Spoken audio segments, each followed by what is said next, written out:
Four-man rush, Purdy, nothing downfield. Smith-Williams was chasing. Purdy gets out of there, looking deep, back of the end zone. He's got Ayuk for the touchdown. A little Purdy improv to keep the play alive and find his top target, Brandon Ayuk, for the score. Adam Amin on the call there for Fox Sports. Welcome in, ladies and gentlemen, boys and girls. It is the morning roast. No, it's not Bonte Hill. It's not Joe Shasky. It's Joe Spadoni and Sam Loveman. Don't worry. People are probably waking up. It's a new year. Happy New Year to all of you on January 2nd now, 2024. Good morning to everyone just getting off work, getting ready for work, getting ready for school. It is the new year. Bonte and Shasky will return. I promise. I mean, this is the longest tease in the history of teases. I don't think we need the original cast. Sam loves that drop. But they'll be back. Don't worry. Bonte living it up at the Rose Bowl yesterday, enjoying Michigan, taking out the evil empire that is the University of Alabama in overtime to advance to their championship final, the first one since 98, but they didn't even play one, right? Because they just split it with Nebraska back then, back with Charles Woodson and co. And you had Washington taking out Texas yesterday, Sam. Fun day of college sports, and Bonte Hill and Joe Shasky. They'll be back, but we got one more together, buddy. You missed me over the holiday weekend? Well, it was a very good holiday weekend. Yeah, no, I'm starting to get used to this. And I think, yeah, as Bruce and Concord said, we might not need that original cast. Don't get too used to it. No, getting weird. Yeah, one last day here. Definitely, I'll say this. Producing a show, doing a show, and then post-producing a show, that definitely wears on you. If I could just do one of them, that would be nice. So Jack of all trades right there, and a master of all of them Sam Lubman alongside me. He was at the Oakland Zoo yesterday getting after it. Appreciated that little clip I saw on the Instagram story. Oakland Zoo, best zoo in the Bay Area, maybe the best zoo of all time. I'll say this, it's been so long since I've been to the Oakland Zoo. Like, I honestly think the last time I went to the Oakland Zoo, I was maybe like 7 years old, and it was for like a Cub Scout thing. Like, that's how long ago it was. Like, the gondola wasn't even there. Like, I don't know why it took me so long to get back to the Oakland Zoo. Awesome. But my goodness, I need to go more regularly. Shout out Oakland Zoo. Definitely worth it's a great day trip there. Absolutely. No, if you got family, it's easy to walk around and get through everything. Love the Oakland Zoo. It's very easily accessible for all families and stuff like that. SF Zoo, we love you too. San Diego Zoo, we love you. But I feel like Oakland Zoo is the cream of the crop there. Speaking of cream of the crop, in the NFC, it's the San Francisco 49ers. They clinch. Nice segue. Thank you. They clinch the number 1 seed in the NFC. And hell, they didn't. This next game against the Rams, you're going to see a lot of resting, a lot of relaxation, and they deserve it. They've been the best team in the NFC all season long. They had a little 3-game blip there. They got a little bit of slice of humble pie on Christmas against the Baltimore Ravens, who that's all they've been doing right now is handing out slices of pumpkin, apple, and humble pie. The latest recipient of that being Tua Tagovailoa. Yikes, Miami Dolphins. And they got a huge matchup against the Buffalo Bills this week. A lot of football on the platter today in this new year, and we want to hear from you. 888-957-9570. That's the number. Good morning to all of you on Twitch and YouTube. And as you know, that's powered by First NorCal Credit Union, the smart choice for low auto loan rates and super simple online application process. Good morning to all of you on there. We are live and streaming all day long right here on 95.7 The Game. You're home for Golden State Warriors basketball, who are back in action tonight against the Paolo Banchero-led Orlando Magic. 19-13, by the way. Don't sleep on Orlando. And right now, the Warriors can't sleep on anyone. They're 15-17. They're reeling after a tough loss against the Luka Doncic-led, Kyrie Irving-less Dallas Mavericks team over the weekend. So we'll have all that coverage starting at 6 o'clock right here on 95.7 The Game with Warriors Live, leading up to tip-off at 7. And the great Tim Roy will be on the call. But it's a lot of Niners here today. This was the goal all season long, Niner fans. Getting the number 1 seed. Getting that first-round bye. And we're seeing how big that's going to be heading into these playoffs. Because Christian McCaffrey has a calf strain. Ambry Thomas, broken hand. Eric Armstead, still not playing. Not going to play this week. He'll be more rested and hopefully ready to go. Because they need him desperately. For as much as this was a shellacking in the second half, Sam Howell, the Commanders, Ron Rivera, Bieniemy, everyone there, they were in this game for probably a lot longer than most Niner fans wanted to admit. They were running the ball down their throat. They were hitting passes. Lenore was getting cooked. Thomas at times was getting cooked. They got talent over there. I'm not saying they don't have any. Just not a lot in comparison to teams like the Niners, teams like the Ravens in Washington. But they were hanging around. But the Niners ultimately did what good teams do. They put them away 27-10. And more importantly, Brock Purdy looked like Brock Purdy again. I mean, that was it, right, Sam? If anything you take out of this game, and clinching the number 1 seed, obviously, but your quarterback, your young quarterback, the guy that was an MVP candidate just a few weeks ago before having the worst game of his career on Monday night on Christmas against the Baltimore Ravens, he looked to be back in control. No, I think that was probably, that's definitely one of the big takeaways there. The other one is, Christian McCaffrey a little banged up there with the calf. I obviously mentioned Ambry Thomas's hand, but Eric Armstead. McCaffrey, it's a good one there. He's never heard that in his whole life. Eric Armstead, again, dealing with the foot and knee injuries. They're continuing to rest him. They expect him to be ready soon. Again, are the 49ers fully healthy here at the end of the year? No, but when you look around the league at some of the other teams and the health issues that they're dealing with right now, the 49ers are still sitting pretty. And I would say this for the 49ers and the way the season's gone, it's been a very successful regular season. You got through the season. You got the 1 seed like expected. You don't have to go on the road anymore. And you did it early enough to where you get to take the last week of the season off, basically. And you did all of it while maintaining a good level of health. Again, like I said, McCaffrey, Thomas, Armstead, those are concerning injuries. But for the most part, it sounds like all 3 of those guys will be ready to go come to, divisional weekend in a couple weeks.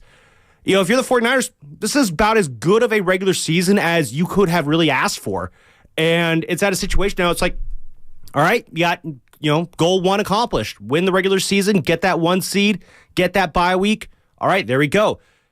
The pressure, I think, kind of ramps up a little bit now for the 49ers because the excuses are starting to dwindle now. You don't have to go on the road anymore. You don't have guys as banged up anymore. The guys who are banged up, they will be ready to go. And this is what you live for the 49ers. This is what you live for if you're a 49ers fan. This is what you want. This is the most ideal situation I think you could have possibly asked for. And that's my big takeaway for the weekend is that, all right, mission 1 accomplished. Now on to mission 2, which is operation. Let's go to Las Vegas and 2 wins. There you go. That's Sam Lubman alongside Joe Spadoni here on the Morning Roast. 888-957-9570. How confident are you in this 49ers squad after they clinched the number 1 overall seed in the NFC? They're chilling in the last week, and boy, do they need it. Again, Christian McCaffrey has a calf strain. Eric Armstead, we'll see what's going on with the plantar fasciitis. Nothing to snuff at. We obviously attribute a lot of that to a basketball injury with all the big men, the big feet, I remember Pau Gasol struggled with that throughout his career, the plantar fascia and the tears in it, especially with these big guys. And Eric Armstead is no little human being, quite large and a lot of weight on that foot. So get him rested up, and they desperately need him again in that running game because Kinlaw in his absence, not that great. It's been pretty bad in the middle. Hargrave he's very good. I would say defending the run is not his strong suit. When he has the 1-2 tandem with Armstead, it's very good, but that is a noticeable gap in this squad. And by the way, took the over, right, on the Chase Young sacks.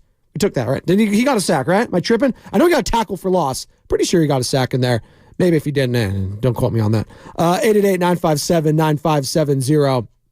But watching that game, more importantly for me, was Brock Purdy just not having any turnovers, looking complete in control. And that game against the Ravens looks like a one-off. Like that, for me, I need my young quarterback to be in the right mental space heading into the playoffs. I don't care about the rest versus Russ, and we'll get into that because it's going to obviously dominate the conversation now. God, how many weeks do we have with basically meaningless football for the 49ers? 3 weeks now? 2 weeks, basically, yeah. Then we're getting ready for the divisional round. And then we're getting ready for the divisional round. Who are they going to play there? We shall see. Could it be the Rams that you're facing this week? Rams still have something to play for, but I don't know how much they're going to be invested in this game. I mean, who they're cherry picking against basically. I think they're locked in with the 6th seed now. Are they? Is it complete? The second place in the NFC East is going to get the 5 seed, and I think they own the tiebreaker over Seattle. Is it locked in that they're playing the Lions yet? Because that's what I think that's what it's going to be. If I pull up the standings here, let's see. So Green Bay currently holds the 7th seed, game behind the Rams. Looks like, the Rams might need to win because depending on conference record or strength of victory. Yeah, the strength of victory is always the weird one because that doesn't end until the last game of the season, and then you get to pile up all the stuff. Yeah. Right now, the Rams have a better conference record, but the Packers have a better strength of victory record. If the Packers win this weekend against the Bears, which maybe not that, which it's not a given. Bears been playing pretty well the last few weeks. Yeah, they have been.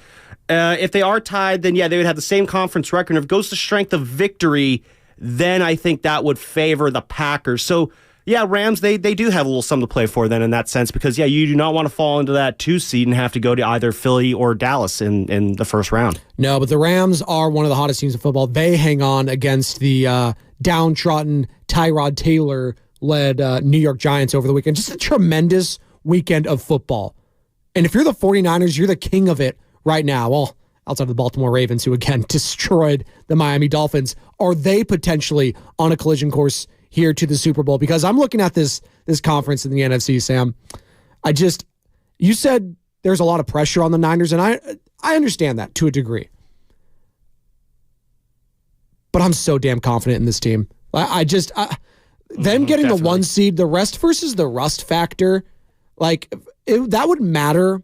I feel like if you were Detroit Lions, if they were the 1 seed, and by the way, the Detroit Lions, again, talking about a banner weekend for the sport of football, Lions got hosed on Saturday night against the Dallas Cowboys. Absolutely screwed out of a win. Now, that shouldn't even come to fruition, that entire sequence, because Mike McCarthy's an idiot and doesn't know how to, milk clock. His clock management skills are some of the worst I've seen outside of maybe Andy Reid. And Andy Reid's obviously, thank you. Thank you, Mike McDaniel. I love that drop. Speaking of Mike McDaniel, it's come on, Mike McCarthy. that is why I have so much damn confidence in this Niners team, because you saw the arrogance factor. I shouldn't say arrogance, but I saw the uncontrolled fury, if you will. I know Dan Campbell spoke to the media yesterday. He said a controlled fury after being upset about the lineman. Did he or did he not report as eligible? All that sort of stuff. If you didn't watch the game over the weekend, Lions had multiple cracks at trying to win the game, going for the 2-point conversion. They didn't get it. They got a little too aggressive there, I thought. Probably should have just played for overtime. They didn't do that. They ended up losing the game. Very controversial. But that took them out of the running for the 1 seed, obviously. And that was the day before the Niners ended up getting the win. And then finally, and I know we're going to hear a lot from a lot of callers today, 888-957-9570, the Arizona freaking Cardinals getting it done over Nick Sirianni. Jonathan Gannon revenge game coming over to Philly. And honestly, I don't think the final score really did it justice. Arizona kicked their ass. They really did. There was some bad turnovers there that really made the Philly in that game, the Eagles that is. But Kyler Murray, he was balling. That defense was humming. James Conner running it down their throat. And Philly now traveling, potentially. Traveling in the first round after that much ballyhooed dominating NFC title game rematch that we've been waiting for. Spinelli, we might not even get it. No. Like, this whole year has been about Operation 1 Seed, Operation let's have the Eagles come out here so we can have their fans have to walk through the parking lot to get to the stadium. And yeah, we might not even get that because the Eagles, they're going to probably go on the road for the first round to whichever garbage heap comes out of the NFC South. They'll probably win that. Baker Mayfield and co. I don't know. We'll see. It depends what happens in the first. I mean, it could get in the divisional round too, I guess. So it's still actually on the table, a potential Eagles-Niners rematch. But I wouldn't bet on it. I think the Eagles are going to be one and done. They look. I know if they have to go to Tampa, I think they could beat Tampa. They could probably beat Tampa, or New Orleans, or again whichever slop heap comes out. The entire NFC South could put together an all-star team in that division. I still would take the Eagles probably over that team. Well, we'll see. We've seen that whole narrative get shot in the past here. Obviously, the Bucs did it last year against the Cowboys. They weren't very good. They lost, but we can go back to the Beastquake and the Seahawks taking on the defending champion New Orleans Saints. Crazy things happen. No, absolutely true. And if it does, it would be one of the crazier things to happen if the Eagles did get bounced in the first round by the NFC. See, that's what I'm saying. Would it be that crazy? I think it would, considering right now. They do. No, it would be crazy, and just how the expectations for them coming into this season. You guys, they lost the Super Bowl. They think they're the big bads of the NFC. It's all about this Niners-Eagles rematch. Who can? Then it ends with them getting meekly kicked out of the playoffs in the first round in Tampa. Like, after all the expectations that were on the Eagles coming into the season, all the smack talk they were willing to do, and then it ends like that. They're not even good enough to make the rematch happen. See, that would be wild. It would be a massive disappointment on their end as well. It'd be disappointing, but this is a Super Bowl hangover type of year. This is what happens with Super Bowl teams, whether you win it, whether you lose it. All your coaches get poached, and you suffer because of it. And we're seeing that with Nick Sirianni now. Doesn't have Shane Steichen, who got a massive win against Antonio Pierce. Thank you. Got a massive win against Antonio Pierce and the Las Vegas Raiders. They're in prime position. That's now a win and get-in scenario against C.J. Stroud and the Texans. That's going to be very fun. I think that's an ESPN game primetime. Colts, Texans this week in Indianapolis. Cannot wait for that one. Gardner Minshew magic. Again, man, just finding a way to win and eliminating the Raiders over the weekend. But Shane Steichen doing a hell of a job. He'd probably be up for Coach of the Year if not for Kevin Stefanski and what he's doing with Cleveland. And then you got Jonathan Gannon. And say what you will about the Cardinals, I think a lot of people thought they were easily going to be far and away the worst team in the league this year. And the record-wise, they're 4-12. They're tied with the Commanders, one of the worst in the NFC.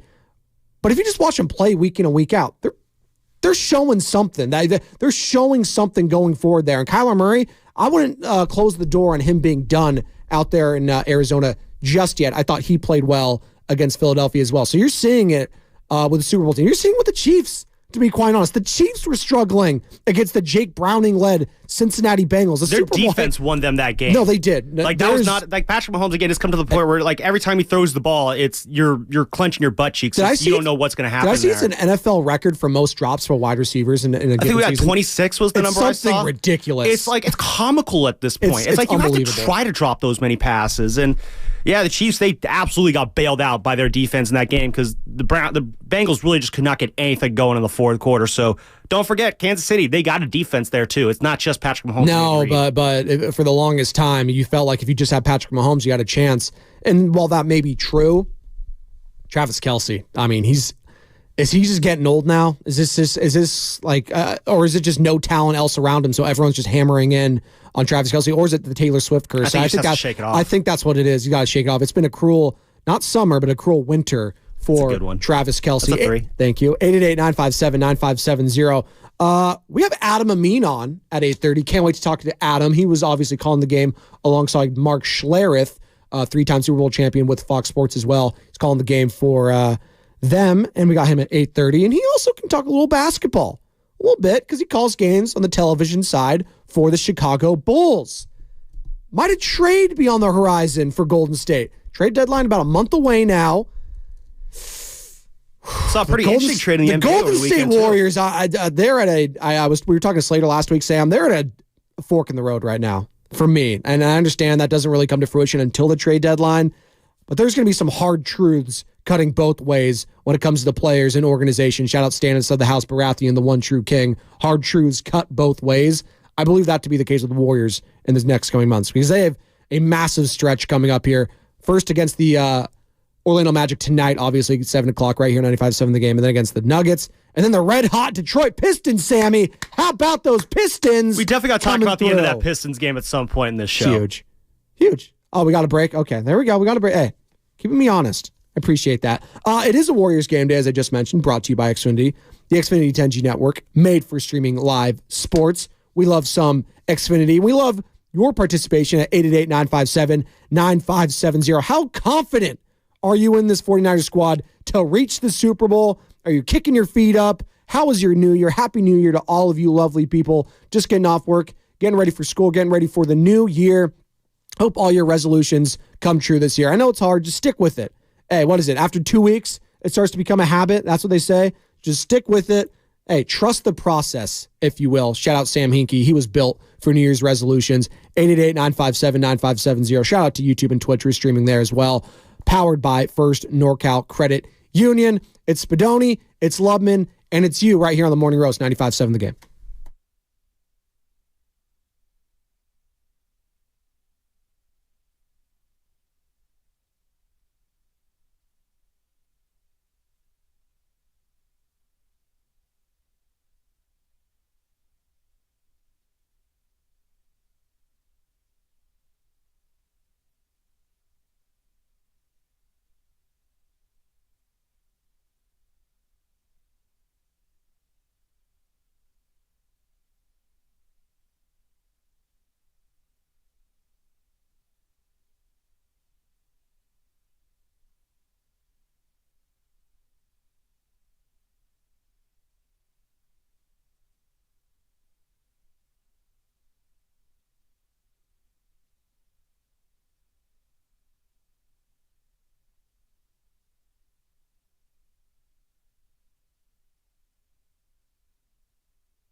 Now, back to the Morning Roast with Bonte and Shasky. Spadoni and Lubman in for Bonte and Shasky here on the Morning Roast. Happy New Year to all you beautiful people just waking up. It's getting ready for work, school, new semester, whatever. We had the college football playoffs yesterday. Michigan getting it done over Alabama. The evil empire, some say. I was always a Nick Saban guy. Thought it was fun to watch. Sam Lubman, my co-host today. Not the biggest fan. The man is the devil. There you go. I understand it. I just, he's built a powerhouse over there. They've been probably the best team in my lifetime. Just the standard of excellence that they have set during his tenure over there, it's just unmatched. And I think a lot of us thought that they were going to roll yesterday. Just, not anything about Michigan. Well, I shouldn't say that. Alabama has a little bit about Michigan. It's a little bit about Michigan because of what they've done in big games under Jim Harbaugh. That is wet the bed. And the very first pass yesterday, J.J. McCarthy throws was a pick, gets saved because the player was out of bounds, didn't reestablish himself, and he thought, oh boy, here we go again. Then they got the muff punt, 7-0. It's like, okay, they're going to roll.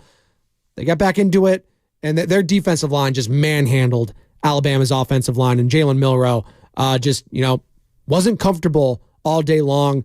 They get the lead there in the fourth, and you thought maybe they're going to pull away. Michigan has a gritty drive there to tie it late. Overtime, they get the job done, and now they take on Washington, who took out Texas yesterday in the Sugar Bowl there.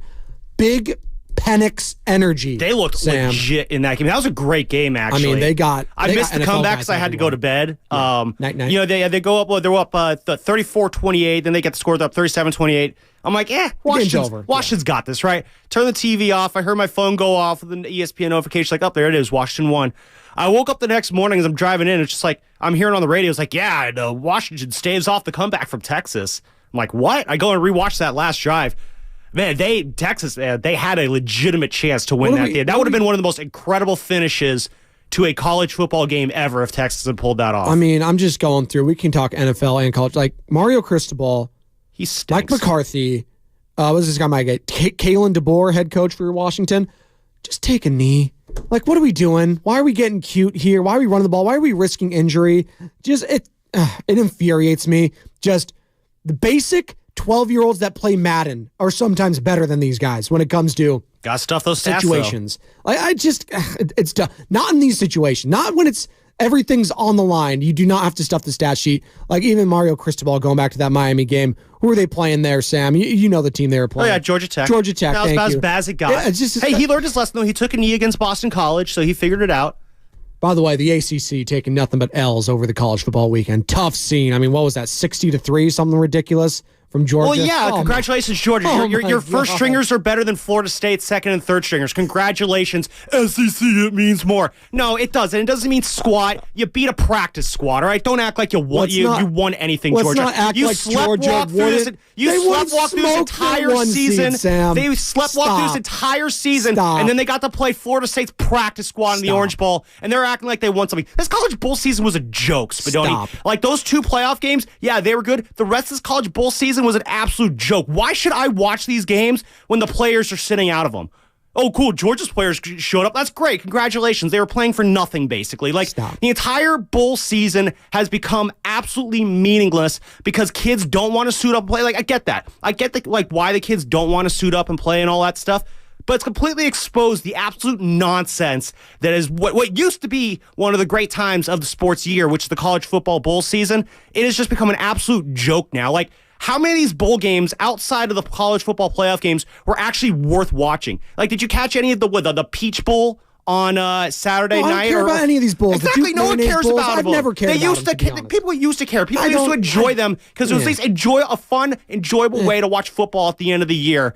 And now it's just like, I'm listening, these broadcasts in one of the games are showing, it's like, oh, you're seeing the great stars of tomorrow. No, I'm not. I'm seeing a bunch of backups who don't know the playbook. I'm watching sloppy football, and then there's that one team that decides to try and blows that team out of the water. It's ridiculous. Like, it's not fun to watch anymore. It's more so that game, Georgia, I think, being more deserving to be in the top four more than anything else. That's what that game showed me. 888-957-9570 is the number to call or text. You can call in your thoughts on the college football, the bowl season, if you'd like, but it's a lot of 49ers today as they get the number 1 seed. They got that locked up. They're chilling right now. They're the class of the NFC. The Philadelphia Eagles wetting the bed against Kyler Murray, Jonathan Gannon, and the Arizona Cardinals. They just took it from them. They did. Arizona Cardinals were that older brother that was messing with the little brother. He got the warm bowl of water right there beside the bed, putting his hand in it, putting Nick Sirianni's hand in the water, and they wet the bed. That's what they've done. Ever since the 49ers went into Philadelphia and kicked their asses, Sirianni and co have just wet the bed. And it's enjoyable if you're a Niners fan. They're in shambles over at 94 WIP, by the way. Our sister station, Odyssey app, all that. They're in shambles. Apparently, they're having poll questions about whether or not they should fire Nick Sirianni. And by the way, they have the head coach on their show today. Oh my God, it's just peak. So you're going to have a poll question. Should we fire this guy? Coming up next, Nick Sirianni. It's just great. That's great. So you're feeling good, 49ers fans. Why shouldn't you? Why shouldn't you? I understand the loss against the Ravens was a little bit humbling. You get back on track, though. And the next time, you see the Ravens would be in the Super Bowl. And you feel pretty good about your chances if you make it all the way there. And right now, I watched these games all weekend long. A lot of bad head coaches, a lot of questionable decisions. And Dan Campbell, he's been pushing a lot of right buttons for that organization. But even he gets in over his head. The decision to keep going for it for 2. When it didn't work, it was botched. May have gotten screwed there with the reporting eligible and not getting called, the flag, all that. But I look at Mike McCarthy, who should have iced that game earlier. Look at Nick Sirianni. What the hell is he doing over there in Philadelphia? Kyle Shanahan is far and away the best coach right now in the NFC. Now, there's only one other guy that I'd even put close to him. And it's a team they're playing this week, and we'll see what they're playing for. We already laid out the scenarios. The Rams obviously playing for seeding at this point, so they may suit up their starters. We'll see. I wouldn't expect a lot from Brock Purdy and co. Hell, if they even play him, probably for a little bit, maybe a series here or there. Treat like a preseason game, basically. Probably. You just want him to get, just get some reps. But even then, what's the good of that if you're going to have 2 weeks off anyways? So I'm not sure how Kyle Shanahan Co. is going to play it this week. But I just look at Sean McVay and the Los Angeles Rams. That's the one team that I wouldn't say scares me, Sam, but I'm definitely taking tabs on them this week. They're skill position players. They have Aaron Donald on the defensive side. Raheem Morris got a very young defense, but they're playing fast. They're playing loose. They're hungry. Nakua, Kupp, Williams, Stafford playing like an all-pro.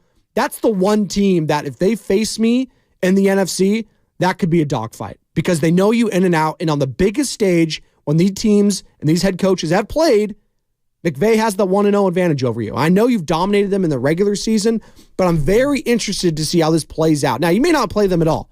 The Rams may go to Detroit, may go somewhere, losing the opening round. You don't have to deal with them. And then it's all much ado about nothing because you got the Cowboys, Lions, Bucks, Eagles. I think you own all those teams. The one team that gives me slight pause would be the Los Angeles Rams. Brian Baldinger thinks so. We had Rob Stats Guerrera. He thinks so. What say Joe in Phoenix who wants to join in the conversation? Joe, what's going on, man? You're on the Morning Roast with Spadoni and Lubman. Hey, what's going on, guys? Oh, Happy New Year, buddy. It's going pretty good, Joe.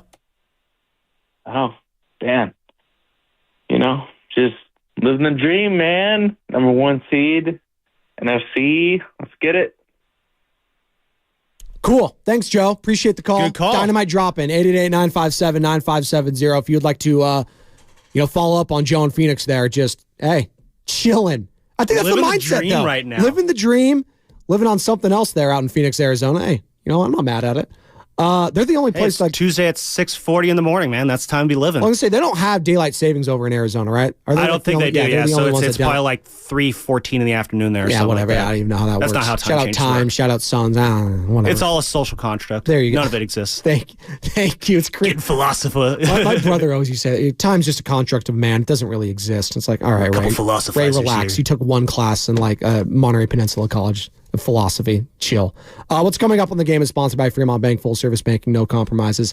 888-957-9570. How confident are you in this 49ers squad heading forward? Are you concerned a little bit about the rest versus rust factor? We'll hear from Kyle Shanahan, his thoughts. He spoke to the media yesterday in his weekly conference call. Obviously gave us an update on Christian McCaffrey. How's his calf strain going? Something to monitor there.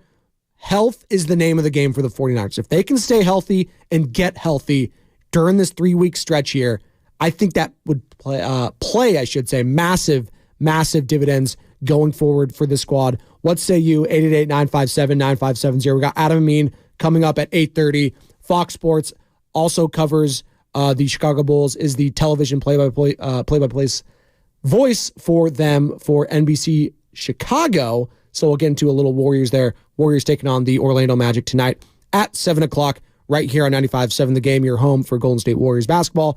On the other side, more of your phone calls, more of your text. Hit us up on Twitch and YouTube, powered by First NorCal Credit Union, right here on the Morning Roast, Spadoni and Lubin, 95.7 The Game.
Living the dream, man. Now, back to the morning roast with Bonte and Shasky. Spadoni and Lubman in for Bonte Hill and Joe Shasky. They'll be back. Both back tomorrow, Sam? Thumbs up? Okay. They'll be both back tomorrow. I think that's the plan. New Papa Shasky. New dad. She'll have some stories.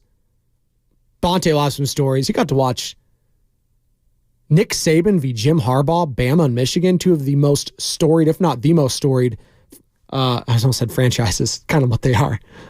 Schools. Programs, thank you. When it comes to college football.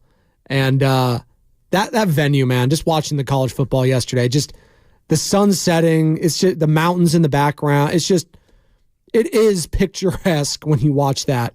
In the Rose Bowl, you can think about all the Super Bowls that were there, the college football champion, just everything. It's just so picturesque.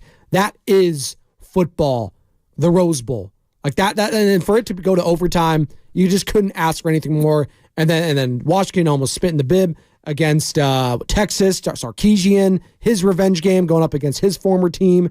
Just so much great football action this weekend.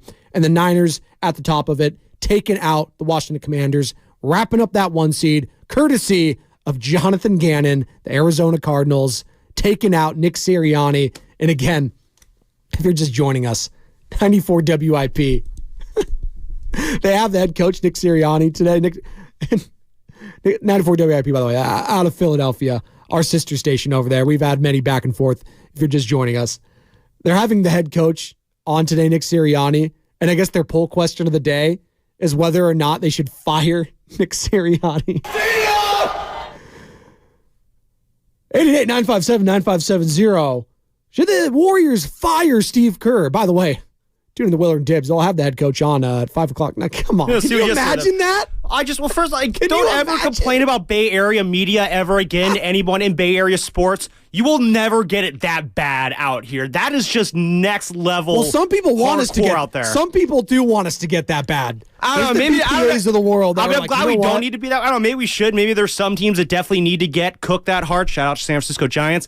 But again, that's during baseball season. But that is just next level savagery. Saying, should we fire our coach? By the way, that very coach that we're asking about firing is coming on next. Like, that is just next level, just hardcoreness out there in Philadelphia. You really hate to see when it. they say Philly's different, that's what they mean. The whole acting like, ingrates in the parking lot, that's totally different. But the way they grill their sports figures out there, that is, woo, buddy. This segment is sponsored by Golden. I like that. Ooh, buddy.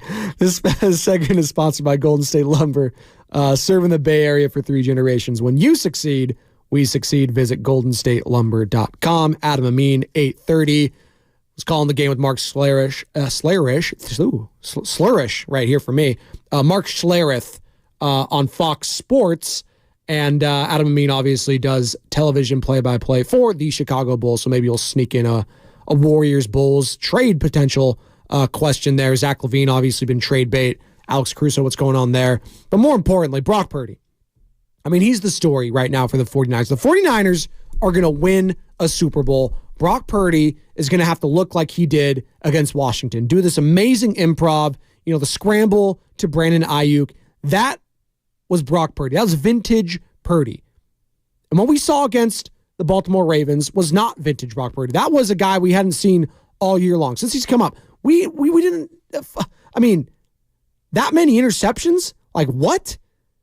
And then for him to have a clean game against a bad, and when I say bad, I mean horrible, Washington Commanders, not only team, but franchise, given the last, 20-plus years. Just all the history of Kyle Shanahan was standing with his dad, Mike. For them to go in there, handle their business, and wrap up the number 1 seed in the way they did, I don't think there's anything outside of injuries to really be concerned about if you're a San Francisco 49ers fan. But that's why getting the 1 seed is so damn important. The injury factor.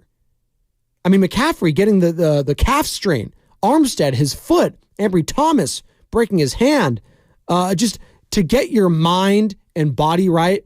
And for maybe a lot of teams, the rust factor would be there. Maybe it will be for the Niners. We'll see. But I'm going to give them the benefit of the doubt here, having all this time off before they play a meaningful playoff game because of the wounds they have in the past. They've been here and done that. They've gotten to the Super Bowl. They've gotten there. Haven't climbed the mountaintop fully, but they've gotten close to that peak. Now, they've fallen off a couple times, but they know what it takes to get there. And when they have that many veterans in that room, hell, your young quarterback has also already been there. Now, he got injured in that NFC Championship game, but he won 2 playoff games. So I don't have any reservations when it comes to him either.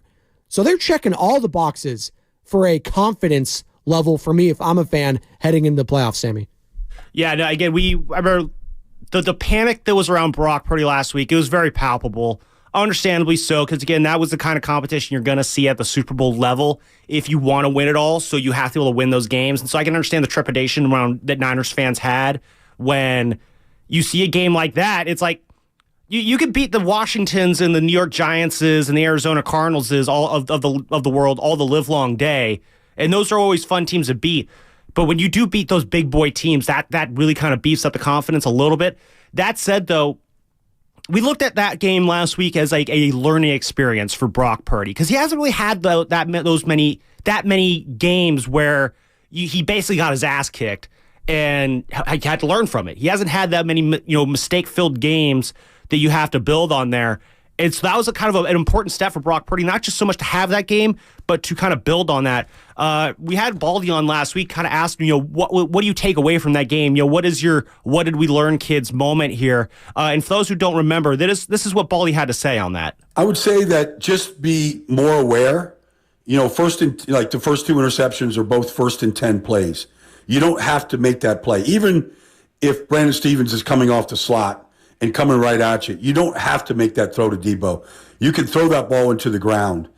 You can take a sack. You can, on the first interception to Kyle Hamilton. I mean, you can check it down to McCaffrey for a yard. There's other places to go where you don't have to be. It's too early in the game. It's first down. There's too many other plays that can be made that maybe you don't have to just stay on script. And watching that game on Sunday, Spadoni, that was the big thing I was looking for with Brock is when he gets into these like sticky situations, what does he do to try and get out of them? And really, there was only a couple plays I saw that were like, you know what, maybe you could have done something a little bit different there. There was the first drive of the game. They had 3rd and 11 on the 20. He scrambles to his right, breaks the ankles of Washington's defensive tackle. I forget who that was. I don't know if you remember that play. Dude just goes slipping and sliding all over the field like it was the end of that game in 2019. Completely breaks his ankles. Pretty cool play, but no one was really open downfield, and it looked like you could tell Brock was trying to force the ball again. And I'm watching this play. He throws it away. It almost got picked. He's trying to connect with McCaffrey around like the 10 or the 8 yard line. Almost got picked there. Luckily, the ball was out of bounds. It wouldn't have been a pick if the guy did catch it. Doing his best J.J. McCarthy impression. Exactly. And watching that play happen, I'm just like, of course, they have to settle for the field goal there. That was like I don't know, Brock. That's one of those do less plays. And, I love the aggression that he's always had, but that was one of those moments where it's like, dude, you could just throw the ball away there. Like we get, good job on Washington executing there on defense. Just throw the ball away. Don't try and force it there because if that ball had gotten picked, then it's like playing the, here we go again game, and that wouldn't have been fun. Luckily, again, that did not happen. So that was really the only bad throw I saw from Brock all game where it was just like, dude, what are you doing there? So as far as lesson learned, not forcing it as much, I think Washington didn't really give him as many opportunities to where he would have to force things more than he had to. Overall, though, very solid game for Brock. 230 yards, 22 of 28 passing, has 124.7 rating, no interceptions. So the stat sheet looks very good. Didn't get sacked. Didn't get sacked at all. Line. Good job on the O-line there. Again, having the fully healthy offensive line certainly helped instead of, 3/5 of your starting offensive line out. That is always going to Trent Williams matters, yes. Yes, Trent Williams definitely matters. A healthy Feliciano and Brendel definitely matter. Colt McKivit's not getting blown up. That certainly matters. Aaron Banks didn't suck. He's not sucked for most of the year, so... I mean, outside of who? Jonathan Allen on that defensive front for Washington, I couldn't name a single person. No. So they handled their business there. The best pass rusher the Commanders had was playing for the Niners yesterday, on Sundays, almost said yesterday. That being Chase Young. And the one thing that I said, don't be concerned because it was a pretty much dominant performance in that second half, but only get 1 sack against Sam Howell. I'm not going to say too concerning, but I would have liked to see Chase Young Nick Bosa, and it was a tackle for a loss, a deep one. That was right before the half. I couldn't remember if it was a sack or not. But they only got the one sack. That was Cleve Furl. Where are you at with this defensive line? We'll get back into Purdy real quick. But this defensive line hanging in the playoffs, Sam, I feel like they should be better than they are. Eric Armstead, I think, matters a tremendous part of this conversation because him being out, I feel like has really highlighted not just Kinlaw, but Hargrave, Bosa, Chase Young. Where are you at with these guys heading into the playoffs? How important is this rest going to be for them?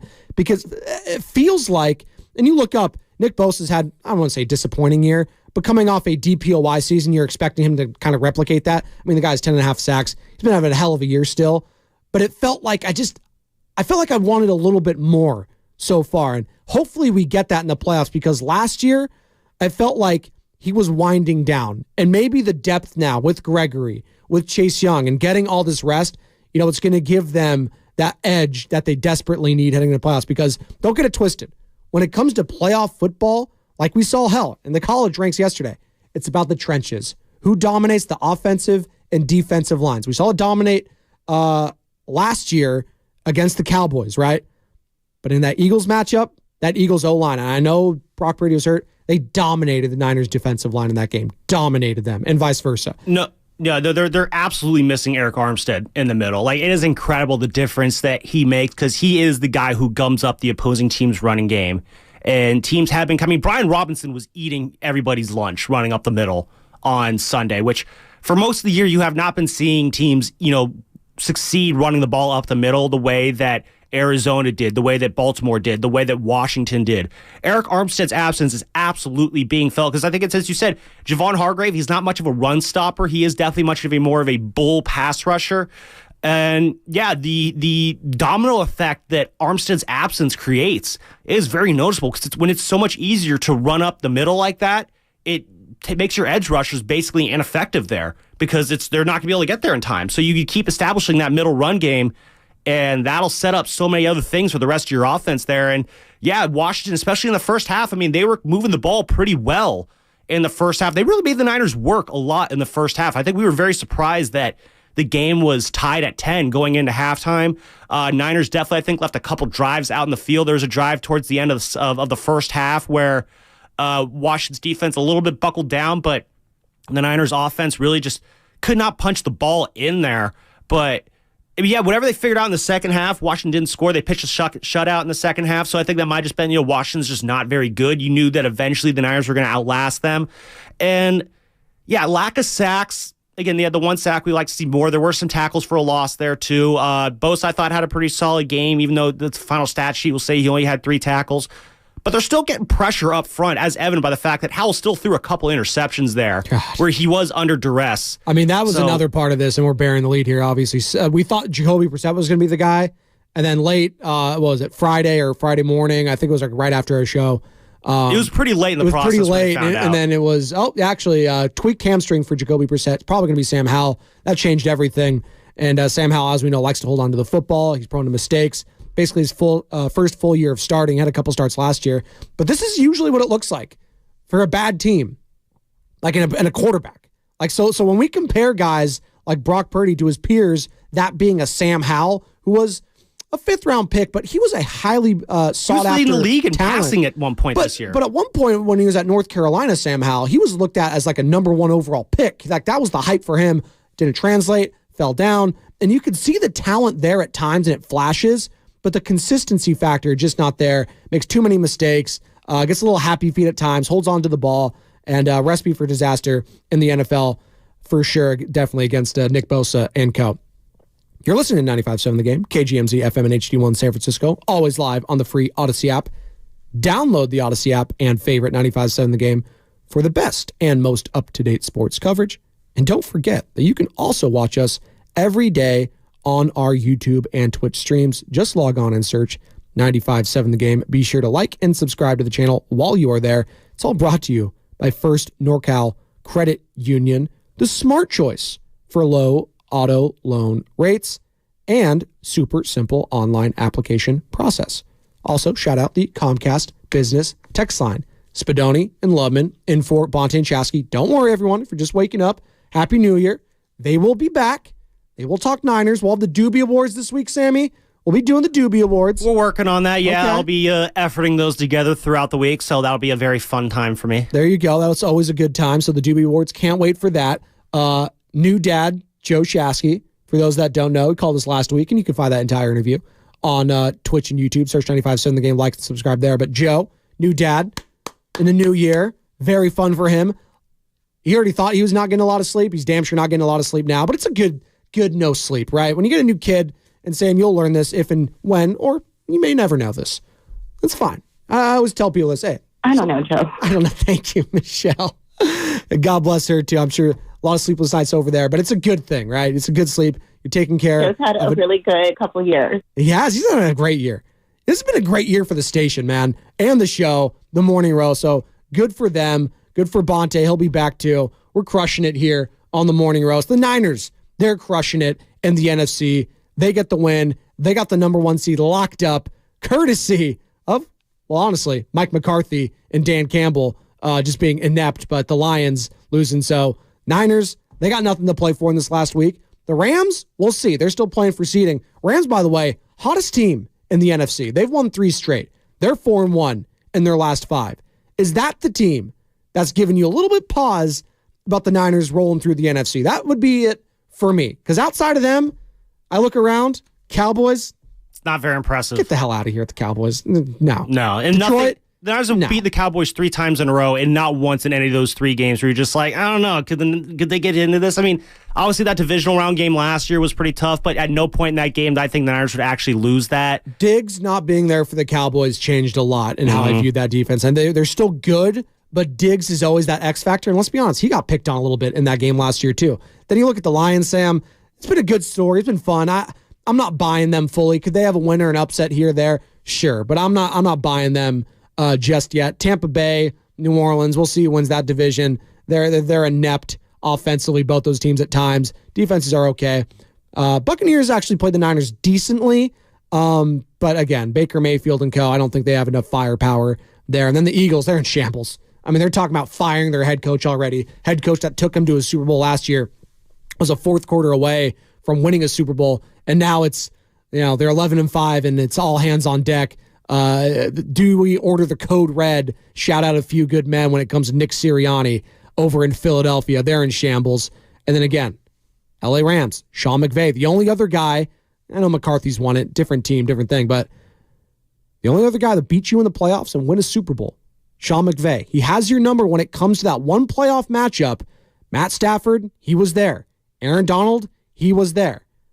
The only difference this time around, if they face each other, though, Brock Purdy and not Jimmy Garoppolo, and that's got to feel a whole lot. And you'll also be at better. home too. That's going to feel a lot better too. Well, that's a great point. Although SoFi Stadium is not really a home field advantage, but I get what you're saying. It is different atmosphere wise. You get to sleep in your own bed. Absolutely. Brock Purdy, how'd it feel last week when it felt like you let your team down? I mean, just like what I said before in the other conferences, in terms of just feeling bad for my team, and their mindset going into that game. Everyone was ready to play, and I feel like I obviously didn't play up to the standard that I hold myself to, and that's what I meant. Like, I just felt like I'd let them down, but they had my back all week, and to be able to come out in a game like this and get the ball rolling again and put up some points and defense do their thing, it felt good. And Brock Purdy, and we're burying the lead here, now the all-time passing yards record holder for the San Francisco 49ers in a given season. Brock Purdy doing it in 16 games. By two yards. Yeah, that's right. He does do it in 16 games, so you don't have to put that, he had the extra game asterisks on there, too. Just edging out Jeff Garcia. But, hey, that's just what game managers do. They just, all they do is throw for the most yards in a single season in one of the most storied franchises in NFL history. That's called game management right there. And it's... Again, That's still bothering you, the game manager thing a little bit? I just don't understand why people have to do that with him. Yeah. But you know what? Whatever. Keep doing it because it's not really changing anything. If it leads to a title, who cares? If you scream game manager all you want, it doesn't change the fact that all this dude's doing is getting wins for the 49ers, and that's basically what he's paid to do, which is win football games. But Is Brock Purdy, did he reignite his MVP case over the weekend? Probably not. I think Lamar Jackson Lamar solidified locked that. it up with that God. absolute video game performance against the Miami Dolphins. I think, let me look right now. I know he had the minus 20,000 for Lamar to win it. He already locked it up. It's over. Yeah, it's he won't play this week. They already got the number one seed. Lock it in. You know, good for him. He definitely earned it this year. It's nothing to take away from Brock to finish in second to Lamar this year. Brock's going to be in the conversation for a while with this setup that he has here in with the Niners and just the way he's playing, the way he's improving. I mean, this is a guy, again, what really blows my mind the most about Brock Purdy, Spadoni, is that, again, the guy's 24 years old. This is his first full season. He is on a trajectory in a situation right now where he's only going to get better. Like, he has the mentality. Like, the stuff going on between his ears is there. Like, he is a legit quarterback already, just with the mental makeup of how he plays the game, how he's able to, handle the stress of having the pass rush come at him during games. He plays the game like a guy who's been in the league for 10 years. Now it's just a matter of waiting for the physical attributes to really kind of catch up to the intangibles there. And if you're a Niner fan, that's what should excite you the most about Brock Purdy, is that as good as he has been this year, as successfully as he has led the team this year, this dude's only going to get better. Like, the next couple of years, he's going to get better and better. And if that doesn't excite, how much is better going to look, though? This is where I always get a little tricky, because this guy's been an MVP candidate this year. I mean, winning the MVP, sure, maybe I'll have one of those seasons if he can keep it up. But, getting better than this? How's that going to look? Because I don't think he's ever going to have this, the Tom Brady where he starts hitting the deep ball, like the 50 to 60-yard bombs. I don't think that's in his repertoire. If you will. Well, again, it could, if you develop the arm strength a little bit more. I don't know, maybe 50, 60-yard bombs, but what does better look like? That's a very good question. That's going to be very interesting to see what that does look like. I think you're going to be seeing crisper games. I think you're going to be seeing him better. For me, for Brock Purdy, means you're not going to be trying to force some of these throws that we've seen him do over this year that have gotten him in trouble, forcing things like he did against Baltimore. Like the play I mentioned here at the beginning of the segment where he tried to force it down to McCaffrey and almost got picked. That was really his only, really bad throw of the game. There's a couple other plays that I thought, I was like, I don't know what you're really doing there. One of them was he tried to get Ronnie Bell on that out route in the second quarter there that ended up leading to a punt. I don't know what that decision was. You had Ayuk open in the middle or right on the seam there. But, I don't know why you throw the ball at Ronnie Bell at any point. We can get Ronnie Bell at some point. Oh, jeez. Yeah, ring the bell. Get off the field. But anyway, better from Brock Purdy, I think, is probably just crisper. Then there's not that much more maybe improvement in that sense, but that's kind of contradictory there. But a better Brock Purdy, Brock Purdy's just going to get better. I'm curious to see what it's going to look like. That's fine. It's probably going to be less mistakes there. It's going to be just a more, it's kind of crazy to think what does better look like, because this 49ers offense is already so good to begin with. But I think that's why you have to get giddy, because it's going to get better, but you have no idea what that better is really going to look like.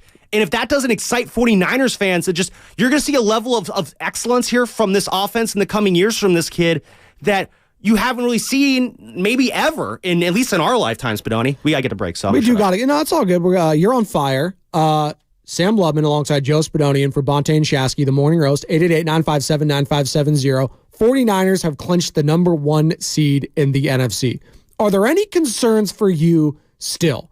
Is it the rest versus rust factor for them? We'll hear from Kyle Shanahan and his thoughts on all that on the other side, and that's what's coming up on The Game, sponsored by Fremont Bank, full-service banking, no compromises.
arguably the best running back in the NFL, certainly an MVP candidate in McCaffrey. You got Juszczyk, a great fullback. Oh, and then we can change it up with a guy who's been a leading rusher for Kyle Shanahan in his career, Mitchell. Second and goal, and it's Mitchell back there by himself. Here he is. And Mitchell just walks in for the touchdown, his first of the year. Now, back to the Morning Roast with Bonte and Shasky. Adam Amin on the call there for Fox Sports. He'll join us at 8:30. Spadoni and Lubman in for Bonte Hill and Joe Shasky in the Morning Roast. Here, Happy New Year to all of you. Good morning to all you beautiful people out there.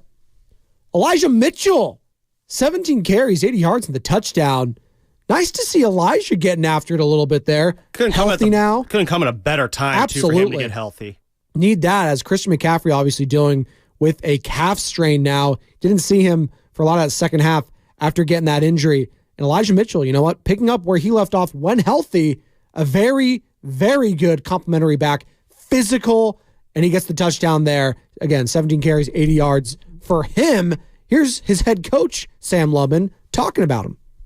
I thought Elijah did a great job. When Elijah's healthy, I think he's as good as anybody. He's been working to come back. He was close to last week and has had a real good week this week, and he was ready for the moment. And when Christian went down, he just came in and took over. So I thought he did a real good job.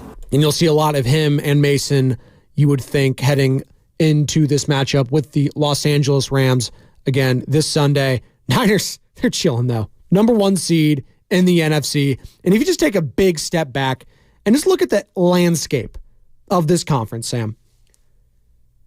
The Niners are on top, and they're not going to be looking back for quite some time. I truly believe that. With where they're at with their head coach, their quarterback, the skill position players, I expect them to retain Brandon Ayuk in the offseason. We'll see what happens. Wide receivers, always tricky. You never know. Deebo Samuel, all these contracts. You never know. But with a team in a franchise like the 49ers, they have been so damn good about retaining their own players when it comes to Nick Bosa, when it comes to Armstead, when it comes to Kittle, Deebo, again, all these guys, Trent Williams, all of them. And then you look at the teams that they're going to be going up against. Again, we've already mentioned them. Cowboys, Eagles, they're in shambles. They're talking about firing their head coach. You got the Lions, okay, plucky. And you don't think Jared Goff's going to be that dude, though? I don't. Rams? We'll see. Stafford's getting a little older. They're hot. They have a very young defense. They got a lot of young players. Kupp, Nakua. They could be formidable if they go young with the quarterback in this upcoming draft. We'll see. By the way, the young quarterback talent right now, off the charts. Off the charts. I mean, CJ Stroud this year, the rookie years he's having, unbelievable. Just unbelievable. Obviously, Anthony Richardson getting hurt early on in the year. That sucked. Gardner Minshew taking over there. They have a massive game. Minshew versus CJ Stroud. Win the division, right? Or win and get in at the very least. So I think Jacksonville has something to say to that. So massive game there. That'll be on ESPN primetime on Saturday with Buck and Aikman.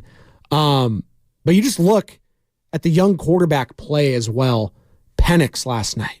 Man, he's a baller. Caleb Williams obviously winning the Heisman last year. Jaden Daniels winning the Heisman this year. Drake May out of North Carolina. Those top 4 quarterbacks right there, I think all of them are going to go in the top 10 in some shape or form. And then obviously had Bryce Young this past year. Not looking very good.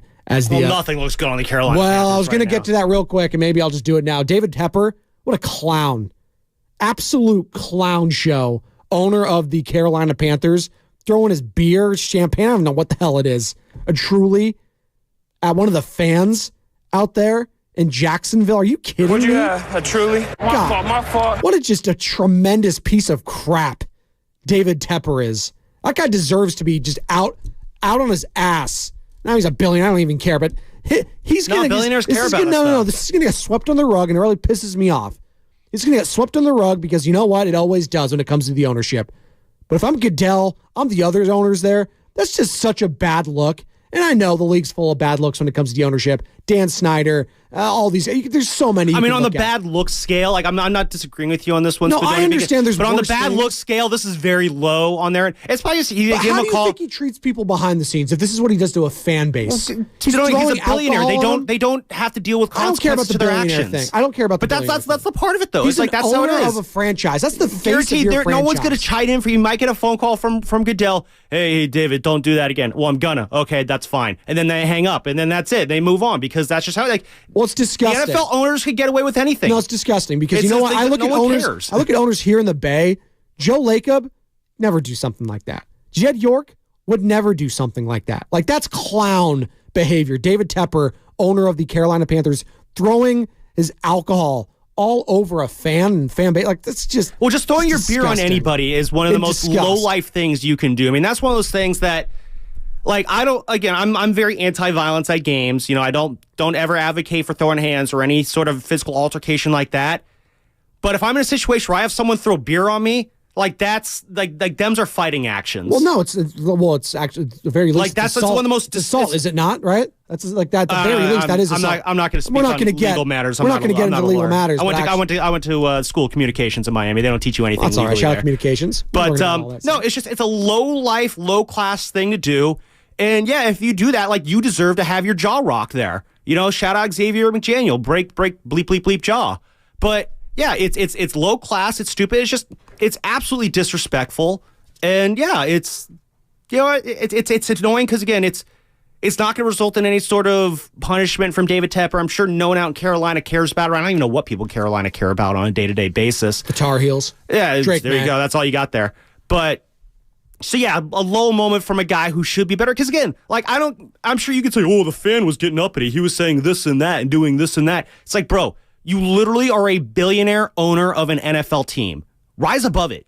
Be better. You're supposed to be better, but you're not. And you know what? I think he had a hand in the Bryce Young selection. That looks like a flop in a flame. I'm not really blaming Bryce Young. Because CJ Stroud, clearly the better out of that matchup. It's not even close. But a lot of that has to do with the organization and stuff like that. And who's at the top of the organization? David Tepper. You brought in Frank Reich, and you fired him after not even completing a full season. So not only do you have a rookie come in with a dumpster with no talent anywhere around him, you've had, what, one win all year? Is that what I'm looking at here? 2 wins?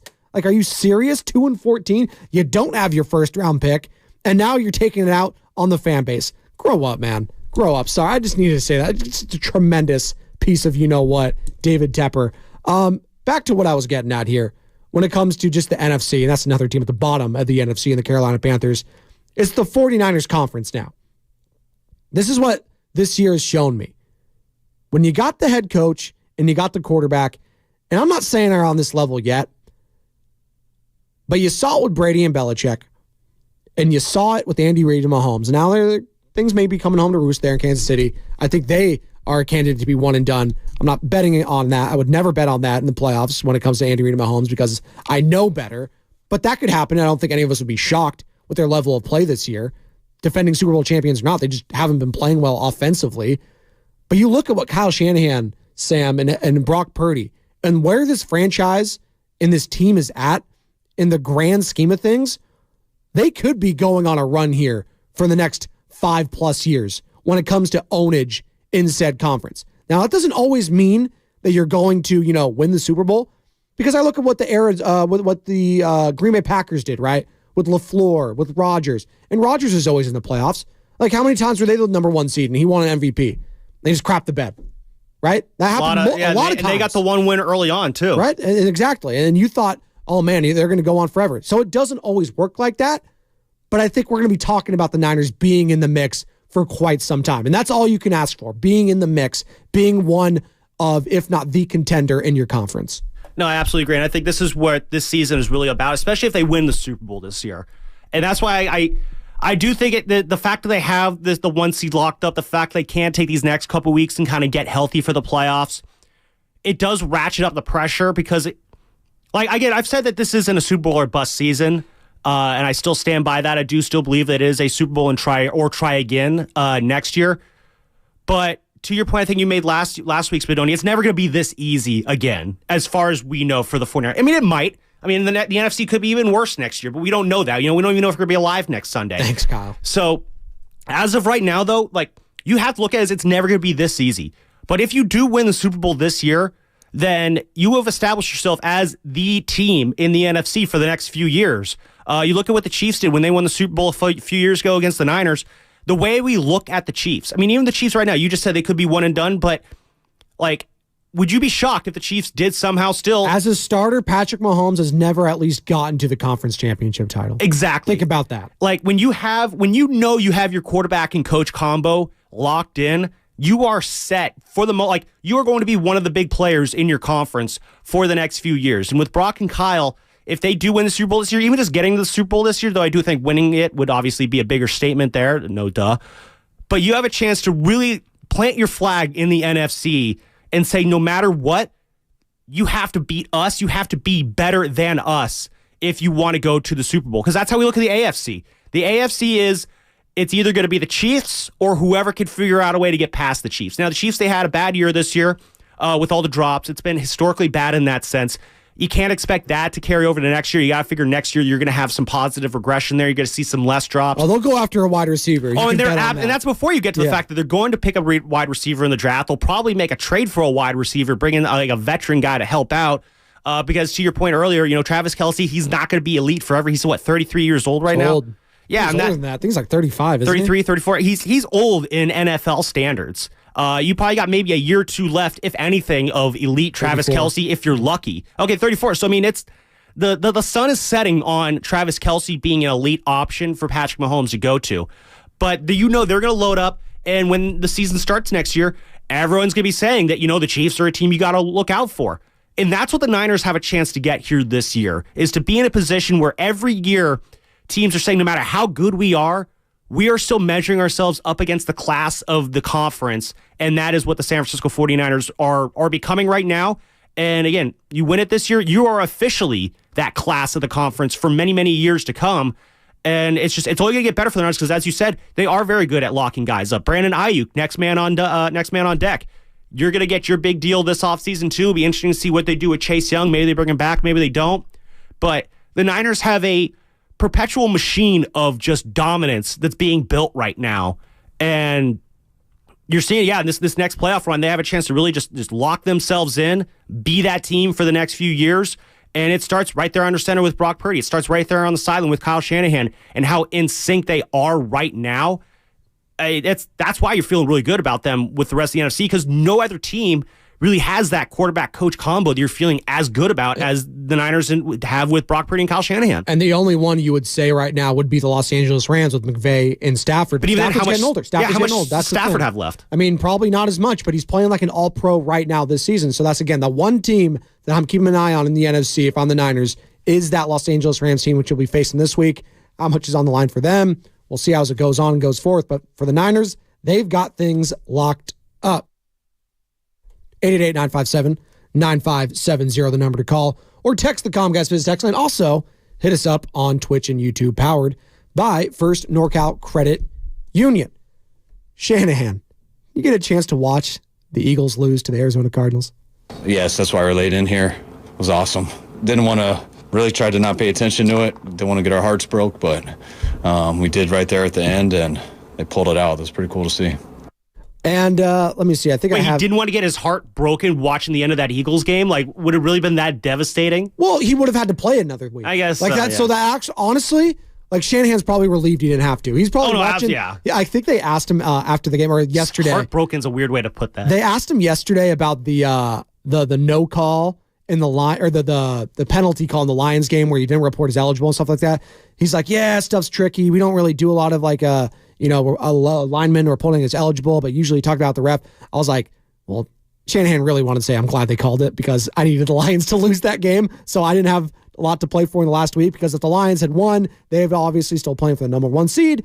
Niners, they're chilling though, because they have the tiebreaker now over the Lions, Cowboys, Eagles, all those teams that are 11-5. Brock Purdy, how was it for you to watch the end of that Eagles game? Yeah, it was sweet to be able to have that kind of moment. I'd grown up sort of watching like TV clips and stuff of like teams together watching and celebrating another team win for their case. And so for us to be able to do that, I was sort of just like taking it in. I was like, man, this is something that I've seen on TV growing up. And now we get to all cram into a corner of the locker room and watch on a little TV. So it was special. You're going to notice the theme here. Brandon Ayuk, how was it for you to watch it? That was fun. That was lit. I didn't realize what they were doing at first. I saw everybody out there right in the hallway after the game watching it, and then we all were in college offices watching it just right now. But that was pretty cool. It's the moments like that where we go handle our business out there, and then we get an opportunity to just watch the rest of the league and let it play out in our favor with another team getting a win. So that was pretty cool. A moment that I'll for sure remember forever. I like if you can hear that slightly. I have headphones on, so maybe you couldn't hear it in your cars or wherever you're listening. Someone's phone was going off in the background. Maybe it was Ayuk's. You can hear the vibration. 888-957-9570. Philadelphia Eagles in shambles right now. And the 49ers, they're sitting high on top of the conference. Ain't it sweet, Niner fans? 888-957-9570. How confident are you about this team? Because, I mean, if I'm a fan right now, I'm riding high. I really am. I just look at the landscape. I know things can change fast. Life comes at you quickly, but you got that rest. So I'm trying to find a weakness right now when it comes to this team, Sam. And I'm having a hard time doing it. Well, there's two things I would say if they're going to rain on the party right now, outside of just something crazy Rain happening. is in the forecast this week. There you go. Love that rain. Every time it rains, I'm always just like, oh, well, that's the last rain we're ever going to have. It's just those years of drought and just absolutely scarred me for life. That's our weather segment of today. But if there's outside of something just drastically happening, some wild, unforeseen upset, knock on wood that doesn't happen. There's two things I think really kind of concern me. One, we touched on already, it's the health. Like I said, you got through the season reasonably healthy. The injuries you do have to Eric Armstead, Ambry Thomas, Christian McCaffrey, they're not long-term. It doesn't seem like Kyle Shanahan's all that concerned about any of them. All those guys should be back, ready to go full strength. Ambry's going to be playing with the club when that divisional round starts up. So for the most part, you got everybody healthy, and you want that to stay. You want that to be the case, obviously, going forward here the next few weeks, because you look around the rest of the league, the reason teams are struggling is you got guys dropping like flies. I mean, look at Miami. Their defense is in shambles. They're missing Chubb, yeah. Jalen Phillips, Xavier Howard. That's tough. That was a horrible loss and adding insult to injury there. Losing Chubb in garbage time, too. You know, I was listening to WQAM 560, our friends, our Odyssey station out there in Miami on the way in, and they're complaining about, the fact that Chubb was left in during garbage time. Like, when he shouldn't be there. And that's the worst, when you lose guys on plays where they shouldn't even been on the field. So health, obviously a big risk there for the Niners, and you can't really predict that, obviously, but that's one weakness there. McCaffrey's calf, absolutely something to keep an eye on, though. Again, I know I said there's not a lot of concern there, but, the Bay Area, calf injuries that you don't want to be concerned about. We've heard that story before with one Kevin Durant. We all know how that went. I don't mean to strike that fear into you Niners fans. Put that evil on me, I'm not saying that a calf injury is going to turn into an Achilles injury, but right now, again, the news out of McCaffrey sounds about as good as you can expect, so that's a positive. Hold on to that. The health factor, still good for the Niners. Hopefully that holds up. The other thing I wanted to highlight here, and this is something I really liked about what the Niners did on Sunday, or it's more about what they didn't do. They didn't rack up a bunch of penalties. So they have been one of the more penalized teams. They have been the most penalized team. Going into last week, I think they had the 8th most penalties and the 10th most penalty yards in the NFL, which is still a lot for a team that's at the top of the conference. On Sunday, though, I think they had, 2 or 3 penalties for 30 yards? Not a lot. There were not really any dumb penalties. There was, I think, one bad pass interference there or something like that. Ronnie Bell had a hold there. There's a Fred Warner, I think, jumped off sides at one point. But for the most part, there were no killer penalties. Very clean game. And that's from the top down. That's Shanahan, having a bad loss like that. Can't beat yourselves, right? That was probably what the message was heading out of that Christmas Day loss to the Baltimore Ravens. Just can't beat ourselves. If we don't beat ourselves, we're winning. It's as simple as that for the 49ers. You cannot beat yourselves, and that's where you want to be. You can't say that for all teams. Sometimes there's luck involved. For the longest time, I felt like, shout out Billy Joel for the longest time, if you played your best and you played the one team, if you're the Niners, for the longest time, it was Kansas City. That's the one team I always looked at. If they played their best, man, I just don't think the Niners are beating them. Now it's, if the Niners play their best and play mistake-free football, no one's touching them. Yeah. Chiefs, Maybe the Ravens. God, that's the one team right now. Ravens, Maybe the Ravens. It's tough because the only film we have of them is of them running roughshod And over them. they just kicked 2 Shanahan offenses back to back. That's a good point, yeah. The AFC and the NFC. And Mike McDaniel runs the same offense, and they are not fooled by any of that motion stuff. Roquan Smith was baiting Tua. I don't know what they were doing, by the way. Heading into that, they had the 2-minute warning. They were trying to beat the clock there, the end of the first half. And then Tua I don't know what was going on there, just forcing it. But that's what Tua does. He forces him, and he makes mistakes. Thank you, Mike McDaniel, there. You were talking about health for the 49ers. Here's Shanahan yesterday on his weekly media conference call talking about good news on CMC's calf. We're real confident on that, and it was good news. Could have been a lot worse. So we're happy. It'll take care of him this week, and hopefully he'll start getting to go during our off week. And that's great news. Hopefully that's just a grade 1 strain, because there's 3 level grades, and a strain obviously is a slight tear, as we know. Shout out Dr. Nirav Pandya, UCSF Health, our 95.7 The Game injury insider here when it comes to all things sports injuries. So good news there, Sam, in regards to CMC's calf strain. And he's going to be a major factor here.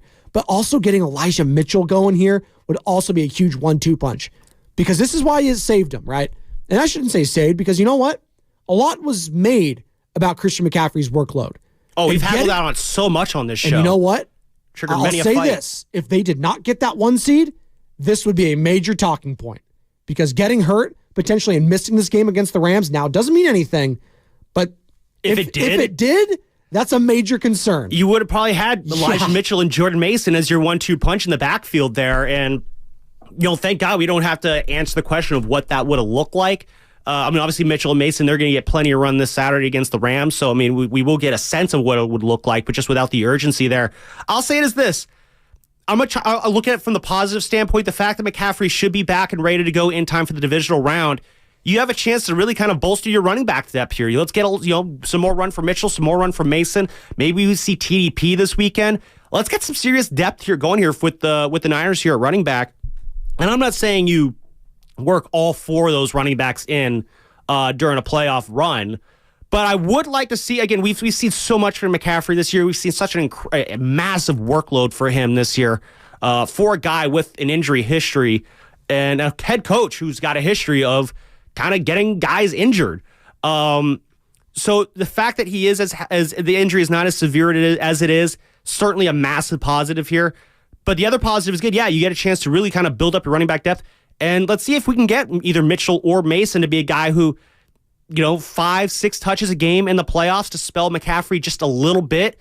Because any bit of freshness you can keep on McCaffrey's legs, the deeper you're going to the playoffs, is going to be absolutely huge for this offense. Where are your concerns, Niner fans, if any? Because right now the Niners are the number 1 seed in the NFC, and I have 0.00 concerns with this squad. Outside of health, which I think is going to take care of itself because you have this 1 seed. See, that's the thing.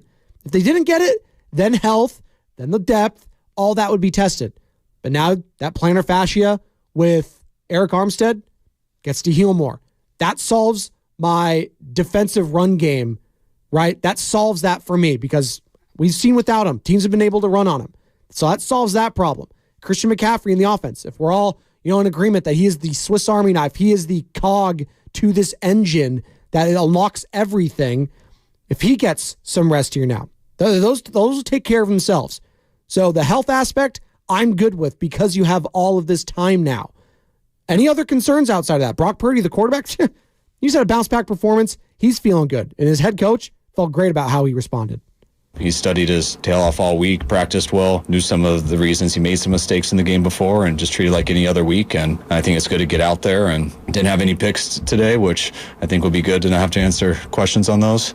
But I thought it was a hell of a deal for him. We've had a lot of real good quarterbacks in this organization, and just being told in there that he broke the record for the all-time yards in a year, I think that's a pretty big accomplishment by him and everyone else in there. So it's cool to do that today and to lock up the 1 seed. It's pretty incredible, right? Brock Purdy, Mr. Irrelevant. And he's going to lean into that. That's the nickname, and you got to keep that name. Chip on the shoulder, whatever. But it's become ironic at this point because he's been anything but irrelevant for this franchise. He comes in as the 3rd quarterback last year and doesn't skip a beat. In fact, not only that, he raises the offense. And then he gets hurt. Then he has major injuries, Sam. torn ligaments in his elbow. So an arm that is already limited when it comes to strength could potentially become more limited. Trey Lance, what's going on? You invested all this draft capital. Now you bring in Sam Darnold, obviously a former top 5 pick in the draft. He's got all the physical intangibles, USC, fight on, big school, all that. And what does he do? Goes in here, has an MVP type of season, doesn't look back, even after the worst loss of his NFL career, in his short NFL career, comes back as a clean game, 2 touchdowns, no sacks, no picks, no fumbles. And this is where the 49ers are. And let's not they look have past their guy that. locked in. And let's not look past that, Spinner. He had the worst game of his young career. He absolutely could have let that drag on him.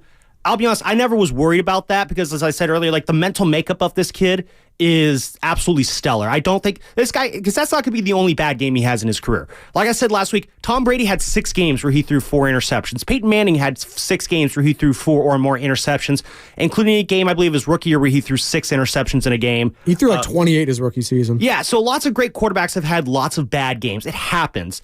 And Brock has shown that when he has a bad game, he's not going to let it carry over to the next week. He's not going to let it impact his performance. It's going to be very hard for him to have a prolonged slump because, as you know, as our friend Tony in Oakland likes to say, he has that energy. He's in the zone. He is in that zone. Tony's on my, I don't know. She tried to check me on a quote that was clearly wrong, and then she tried to check me on it. I was like, no, get your facts straight and get back to me. But hey, go Steiny on her for a second. I love it when Tony's in her zone, but no, she absolutely calls it right, though, when she talks about Brock being in that zone. He is locked in a way that you want your franchise quarterback to be, and that's why I'm so excited to see just how much better he does get. I want to shout out our YouTube chat, powered by First NorCal Credit Union. They brought up 2 other things that I think are actually probably a little bit of a concern. First off, Lori in Phoenix, we love her. She brought up, Ray McLeod is coming back. The return game, Spadoni, and Ronnie Bell, whenever he goes back to receive a punt, Niner fans, I feel like they're holding their breath every time that happens. Anytime Ronnie Bell's on the field, it seems like 49er fans are holding their breath there. With McLeod coming back, Danny Gray's a couple weeks away too. We asked Rob Sascarera last week, when do you pull the plug on Ronnie Bell? He said you should have pulled the plug already. It's getting to the point where, you can't trust Ronnie Bell out there on the field. And especially when it comes to kick returns, number 10, returning punts. We all know how bad that can get here in 49ers lore. I mean, number 10, is that just a cursed number for the 49ers? Well, I was watching the games yesterday, yes. And I was watching the games yesterday, all the muff punts since college. I get it. But that's the one thing that could always change in a game, right? Special teams, turnovers, all that sort of stuff. Hell, the 49ers won a game on a special teams turnover touchdown. Talanoa Hufanga, probably the play of his career thus far, against the Green Bay Packers in Lambeau Field. So, yeah, I guess. I mean, but if that's what we're going to go to, we're scraping the bottom of the barrel. Like a kick return, punt returns, that's fine. If you're really that concerned about it, I get it. That's not really on the high. Well, we've seen how games can go off the rails by a muff punt. I'm not too concerned about that though. If they really needed to, they could put Debo back there. They could put one of their guys. Are you okay with Debo going back there though? Because again, the Debo's guy can catch it. That's right. That's true. Okay, but anyone can fair catch it. Well, that's the thing then. Just tell them to fair catch it or get the hell out of the way. It's not that difficult to go around that. And if Kyle Shanahan can't figure that out, I would like to see again with Raymond McLeod coming back or with Danny Gray come back in a couple weeks. Just don't put Ronnie Bell back there. That's fine. Ray put him back there. Fix, yeah, that's your fix there. It's an easy fix. Yes, you are right there. But we're talking. First off, we're talking concerns, and the biggest concern is who's returning punts. Let's just keep in mind that is a good problem to have. I mean, it's a problem, but if that's your biggest problem, you're in a good situation. They got multiple weeks off to see. This is the thing. If they were not having the 1 seed locked up, these are concerns still. But they got multiple weeks. Guys are going to get healthy. They'll be just fine. Victor in Covina. What's going on, Victor? You're on the Morning Roast with Spadoni and Lubman. Hey, guys. I've been listening to you guys for a long time. First time calling. I've been wanting to call you guys all season long. I finally got through. Hey. And he got the B squad. Thanks. Say that again? No, I was going to say, you've been listening all year, and this is the first time you got a call. You got the B squad. You got Spadoni and Lubman. All good, though. We appreciate it, man. Hey, my only concern is, and it's been a concern even when Jimmy G was there, is the O-line. If we lose Trent Williams, that O-line will not hold up. That is my concern. I mean, you saw it when we were playing the Ravens. It's something of concern. What do you guys think? I mean, sure, if they get hurt, like that's always the thing, though. It's all based on injury. So, yes, if Lane Johnson goes out for the Philadelphia Eagles, is there concern? Absolutely. Yes. Yeah. If you lose your best offensive lineman. Yes, we saw this in the Super Bowl a couple years ago when Patrick Mahomes didn't have both his starting left and right tackles. They got destroyed and manhandled against Levante David and Ndamukong Suh, who's my guy, Vita Vea, all those guys in Tampa. Like, that's just what happens. It could be the greatest quarterback of all time. If you don't have anyone protecting you, just look at Tom Brady in the Super Bowl. Still the greatest team I've ever seen. That won 17-1 against the New York Giants. O.C. Umenyiora, Michael Strahan, Antonio Pierce, all those guys just battering and bruising that offensive line and that quarterback. And that is something to be, concerned of. But Trent Williams played last week. If you want to keep him out this week, stay healthy, that's fine. He's okay. So again, if that's what we're going to, injuries, that's for everything. I can't quantify that. I can't predict that. That takes care of itself. No one could have predicted Brock Purdy injuring his arm and tearing his ligaments in his elbow and his season in the Niners season being over. No one could have predicted that. So outside of that, I'm not worried about anything. And I can't worry about injuries right now because it doesn't do you any good. The rust factor. That's the one thing a lot of people are going to be talking about. How rusty they're going to be when they finally play. It's going to be a couple weeks till they played any meeting from football. Here's Kyle Shanahan talking about that to the media yesterday. I think it can be tough, but it's not just playing, it's how much you practice and everything too. And, so you got to make sure that you prepare for games by practicing. And we got a game this week on Sunday, and that's what you got. When you give guys the game off, practice changes too. And that can end up hurting guys a lot. And you end up just developing bad habits, and I've seen it cost a lot of teams. So, and it does give some guys a chance to get healthy. But when you do that and you sit people, then you want to sit some of the names you guys mentioned, but then other people got to double up and do a lot more because you only get 2 guys off a practice squad. Also, if you want to get more than 2 off practice squad, we got to cut people on our roster. And then we don't get those guys just to get those guys up. So always can end up hurting. You rest players, and that sometimes gets more players injured. So that's all that stuff you got to balance out, and that's why it's there's not a clear-cut decision on anything. You got to look in each individual and each situation and play it out as the week goes. Are you concerned about the amount of rest the 49ers will have until they play a meaningful playoff game? 888-957-9570. But this is where you want to be as a fan. Not worrying about anything for multiple weeks. I mean, we as fans, and we're talking to all the fanatics here, we love it because Sam is like this, I'm like this, Bonte Shasky, you're like this. You have so much mentally invested in teams, and that's why we go so crazy for sports, and that's why we're diehards, and that's why we love this stuff. To have a few weeks off mentally is so nice in football because a loss could drain you for a whole week. We've all been there. How long was that week for 49er fans losing to the Baltimore Ravens? It was a lot. I mean, as bad as your quarterback looked, Christmas was ruined. Thankfully, it was at night, so you got to enjoy the lead up to that. But you went to bed sad on Christmas night. But you don't want that. Yeah. But instead, you enjoyed New Year's. So New Year, new 49ers, are they going to get the job done? See, this is the thing. And it's fun. You get to enjoy all the chaos going on this week in football. And there's a lot, by the way. Like, this is a perfect time. If you don't have anything invested, this is a perfect weekend to watch sports. I've already mentioned it. You got Bills, Dolphins, that's Sunday Night Football, right? That's going to decide either the number 2 seed or if the Bills win that, they're the number 2 seed, right? Correct. And if the winner of that, I'll put it this way, the winner of that game wins the AFC East and will be the number 2 seed. The loser of that game, obviously second in the AFC East, they're going to fall to the number 6 seed, and they're going to have to go to Kansas City for the wild card weekend. Aren't the Bills eliminated if they lose this game, though? Did I see that? We'll look into that. I thought the Bills, maybe that's true for the Dolphins for sure. The Dolphins may be locked in. I thought the Bills may be donezo potentially if they lose this game, which would be nuts. Yeah, the Dolphins have clinched. The Bills have not clinched yet.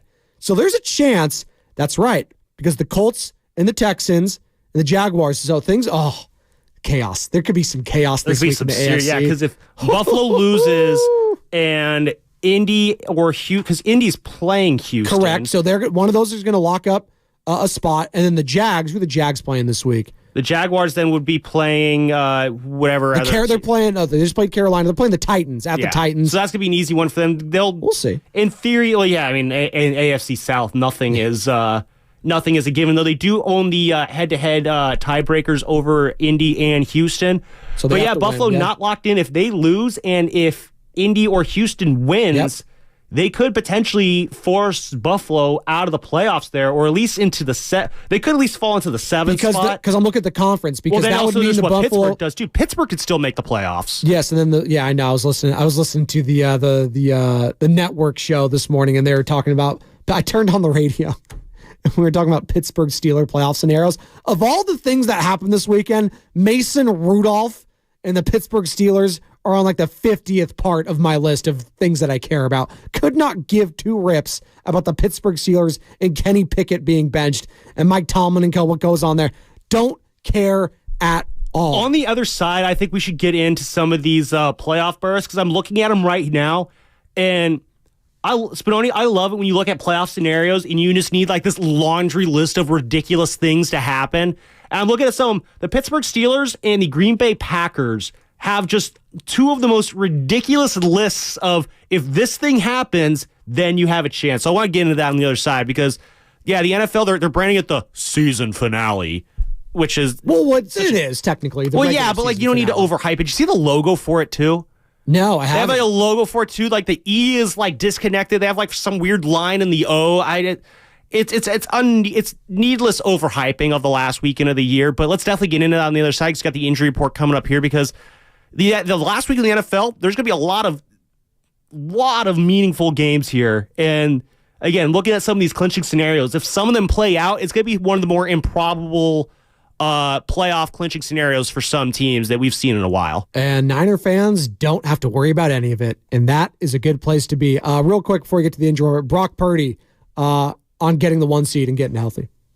There's a lot of guys on our team that have given so much this whole season, week in and week out, and to be able to get a little break is huge. You know, we haven't had one really since, you know, the bye week, and so this part of the season, I mean, every team's going through it, but for us to be able to lock up that 1 seed and get guys healthy going into playoffs is huge for us. So we're excited about that. And then obviously to be able to have 2 games in the playoffs before the big one is huge. So, yeah.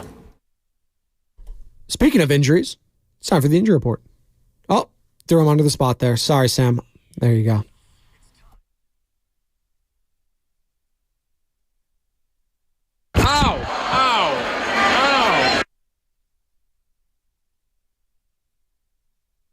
I hate when I do that. I try not to, toss when the guy's not looking and stuff like that. I should be better at that. As a you're a minute or two early board to op, report. that's fine. You know what? It's all right though.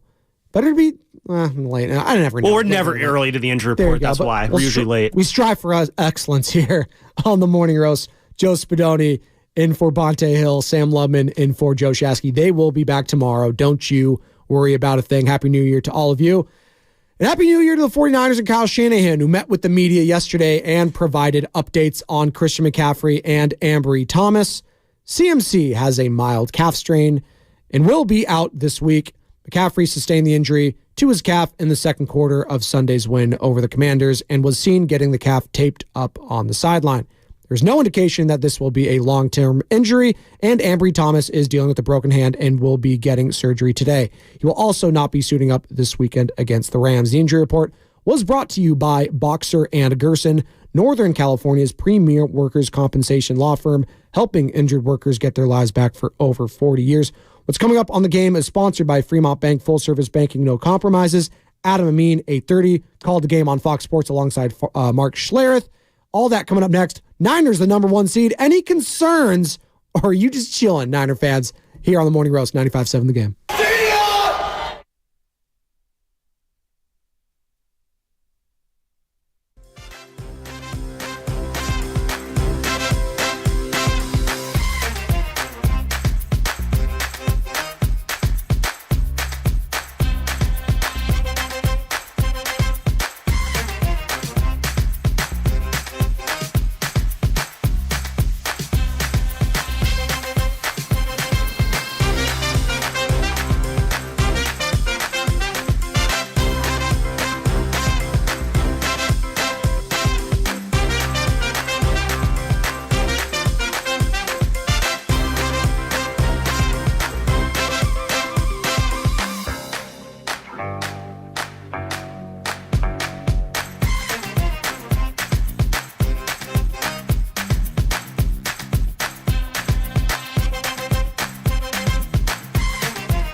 49ers are your number one seed in the NFC. Welcome in, ladies and gentlemen, boys and girls.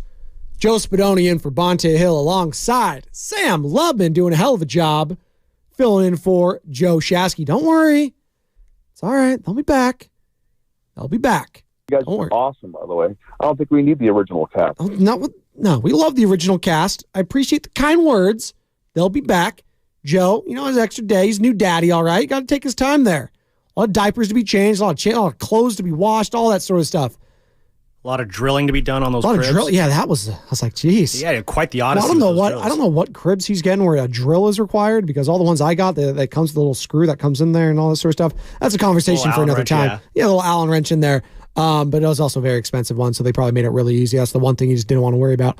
God, one thing. The money, yeah, that's my one thing. How about 1 million things? That's how much money you end up spending on these kids. But you know what? It's all worth it. So Joe Shasky and Bonte Hill, they'll be back tomorrow. Don't you worry. We do got Steiny and Goo coming up, though, in a couple hours, though. Can't wait to hear those guys, the full cast of characters over there. Goo's Cowboys getting a massive win over the Detroit Lions. I just saw Dan Campbell. He's got a controlled fury, he says. And you know what? It's just funny watching the sports over this weekend, watching the football, all that, college football. It's going to be Michigan versus Washington. Cannot wait for that matchup for the championship. Will the Pac-12, the Conference of Champions, go out as champions, or are we talking about this as a Big Ten kind of a matchup? It's kind of funny there how these two teams will be playing each other next year, Michigan and Washington. But just watching everything going on over the weekend, Sam. I mean, you came in with the highlight, Adam Amin there, Fox Sports, Purdy scrambling, hitting the touchdown to Ayuk. The 49ers have to just feel so good about where they're at. Mentally, you're going to get better physically with rest. I know Christian McCaffrey has the calf strain. Shanahan's not too concerned about it. You got multiple weeks off now to rest and heal. Armstead and his foot. You just got to feel confident and kind of refreshed, maybe not the right word, but just relieved if you're a Niner fan right now. Where things were early on, that 3-game losing streak seems like forever ago. The conversation in regard to Trey Lance, Sam Darnold, who's our quarterback going to be, the Jimmy Garoppolo drama, that's all gone behind us. And you got your quarterback, you got your head coach, you got your running back, your tight end, your receivers, your D end. You got everything right now. And it's all right in front of you. The road to Las Vegas goes through Levi Stadium. It goes through the red and gold. And where else would you want to be? Your former coach used to have a saying, who's got it better than us right now for the 49ers? Nobody. Not in the NFC, at least. No. Well, even in the AFC, I know the Ravens are balling.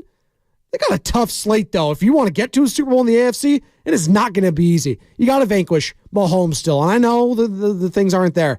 You got to vanquish Mahomes and Andy Reid. That's tough.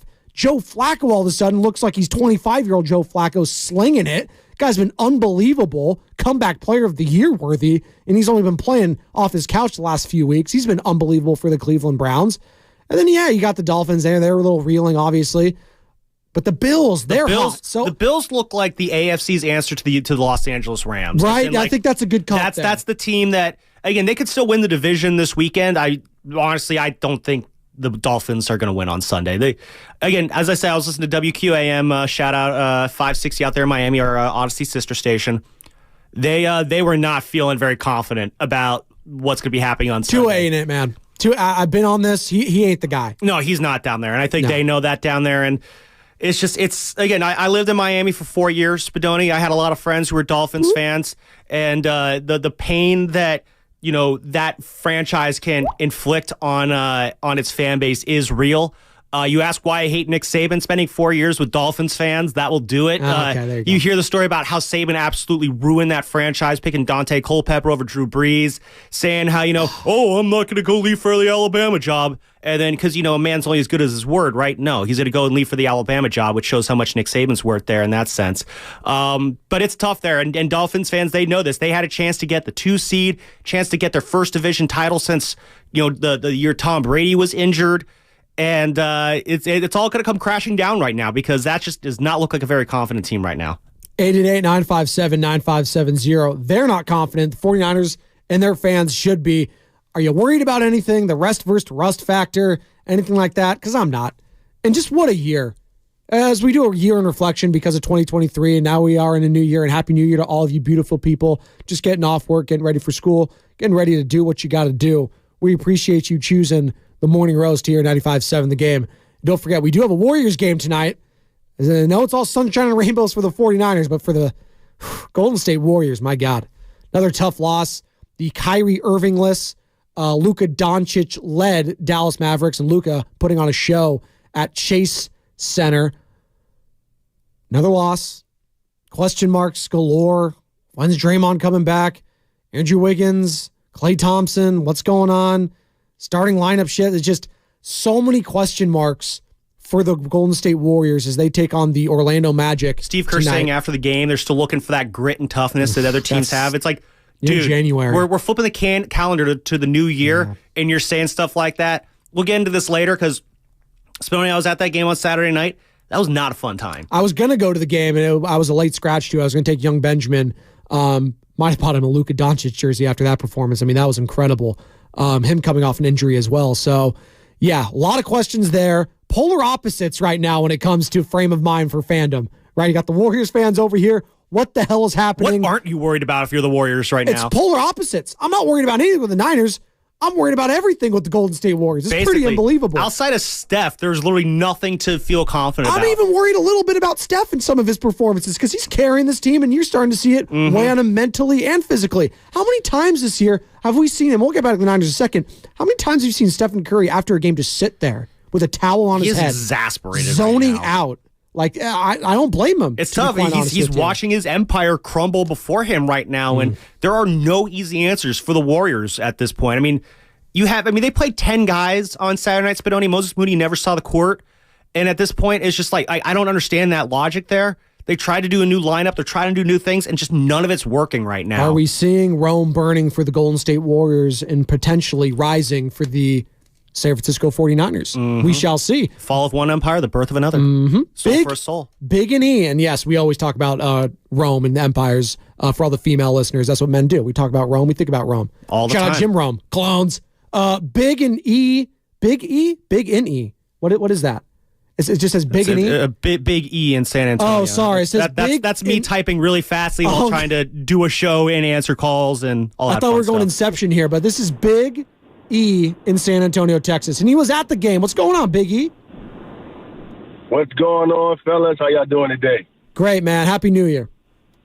Hey, Happy New Year, you guys. Hey, look, I just want to talk just very quickly, just let you know that the energy and the excitement at FedEx Field was amazing on Sunday.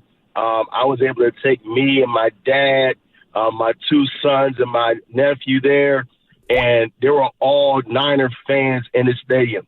The ratio was probably somewhere, I would guess, probably 5-1. It was like a home game away from home. It was amazing. That's incredible. Hey, Big E, before you go, and I appreciate you calling in, how confident are you in the squad right now? Is this the year they finally get over the hump, get to Las Vegas and finish this thing? Because it sure feels like the path is set, man. Man, I do believe this is our year. I believe this is our year. Everybody's going to be healthy. I'm so happy that they were able to get the bye. I don't see Shanahan, taking the last game lightly. I don't see him taking the rest lightly. I think everybody is locked in. Awesome. And Big E in San Antonio, Texas, locked in. Appreciate you calling 888-957-9570. Flying out from Texas to D.C. to get the Niner game in. It did sound like a home game. I mean, you know that there's a lot of Niner fans there when Kyle Juszczyk does something and you hear the entire home crowd go, "Use." Yeah. Yep. You know, the announcer says, "Oh, they're not booing. They're saying." I never know, though, too, and you can hear it. But because, like, when you play, like, certain, like, the colors obviously aren't the exact same, but when you see it on TV, the burgundy and then the red and stuff, the crimson and stuff like that, it always kind of blends in. The stands look similar. I think they have red seats out there, too, which adds to it as well. Yeah. But that's how you know the telltale sign. When Kyle Juszczyk does something and you hear a bunch of ooh going throughout the crowd, I always like this one here. One of those ones. One of my favorite drops here at the I don't station. even know what that is from. What is that? It's from like some Steve Kerr press conference years ago. I remember because like before I worked at the station, I obviously used to use some. That's a Dib special right there. I used to listen to this station a lot before I worked here back in the old morning show, and they used to play that drop all the time. I just thought it was the funniest thing ever. So that was the one drop I had to say from the old building and bring over here. So shout out behind the scenes there. Shout out YouTube and Twitch streamers. Just search us on 95.7 The Game. Like and subscribe there, and it's all brought to you by First NorCal Credit Union, the smart choice for low auto loan rates and super simple online application process. 888-957-9570, the number to call or text. We're feeling good right now. 49er fans are feeling great, and why shouldn't you? I mean, you just had one of the greatest, if not the greatest, and if you just go by the passing yards, quarterback season in 49ers franchise history. You just saw that with Brock Purdy. He just broke the all-time passing yards in a single season in 49ers franchise history. That's incredible. I mean, if we just take a step back and just look at the totality of everything when it comes to the 49ers, and this is a new year, and this isn't the final step. We're not doing that. This isn't a season in review. The regular season might be over, but they have bigger and brighter things. But I think you can reflect today on just how amazing Brock Purdy has been for this franchise. You can't say it enough. What this guy went through in the offseason, the turmoil, all that sort of stuff with his injury, would he get back to this moment? He never wavered. The head coach never wavered. The team never wavered. They always bought into it. They did. We had all this conversation, the fans, the media heads, talking heads, me included, we talked about, Trey Lance, Sam Darnold. Are these going to be the guys? Does Purdy, is it locked in step? He only had a cup of coffee, but they invested all this time and money and energy into Trey Lance, and he just hasn't stayed healthy. And then he bring in Sam Darnold, and he put that to bed so early on in the season with a great performance against the Steelers. Then he built off that. There was a couple of lumps he took. Not a great game against Cleveland. Not a great game against the Ravens. The losses he had against the Bengals, against the Vikings, bad turnovers. But he never wavered. Mentally, physically, and on the heels of the worst performance he's had at a professional, to have a clean game like he did in Washington. No picks, no fumbles, didn't take a sack, 2 touchdowns, very efficient as he went 22 of 28, 230, 124 passer rating. Like, you got to feel great about where you're at mentally and physically, for that matter, with your quarterback, with your head coach, the synergy they have. I mean, everything's coming up Niners right now. They got to go take it. But right now, you have no place you would rather be than with the number 1 seed, health, all that, heading into the playoff run, Sam. Oh, yeah, no, I mean, Brock Purdy, he's completely changed how we look at this organization. I mean, Spinoy, remember at the beginning of the year, we're complaining about how it's year 7 of the Kyle Shanahan era, and we're still having quarterback conversations. Like coming in this year, there was a battle between Trey Lance and Brock Purdy, that we forget. And Sam Darnold, too, if you're of that mindset that he was once upon a time in the Never really a battle, though, for the players and the coaching staff there. It was always Purdy. It was always going to be in Brock's hindsight, it was position to always lose. Brock. It was always Brock's to lose, but in training camps, Spinoy, that was not the case. I mean, I remember when Bonte Shasky and I, we went to that first training camp practice, and, we're having debates on who looks better, Trey Lance or Sam Darnold. We were not talking about Brock Purdy because we were absolutely petrified over what his arm strength's going to look like. This dude was coming back from Tommy John surgery, basically. And there was no guarantee that his arm was going to be full go when this season started. But now, obviously, we're seeing it locked in. We're seeing how well he's played. We're seeing how he's basically locked himself in as the 49ers franchise quarterback for the next few years.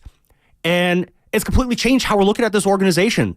For the last 20 years, really, ever since Jeff Garcia, there has been a massive question mark at what has been, at what is probably the premier position in Bay Area sports. I think the number one position in all Bay Area sports is quarterback of the 49ers. Oh, it's not even close. It's the most important position in team sports, and the most important sport in America is football. So yes. So yeah, it's the number 1 position here in the Bay Area. And for the last 20 years, it has been a hodgepodge of garbage with, spurts of success here. The moment of Alex Smith, the couple years of Colin Kaepernick. We thought that Jimmy Garoppolo was the guy.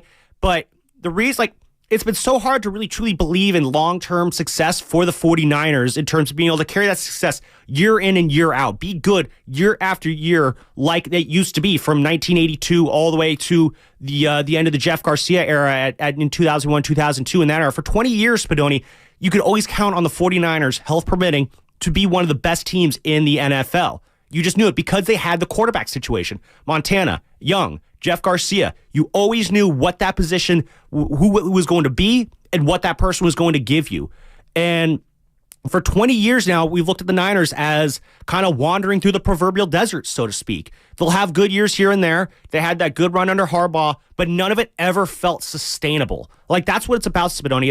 It's about looking at the Niners and seeing right now for the foreseeable future, this feels like a chance to have sustainable success in the same way that, the Chiefs have it right now, the same way that the Bengals are set up with Joe Burrow. It's just when you have that quarterback, when you have that position settled, it removes so much of the anxiety, so much of the question marks, so much of just the off-season hand-wringing over what this team's going to look like. You don't have that anymore. And that is just, it's such a new feeling. It's almost weird, really, because, I'm not like a diehard Niner fan or anything like that, but if you're a diehard Niner fan, I got to wonder, is it weird feeling so secure about your team's future? Because you haven't felt that way in 20 years.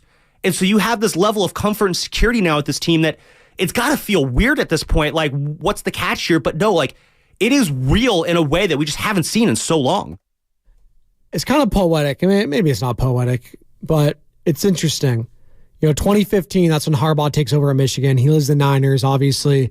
Tom Sula takes over for a year. He gone. Chip Kelly takes over. He gone. Then they finally get Kyle Shanahan. They get to the mountaintop. They fall back down. Jim Harbaugh's been on that doorstep in Michigan for so long. He obviously took the Niners to the Super Bowl when he was the head coach in San Francisco. And now of both of them, I'm looking at Shanahan and Harbaugh. Feels like both of their, best or most prime position to, win that championship. Get that one that's been evading them their entire careers, both for Shanahan and Harbaugh. And it could potentially happen in the same year. I don't know. I actually didn't think about that. There's something poetic about that. That would be wild if Harbaugh and Shanahan. If Harbaugh wins it this year, does that make it even more like, now Kyle has to win it? No, not even close. Because college ball's different. So that's the thing. And for Jim Harbaugh more so than Shanahan, it's always been the one that he's just always the bridesmaid, never the bride. He's gotten so close there. He's gotten to the apex, just can't get over the hump. Prior to yesterday, he was 0-6 in bowl games. He hadn't won a bowl game with Michigan, which is crazy. Crazy.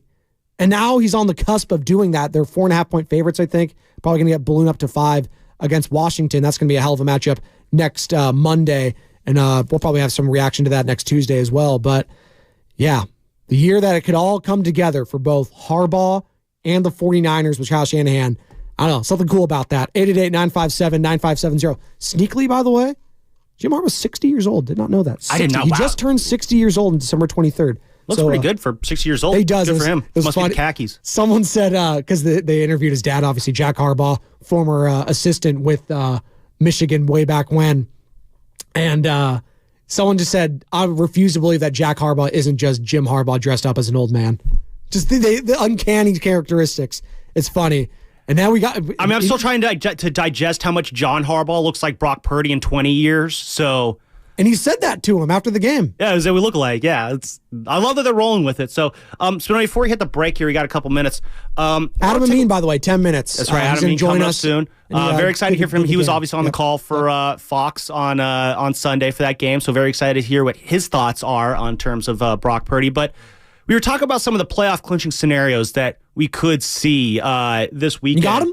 Yeah, I got him right here. Chaos, potentially. There is a lot that needs to happen for some of these teams. I want to start with the Steelers, because always the ones at the bottom have the more wilder scenarios right now. The Steelers right now, they have as I look for them here on this odds things, they have roughly a 26% chance of cracking into the playoff field. It's not bad. Yeah, it's not bad at all. It's 1 in 4 chance. What they need to have happen is, obviously they need to win and a Buffalo loss, or they need to win and have the Jaguars get a win or tie, or they win and Houston and Indy ends in a tie, I mean, what are the odds of that happening? Well, remember what happened a couple years ago? I was going to say Raiders-Chargers. It went down to the wire. Almost Daniel had the most Carlson ridiculous ending to an NFL season ever with that one. You had the one Steeler fan, because all that needed to happen was either the Chargers or Raiders needed to win that game, and the Steelers get through. But if the Chargers and Raiders tied a few years ago, that means both of them are through, and the Steelers are knocked out. They had the one Steeler fan zoomed in on him at Allegiant Stadium when Daniel Carlson was ready to kick, and they ended up making it, and they ended up winning. Absolutely miserable. Just unbelievable. But it could happen. It could absolutely happen. So they need that. Or Pittsburgh could tie. The Jaguars need to lose, and then Houston and Indy doesn't end in a tie. Or there's 5 scenarios here for the Steelers. A Jacksonville loss, a Denver win. Denver is playing the Raiders this weekend. Yeah. Ooh, that might not happen. Jared Stidham revenge game. Oh, God. And Raiders need to lose that game for draft purposes. And they need Houston and Indy to not end in a tie. So basically, Pittsburgh, again, they do at least have their destiny in their hand. They just need to win, but they also need some other things to happen there as well. The Jaguars, obviously, they're playing the Titans. I don't know about that one. I think it will be funny if the Steelers win. So a couple years ago, the Steelers fans just don't end in a tie. Just don't end in a tie. Now they're in a situation this year. It's like, you know what? We need you guys to end in a tie with that Houston-Indy game. It's unbelievable. No, and I love this time of year. And this is the best if you're a 49ers fan right now. Everything's locked up. Just no injuries, no major things happening this week. That's all you just got to cross your fingers. Nothing crazy happening. That's why I'm saying with Brock Purdy, just don't even play him. If you want to play him for a series, whatever, it's why even take the risk at this point. This is a Sam Darnold game written all over it. Trent Williams, take him out. All your big boys don't need to play.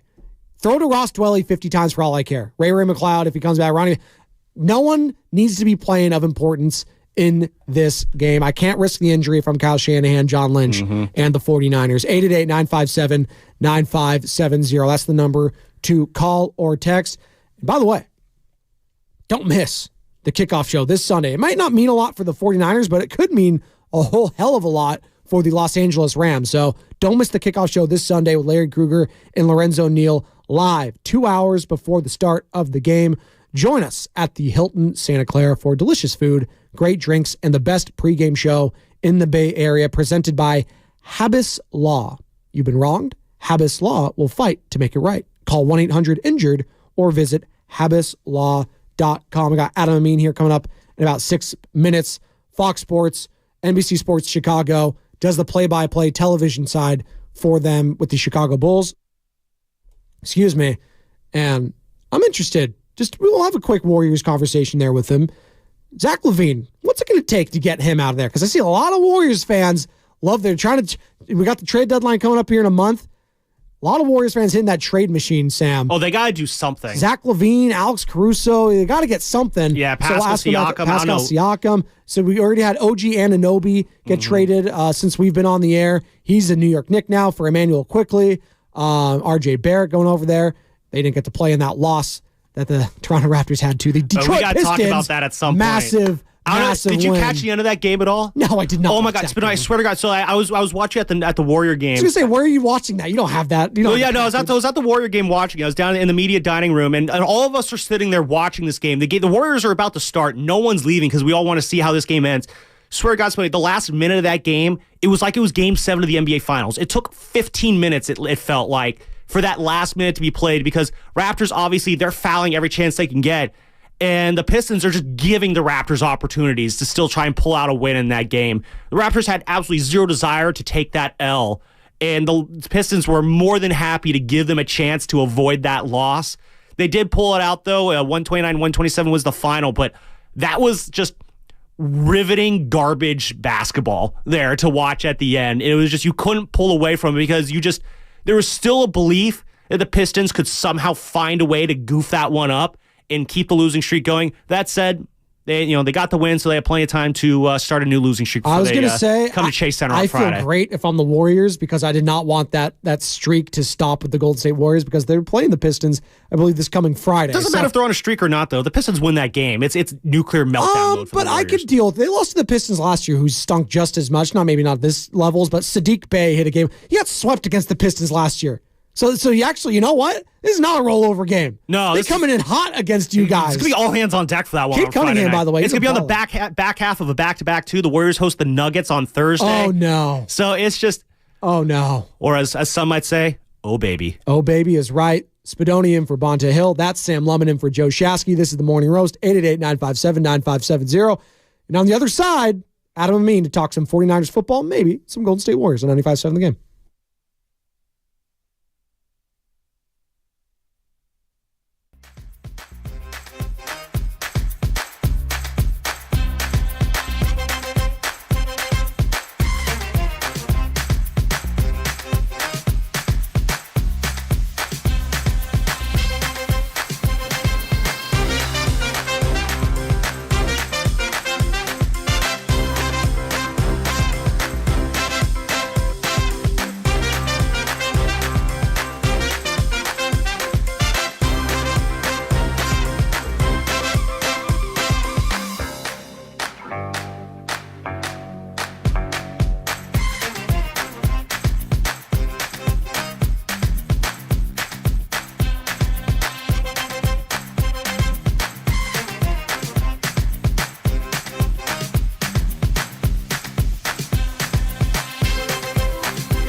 Spinoni and Lubman in for Bonte and Shasky. They'll be back tomorrow. Don't you worry. This is the Morning Roast. Good morning and Happy New Year to all of you lovely people. Just getting up work. If you're on your commute, appreciate you guys choosing us here. 888-957-9570. That's the number to call or text to weigh in on the conversation. We're talking a lot of Niners, obviously clinching the number one overall seed in the NFC. Massive, massive, not only, just to get right, get rested, get mental, but you know what? Just looking at the overarching, landscape here in the NFC, having home field throughout, it feels like a lock. I'm not saying it's a lock. It feels like a lock. I mean, I'm trying to find any holes in the 49ers right now.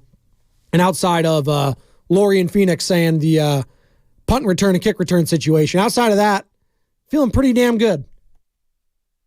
And if I'm looking all the way to special teams and fumbling snaps, I think I'm feeling pretty damn good about my chances everywhere else, offensively, defensively, the trenches, the secondary, what have you. Ambry Thomas, obviously, breaking his hand. He'll wear a club. Not too much concern there for Kyle Shanahan. And CMC, the calf strain, good news there. Not grade 3, grade 2, probably grade 1. And he gets a couple weeks to heal up on that. You heard Adam Amin there on the call for Fox Sports. And we'll have him on here in just a second.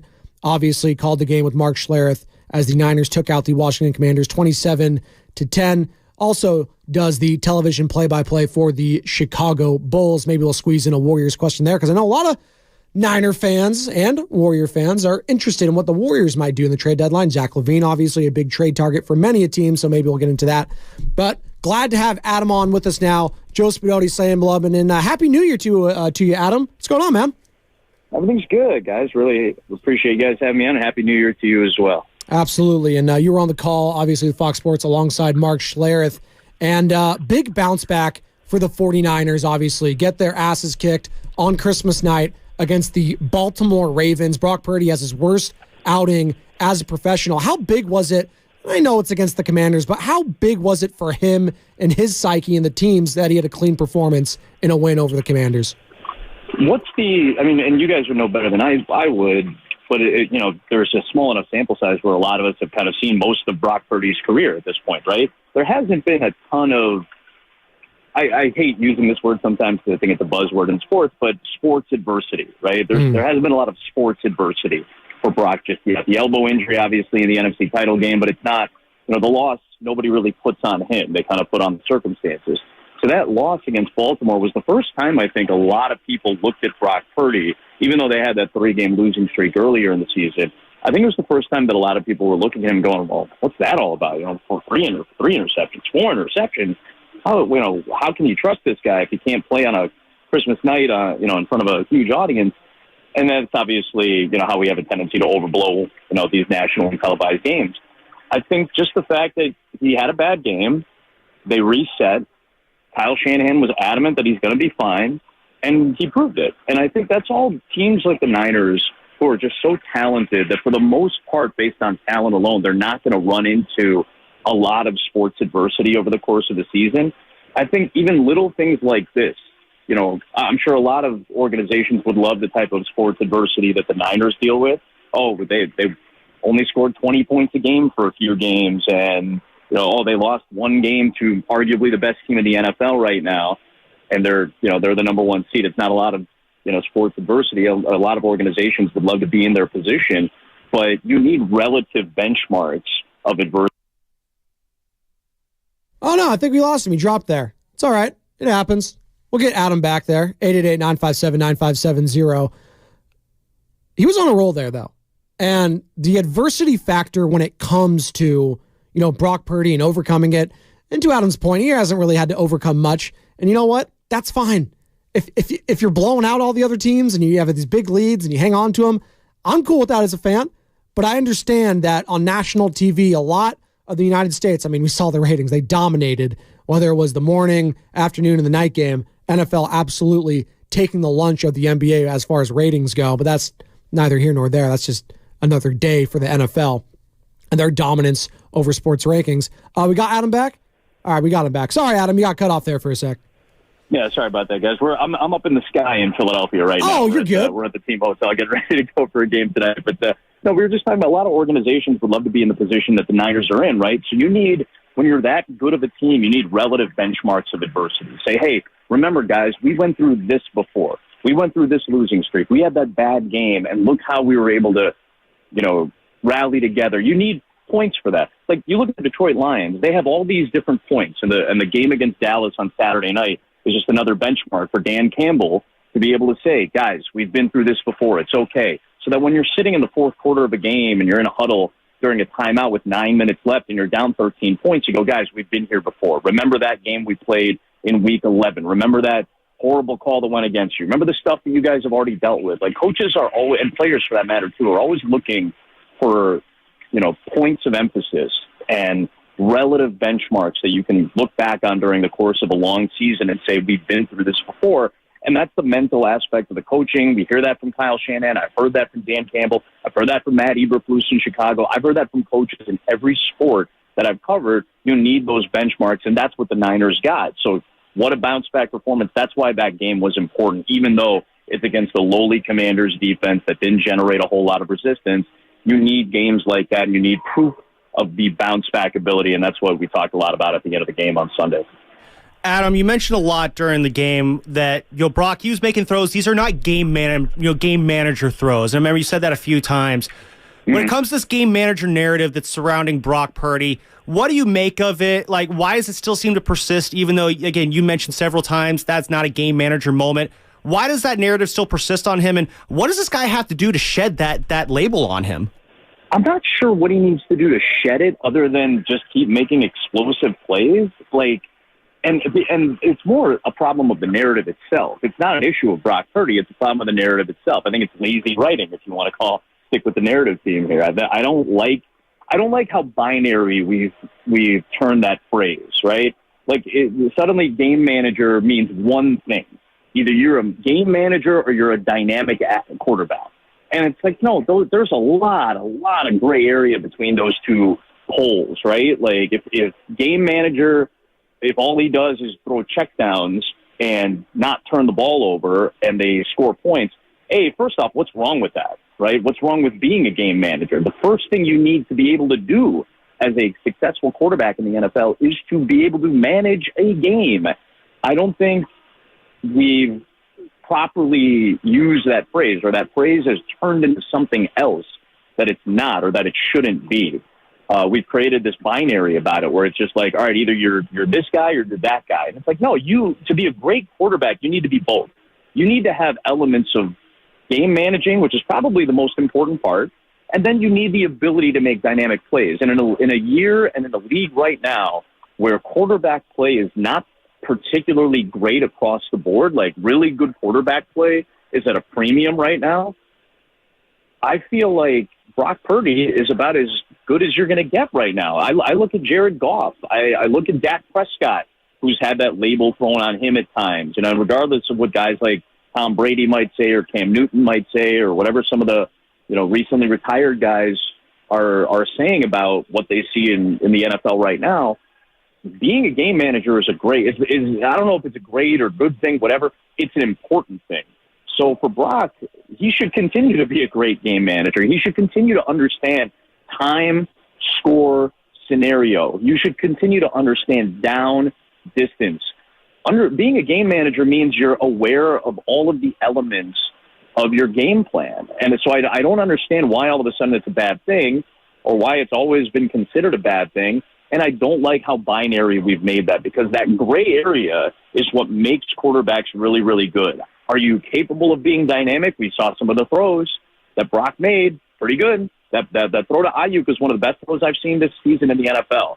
So I feel like he has the dynamic playability. Obviously, part of that is you have guys who can make dynamic plays, and he does. He's got Deebo Samuel. He's got Ayuk. He's got Kittle. He's got McCaffrey. Elijah Mitchell had a great game with some nice runs. Like, he has all the tools the same way that, like, a Tua Tagovailoa in Sanford or in Miami has all the tools. He's got a good offensive line. He's got explosive receivers on the outside. He's got a really productive running back, like you guys know in Raheem Mostert. So those are good things to have, and I don't understand what he's got to do to shed the narrative. I don't think that's the issue. I think the narrative itself is more the issue than anything else, because Brock is playing at a great level and combining both of those elements, the dynamic ability and the ability to make sure you're understanding the time, score, down, distance, scenario, personnel, all that stuff. Adam Amin joining us here on the Morning Roast. Spadoni and Lubman in for Bonte Hill and Joe Shasky. He was on the call for the Fox Sports as the Niners took out the Washington Commanders 27-10. And, Kyle Shanahan, much has been made about him and, Jimmy Garoppolo getting to the mountaintop, getting oh so close, couldn't get the job done. And obviously Kansas City winning that Super Bowl, getting to an NFC championship, and then Sean McVay took it away from him. Adam, it does start to feel, as you look at a macro view and you just listen to the quarterbacks there, that Brock Purdy would potentially have to face. Whether it's Dak, whether it's Jared Goff, I'm looking at the quarterback and the head coach combination. And, outside of maybe Stafford and McVay, who have won the ring and they're hot right now, so maybe that's the team no one wants to face. I'm looking at this NFC, and it's the Niners, and maybe no one isn't even close to this team right now. The way they're playing, the way the Eagles are in shambles right now, they just took a huge loss to Jonathan Gannon. I mean, is anyone on this team's level in the NFC? I don't think in the NFC. That doesn't mean they can't lose. Like that's the one thing you got to make sure. And I know you know that, but I think we have a tendency sometimes to be like, well, this is clearly the best team in the NFC, and then they don't win, and you're like, well, I guess they weren't the best team. That's not necessarily true. The best team is judged over 17 games, over 18 weeks, and then anything can happen in the playoffs, and that's why we love it so much, because it's a one and done, and whatever bounces go your way or don't go your way are so determinant of it. And it's fun for us. It's fun for us as fans. It's fun for broadcasters. We get to enjoy kind of watching all this play out. But the best team in the NFC, it's the Niners. It's the most talented team. And I think for me, the word best usually means consistent. Like, who's the most consistent team relative to their talent level? And I think I've seen a lot of the Atlanta Falcons this year, right? And I know it's not a great example for a team that's a fringe playoff team, but they have a really talented roster. Like, it's really good. Bijan Robinson's good. Tyler Allgeier's really good. Drake London is really good. Kyle Pitts is really good. They have two of the best offensive linemen in the game, I would say, in Chris Lindstrom and Jake Matthews. Their defense got better. Their defense has been one of the best ranked defenses in the NFL this year. They've done a really good job. And the quarterback is the issue, right? So Arthur Smith gets criticized for some of the some of the ways that his games have played out relative to his talent level. So we don't really look at the Falcons as a threat because their quarterback plays too bad, and Arthur Smith gets a lot of criticism for it, and probably rightfully so. He's a big boy. I don't think he would scoff at me saying that. Kyle Shanahan, the Niners, Steve Wilkes, they have a high talent level. So what is the expectation? You better be the best team in the league, and for me, best means consistent. And they're the most consistent team. They make the fewest mistakes. When they do make mistakes, it's surprising. That's why that Monday night game was so shocking, because we're not used to seeing Brock Purdy make the type of mistakes that he was making. And again, some of those are just bad bounces. The two tip balls in the air, some of the one bad route, and all of a sudden he's got three quick turnovers. And to Baltimore's credit, they took advantage of it. Fred Warner told us on Saturday before the Commanders game, like, if we take the ball away two times, I think we win that game. We help negate some of the issues that the offense had because they bailed us out by being so good. They're the most consistent team. They're arguably the most talented team. So, yes, to me, they're the best team. And everywhere else you look, there's flaws. I think Dallas has been the next most consistent team.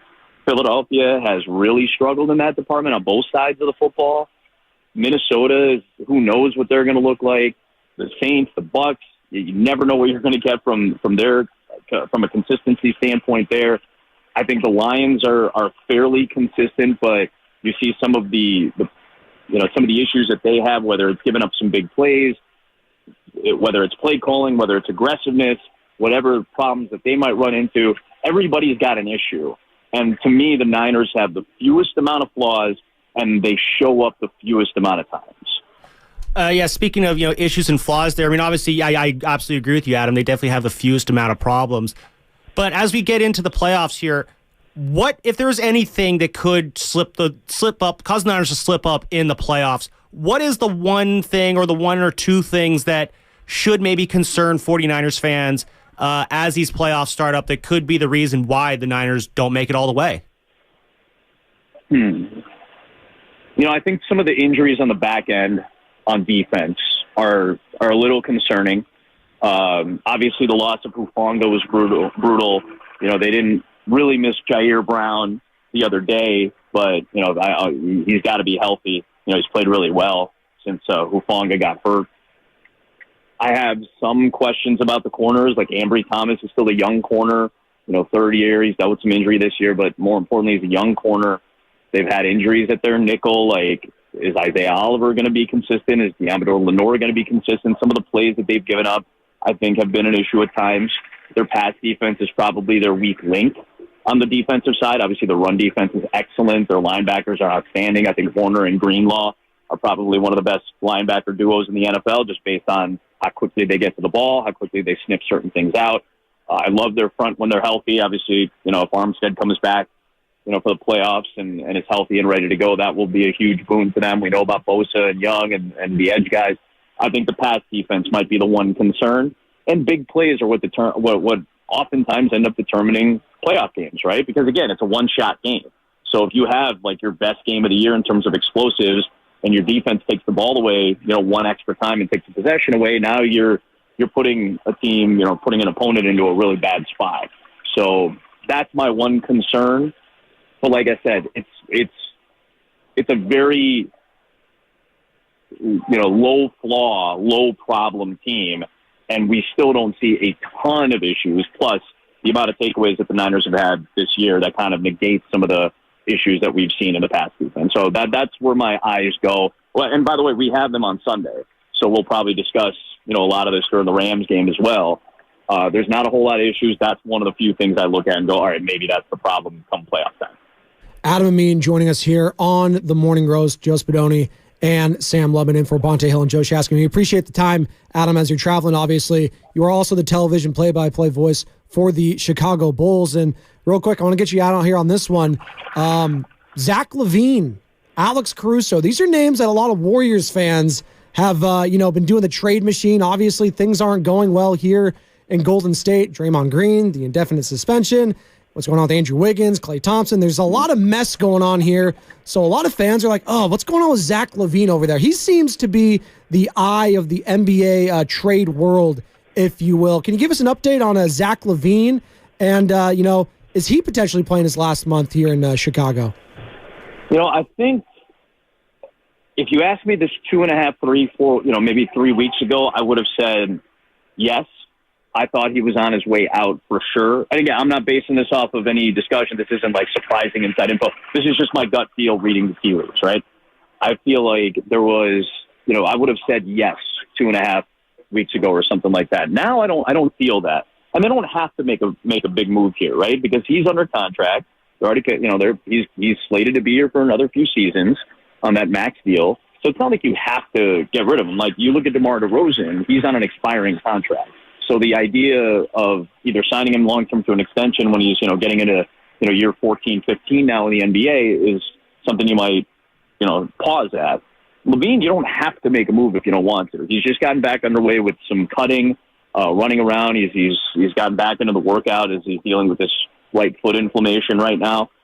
The optics for the trade market for him aren't great, although the OG Anunoby trade does shift things a little bit because I feel like he's moved a little bit further up on a desire list for some organizations around the NBA. He's still one of the most dynamic scorers in the NBA when he's healthy. There's not a lot of guys who can do the things he does to get looks. But I also feel like, there are some deficiencies like there are with a lot of players. Like he's still, trying to figure out the feel. He's still trying to figure out when to attack, when to be more conservative. And that's something that, when you're the lead guy and the pressure is on you, you don't really get a lot of chances to experiment unless it's in game. So there's still, I think, a lot of learning for Zach to do, and he's on his way to doing that, or he was on his way to doing that, but the injury has obviously slowed him down. So I imagine there's going to be a lot of organizations looking at him. He's as desirable as any player in the league to me. I think he's been one of the 2 MVPs for the Bulls this year. His defense is, he was first team all defense last year. He's a high caliber player. He's on a very friendly contract right now. So the Bulls may not want to give him up unless they're going to get a haul back for him. I think that's kind of where both of those guys are at. Hey, Adam, appreciate the time, man. Good luck on your call tonight against the Sixers. And again, appreciate the time and Happy New Year. Appreciate you guys. Thanks so much. Thank you. That is Adam Amin, who was on the call for Fox Sports as the Niners took out the Washington Commanders 27-10 there, and had to sneak in a little NBA question, obviously. Does the play-by-play voice on the television side for NBC Sports Chicago. Levine, Caruso. Yeah, Caruso's the guy. Caruso's the guy for me. Who's probably going to get traded. But I don't know if I'm giving up a haul for Alex Caruso. As much as I love him, and you guys know me, I love me some Alex Caruso. Don't think I'm giving up a haul for him. And Zach LaVine maybe doesn't get traded. Maybe they hang on to him going forward. But the Bulls at 15-19, I do think they're in the thick of it. The East is not very good. So it's not like the West where it's 17-17 and you're the 10 seed right now with the Lakers.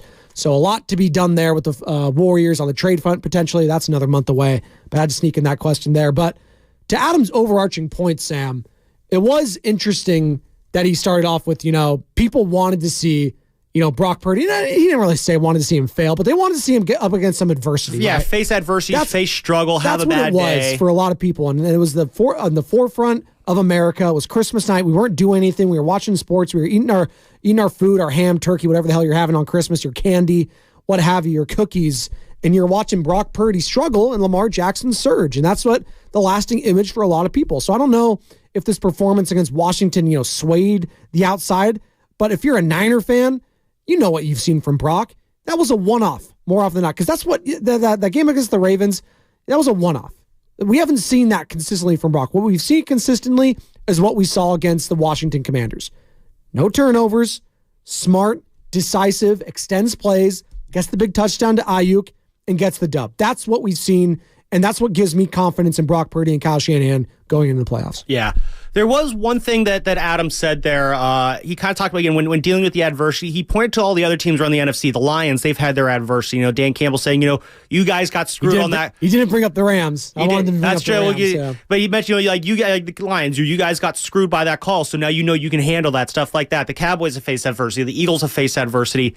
The Niners have faced, obviously, a little bit of adversity in the middle of the year, but is almost kind of like he was making it out as that like the Niners really haven't faced a ton of adversity this year, relatively speaking.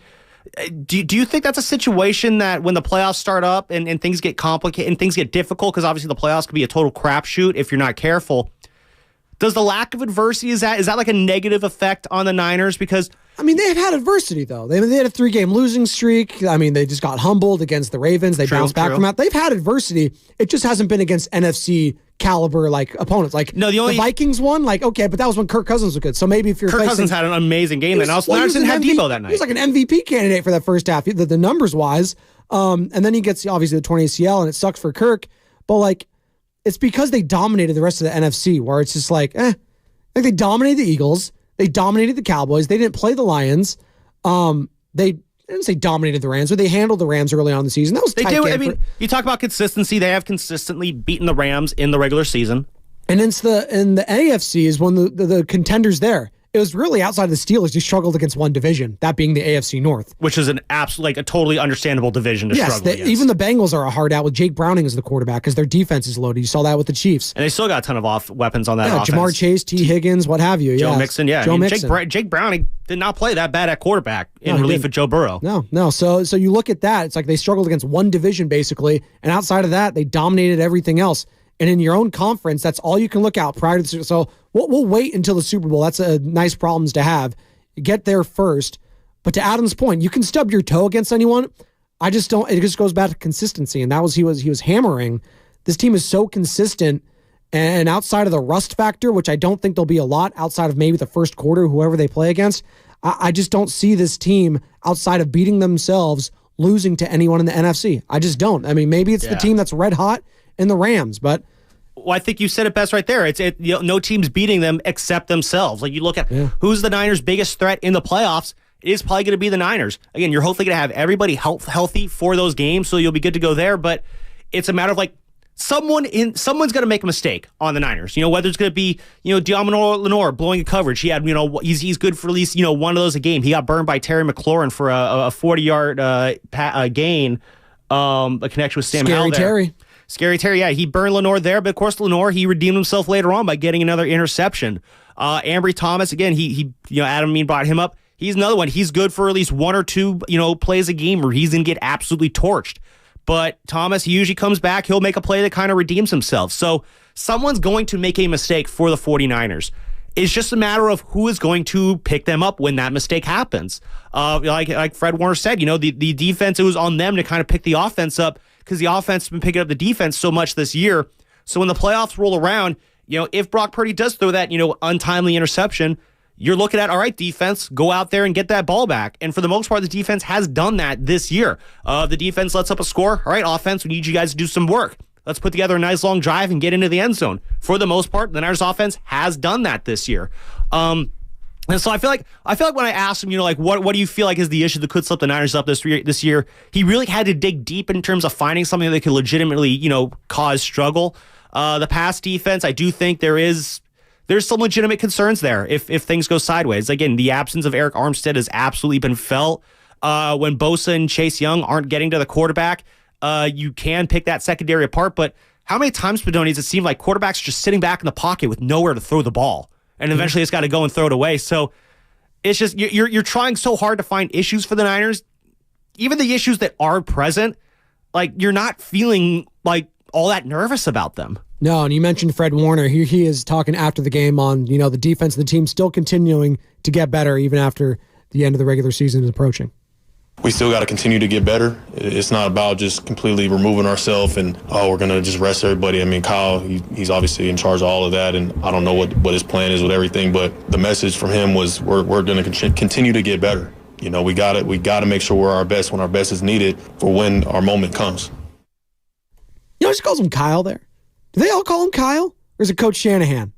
I'm kind of noticing that. A lot of people just call him Kyle. Now I'm kind of curious, who calls him what? Who calls him Coach? Do you think anyone calls him Shanny? I think you have to be an all-pro to go first name. You have to win at least an all-pro, and then you can be on a first-name basis with him. I mean, we call our boss Coach more than they probably call their coach. It's probably a fact. Coach Nahegan right here, and he's fired up. His Michigan Wolverines, man, going to the title game. He was so sweating J.J. McCarthy in that first half. I was like, chill, Coach. Jalen Milroe doesn't have a pocket. He's texting us last night. Yeah, I'm not going to be able to be in because I'm going to be getting in late. Relax, Coach. We all know you're going to be partying, celebrating that Michigan win. That's exactly what. Take your day, Coach. This is his. It's okay to be hungover today. Jim Harbaugh, by the way, he's gone. He's absolutely gone. Whether it's a win or a loss, that much is true. Whether he goes to L.A. with the Chargers, if he goes to the Raiders, let's see what's going on there. He's going somewhere. I do know that. It looks like Chicago's going to retain Eberflus, so that job's not going to be open, but very, very interested to see where Jim Harbaugh goes. And could he potentially, the same year the Niners, could the Niners win the Super Bowl and Harbaugh win the championship? Be kind of poetic, just saying. 888-957-9570 as you're listening to 95.7 The Game, KGMZ FM and HD1 San Francisco, always live on the free Odyssey app. Download the Odyssey app and favorite 95.7 The Game for the best and most up-to-date sports coverage. And don't forget that you can also watch us every day on our YouTube and Twitch streams. Just log on and search 95.7 The Game. Be sure to like and subscribe to the channel while you are there. It's brought to you by First NorCal Credit Union, the smart choice for low auto loan rates, I should say, and super simple online application process. Shout out Comcast Business Text Line, 888-957-9570. Good morning to all you lovely people. Spadoni in for Bonte, Lubman in for Joe Shasky. They'll be back tomorrow. New dad, Joe Shasky, he's chilling. He's having a good time. You know what? He's Niners chilling with a little bit of sleepy. He's chilling. You know what? This is where you want to be as a sports fan. A couple weeks to go. You get to relax. You get to watch the chaos unfold elsewhere. These are good problems to have. Now, we'll get to it on the other segment because there's a team here in the Bay Area that has a lot of problems going on. And no, I'm not mentioning the Oakland Athletics, soon to be Las Vegas Athletics. No, I'm not mentioning the San Francisco Giants, who also have a plethora of problems. I'm talking about the Golden State Warriors, what the hell's going on there. And we'll get to them on the other side. But it's disgusting to watch. Thanks. Really quick. That might be my favorite drop from Steve Kerr. It's a good one. True. It's just so appropriate. We're going to be hitting that one a lot these next few months here. Really quick, though, because we got a few minutes before we hit this next break. You mentioned Jim Harbaugh there. Let's talk a little bit about those games that happened last night. We got a few minutes to talk college football. Sure. Because I know that hits so well out here. Oh, yeah. Big college town here in San Francisco. I'll say it's like watching those games last night, it really made me wish that we had a bigger college football scene out here in the Bay Area. Like, I remember when I was in Miami, just they go nuts for the Canes out there. Even when the Canes have been mediocre, which they have been for the last 20 years, There'd be days like you listen to sports talk radio out there, and it's like there's days where it's all Miami Hurricanes football. They just go nuts for college football down there. And big college football is so much fun. It's just so unfortunate that we don't have that here in the Bay Area with Cal and Stanford. I mean, Stanford had a run at the beginning of this decade, or the beginning of the 2010s. They did. Yeah, they Jim had Harbaugh. three Pac-12 titles in 4 years. Again, some of that with David Shaw, too. They had some incredible talent there. Andrew Luck, Toby Gerhardt, Tyler Gaffney, Christian McCaffrey. So many great players.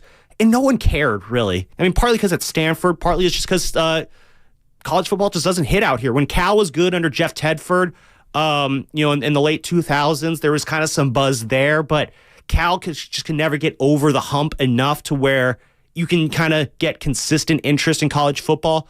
Last night, though, it was definitely fun to watch. It was fun to watch Nick Saban just have an absolute brain fart on the goal line. What's your grind against Nick Saban? Is it because he wins too much? It is partly that. I'm just tired of seeing Alabama. I'm tired of the I like SEC. the evil empire. I like the hood. It was fun for a while, but after a while, it's like, okay, we need someone else to be the evil empire. I'm just so tired of the SEC no, he's always the winning all the emperor time. from Star Wars. And he really is. He is Palpatine. He needs to get thrown down the chute and end up, unnatural abilities, all that kind of stuff. I'm just tired of seeing a grown 70-year-old man throw temper tantrums on the sideline like he does. That's what happens. But Bill Belichick does it too. They all do because their hearts are still on. I wish I had that much energy when I'm 73 years old. God, come on. He's just trying to absolve himself of blame. Everyone else is to blame, not him. But talking about that game last night, though, Jim Harbaugh, you kind of mentioned that he sounds like he's gone. As a Raider fan, Spadoni, are you on team bring in Jim Harbaugh? I am. I would go after Jim Harbaugh if I am Mark Davis. I know that might not be the popular choice. Antonio Pierce has done a hell of a job, and they took a really bad loss against the Indianapolis Colts. I was all in, and I think Mark Davis would have been if they won out. They have an opportunity to make the playoffs. Had they won that game, some other things had to break their way, but had they won that game against the Colts and then against the Broncos this week, I think he was a lock. He didn't. There are a lot of mistakes. I get it. The defense is his side of the ball, but he also has to take some accountability for that offense, and it was terrible. Aiden O'Connell has not been that dude. I don't know if Jimmy Garoppolo would have been that much better, but that offense was putrid. I know no Josh Jacobs, no Michael Mayer, but in the biggest game of his head coaching career for Antonio Pierce, I felt like he got tight, the team got tight, and they lost a winnable game to Gardner Minshew and the Indianapolis Colts. I think that cracks the door open for Jim Harbaugh if Mark Davis wants him, and he's not afraid to go out there and pay these head coaches. Let's put that to bed right now. I understand he's one of the, you want to say cheaper owners, whatever, less expensive. He doesn't have the equity. I thought he's the quote-unquote poorest owner, but that's still a the billionaire. Poorest billionaire. I mean, and that's a cash cow in the Legion. Whether you like that, it's half full of opposing fan bases or not, it is a cash cow for the Raiders and for Mark Davis. And he has gone out and spent a lot of money on head coaches. Hasn't worked out. John Gruden, Josh McDaniels. But he's spent when it comes to head coaching. So I expect him to throw the bag to Jim Harbaugh. And if Jim Harbaugh, wins or loses, I think he's gone. The other sexy franchise out there for him would probably be Justin Herbert in the Los Angeles Chargers. Now, does Spanos want to go deep in his pocket? I'm talking about other cheap owners. Does Spanos want to go in there, deep pockets, do all that sort of stuff? So it's going to be very interesting to see how it all shakes out. As a Raider fan, yes, I would love Jim Harbaugh. He's won at every level he has gone as a head coach. Whether it was San Diego, whether with the Stanford Cardinal, whether with the 49ers, Stanford Cardinal, Michigan Wolverines again.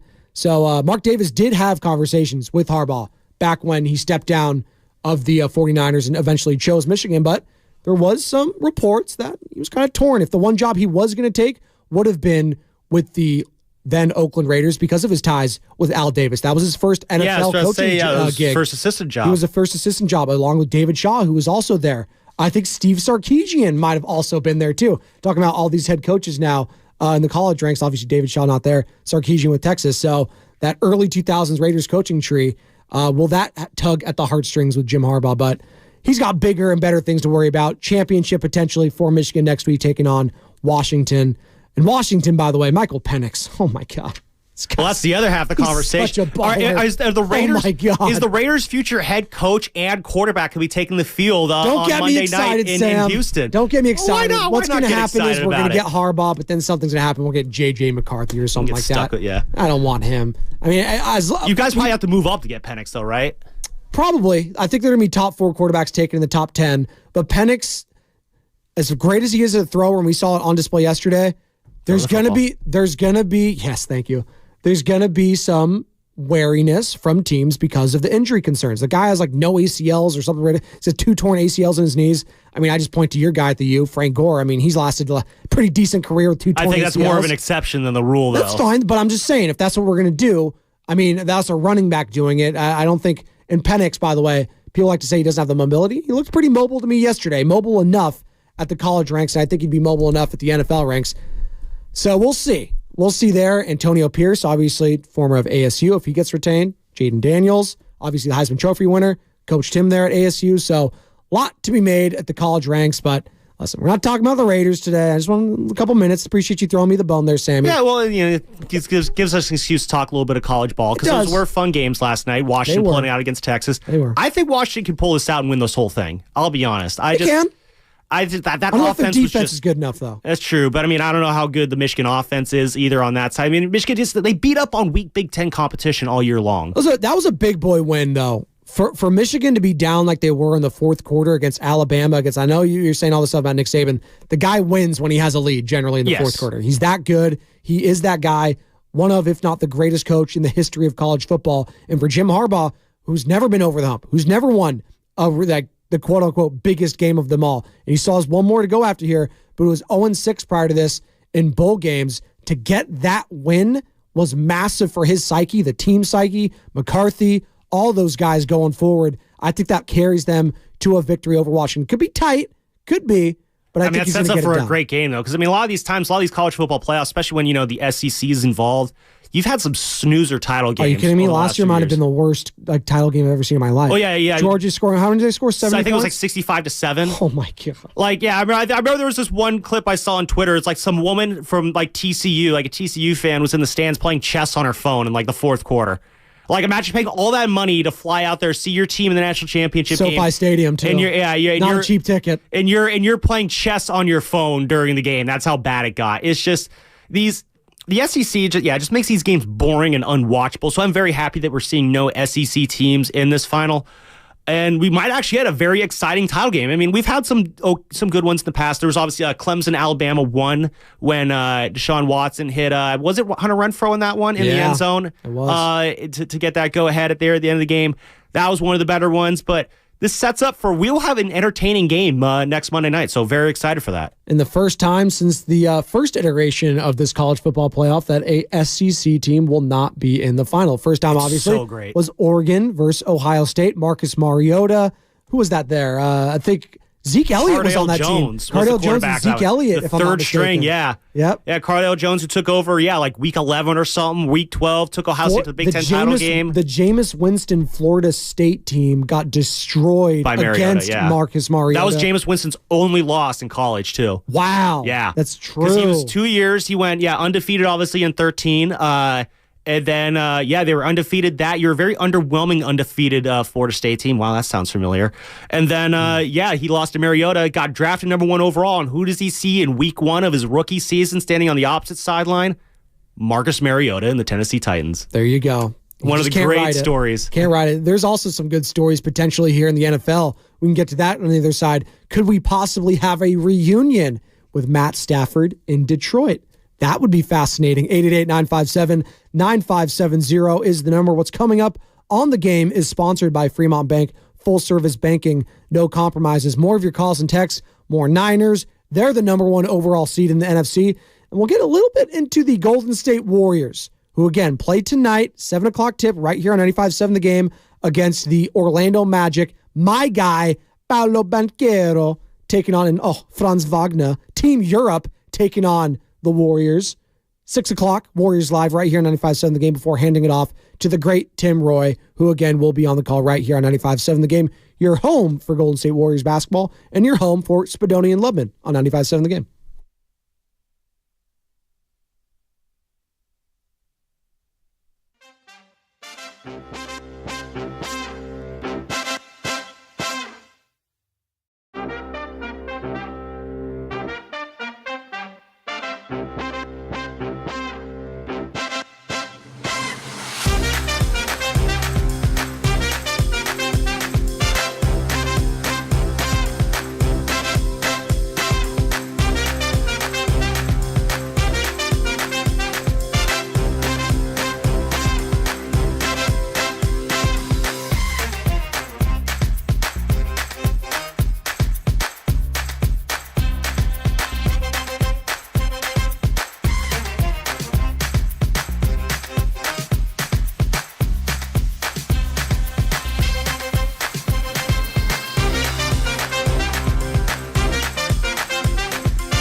Spadoni and Lubman in for Bonte Hill and Joe Shasky. They'll be back tomorrow. Don't you worry.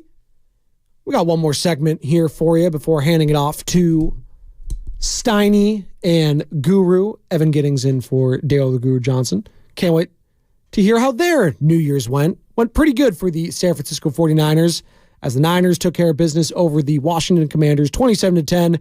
They locked up the number 1 seed thanks to Jonathan Gannon and the Arizona Cardinals. And also thanks to whoever was that, Brad Rogers, who I think was the official in the Lions game, who's claiming that the offensive lineman for the Cowboys didn't report as eligible. A lot of back and forth there. Dan Campbell not very happy. They get flagged. They should have gotten the 2-point conversion. Probably would have won the game. Although that shouldn't have even been in that position anyways if Mike McCarthy knew how to, use some time on the clock. That's where I go back to, Sam, when I'm looking at the rest of the coaches in the NFC, whether it's Sirianni, whether it's McCarthy, whether it's Campbell, whether it's all these guys. Shanahan's so much better than these ones right now. Well, I know we're saying clock management in there too. Shanahan is yet to, I think, remove the clock management That's fine. Issue from his the repertoire. issue we have right now? Kyle Shanahan is always the underlying threat to the 49ers' success. One thing about that game, though, that Lions-Cowboys game, that was pretty egregious to the ref to miss the lineman checking in as eligible and getting that mix up there. Well, they told him prior to the game too, which is the thing. Yeah. Campbell was saying hey, we talked to the refs before the game, and Kyle Shanahan was actually asked about this at his media presser yesterday, and he had kind of said the same thing. It's you talk to these refs beforehand. Mm-hmm. He's like, we want to get this out of the way. Hey, we want to make sure there's no false starts. We want to make sure there's no ineligible linemen. This is what we're going to do.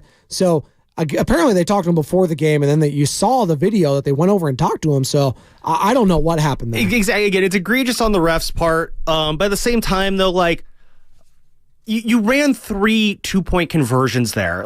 The first one obviously should have been a conversion there. You got screwed by the refs.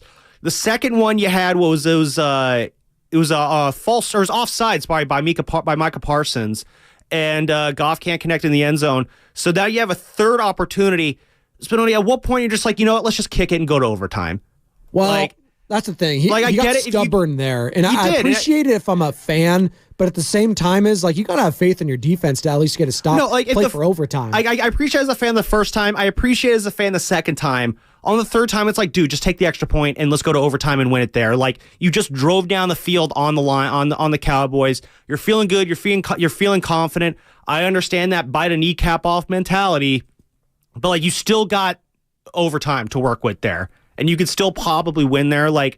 I get the aggression there, but come on, Dan, pick and choose your spots. I love Dan Campbell though, and he probably would. I like him a lot too. He probably would have been coach of the year if not for Kevin Stefanski.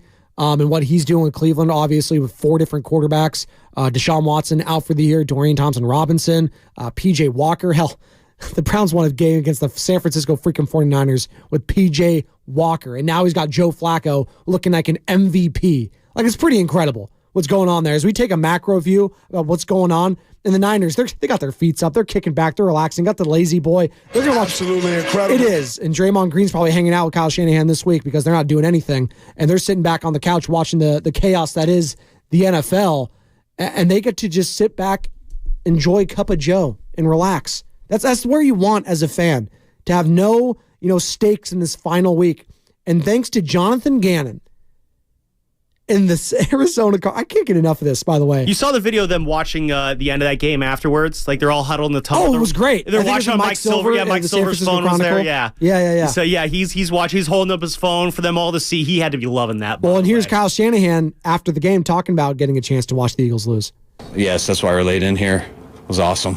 Didn't want to really try to not pay attention to it. Didn't want to get our hearts broke, but we did right there at the end, and they pulled it out. It was pretty cool to see.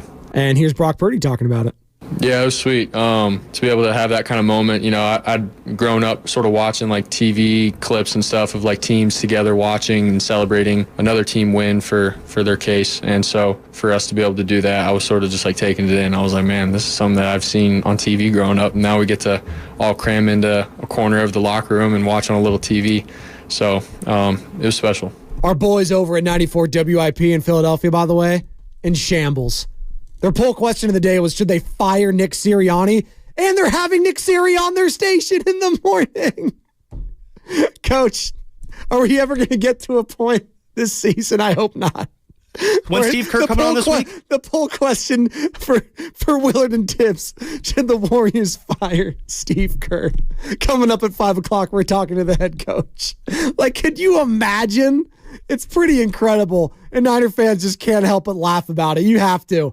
You know what? Like, for as much trash talking as Philadelphia did in the entire offseason, from the radio hosts to the guys that cover the team, from the players, the coach, everyone. The amount of trash talking they did, and for them now to be on the outside looking in, now they're going to make the playoffs. But as far as the division goes, like, they could be going on the road. It could be one and done potentially against the Saints, the Bucks, what have you. They'll probably be favored, but they could lose. Absolutely. They've been playing like hot garbage.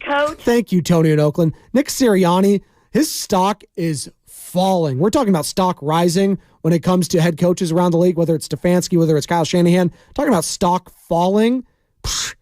Nick Sirianni. I think a lot of people probably saw that coming too. He coasted off some really good coordinators last year, but he really looked like a coach who was more noise than substance. I think. I'll say this. I mean, they still have 11 wins, so like they're not totally done or anything like that. They are up against it. They are absolutely up against it. And I expected them to look bad because you know what? Whenever you lose, maybe bad strong, but to take a step back. Because whenever you go to a Super Bowl, whether you win or lose, all the other teams are going to poach all the coaches from that staff. And it was Shane Steichen, the offensive coordinator, who's down in Indianapolis doing a hell of a job, and Jonathan Gannon, the defensive coordinator, who everyone wanted to blame, by the way. Everyone wanted to blame Jonathan Gannon for the loss in the Super Bowl. Let's just not blame Jalen Hurts, who had a great game. He did. But the one thing that lost him that game in that Super Bowl was him fumbling it. Whoever it was, Nick Bolton, who picked it up and ran for the touchdown. That was the difference in the game, unfortunately. And sometimes them the breaks. And that's what happened. But we all wanted to blame Jonathan Gannon, a lot like when all the Atlanta Falcons fans wanted to blame Kyle Shanahan. Or kind of like how we wanted to blame Steve Wilkes earlier this year. Steve Wilkes, he was up there in the you booth. go. And is Steve Wilkes potentially going to have a head coaching job? We're talking about, Kyle Shanahan. He's been able to overcome these things. Saleh, gone to New York. D'Amico Ryans, gone to the Texans. And now, Steve Wilkes, potentially. Could he be getting another head coaching job? And by the way, we were talking about David Tepper earlier and the mess that is the Carolina Panthers owner. For those of you who don't know, David Tepper is the owner for the Carolina Panthers. And then during their shellacking yesterday as the Jaguars were just tapping that you-know-what. I think they shut him out too. Bryce Young looked horrible. David Tepper going at it with, I think, a Jaguars fan, threw his beer on the guy.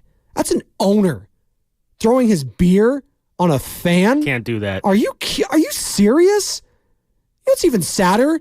Roger Goodell, Jerry Jones, Robert Kraft, all these guys, just not even just paying attention to it, I'm sure. It'll just get swept under the rug like it always does. It's not even the worst thing these owners do. I know, I mentioned Robert Kraft, but it's a shame. It's embarrassing, as Bruce Bochy likes to say. It is a shame.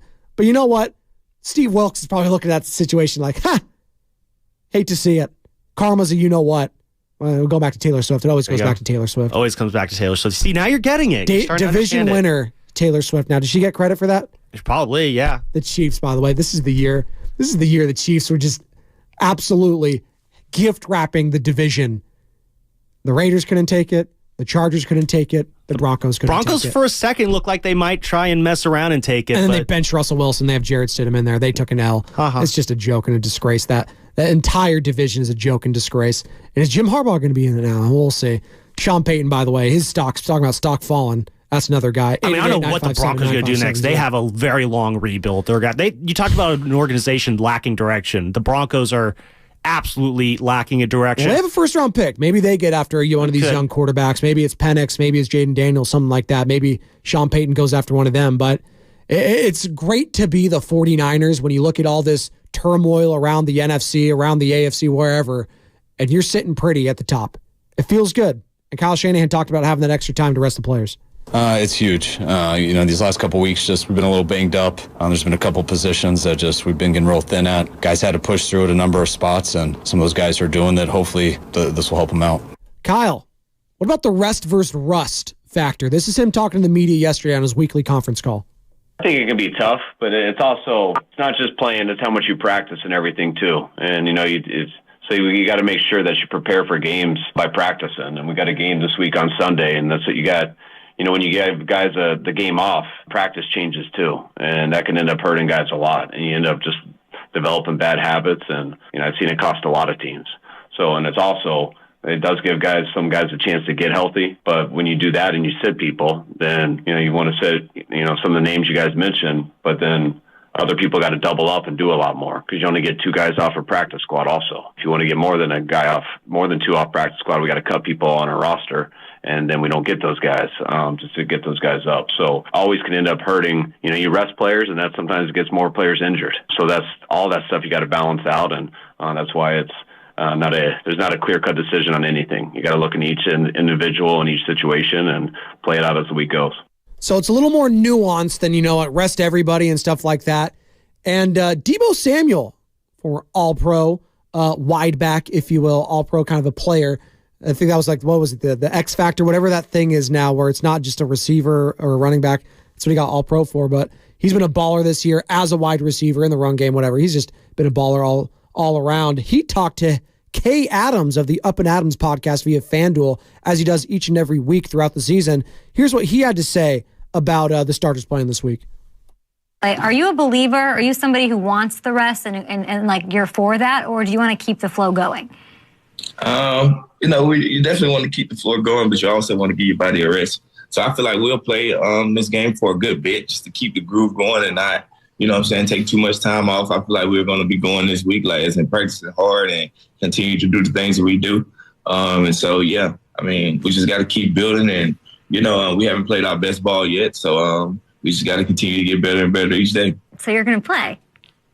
Yeah, for sure. I love that. Because there's decisions to make and all that. Is it kind of a negotiation? Like, are you going to have, or is it, coach says what happens and you guys are like, okay. It ain't no negotiation. Once coach say one thing, it's all hands on deck. That's fine. No more than a series. I don't want these Play guys. The first quarter at the most. Why? See, this is what I'm getting at, though. Like, what good does that even do? Like, playing like a series or two, playing a first quarter? Like, how does that even carry over when you're not even playing for another 2 weeks? So it's like, give me Sam Darnold, give me whoever the backup left tackle is, give me all these guys, give me Ross Dwelly, Ray McLeod if he's available, or Ronnie Bell, give me all the practice squad guys. I know there's nuance to it, bringing up the practice squad, but I don't want any of my mainstays getting hurt. Absolutely. I don't need Kittle getting hurt. I don't need Debo getting hurt. Ayuk, Purdy, Trent Williams, Nick Bosa, Chase Young. Like, I don't need any of these guys getting hurt. Especially the secondary. Absolutely, where you're already getting thin. You don't have Hufanga for the year. Jair Brown's been a little shaky at times. We had Adam Amin on earlier. You can catch that entire interview. He was on the call with Mark Schlereth. Can't say Schlereth today, by the way. Via Fox Sports. And search 95.7 The Game. Like, subscribe there on Twitch and YouTube. Powered by First NorCal Credit Union, the smart choice for low auto loan rates and super simple online application processes. So Adam Amin was talking about this in the secondary. If you're looking for one thing with this team, outside of, the consistency factor, because that's what it always comes down to in the playoffs. If you've missed some time, if you're the rust getting off, it's just getting back into your rhythm, getting back into your consistency. But also the secondary, a little bit shaky there. Sam Howell was having some success in that first half, and that wasn't a fluke. Lenore got burnt. Ambry Thomas got turned around in the end zone. So there are some parts of this defense that can get picked on at times, but that's all predicated on the defensive front not getting home. When Sam Howell had time, he could read the defense, and then he can pick and choose his spots. But the Commanders aren't very bad, and they turned into pumpkins in the second half. 49ers took care of business. But when it comes to playoff time, whether it's against the Lions, whether it's against the Rams, the Bucks, the Eagles, whatever, can you be consistent enough and not shoot yourself in the foot? That's what it's going to come down to with the 49ers, because they are that much better than everyone else in the NFC. If they play their A game, no one is touching them in the NFC. I can't say the same if they go against, the Cleveland Browns or the Baltimore Ravens, two teams that if they play their A games, may potentially be on par with the 49ers. More so the Ravens than the Browns, but the way Joe Flacco's playing, I don't even know. But it comes down to the X's and O's in limiting the turnovers when it comes to the Niners and their success going into the playoffs, Sammy. Yeah, no, I agree, and especially with the secondary there, and it is. I think looking back on Sunday and how the secondary did against the Commanders and Sam Howell. Yeah, he was connecting in that first half. He had 100 yards passing in that first half. There, he was 9 of 13 there with a touchdown. Most of those yards, though, came on that 42-yard bomb that he had to Terry McLaurin, where Diamador Lenore got burned there. It was a dime, too. That was Demo's only bad play of the day, really. Yeah. But you take away, 42 yards just on that one play. So, that's quick math there. 58 yards on his other 8 completions. But that's what you got to limit. Those big plays. That's what will bite you. But if you can hold it just that playoffs. one in that one half, he had 69 yards passing. Nice in the second half.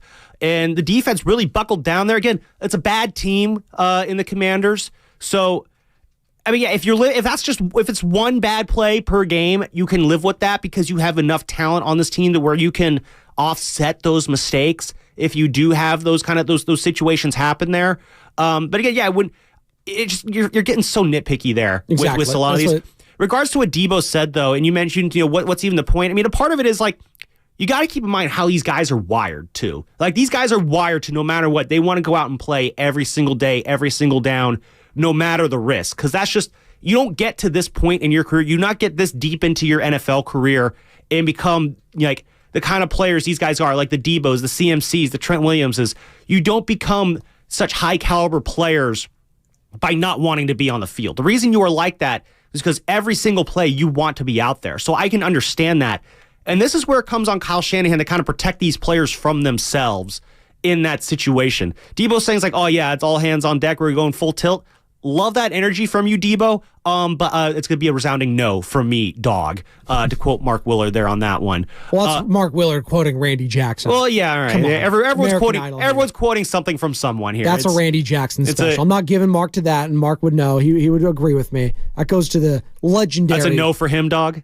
Randy Jackson. There you go. Paula Abdul and Simon Cowell, amongst others. God, yeah. Early American Idol, man. Oh, it's so peak. I've seen Ryan Seacrest. I'm sure I don't even know if any of you watched the the pageantry that is the ABC7 broadcast of the New Year's, the ball dropping at Times Square. But seeing Ryan Seacrest, he'll always be the American Idol guy for me. Always. No matter what. It's so weird seeing him not on Idol. Yeah, he's always just the easy to go to television personality. That was such a phenomenon too. Early American Idol, man. It really all the way was. It was all the way up to Sanjaya in that one season. That's where it all went off the rails. That's why I feel like that show jumped the shark. Now that's a name I've not heard in a long time. That was a good time there, man. 2006, man. We had great times. So I'm looking right now at the number 1 seed in the NFC. I'm trying to look right now to win a Super Bowl. There hasn't been that many in this century, I don't believe, to win the Super Bowl. The number 1 seed in the NFC to win a Super Bowl. I'm looking at it right here. I believe the last to do it was the Eagles against the Patriots. Was that 2017 with Nick Foles? Yeah, after the 2018 season, the Philly special. Yeah, because I don't believe the Rams were when they beat the Bengals. I think they were like the 2 seed because the Packers were the 1 seed. No, the Rams were the 4 seed. The Rams were the 4 seed. Okay, yeah. But they somehow, because the Niners were a wild card, so that's why they ended up. And they knocked out. Yeah, because the Bucs were the 2 seed. They lost. And then the Packers were the 1 seed. And then they lost to the Niners. So there you go. So going back a little ways now, the number 1 seed played each other last year in both conferences. That being the Kansas City Chiefs going up against the Philadelphia Eagles. Chiefs obviously winning that game. So in the AFC, it's matter, but a lot of that is, again, the Chiefs, the Patriots. Yeah. Those are some of the greatest teams of all time. And the Niners had the 1 seed in 2019 when they went to the Super Bowl. Obviously, it didn't work out. Chiefs were the 2 seed that year because the Ravens were the 1 seed. There you go. The more you know. Look at that knowledge. Look at me remembering stuff. Bonte's usually here with all these seedings and stuff like that. Sam Lubman. I couldn't even tell you what I had for breakfast yesterday. There you know, it's just me and him. We have the sickness. I don't eat breakfast anymore with this shift. It just doesn't happen. It does. Certain things. Meal. Yeah, well, you see me wolfing my breakfast down every morning. Some of these intermittent fasting, these shredded people I'm seeing, they don't even eat breakfast anymore. Yeah, I eat breakfast all the time. It works for me. Well, I have a Greek yogurt and I have a protein bar. That's a breakfast. It's a snack. It's not a breakfast of champions, but it's a breakfast. It's not a snack. If you're eating it in the morning, isn't that technically breakfast? You know what? You know who's eating and eating W's right now is the 49ers. You know who's not? I'll give myself a 2 for the segue. It's disgusting to watch. Thanks. Thank you. The Golden State Warriors. For as much as going right, and we'll continue to take your calls and text on the Niners, but we have the Warriors game playing tonight, so we'll obviously talk a lot about it tomorrow, Bonte Hill and Joe Shasky, they'll be back at it. It'll be a big topic of conversation. They're taking on a very good Paolo Banchero, Franz Wagner-led Orlando Magic squad. Again, coverage of that starting at 6 o'clock right here on 95.7 The Game with Warriors Live. Tip-off at 7, where the great Tim Roy will be on the call. Download the Odyssey app, favorite 95.7 The Game. You can stream that live and local here as well. So, for as much as going right with the 49ers, everything could be going wrong with the Golden State Warriors. There's question mark galore. When's Draymond coming back? The indefinite suspension's there. Andrew Wiggins has been hot and cold. Klay Thompson has turned back into bad Klay Thompson. Stephen Curry, you can see the weight of the franchise getting to him mentally and physically at time. If Steph doesn't have a good game, this team's losing. Chris Paul's in and out of the starting lineup. Now you got Kevon Looney, the bench. Trace Jackson-Davis, he's going to be up. Pajemski back to the bench. What's going on with Moses Moody? Apparently he can't get minutes. Jonathan Kuminga's upset. That's what, 10 things I just listed? What's going right with the Warriors, Sam Lubman? Chase Center's fun, I guess.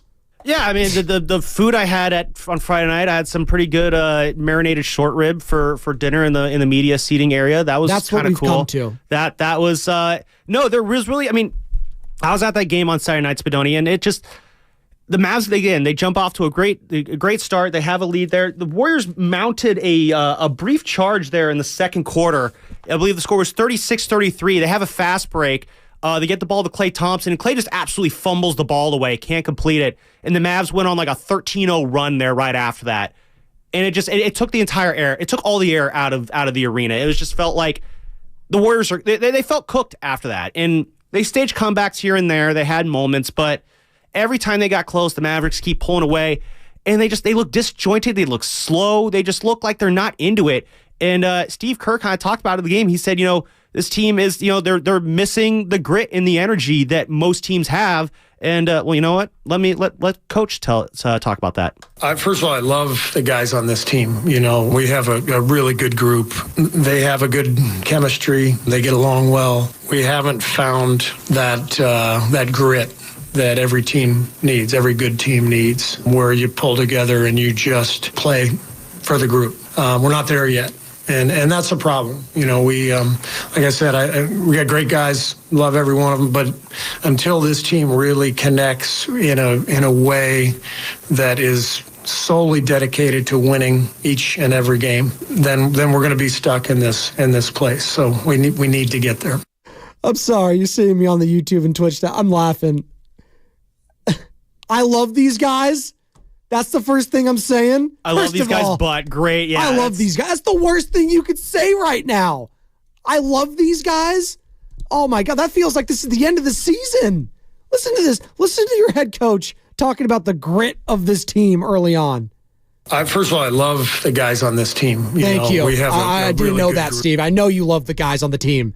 That's not what I want to hear right now. Before I throw them under the bus, I want to say how much I like them. Are you come on, man. That was my best Nahegan right there, by the way. Come on, man. Come on. This is the season, this next month or so. Guys are playing for their future on this squad. There needs to be a coming to Jesus moment for this team. I don't know when it's going to come. Is it the trade deadline when everything gets mixed and matched? I see a lot of Warriors fans saying, hey, look what Rob Pelinka did last year with the Lakers. They revamped everything and they went to the conference finals. I don't foresee that happening with the Warriors. And that was a fluke, by the way. Look at the Lakers. They stink. They're 17-17. Wheels are coming off. LeBron's 39 years old, and they're leaning on him still in his 50th year in the league. That's not a recipe for success, just like it's not a recipe for success to lean on Steph freaking Curry at this age. That's fine that he's doing this, and he's looking like he's the best in his career. Like he's somehow doing the Tom Brady thing, and I know he's referenced Tom Brady, getting better as they get older and stuff like that. But there comes a point where even Steph is taking on too much. And right now, he's taking on way too much because if he doesn't have a good game, this team loses. Klay Thompson's not stepping up. Andrew Wiggins, he's consistently inconsistent. That's what we've been talking about. Draymond Green's nowhere to be found. I'm not expecting him to come to the rescue anytime soon. That way, now you're leaning on the rookies. You're looking on Trace Jackson-Davis. Okay, showing some nice things. Now we're kicking Looney down to the bench. Sorry, Kevon. That's just cost of doing business. Jonathan Kuminga, he's been inconsistent. After talking that talk, kind of wet the bed there. And then you got Brandon Pajemski, who I've liked a lot. But all of a sudden now we're shifting Chris Paul into the starting lineup, who's old, and I love Chris Paul. He's been doing some nice things off the bench. I don't know if I want him in a starting lineup, with Stephen Curry, who's already limited on defense, with Klay Thompson, who's already been struggling on the defensive side. Like what are we doing here? I mean, Chris Paul. First off, Chris Paul is not an issue. Being in defensively, the he is. Well, yeah, but I mean that every one of the Warriors is. I mean, they're going up against a really big team, is what I'm saying here. Yeah. In the Orlando Magic. I thought he held his own again on Saturday night in the starting lineup. The reason I don't like Chris Paul in that starting lineup is because he does his best work with the second unit. The second unit does their best work when he is in. Again, the Warriors. Again, they made some changes on Saturday night. They put Trace Jackson-Davis in the starting lineup. I like that. I like that a lot too. I think it helped him out a little bit early on. But to your point, Spadoni, like the Mavericks, they just got off to too good of a jump there, and the Warriors were playing behind the entire night, and they never felt in it. Like even when they got the game close, you never felt like, oh, maybe they'll pull us out. And stop me if you've heard this before. The Warriors had a slow start. I know. No. Even you thought that maybe throwing Trace Jackson-Davis in there would change things. Here's what Steve Kerr had to say about that lineup change.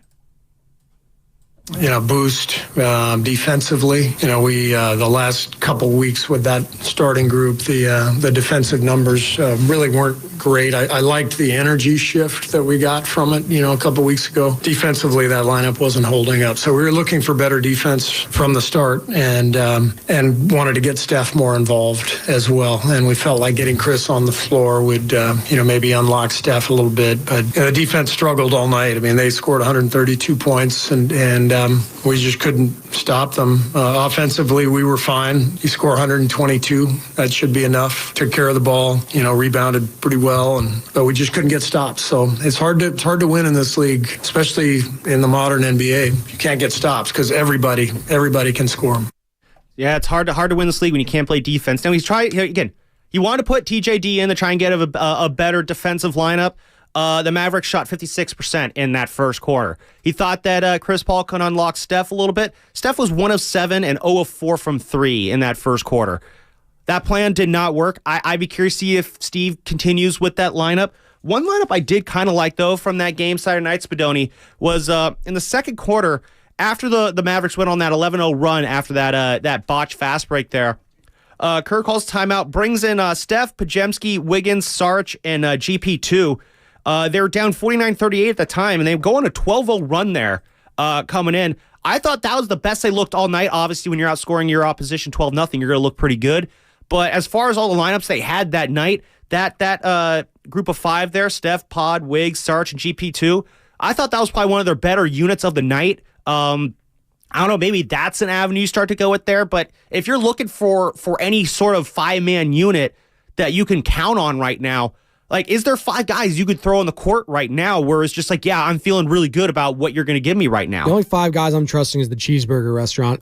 Dave in Pleasanton wants to join in the conversation. 888-957-9570. What's going on, Dave?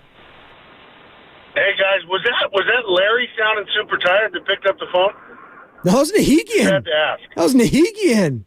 That was our boss fresh off a plane coming right into work because he's a gamer that way. Oh, wow. Wow, dedicated. Okay, so one thing I noticed from watching the Mavs game is I really like, as far as the bigs go, I really liked Sarge and Price in there at the same time. Sarge was doing a little bit of addition inside the paint that was really exciting to see. And then obviously he can hit those three-pointers. But I don't like that Moody's not playing. But I think defensively what you guys were just saying, if we had Steph in there, Moody, Kuminga, Sarge, and Price, that was fun to watch, that 5. And one thing I did like about watching that box score is we had a bunch of guys in double digits because the other guys were getting minutes. That's really all I got, but I love that lineup. Thanks. That's Dave in Pleasanton. Appreciate the call, Dave. 888-957-9570. A lot of questions for the Warriors. Does Steve Kerr have the answers? Are the answers here within this roster, or they got to make some moves? We got the trade deadline a month away, so there'll be plenty of conversation in regards to that. But the fact of the matter is, though, Sam, if Steph Curry and Klay Thompson aren't playing well, you're not winning a game. No, and like that's what it comes down to. Steph Curry needs to play well for this team to win. And 9 of 25 and 6 of 15 from beyond the arc for 25 points. It's not good enough. Yeah, it's just not. I like to see the assists up. I enjoy that part of the game. But if he's not scoring at a historic level, this team's not going anywhere. Yeah. Which is frustrating because I hate that has to all be on Steph because it's always been all on Steph. Mm-hmm. I mean, he's getting older now, guys. He's 35 going on 36? Mm-hmm. He's getting up there. Yeah, 25 points on 25 shots. That is abysmal. Almost as abysmal as Klay going 1 of 11 from the floor, 3 points on Saturday night. He was the lost Klay Thompson that we do not like to see. And that's just going to be the thing with Klay Thompson all year long. He's going to have stretches where he's red hot and he's looking like the Klay of old. And we're going to say, Klay's back. Why won't you ever doubt him? And it's going to be tough to not fall for that banana in the tailpipe. And, Bonte, he comes here every morning. He's super excited for what Klay Thompson's doing. And it's just like, dude, you know it's not going to last. And now we're starting to see it. He's starting to regress into the not very good Klay Thompson. And when that happens, it creates ripple effects throughout the rest of this team. And so it's going to be on Klay to figure out a way to break out of these funks because I honestly think that's what's going to be Klay Thompson for the rest of his career. The hot stretches are going to be really, really good. The cold stretches are going to be really, really cold. And eventually, the cold stretches are going to last a lot longer, and the hot stretches are going to start to, get a little bit shorter here. A question here, Spinelli, before we get out of here. This is a great time to bring this question up 3 minutes before Fast 5. Sure. And we can get into this the rest of the week. If you're the Warriors and you're looking towards the future, what is the most... I think we can agree right now. Status quo for the Warriors is not working. They need to make changes. They need to pick a future path and stick with it. Is the better option to trade everything away that isn't Steph Curry, trade as many, whoever you need to trade, young guys, veterans, anyone who is not Stephen Curry, put them on the trading block and move them for whatever pieces you think you can get back? Or do you just say, screw it, we're going to roll with the younger guys long term? What is the most likely avenue to result in the next championship for the Warriors? That's going to be incumbent on what Steph Curry wants. And the thing is, and this is why Bob Myers stepped away because he was too close with these guys.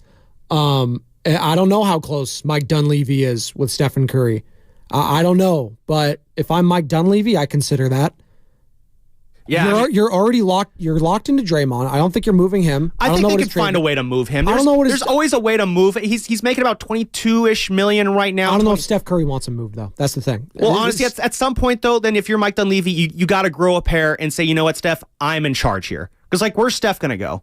I know, again, he's a superstar. He can ask out anywhere, but Steph, you got to ask. You got to go and ask Steph Curry. Steph, what do you want? Do you want your buddy Draymond here, or do you want to get another Larry? Who do you think? What would you rather have there? I know what Warriors fans think. I know, but it's about Steph, though. This is always about Steph. Do you want to get rid of these guys and bring in guys who will help you out and win a championship? Think about what the Lakers did at the end of the 2000s, where obviously the Shaq and Kobe Lakers, that era dies out. They almost fall apart. Then they start bringing new guys in. They brought in then Ron Artest, Pau Gasol. They had also Lamar Odom. They brought all these guys in. And they got Kobe 2 more rings. They extended his dominance through the end of that decade. If you're Steph, you're looking at the guys you got right now. The guys you have on your team are not helping you win a championship. The difference with the Kobe one, though, is he was younger than Steph is now. Kobe was his 29, 30 years old, 31. So he was a little younger. Steph's a little older now. Now, I understand he's aged better than what Kobe did. Obviously, all the injuries, the different position, the size, the frame, different stuff in regards to that. But when it comes to Stephen Curry in this squad, all he has known, Sam, throughout his NBA career when it came to winning those championships has been Klay Thompson, Draymond Green. Those have been the guys. Now, Looney's been there for some of them. KD was there for some of them. Iguodala's now gone. But it's been those three. Two. Yeah. It's those three guys, that trio right there. And it's easier for us to say right here, speaking on the radio to all you lovely people, hey, you know what? I think it's just time to, rip the Band-Aid off, move on from those guys, Steph. It's very hard to do that. It's easier said than done. I agree with you. I don't know if you're saying this, but I agree with you that Steph needs a total revamp here with some of these guys. Whether it's, is it going to be enough to move Wiggins and Kuminga for, a player to be named Siakam or something like that? I don't know. I don't know if that's in the cards, but these are the questions that Mike Dunleavy has to answer. And it always comes down to, is Stephen Curry going to be the best player? And Steiny's actually been talking about this. I think it's interesting. And Steiny and Evan are going to be here in about 10 minutes to break it all down. They'll be talking about the Niners. They'll be talking some Warriors, I'm sure. Is Stephen Curry good enough as a 1 to still lead you to a title? Or does he need a 1A, 1B / situation like what I saw with LeBron and AD? Is that what it needs to be now? Can he be that guy? I know they just won a title a couple years ago, but that was a couple years ago. This is now. Could Steph Curry still be that guy to carry everything around him? He hasn't done it without Draymond. He hasn't done it without Clay. So it's going to be very interesting to see how this all plays out towards the trade deadline. And what does Draymond come back? That's another little situation here to monitor. Anthony Slater was on with us last week. Our 95.7 The Warriors insider covers the team for The Athletic, Sam. And I know we got Fast 5 here in a minute. Is Draymond coming back this month? Anthony seems to think it's going to be in the middle of January. So I'm looking at the schedule right now for the Golden State Warriors as I pull it up. There we go. So we got Orlando, Denver, Detroit, Toronto, New Orleans. January 10th, next Wednesday is the wrap up this homestand. Then you got a long road trip. Then you come back against the Mavs January 19th, a Friday, for a homestand. It was a 5-game homestand. Is that where it's going to be? 888-957-9570. It's time for Fast 5. It's time for the Xfinity Fast 5. Your last chance to get in on the morning roast. Brought to you by Xfinity. Supercharge your home with supersonic Wi-Fi. Unbeatable internet. Only from Xfinity. For as great as the mood was for the San Francisco 49ers his last 30 minutes, it's exasperating talking about the Golden State Warriors, their plethora of problems. It's time for the Xfinity Fast 5, where we give our final thoughts on the show, brought to you by the Next Generation 10G Network, only from Xfinity. The future starts now. Why don't you get us started, Sammy? Yeah, you know, my final thought is it's going to be a great night for the Warriors to snap a losing streak. You know, the Magic are an up-and-coming team. If you can win this game tonight, set yourself up for the rest of the week. It's got the Nuggets coming to town, and then you got those red-hot Detroit Pistons after that. So, but no, the Warriors, they need to turn things around. But I don't know how they do it. The status quo, though, is not working. You cannot roll with this unit and just expect things will get better. And that includes Draymond Green. 888-957-9570. Comcast Business Text on 209. Xfinity Fast 5. It's not about Curry. That's the problem with the Warriors. Curry's above the Warriors brand. That's from Dylan. Well, Curry is the brand. Curry is the Golden State Warriors. So it's always going to be revolved around him. Now more than ever. My Fast 5 final thoughts here as we wrap up here, and Happy New Year to all you lovely people. College football, the brand of football, it's all time right now. This is the chaos that's going to occur this weekend. Just sit back and relax, 49ers fans, and enjoy it. You don't have to be a part of it. You get to enjoy it. And you know what else you get to enjoy?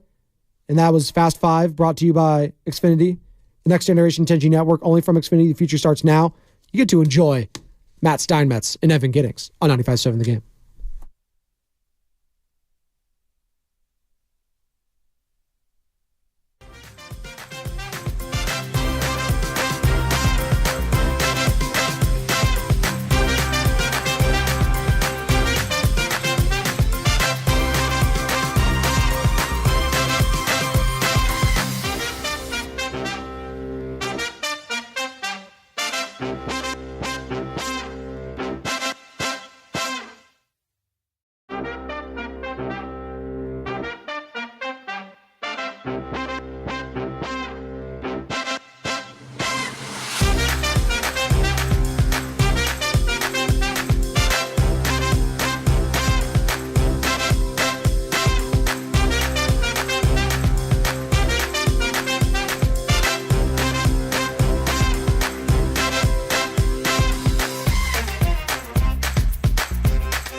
All righty. What's going on, everybody? Happy New Year. Matt Steinmetz and Evan Giddings. Darryl DeGroot Johnson is off today. Apparently, I was the only one who didn't know that. Yeah, that one's on you, Stan. I already texted Guru and asked him if he was listening today, because if he's not listening, I'm going at him big time. Well, I just hope this isn't a sign of the non-year of Steiny, because 2023 is officially over, brother. Oh, my God. You're right. You're right. I went out with a bang. Yeah, you did. But so do the Warriors. Yeah. Anyway, I hope everybody's doing well. We got a lot to talk about today, and I do have to share something. Tough start to New Year for your boy. It's a new year. Lost my wallet. Didn't realize it till today. I've been home for the last 2 days. Haven't left the house. Pretty sure it's still in the house somewhere. But I couldn't find it this morning. And so it's just so unsettling. And I know what everybody thinks. Oh, Steiny got after it. He lost his wallet and all his credit. No, not really. Not really. Been a better story. I saw it I saw it on the kitchen island, and then now I don't know where it is. Even island? Yeah, you know, that island in the middle. Oh, yeah. And then, so anyway, your boy is really hoping that at some point in the next 4 hours, I get a text from somebody at home saying, hey, we got it. Just don't let it make you be unbecoming. No, it's so unsettling. It's like, you know, it's I'll do an hour of the show. By the way, the boss right now fuming, saying, wait a minute, you haven't been on the radio in 2 weeks and you're talking about your damn wallet? We got Niners. But yeah, that's what we're doing. Anyway, hopefully I'll get a text that the wallet has turned up. But you'll be happy to know that I borrowed a Clipper card today and got into BART, and then it had insufficient funds. And I'm sure you wished everyone a Happy New Year on your way in. Well, I couldn't get out of the BART station in Montgomery. I'll be honest. You want to come get me, the coppers? Come get me. I walked through. I had to jump through. I had insufficient funds. I'll get you on the back end. I didn't have my wallet. I had my no Clipper cards. I got a Clipper card from Susan. Didn't have enough. Now I'm stuck in Montgomery. Stuck in the city. Yeah. That's coming back. If you want to drop by. That's true. Drop off Sud. Feel free. That's true. All right, but I'm going to get through it, I think. We got two teams to talk about going in opposite directions, it looks like. 49ers and Golden State Warriors. And obviously the 49ers, number one seed in the NFC. They beat Washington, 2 days ago. They got thumped by the Ravens. Yowza. But that's in the rearview mirror. Couple things that I'm just going to start out the show. You guys know the number, 888-957-9570 is the number. Basically, Evan and I haven't been around for 10, 12 days, 2 weeks, something like that. And when we left, the San Francisco 49ers were the Super Bowl favorites. No doubt about it.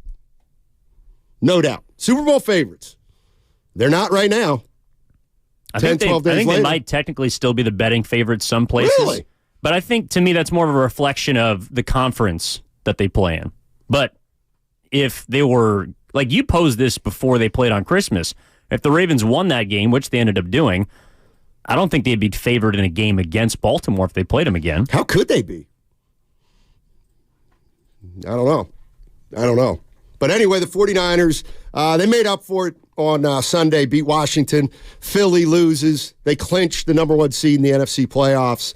The Golden State Warriors. Here's where I'm going to start with the Warriors, because I've been noticing this, and I just wanted to run it by the boss too, and he concurred. And Evan, I know how you feel, so you can jump in. I'm watching the Warriors this year. They're 15-17, and they're 15-17. That's what they are. And yet, over the course of the last week or two, I keep seeing more and more and more criticism of Steve Kerr. Steve Kerr can't adjust. Steve Kerr, too enamored with the old guys. What do you guys watch when you watch a Warrior game? All you Warrior fans out there that think Steve Kerr's a terrible coach and is hurting his, like, what game are you watching? Are you watching Steph Curry incapable of making a shot? Are you watching Klay Thompson deteriorate in front of our eyes? How is that Steve Kerr's fault? Now, all of a sudden, the plays he's designing, the shots they're creating, aren't as good? Bottom line is, what do you want him to do? He's stuck with players who are in decline. You all wanted it, most of you. You all wanted this to stick as long as possible. He's also playing the youngsters more than at any juncture in his coaching. He's playing the young guys. Never occur to anybody out there, this team ain't that good anymore. This team might not be that good anymore. Anyway, to me, when you make a list of the Warrior problems, Kerr's like 8 as far as I'm concerned on this team. But he still is a part of the problem. Now, I think... How so? How so? How is Steve Kerr part of the problem? Because just like you're talking about with Steph and Clay, and I think I'm more in your camp than the camp that we've seen a lot over the last, 3 games since they've begun a new streak in the wrong direction. But if the Warriors have, like, Steve Kerr's got more choices than ever to make about who needs to play, his rotation, matchups. Like, he's got to do more in-game decision-making than ever before. I think that's fair. So if there are, let's say, 10 decisions for him to make in a game, okay, I think he probably gets 6 or 7 of them right. And getting 3 or 4 wrong is not that big of a deal unless, to your point, your team is not that good anymore, or your team is just another team, which the record currently reflects. Like, they're 20th in defensive rating, they're 14th in offensive rating, they're a middle-of-the-pack team right now, and they're 2 games below 500 as a result. But when you have so many tight situations or games, there does need to be a person that can press the right buttons at the right time. And I don't think Steve Kerr has pressed enough of those buttons. Now, you might say, hey, that's the difference between being 17 and 15 and 15 and 17, but that is a big difference. So, to me, Steve Kerr is not the largest issue, but just like everyone else, he deserves some of the finger-pointing. To me, the issue with Steve Kerr is on Mike Dunleavy and Joe Lacob. Period. End of story. And the reason I say that is because Steve Kerr is Steve Kerr. Steve Kerr is the same coach he was day one. He's leaned to the veterans all the time. That's who he is. If you want to play young guys, if you want to change your strategy right now, all right? Joe Lacob came into this studio earlier this season talking about a championship. They have another championship in them. Okay, well, if you think you have another championship in you, well, then Steve Kerr's the coach. If you don't, if you look at this team maybe more realistically and say, you know what, this team's probably not a title team. So maybe we should go in I don't know what you do. You made this bed with Draymond Green. All right, you made this bed with Andrew Wiggins. So you want somebody else to coach this team to reprioritize some of the younger players? You got to get another coach.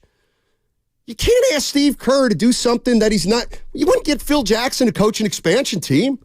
So if you don't like Steve Kerr, tell Joe Lacob and Mike Dunleavy to get off him then. Where I don't think Steve Kerr has been as bad as people have made him out. Like, if you look at the season right now and you go through all the decisions that he's made, I don't think, like, he hasn't been out in front of the issues with this team, but he's reacted to them. And I don't really know how you can fault him for that. Like, I don't know what people want more of him. You know, is it benching Clay? Well, he's done that twice now. Like, Clay hasn't finished a game in the fourth quarter twice now this season. That's something that Kerr would never approach. I don't know if people want him to bench a particular player. Maybe it's Clay. Like, he's benched Andrew Wiggins. He's benched Kevon Looney. He has benched 2 or 3 at different points champions on this roster. And for a guy that is labeled as stuck in his ways or being in the mud and living in the past, I think he's coached more in the present than ever before, and for whatever reason, that's not good enough. So the issues to me with the Warriors right now is they got Steph Curry, and then you don't know who's their second best player on a given night. To me, that's not on Steve Kerr. I think that is on the roster that's constructed, and he's trying to do his best. Like, I don't know if there's a coach in this league right now, maybe Eric Spoelstra, because he's got a track record of making the most out of some, poorer pieces, like he did a couple games ago against the Warriors, a la Jamal Cain. But I just don't know if there's another coach right now that would take this roster and put it into the title contention category that people want them to be. No chance. No chance. Let's be realistic about that. I am getting a lot on the YouTube chat. Dublin Marge, one of our favorites, coming in. There does seem to be a sentiment out there about Klay Thompson. It does feel like there are a lot of Warrior fans that are saying, look, if he's not playing well, get him out. I get it. Or get him out meaning play fewer minutes. Don't you get it? That's only a sliver of the solution because Klay Thompson's a legend around here. And Klay Thompson's in a contract year, and you knew that. Like, this should have been planned for. What if we don't re-sign Klay and he struggles? Because that's where we're at. Okay, now what do you do? Because it feels like nobody even thought about this. It also feels like nobody thought about, okay, we'll give Draymond $100 million over 4 years, and now he's suspended. He's missed the past 9 games. We don't know when he's coming back. Who didn't think about that? Like, the position that Kerr's been put in, what do you think? Playing Pajemski and Jackson Davis and Moody, and you get Wiggins good for one, and all of a sudden you're going to win games? Like, don't you get it? Your young players aren't significantly better than other teams' young players. Like, everybody likes Pajemski. I like Pajemski. I like all their young players. But every roster's full of young players like the Warriors have, and most of the teams' young players are better because they've been playing more. For people to have watched this team for 12 years and actually seen the last couple years lead to this point, and now they say, well, Steve Kerr. Steve Kerr? My God. Anybody who watched this team over 10 years knew that there was going to be a point when they were going to have, okay, so here's what I'm hearing. Everybody out there that's down on Steve Kerr, okay, double it up and go move Klay Thompson. Because the coach that Steve Kerr is the coach who's going to give Klay as much time as he can, because he will go down. Steve Kerr will go down with Klay Thompson, period, rather than go down with somebody untested. That's who he is. So if you don't like it, then push is coming to shove. Yeah, I think there's a couple things there. One, it's like, if you're going to lose, you're going to lose with your guys. Like, these are Steve Kerr's guys. And maybe that's the issue that a lot of people have, is he doesn't seem like he's willing to come up off them. But like you just talked about, I think Pajemski is a really good rookie. TJD appears to be a solid rookie. Kuminga is beginning to emerge. Moody hasn't played much, but he's the odd man out on a team with 12 different playable players. But the thing is, the Warriors didn't lose the last 3 games because Steve Kerr didn't play the young guys. I think, from watching those games, specifically on Christmas, they lost because their 2 players that are supposed to be their best players, a la Stephen Curry and Klay Thompson, because Draymond's not available, were bad. Like, they were objectively bad. Steph is shooting 30% from 3 in his last 3 games. Klay Thompson, after shooting, over 40% for the previous 14, fell off a cliff the last 3 games. That's why you lost. I think it's as simple as that, especially against the defending champs. Like, during their 5-game win streak, the last time you and I talked, Klay Thompson was on a heater, and the Warriors were winning. And Stephen Curry was playing good basketball, and the Warriors were winning. They need their best players to play like their best players. And if they don't, I don't see how, no matter how good the young guys are, I'm talking about the 25 and youngers, I don't see how those guys are going to supplement the fall off of your 2, and you can throw other guys in there as well. I don't know how they're going to supplement the fall off from their top dogs. Right. Like, you win in the NBA because of stars. You saw it against the Mavericks. Luka Doncic came in and torched the Golden State Warriors. If Luka had a bad game, the Mavericks would have lost. Stephen Curry has not played well the last 3 games. Klay Thompson has shot terribly the last 3 games. That's why the Warriors are in the position that they are, not because Steve Kerr isn't playing young players. Yeah, I'm with you. I'm with you there. And when I look at the Golden State Warriors and where they're at right now, I mean, look, to me, they've been kicking the can down the road. Excuse me. They've been kicking the can down the road under the belief that they can get another title. And if that's the way they're going to believe or have been believing, then the minute they don't think that anymore, they've got to do something different. They've acknowledged from the end of last season, everything they've done has said, we can win a title. All right, well, now you're 15-17. The minute you don't think you can win a title, well, then let's change direction. I don't even know what that means at this point because some of the decisions you've made in the last year and a half have now become decisions that make it more difficult to transition. But let me tell you something, and it's an uncomfortable truth. How about Steph Curry? I mean, I think Steph Curry's more important than Steve Kerr. It should be. Steph Curry got off to a good start this year. He's not had a good year. By Steph standards, he's not having a good year. Well, he's not playing well lately. Exactly. And that's, like, there's... Like, the reason they've lost their last 3 games, he played this guy too much, this too little, this too... Steph was 9 for 25. Before that, he was 3 for 15. The game before that, he was 7 for 21. Klay, 1 for 11, 4 for 11, 3 for 12. Get out of here. Like, that's why you've lost your last 3 games. Your best players aren't playing well right now. That's all. Well, and that's why I think a lot of people are beginning to look at the front office and say, what are you going to do? Because whether you think Steve Kerr's in the right or whether you think he's in the wrong or you think the Splash Brothers have been doing too much or doing too little, the fact remains this roster is Stephen Curry and then who knows on a night in and night out basis. So do you consolidate the roster? Do you try and, I don't know, get ahead of the decisions that you have to make this offseason? They are at an inflection point, and the first shot was thrown across the bow this weekend when the New York Knicks went out and made a trade with the Toronto Raptors. Like, it is officially trade season. Yep. So does that mean that the Warriors need to make a move? If so, what do you think it should be? Because what we do know is right now they have more questions than answers, and that's the reason why they've been seesawing between 2 or 3 games over 500. Well, I guess 4 officially is the largest they've been at the beginning of the season, and now they've been as many as 4 games below 500. They're currently 2. They got a good young team in Orlando coming in tonight. You got the defending champs again on Thursday in Denver.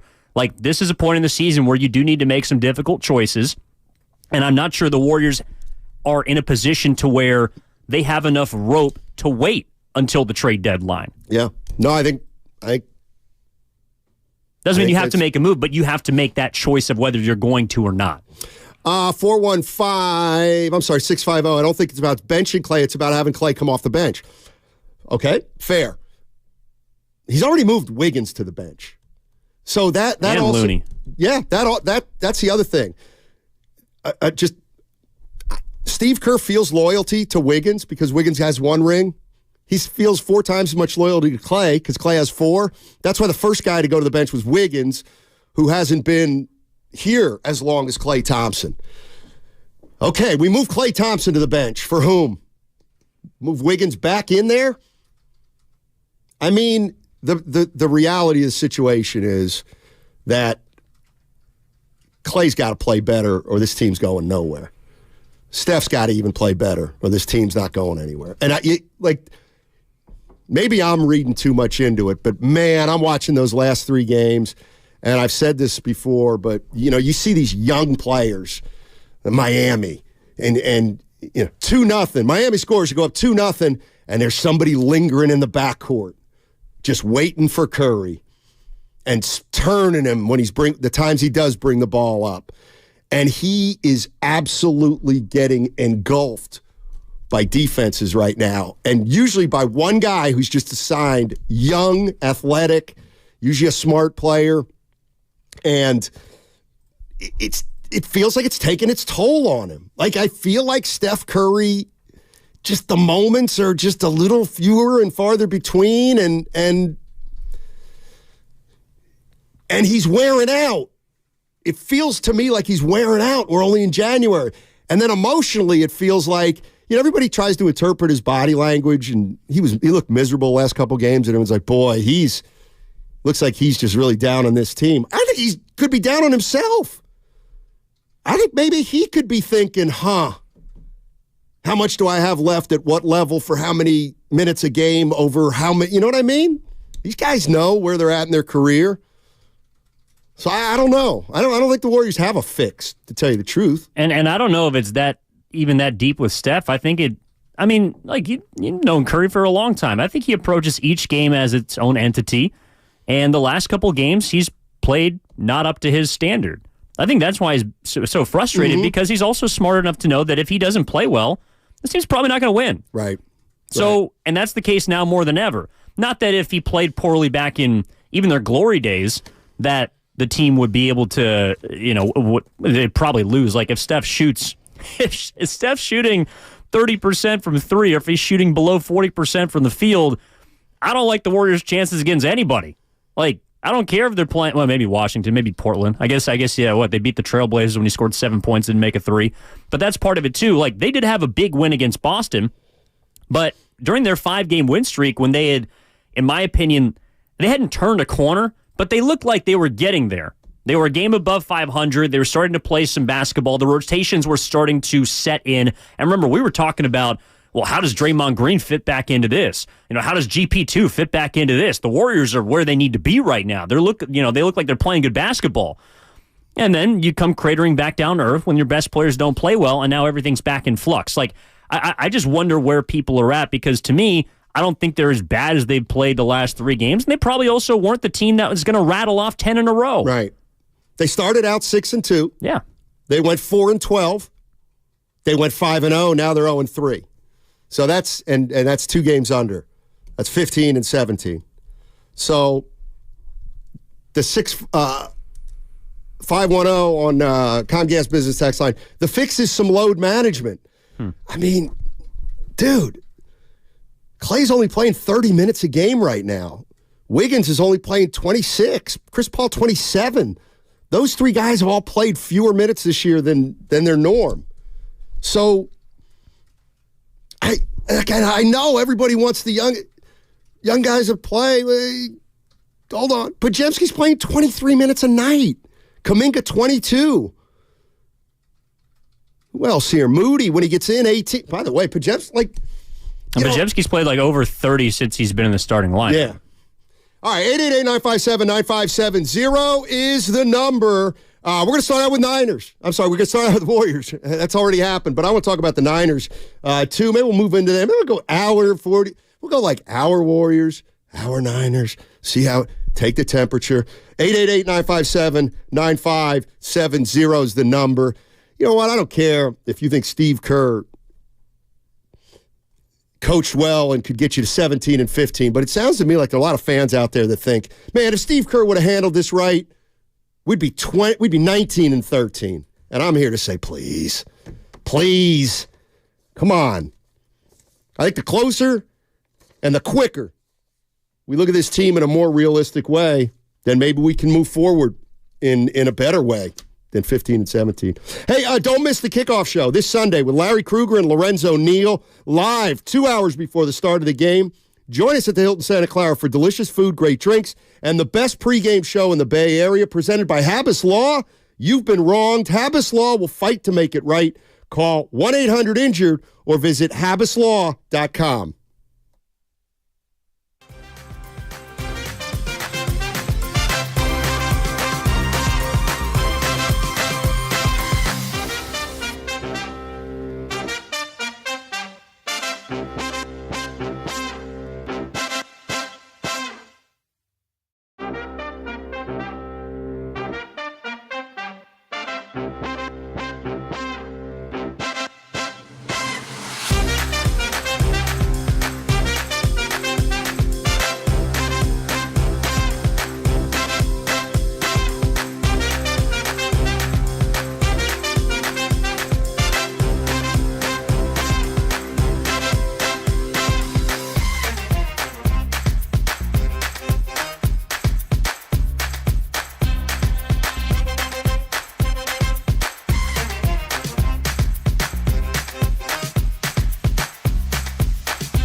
Giddings with you. Happy New Year to everyone out there. Tough start for your boy. Tough start for your boy. I had still in the process, haven't found my wallet. That's really worrying me. That's one of those things where, you walk out, you get coffee, and you're like, what's wrong? Something's wrong. Oh, that's right. I don't have my wallet. And it's very unsettling. Also, it doesn't help to start the new year getting verbally undressed by your partner. It was in text form. Wow. He didn't say it. Wow. Hi. It's a brand new goo in 2024. I hope not. Oh. You think that's a sign? You think he's... No. Is he He's done? fine. Is he done with me? I don't know. Are you? You better hope I don't read this online or over the air. I think you're just in a fragile place this morning because of your wallet. Yeah, I think you're right. Anyway, Goo, I'm sorry not to have your schedule on my wall. Simmer. My bad, buddy. Simmer. I love you. He'll be back tomorrow. I hope. I think everyone is. I'm not taking any more guesses. Yeah, that's a good call. Don't jump to conclusions. 49ers, number one seed in the NFC. They have home field throughout. They bounce back from a loss against Baltimore, beat Washington. Philly loses. They're a mess. You can always tell how the Eagles are doing when you just take the temperature of my friends. And they're, you know what? Let me apologize to you, Evan, and let me apologize to Spadoni and to Guru and all you guys who are fans of teams out here. Because I give you grief about how you quit on your teams all the time. You know what? They do the same thing. All my buddies, we stink. We're not going anywhere. No, we're done. Niners are better than us. We stink. Hurts stinks. Sirianni's going to be fired.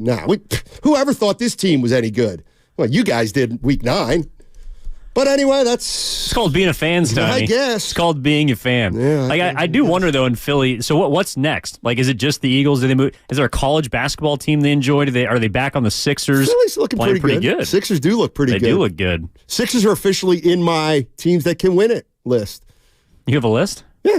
Would you like to reveal it? Well, 2 teams that were not on it at the beginning of the year who are now on it. The Timberwolves and the Sixers. I thought they were on it at the beginning of the year. Very beginning. But Minnesota? I have to be honest. When they were 0-0, they weren't on it. But so you're a fan too. All right, they could win it. Now they stink. They can't win it. And now they're back. It's different. Okay. Let's go to Matt in Oakland. What's going on, Matt? How you doing, man? Cheer me up. Guys, Happy New Year to you both. Thank you. Same to you. Get a tile for your wallet. I did. It's the best thing since sliced bread. I have no idea. They're like $20, man. Do it. You'll be happy. Thank you. That's a great idea. Now, far as the Warriors go, I think a little dose of realism is in order here. I think the best thing that could happen for these guys is a non-career threatening injury to Curry, because these guys are going absolutely nowhere. I have no idea who's back next year. Maybe nobody but Steph and the kids. Siakam, no. There is no trade that is going to make them into a contender. They need to get some picks back. Clay and Paul have expiring contracts. That is worth something. Not sure they should do it at the deadline, but I'm so over Draymond too. They need to clean house and look to the future, because the worst thing that could possibly happen is for them to try to make this thing work one more time, lose their future assets, and then end up as what they are, which is at best a play-in team, maybe an 8 seed.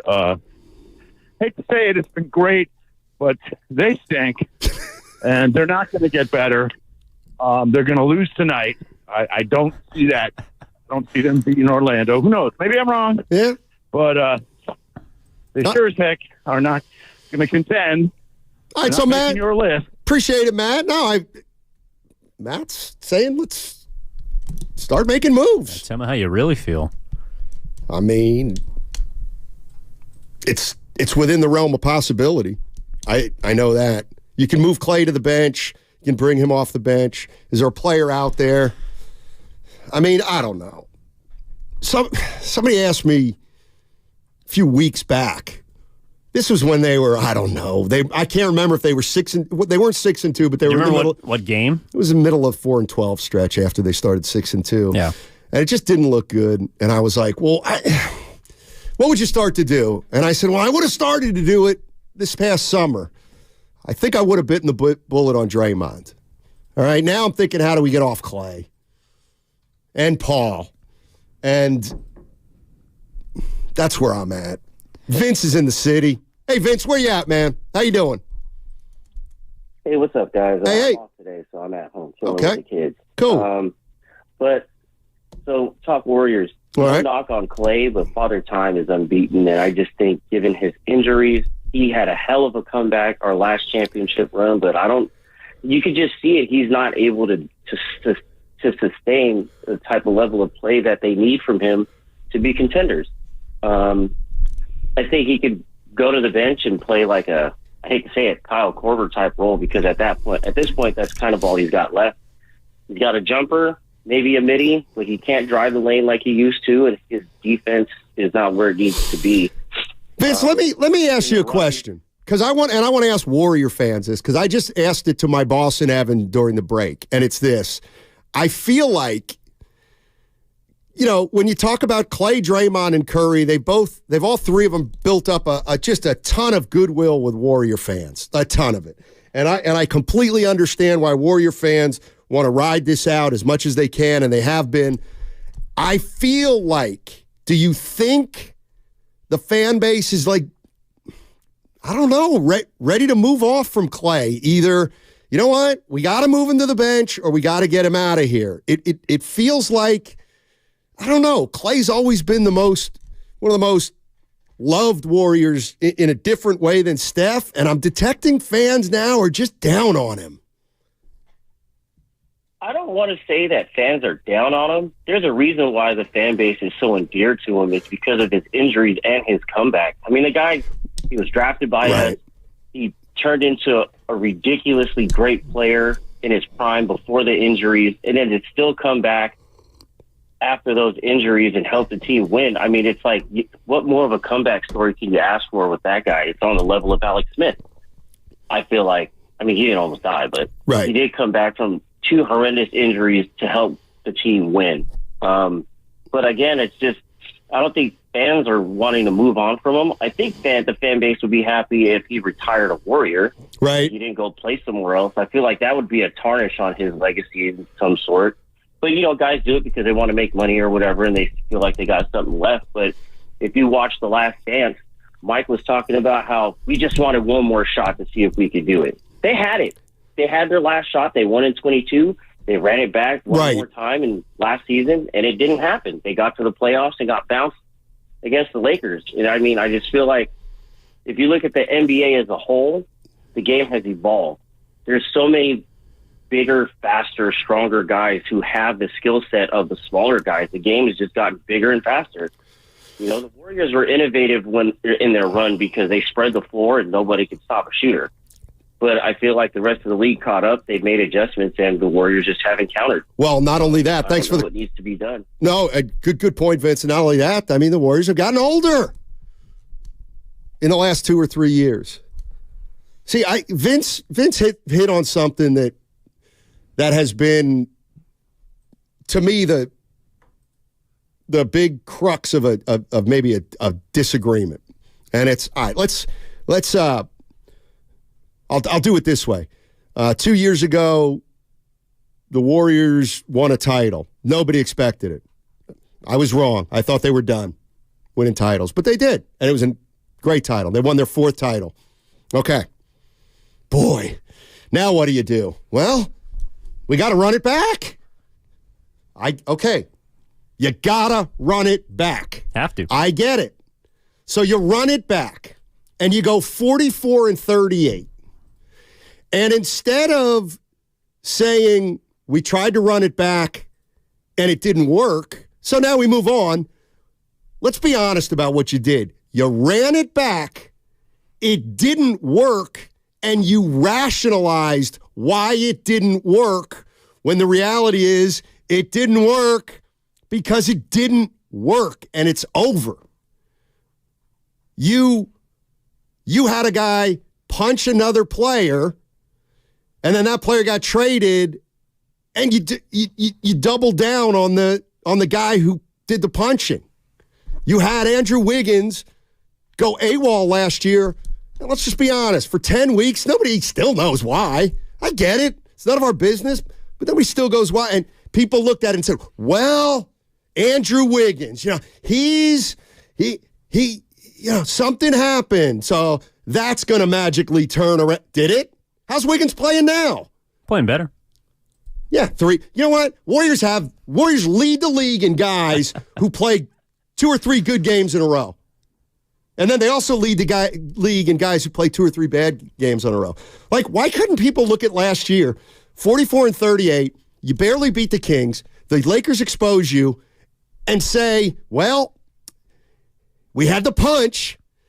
That messed up his season. We had Wiggins. He went AWOL. That kind of hurt. Clay, he had a funky first couple months. That wasn't very good. Bob Myers, he was a distraction. So all those things are going to magically clean up this year. Well, apparently they haven't.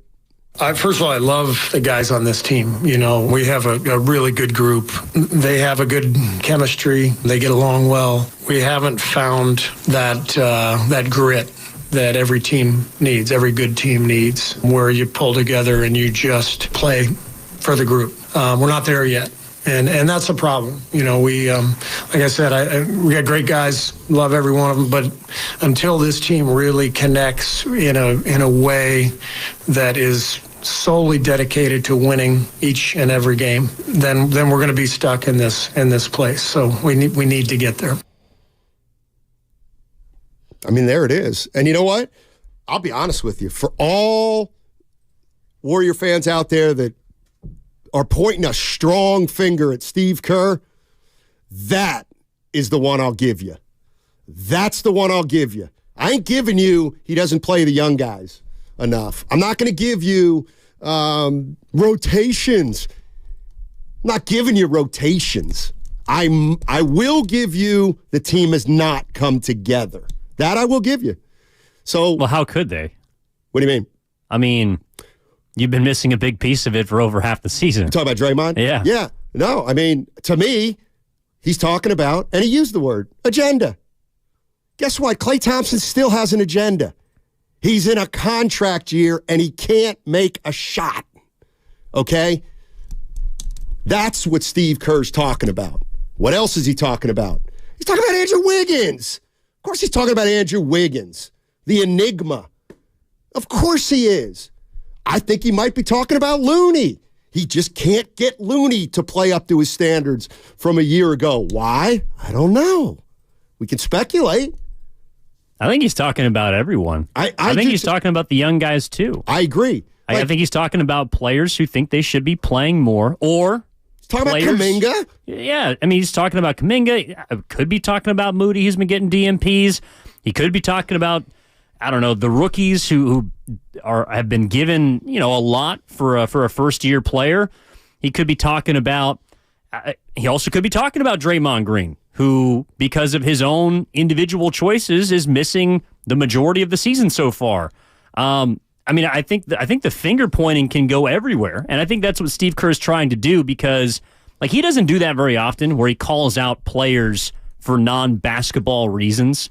He'll say a player didn't play well tonight, or he's struggling with this, but he won't go after the integrity of his team the way that he did after the Dallas game. And it was only a 10-point loss. He could have done that after the Miami game, where they just flatly didn't show up, but he didn't. He waited another game, and they didn't show up again.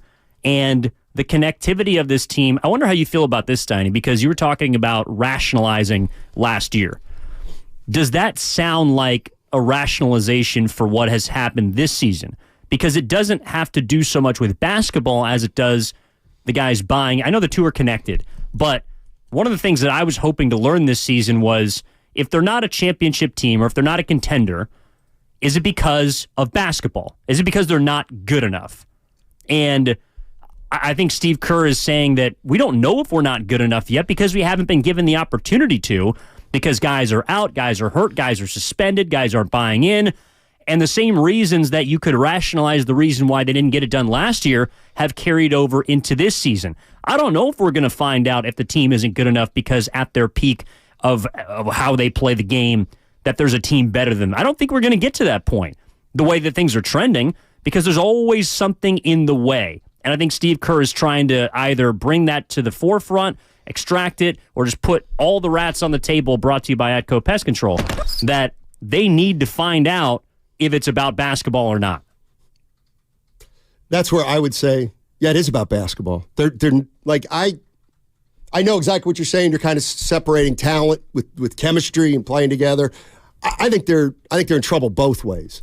And I'm starting to think, is it possible? And because I'm trying to take a look at Kerr too. I think the finger pointing at Kerr's outsized, but whatever. So what if Steve Kerr? We all know he's loyal to the veterans.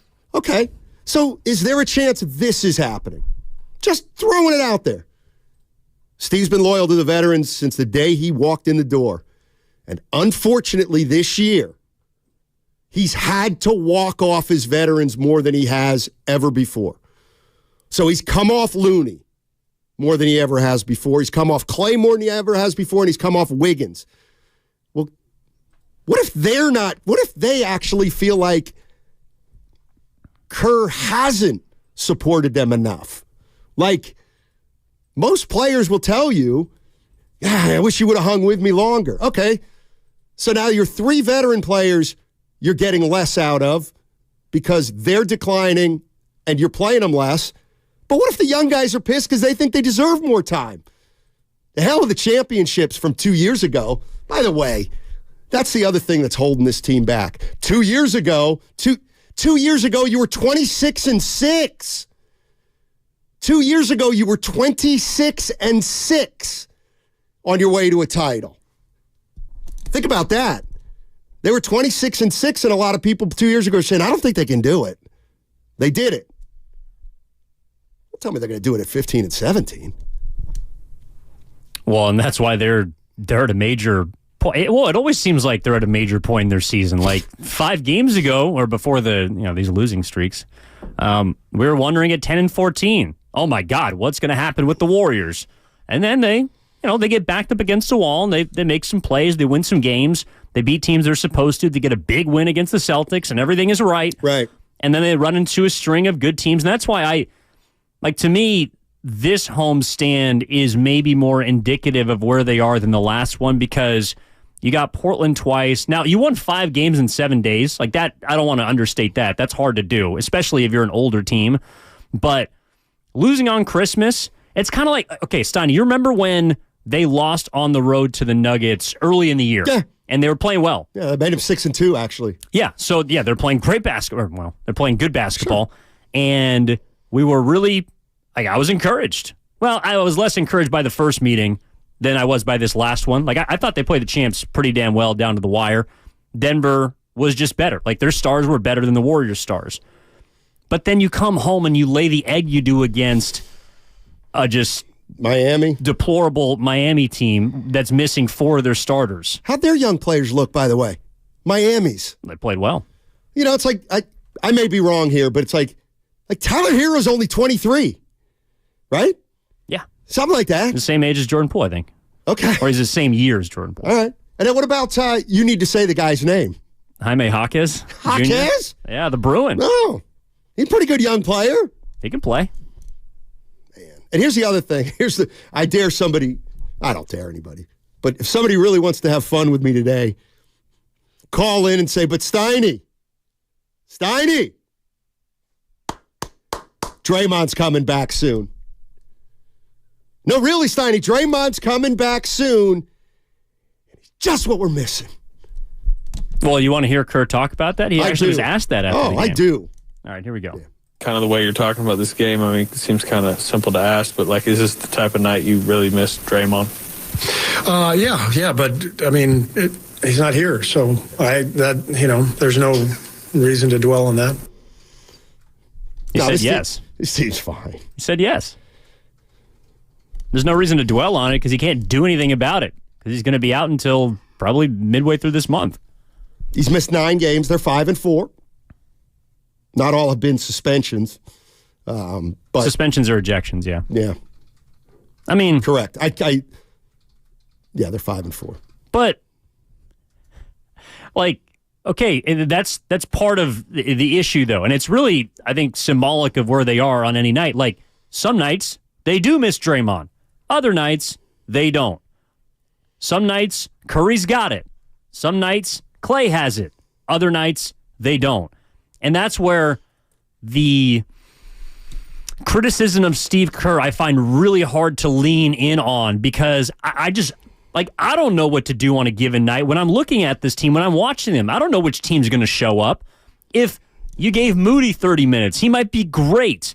He also might hurt you. If you gave Kuminga 35 minutes, he might be great. He also might hurt you. You got a ton of players on this team that could, if pieced together correctly, help you win. But if any one of them has a bad game, like Klay Thompson did against Dallas and Miami, you are not going to win. That's the problem. They have so many players that need to play well together at this point for them to have a chance. And if any one of those pieces doesn't work, it's like a Jenga tower.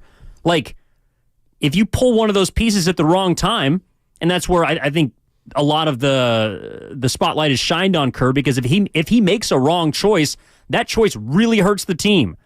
And if one of these guys have a bad game, then everything collapses. And that's not a sign of a team that looks like they're going to contend for a championship. That's a sign of a team that, like last year, is fighting for playoff position and kind of is the way that I looked at them coming into the season, which is you hope you can make some noise. You hope you can be a dark horse. But the Warriors are, both in record and statistics and whatever other means of evaluation you want to throw out there, they are a middle-of-the-pack basketball team, and that's the reality. I mean, they're 15 and 17. I always find it interesting when, the Warriors are at home. What do they got? It's like 6 more games at home. It's unbelievable. By the way, they've lost as many home games now as they did all of last year. Hey, by the way, what's their road record? The Warriors. I'm not sure. Although the Kings won a couple. Yeah, you're in trouble on that one. You don't even have to look. The Warriors are 6-9 on the road. That sounds about right. I know it. So they're 6-9. So I'm going to win that bet. And then the Kings need to get to 50 or 49. I thought they had to get to. I just thought they had to have a better record than last year. So 49. Yeah. Okay. 49. God, usually I'll squeeze 50 out of that, but yeah, and they're probably on a 50 to 51 win pace. Just split the pot. Hey, yeah. By the way, shoot, I got to get into this fantasy stuff. By the way, I got to check Instagram, too.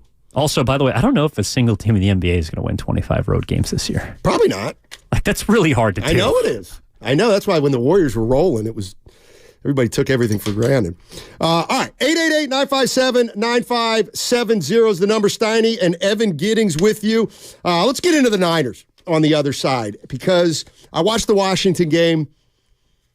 They win 27-10, and I let it sink in, and I let it marinate, and now it's yesterday, and I'm talking to my friends about the Niners, and here's the question so what are you thinking about? You thinking about the number 1 seed you won on Sunday throughout the playoffs? Or are you thinking about what the Baltimore Ravens did to you on Christmas? Yikes. Hey, the Warriors, they try to snap a 3-game losing streak tonight at Chase Center against, and you're going to hear this name, Franz Wagner. Should be a Warrior. And the Magic. Tip-off 7 o'clock with Tim Roy. That means Warriors Live starts at 6 with Evan Giddings. All on your home for Warrior basketball, 95-7 the game. San Francisco 49ers. What are you thinking about more, that number 1 seed they earned on Sunday, or that thumping they took on Christmas? Yikes.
What do you do?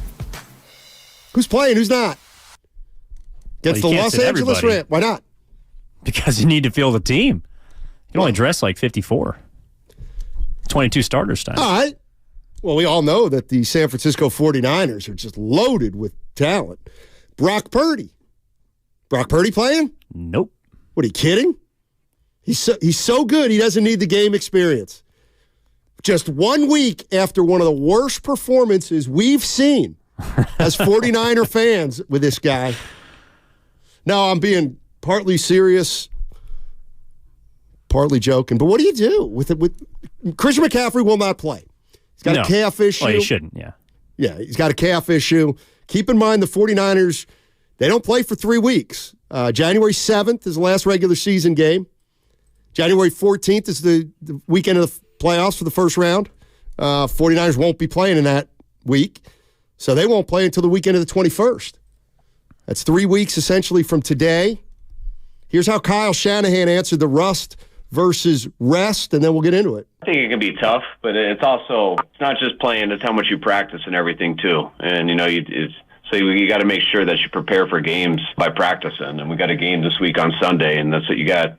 When you give guys the game off, practice changes too. And that can end up hurting guys a lot. And you end up just developing bad habits. And, I've seen it cost a lot of teams.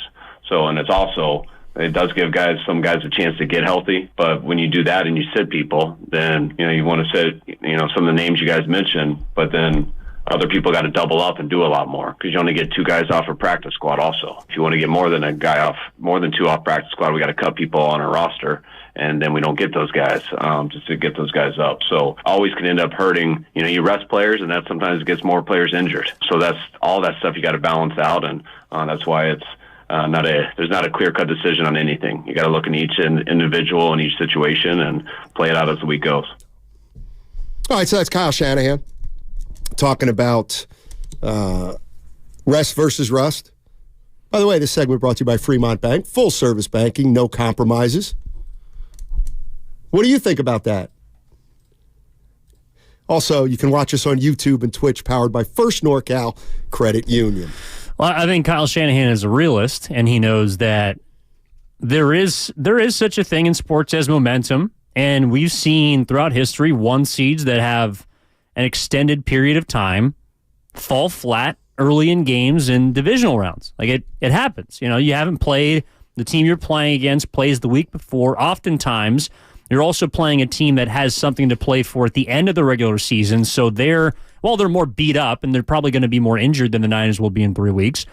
They have the added benefit of being in rhythm. The 49ers are a team that need to be in rhythm. Like if there's anything we've learned this season, and you were talking about Christmas and what happened, and then the return to normalcy that we saw against Washington, when the 49ers are in a rhythm, they're extremely difficult to beat. And so you risk by sitting an amount of players or approaching games in a laissez-faire fashion, you risk not being in rhythm when you come out in that first game at home. So I think it's a very real conversation to have of who you start, who you don't. And I think Kyle Shanahan is also telling us from that cut that it is also about how we approach practice. Like, we will practice, it sounds like, the way that we will play in games, or at least as close to as you can simulate. Because the last thing he wants to be is a team that comes out flat in the first quarter of a divisional round game and is playing from behind, a place that the Niners have not been that great this season. Yeah, what's the difference between 2 and 3 weeks? You know what I mean? Like, I fully expect them to come out and be rusty anyway. Like, I guess what I'm saying is I'm not really sure how I'm attacking the next 3 weeks if I'm the San Francisco 49ers. Believe it or not, I would tend to be far more conservative than aggressive. Way more conservative. Like, if you say to me, Purdy shouldn't play, fine. Like, I don't have a problem with that. But and this is what we're going to talk about. But so then McCaffrey's going to have 3 weeks off, and Purdy's going to have 3 weeks. Exactly. Like, that's what you play 4 months for, to be able to even have the ability to make that decision. You know what I mean? Now, this is only the kind of decision that the best teams in the league face. And I'm usually not like this. I'm not playing anybody. I'm not playing anybody in this game of consequence. Now, we can go down the line. Well, you're not playing Colton McKivitz. Well, I didn't say that. You know what I mean? But any of my big boys, I'm probably not going to play. Here's the other thing. But what if one of them says, Coach, I want to play? Now that matters. And Kyle Shanahan's a player's coach, from what it seems like. Yeah, playing the Rams. So Deebo Samuel you have to go undefeated in the division? I don't know. I'm literally just throwing things out there. Deebo Samuel goes to Kyle Shanahan and says, I'm feeling like I'm in a good groove right now. You know what? I want to go on Sunday against the Rams. Yeah. Maybe. I'll give you a quarter. Maybe. Yeah. Just approach it like a preseason game. Okay. Like, then but your guys are still playing, though. Then it's like we're in a gray area. It doesn't really matter. Okay. What are we really talking about? We're talking about a guy getting hurt. Yep. And missing the playoffs. Okay, if there's one thing the San Francisco 49ers can do right now, guarantee anything under the sun, it could be we have the ability right now to get to our next football game of importance so healthier than we've ever been all year. I'm not playing any of the big boys. And I know I just said I'd play Deebo a quarter, but I'm not playing Deebo a quarter now. You playing Trent? Who? Trent Williams. Oh. Yeah, I mean, I'm saving the big boys. That's the one. It's about the big boys, not about replaceable linemen. Well, he is the biggest of boys. No, literally. I'm kidding. But do you mean to tell me, seriously, that there will be a segment of 49er fans upset at Kyle for this scenario? Listen to this scenario. No Purdy, no Deebo. McCaffrey obviously doesn't play. Maybe Kittle gets out there for a series. I don't know. Ayuk, whatever. It goes perfect. All right, you rest most of your guys. Nobody gets hurt. And guess what? We await our opponent on January 21st. Okay. On January 22nd, are we really going to be saying, well, they rested everybody that 18th week? And you know what? That's what I'm going to say. Well, if that cost you, you weren't the best team anyway. Like, I'll give you rust for a half of a quarter or even a quarter in their first game. I'll give you that with 2 weeks off. But we've seen... I got to do it. We've seen what? What have we seen specifically? We have seen teams that are better than others come out flat and lose games against teams that they shouldn't. Give me a specific off the top of your head. 49ers on Christmas. No, I'm talking playoffs. We're talking playoffs. Playoffs? Yeah. The 15-1 Packers in 2011, losing to the New York Giants, who ended up going on to win the Super Bowl that year. Oh. Yeah, the Packers were the best team in the league. Yeah, lost one game. Thanks for proving my point. It's 14 years ago. Well, you asked for an example. And you know what? How about this? What? Green Bay played all their guys that last week. No, they didn't. How do you know? Do you remember? They were 15-1. So you're just assuming they didn't play. I'm assuming Aaron Rodgers didn't play yet. You mean, well, now it's Aaron Rodgers. We're talking about more than Aaron Rodgers, though. What about all the skill guys? Jordy Nelson probably sat. Charles Woodson. All right. What would you do? What would I do? Yes. I would approach it like a preseason game. I would want my players to play. I would want them to play the entire game. And there's an example last year that you can use since, we bring our fandoms into it, or you absent of. The Chargers last year in a meaningless Week 18 game chose to play all their starters against the Denver Broncos, and Mike Williams on a meaningless catch over the middle hurt his back and was unavailable for the Chargers' first playoff game that they ended up losing by a field goal. I don't know if he would have made the difference in that game. I don't know if they would have lost or not, but that's a meaningless game in which a player gets hurt. So you approach it like a preseason game, you get guys their reps, a couple drives, maybe more, and then you get them out. 888-957-9570 is the number. All right, you're Kyle Shanahan. What are you doing? What are you doing against the Rams? Rams have something to play for. They actually, they currently don't, as far as the seeding is concerned. Now, well, they don't have something to, you're right. I said to you in the break, and we're doing all our catching up. And I said, so obviously the Rams have something to play for, right? And I was hoping you could save me 7 clicks on my computer to do the research. And what did you say? They have playoff You said, Steiny, they have something to play for. They do. Now we get on the radio, and all of a sudden, we got trouble brewing. Maybe they don't. Do they have something to play for or not? And I think this is where you were also either on the phone or texting about your wallet. So you might not have heard me the first time we discussed this because you were down bad this morning. But as the playoff seeding, they can either improve their position or not. Like right now, I think they're matched up against the Lions. They're the 5 seed. Or maybe it's the 6, sorry. But they're in the playoffs. Like if they want to rest guys, they can. They're into the postseason. To me, it's fine.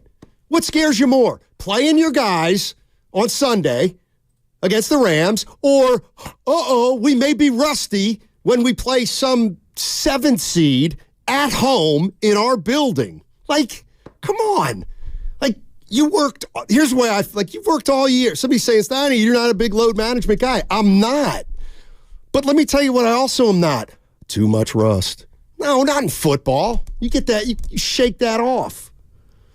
I'm just saying I would. But how quickly do you shake it off? Like if they lose enough in the that first you're going to beat the round, 7th seed. We're going to be in here on Monday Who saying, are we talking "Wow, about? they came out real flat." I wonder if that's a result. Let me tell you Not something. Playing it and I'll come in Monday. I know you will. Who's Vikings still in it? No. Okay. How about give me the who are we playing in the first round? Falcons. Falcons going to slide in. They could. I know they could. Falcons are Saints. Although, boy, losing that game to the Buccaneers really hurt. So 3 weeks from now, here come the Falcons into Levi Stadium. Yeah, and now it's like, oh my God, we're rusty. You couldn't sit enough to lose to the Atlanta Falcons in the first round. You'd certainly hope not. Come on. 888-957-9570. Come on, you got to be with me on this one, 49er fans. I ain't playing anybody of import.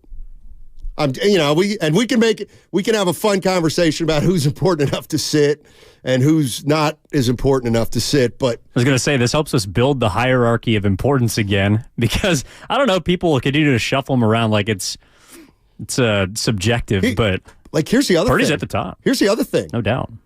And now we get back into anybody who was a student of sports over the years, you know what this smells like a little bit? We believe. Yeah. The Niners? Yes. Yeah. Please explain. Okay, I will. If I think I can put it together now. So in 2007, the Dallas Mavericks were the best team in basketball, and the Golden State Warriors were fighting for a playoff spot. They needed to win out like their last 2 or 3 games. And here came the Dallas Mavericks into the Bay. You know what they did? They didn't play any of their guys. And the Warriors beat them. Oh, at the end of the regular season, Yes. you're saying? Yeah. So is there something to be said? Because I wouldn't show the Rams a damn thing on Sunday. You may have to play them again. And it's McVay. So I'm leaning toward taking it all off the table. And I know I just used that argument against myself, but I was just saying, if the 49ers, they play their guys, they beat the Rams, they may have to play them again. I'd rather play the Rams with my second unit. Won't matter.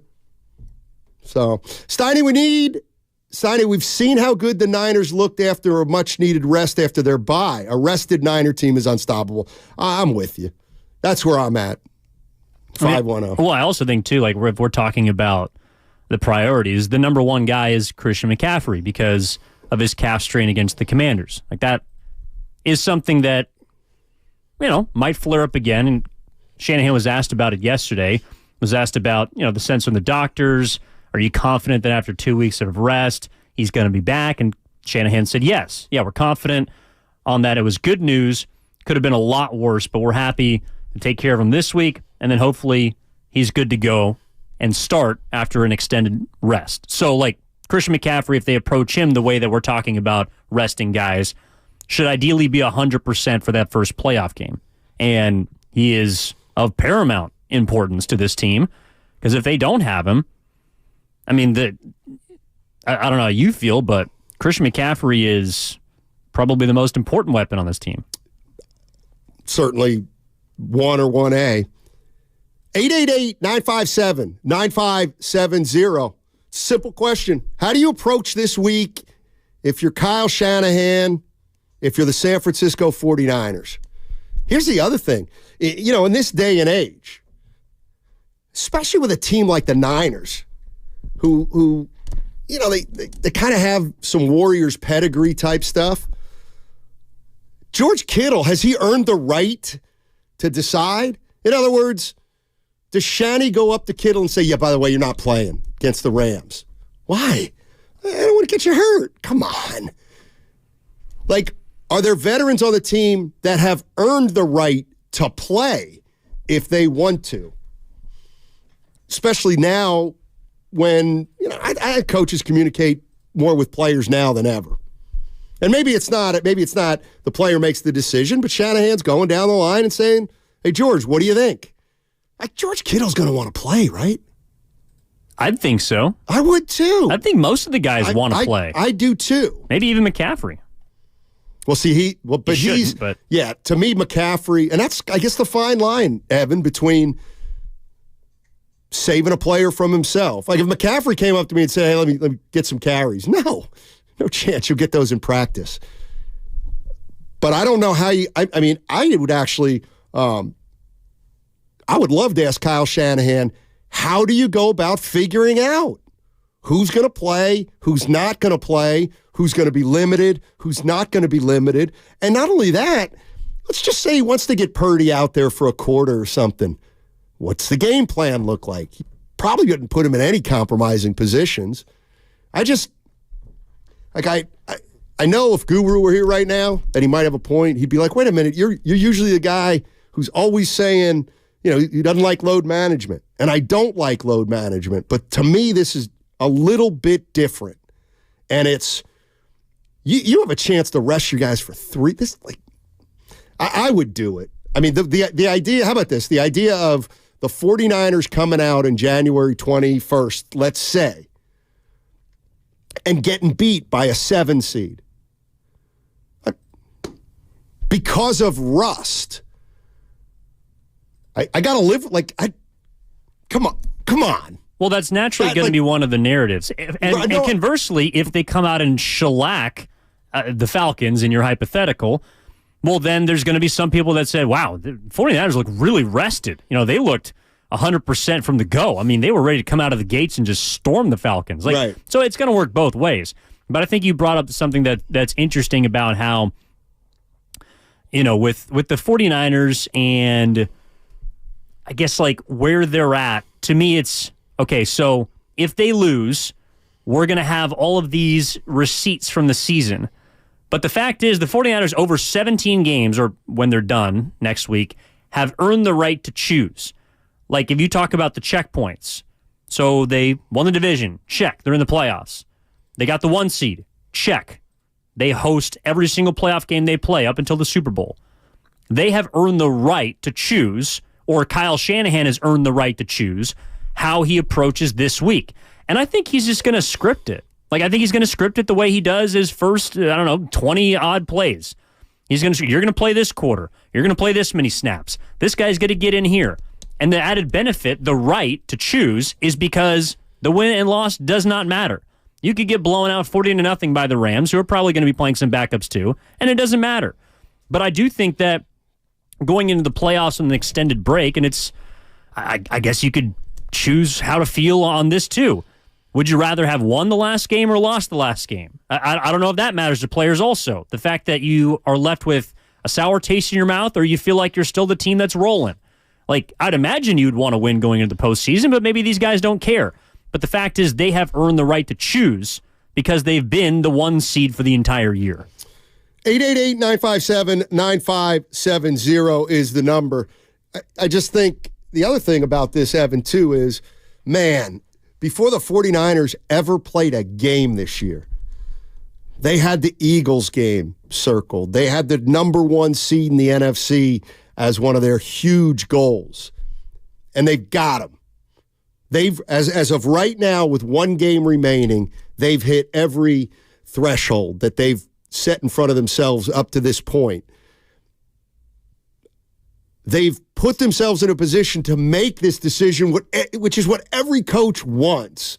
So, in a way, we can talk about this, and it's fun. But I got to believe Shanahan knew 7 weeks. Hey, Kyle, by the way. Hey, Kyle, have you thought about if you have the number 1 seed, what you may do that last week? No, I haven't thought about that. Of course not. Then he goes back and is with his coaches, and they mess around, and they're saying, hey, what if we have it all clinched by that last week, Kyle? What do you think you're going to do? He knows. He's got an idea. Of course he's got an idea. That's why he wanted to keep winning.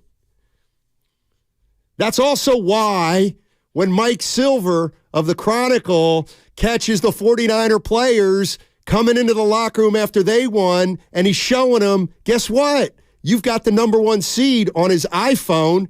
They went nuts because they had accomplished their goal before the end of the regular season.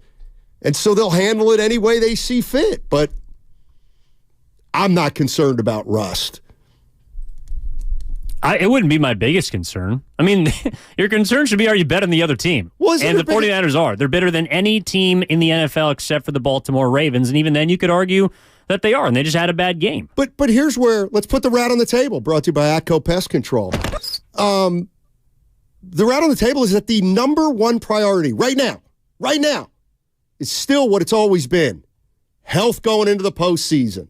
And this is the first week where you can be the number 1 seed and not play anybody and ensure health. Yes, then those players will have 3 weeks off. Is that a little too much? The rest versus rust? I don't know.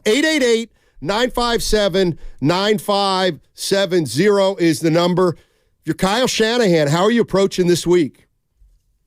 Who's playing, who's not playing? Does 3 weeks off really worry you if you're a 49er fan? I mean, if I were a 49er fan, the only thing that would bother me is I wouldn't be able to watch them play for 3 weeks, like the big boys. Yeah, or the fact that the Rams game, if guys aren't playing, I don't know how much interest there is from a fan perspective. I mean, you want to see him beat the division opponent. And, like, it would be cool to go back-to-back years and go 6-0 in the NFC West and just have, extend their streak. That's the longest it's been since, the merger as far as winning against divisional opponents. That'd be fun to keep that domination going. And real quick, before we go to break here, Evan, I keep hearing, it happens a lot, but the last couple of weeks, tell you what, the Rams are playing. Y'all want to play the Rams. Careful about the Rams. Okay, fair enough. So my question then to this is to you about this. If the Rams are legit, and you know that you may have to play them at some point in the postseason, then what and how does Week 18 come into that equation? Is there forget who you're playing, who you're not, but what about strategy in terms of knowing you may play them again within the next 2 or 3 weeks? That's got to factor in to some extent, I would think. 888-957-9570 is the number. What are you doing if you're Kyle Shanahan? How are you approaching this thing? You've worked all year to get that number 1 seed. You got a game to play with, plain and simple, but it's going to mean 3 weeks off for your big boys. I don't have a problem with it. 888-957-9570. A reminder that you can catch all 4 hours of Steiny and Guru on the free Odyssey app. Plus, watch us on YouTube and Twitch, powered by First NorCal Credit Union. That segment was brought to you by Fremont Bank. Full-service banking, no compromises.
Now, back to Steiny and Guru on 95.7 The Game. All right, Evan Giddings in for Daryl the Guru Johnson. Let me update the Bay Area. A couple texts have come in here and there. I just saw a DM that wanted to know, somebody goes, hey, Shasky get fired? No, we got great news about Shasky. By the way, all 6 hosts back tomorrow. Shasky and Bonte in the morning, Guru, myself, and then Willard and Dibbs. We're all back tomorrow. I wouldn't assume with Gary. And you know what? Let me tell you why.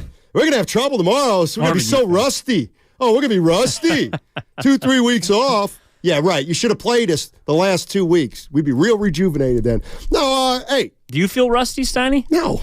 Is your first game back in 10 days, 12 days? Well, here's the bottom line, and this is why I'm who I'm at, who I am. A tough morning for me. I've not found my wallet as of now, so that's really weighing on me. You're not in studio today, all right? We're the layout of our situation, not the way it usually is. I usually have a partner in the studio, so everything's off. I mean, nobody can tell because we hope.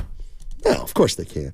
But no, let me share some great news. Joe Shasky and his wife Amanda adopted a baby boy, right? Mm-hmm. Baby boy, LJ. Yeah, so Shasky hasn't been here for a couple of weeks because he is a new father of a little bitty baby. You see how small that baby is? It's a young one.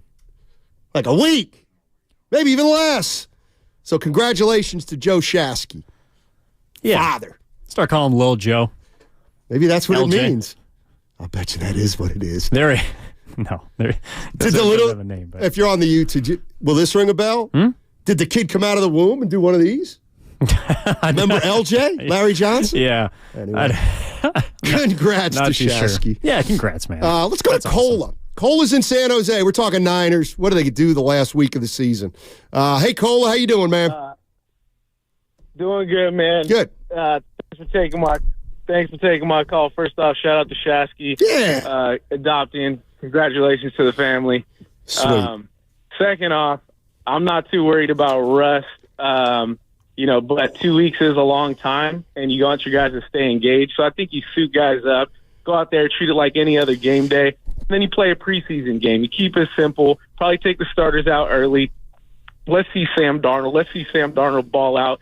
And secondly, there's no way we're playing the Falcons in that first round. I don't think that week's going to be a walk in the park because you got the Eagles going in to Tampa Bay, and they should win that game. So that's probably your lowest seed. Or the Rams could upset the Lions, and they're the hottest team in football right now. So I think, best case scenario, you're playing either Eagles or Rams week 1, and they're both legit. So I think you want you guys to stay engaged. Definitely want to be healthy. That's my take. So take my call, fellas. Thanks, Cola. Appreciate it. So Cola's basically saying treat it like a preseason type of game. Get your guys some work.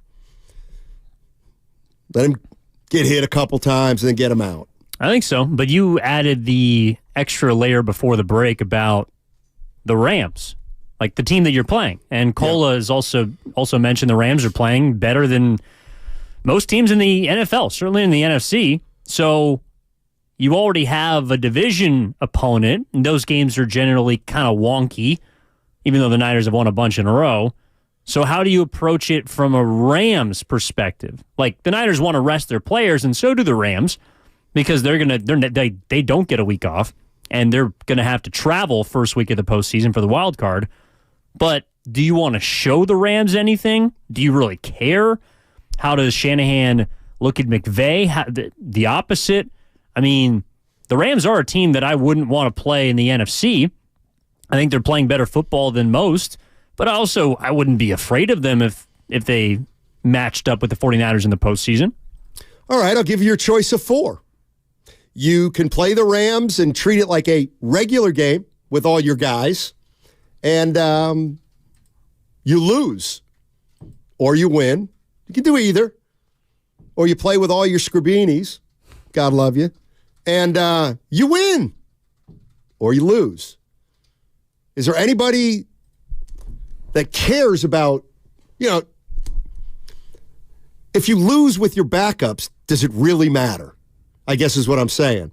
Or if you play your guys even a half and you get beat, does that worry? I mean, don't you want to also stay away from having your big boy team that you think is going to win, think's going to make a run in the postseason, just get derailed?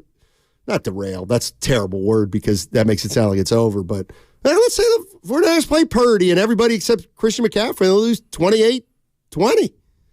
Does that matter at all? I mean, to me, best case scenario is you win while playing your Scribinis. But if they lose, I don't think that makes much of a difference to me either. And I don't think Shanahan, from a play calling perspective, I also don't think Shanahan is going to really save anything. I don't think he saved anything against Baltimore. Just didn't go his way. The team didn't play very well. His quarterback had some untimely turnovers, and you lost.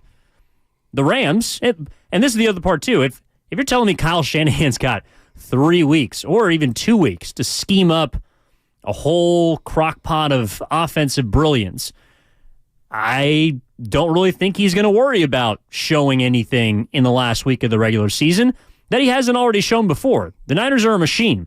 They're good because Kyle Shanahan's a great play caller, but they're good because they got better players than the other team.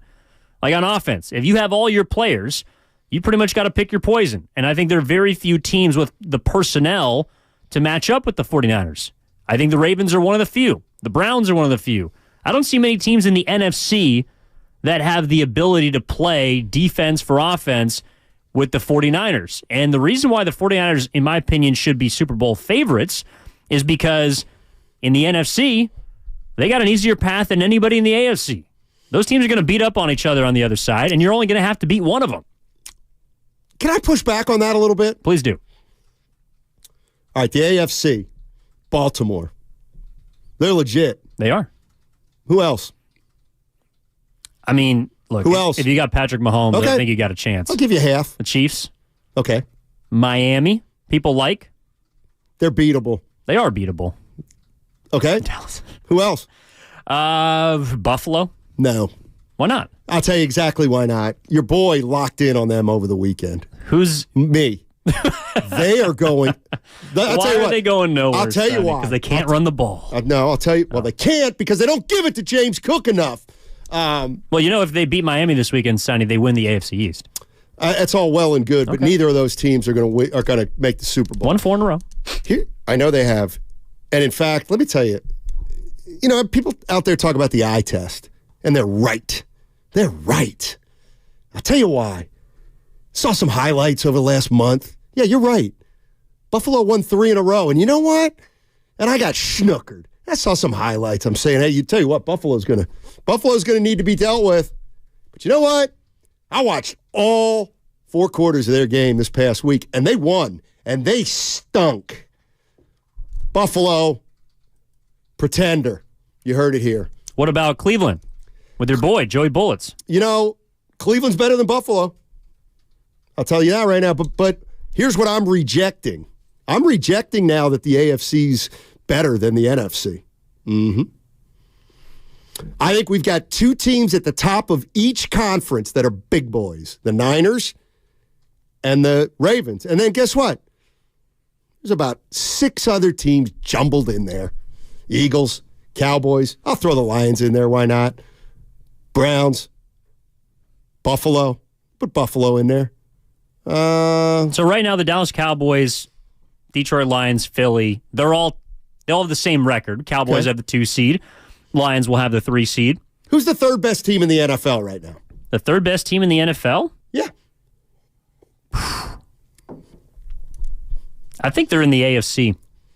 Well, I would say either Cleveland, Miami, or Buffalo. I still think the Chiefs have problems, but really? Oh, I thought your number 3 was going to be the Chiefs. Automatic, just because of what they've done. They got issues. Well, okay, what they've done in the past, but you talk about this all the time, and I think it's true. What you did in the past matters to an extent, but I'm betting on the Chiefs in 2023-24. I'm not betting on the 2022-23 Chiefs. Okay, correct. So here's my question to anybody, football fans, Niner fans, 888-957-9570. I think most, if you were to ask football fans, who are your 2, who's going to make the Super Bowl? I got to believe there'll be an outlier of a few that want a surprise, but 90% of people out there are saying Baltimore, San Francisco.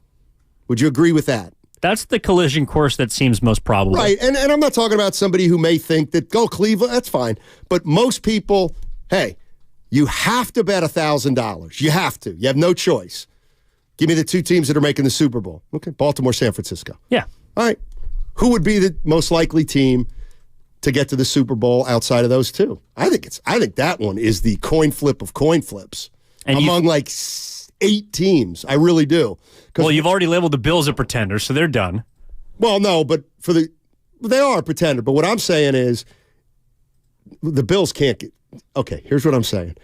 So you got the 2 best teams right now, 49ers and Ravens. Yep. Okay, now I'm lumping in the following teams. Philly, Detroit, Dallas, Buffalo, even though they're pretenders, but I have to because they won 4 in a row. Buffalo, Miami, and there's a team I'm forgetting in the AFC. Cleveland.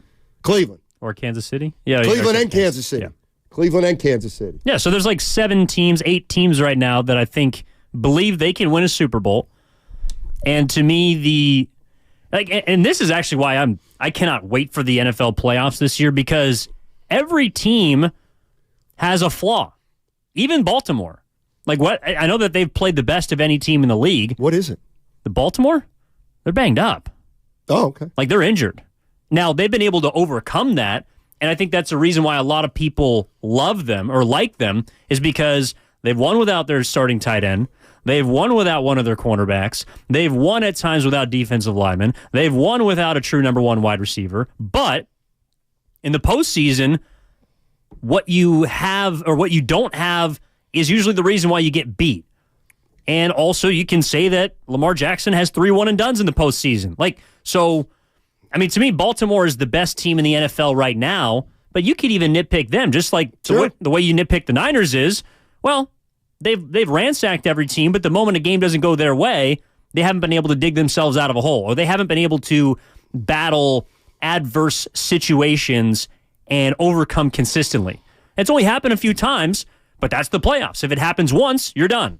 So, there's issues, there's a litany of issues with all the teams we're talking about here, and that's why if we're talking about the third best team, yeah, I would probably lean Cleveland because I like their defense, but Miami's also shown that they can run the ball. Now they just lost their star pass rusher, Bradley Chubb, to an ACL. Buffalo, I think, has the best quarterback outside of Patrick Mahomes and Lamar Jackson in the AFC. And then in the NFC, I still like Dallas because I think Dak is better than Jalen Hurts and Jared Goff. 888-957-9570 is the number. Matt Steinmetz along with Evan Giddings. Guru back tomorrow. Happy New Year to everybody out there. Couple Bay Area teams going in different directions. You got the Warriors. They've lost 3 in a row. They play the Orlando Magic tonight. You can hear all the action on 95.7 The Game, starting with Warriors Live at 6 o'clock with Evan Giddings. Tip-off at 7. 49ers, on the other hand, they beat Washington 27-10. They bounced back from their loss against the Baltimore Ravens. They are the number 1 seed in the NFC, and will have that for the entire playoffs. So what do you do week 18 if you're Kyle Shanahan in terms of rest, who plays, how much, how conservative do you want to be? We're talking about the fact that the opponent is the LA Rams, a team you might be playing in 2 or 3 weeks, regardless of the outcome on Sunday. Does that matter at all? Does that have to even be factored in by Kyle Shanahan? In other words, no matter what he decides, is there some point in his preparation where somebody will say, and we might play him in a couple weeks, Kyle, and then what does that mean? I think that means less than their familiarity with each other already. McVay knows Shanahan probably as good as any head coach, and vice versa. Right. Kyle Shanahan has had McVay's number in the regular season. The record speaks for itself, and the only time they've played in the postseason, the Rams got the better of them. So this is a very different 49ers team. They got a different quarterback. They got more veterans. They got more experienced players. They've got players that have already been to a Super Bowl, and the history of the Niners 1 seed would tell you that they're probably going to make a deep postseason run to at least the NFC Championship. And if the Rams play the Niners, I don't know. I think that the Rams have everything that on paper you would want in a Super Bowl contender. You got a championship head coach. You got a Hall of Fame defensive player.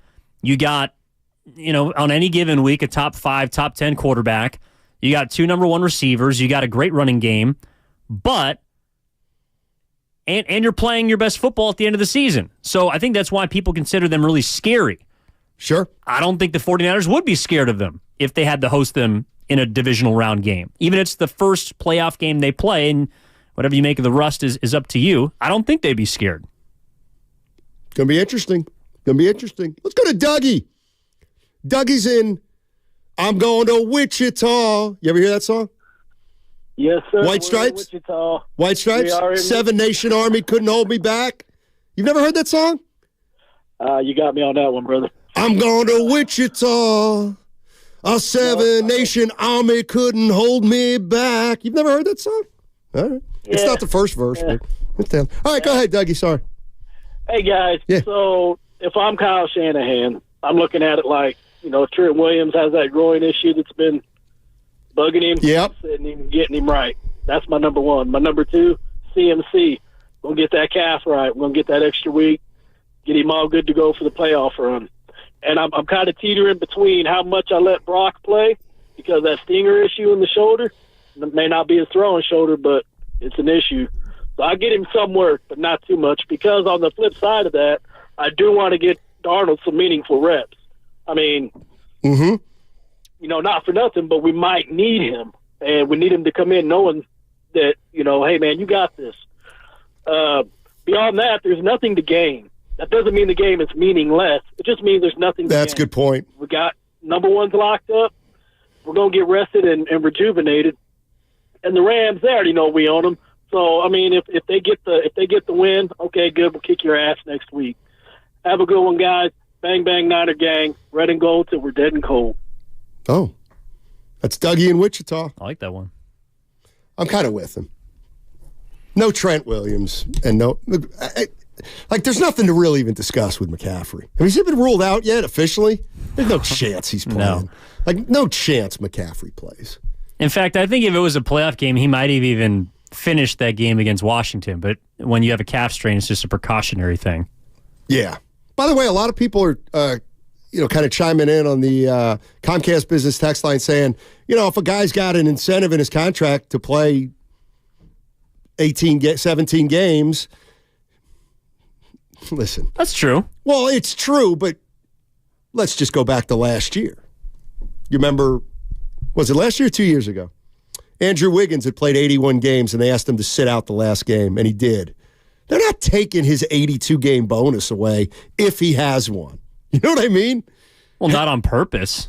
Like, they're not saying we're not playing you because we don't want to pay you an extra $250K. Has Bosa played every game this year? I think he has. Yeah. Bosa's not been hurt. So if Bosa has in his contract, okay, if you play 17 regular season games, we're going to give you $500,000. Guess what's going to happen? He's not going to play, and he's still going to get his incentive. Like, Bosa would just say, hit the pike. You can't do that. That would be players' union stuff. Well, I think what's more likely is players have statistic-laden contracts. Fair. So Bosa's at 10.5 sacks. What's going on there? But if he ain't getting 9. Well, no, but if he has, it's 12. Like, let's say it's 12. It's not 12. It could be. I'm thinking. Show me the sub clause where it's not 12. I'm throwing this one at you. Doesn't McCaffrey have like 1,400 yards? He's got He could have a 1,500-yard kicker there through the ground. Like that one, I could see 1,500 yards. Well, that's probably why they left him in with the calf strain before they decided to take him out at the end of the game, because he had to get over 2,000 scrimmage yards, which he did. But it's also like, okay, so Nick Bosa's probably got a first-team clause or second-team clause. I don't know if he has a 3-sack game against the Rams' backup quarterback. Then he might be a first. I don't know. Like, but those are things that players do consider. And Brandon Ayuk's over 1,000 yards again. George Kittle is actually over 1,000 yards for the first time in a long time. And maybe they want to pad the stats a little bit. Dude, Sam Darnold's going to be letting it rip on Sunday. I can tell you that. This is where, if you're the 49ers management, you look at all that crap incentives and you give it the old Oprah treatment. You get a bonus, and you get a bonus, and you get a bonus. Because if you got close enough in that last game to get it done, you've earned it as far as I'm concerned. Well, but Steiny, I mean, this is the thing, though, because Jed York has already shelled out so much cash in those signing bonuses for this year to create the kind of cap space that allows them to acquire such talent. Maybe he's like, dude, I already gave you 16 off the rip. I mean, I didn't even make you wait for your game check, and you're going to bust my hump over $250,000 at the pike. I mean, I don't know. I'll bet you if you hear that, it could be. I'll bet you if you hear that White Stripes song, about going to Wichita, I guarantee you will say, "Oh, I've heard that song." You want to bet me on that? Actually, I would. You know that my knowledge, especially of the rock genre, is not great. No, what I'm saying is the song's so popular, you're going to be like, "Oh, I've heard that song." In other words, I'm betting that you've even heard it. Well, I've heard, was it Seven Nation Army? Yeah. Yeah, I've heard that song because it's also covered by a lot of bands. Please. Not like they sing it originally. Well, did you hear the song or not? That's why it's covered. It's not the original, but it's a popular song that people play. So you'd already heard it. Yeah, from The Green. They're a Hawaiian, they're a reggae band.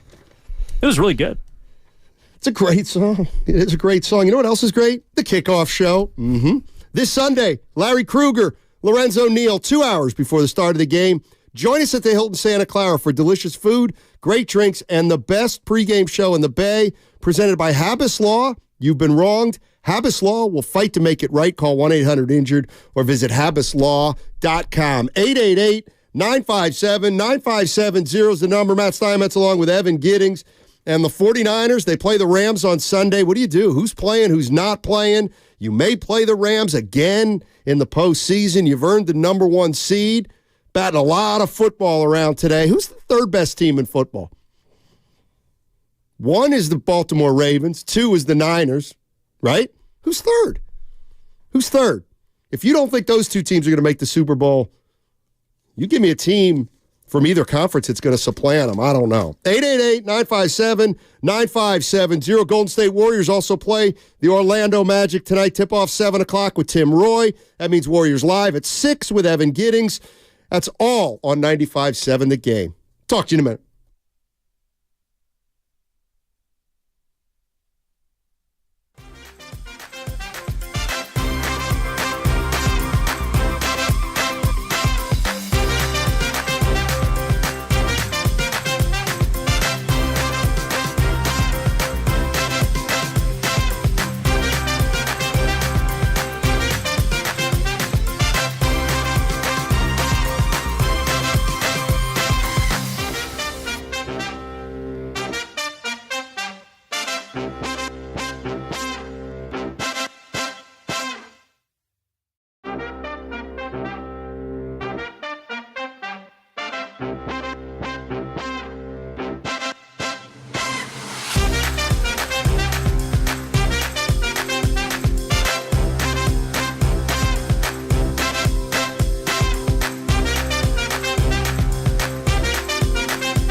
And Ahmed couldn't hold me back. Now, back to Steiny and Guru on 95.7 The Game.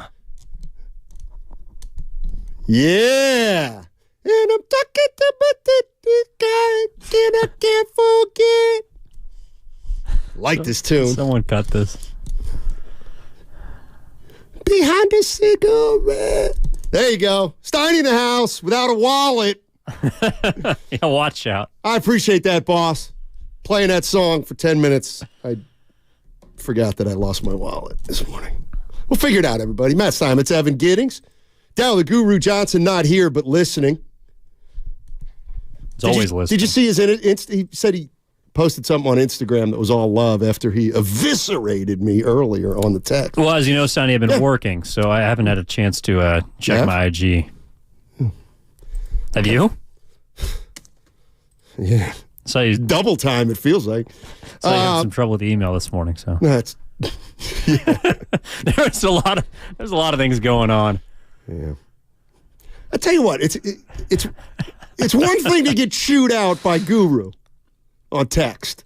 It's another to get chewed out by Guru on text in the midst of you realizing you can't find your wallet. I almost came back and I lied, by the way, on the response. I said I lost my phone.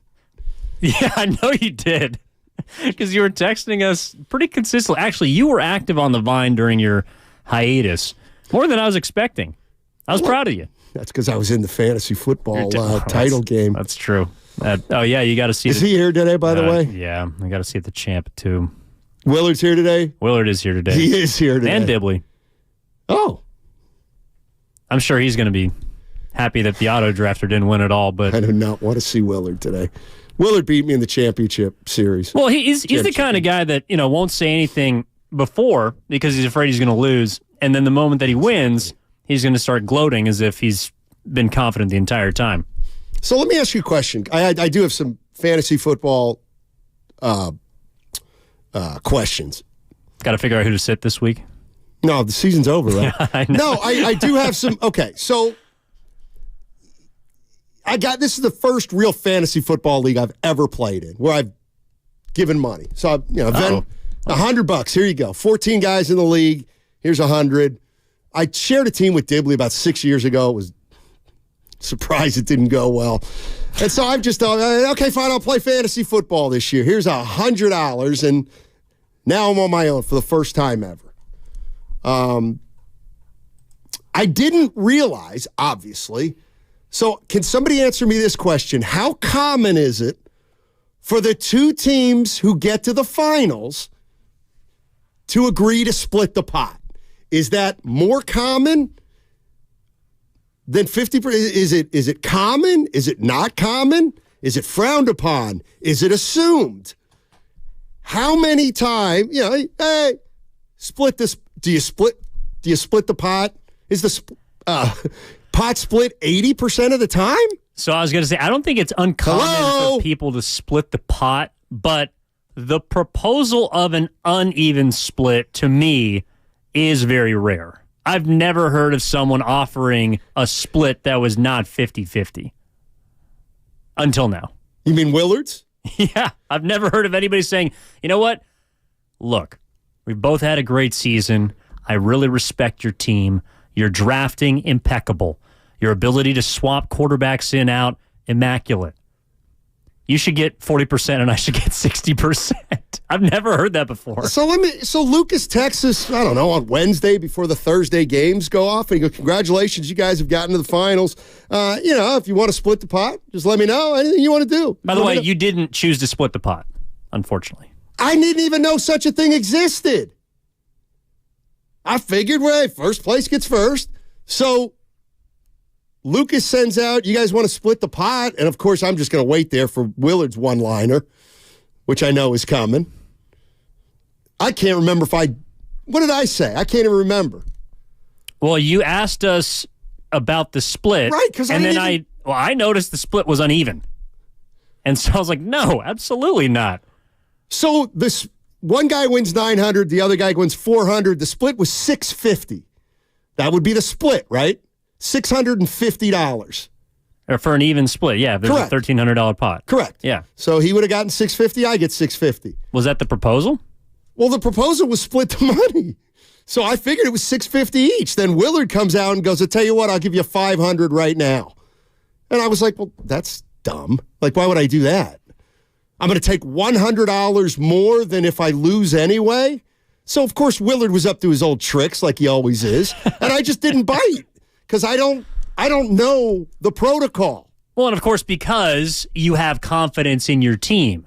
You've ridden Joe Flacco this entire time to get you to the promised land. Whether you do or you don't win doesn't matter because you're second. Like, the only reason that I've ever offered a split is because my team was projected to win far and away. Like the other team, I knew I was going to beat them. It was a 94. Niners knew they were going to beat the Chargers. Like, so you make a nice gesture and you say, hey, like, let's split the pot because I know your team's going to lose. Oh. I don't know what the odds were. I think he was favored slightly. Yeah. Or we were close. You know what's funny is I've been explaining this to all my friends, and they're like, well, so, like, who'd you lose to with the guy? Like, so they go, see, I don't even know any of this. And they go, so the guy didn't want to split with you, Steiny? And I said, I don't think he's the type of guy that would want to split with me, no. So I guess I'm just looking forward to seeing Willard so he can explain it all. Oh, I'm sure he'll be able to break it down play by play. Oh yeah. Just lay out for the first 3 minutes. Let me tell you what's not happening. Mark Willard's not gonna split the pot now. Oh no, of course not. Well, that would be the thing to do. No, seriously, I would do that if I were him. What? If roles were completely reversed, and I was a fantasy football expert, and I'd been playing fantasy football for 20 years, and there's a new guy in the league for the first time ever, and he gets to the finals, and clearly he has no idea what's going on. I think it was Willard's responsibility to say, okay, like some leagues do split the pot at this point. The game doesn't matter. And I would have said, oh, well, is that what you usually do, Mark? And he would have said no or yes. And I would have said, well, what do you want to do? And I don't know what he would have said. I actually think you would have done that because your first message to us, if you had won, was, we're taking this to the ship. Dude, there's a big difference. Not a championship. The old ship. I know. We all lost. We all did. We all really did. Now, here's something else. And I'm 415. Split the pot sounds positively un-American. I will say that, it feels to me like there's some people that are adamant about not splitting the pot if they get that far. And if Willard is one of those guys, I'll respect it. But if he says, well, this is my 17th title and this is the first one where this pot has never been split, then I'm going to be like, Willard, you got me. You stuck it to me. I'm sure he'll tell you. Oh, I'm sure. 888-957-9570 is a number. Had a great year, though. Had a great year. Yes, you did. A clean 365 days. And now I started January 2024 by losing my wallet. Yeah, I hope you didn't set the tone. I am very, very concerned about the wallet. It's one of those things that's just like, it's hovering like the cloud around Pigpen in the Snoopy comic.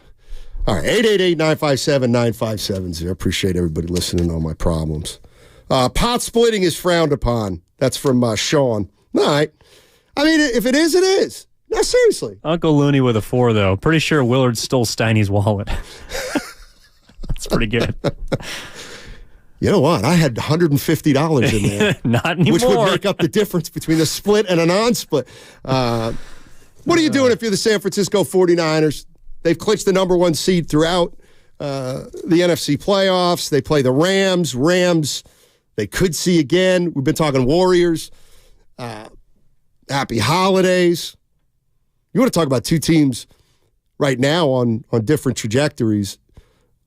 We came in today, Evan, and I said, boy, the Niners and the Warriors trending in different directions. I said, it's weird. I said, it's going to be weird talking about the 49ers today. And he said, why? And I'm like, well, because we haven't talked in 2 weeks or 10 days. And so we haven't talked about the Ravens game. And we haven't talked about this game either.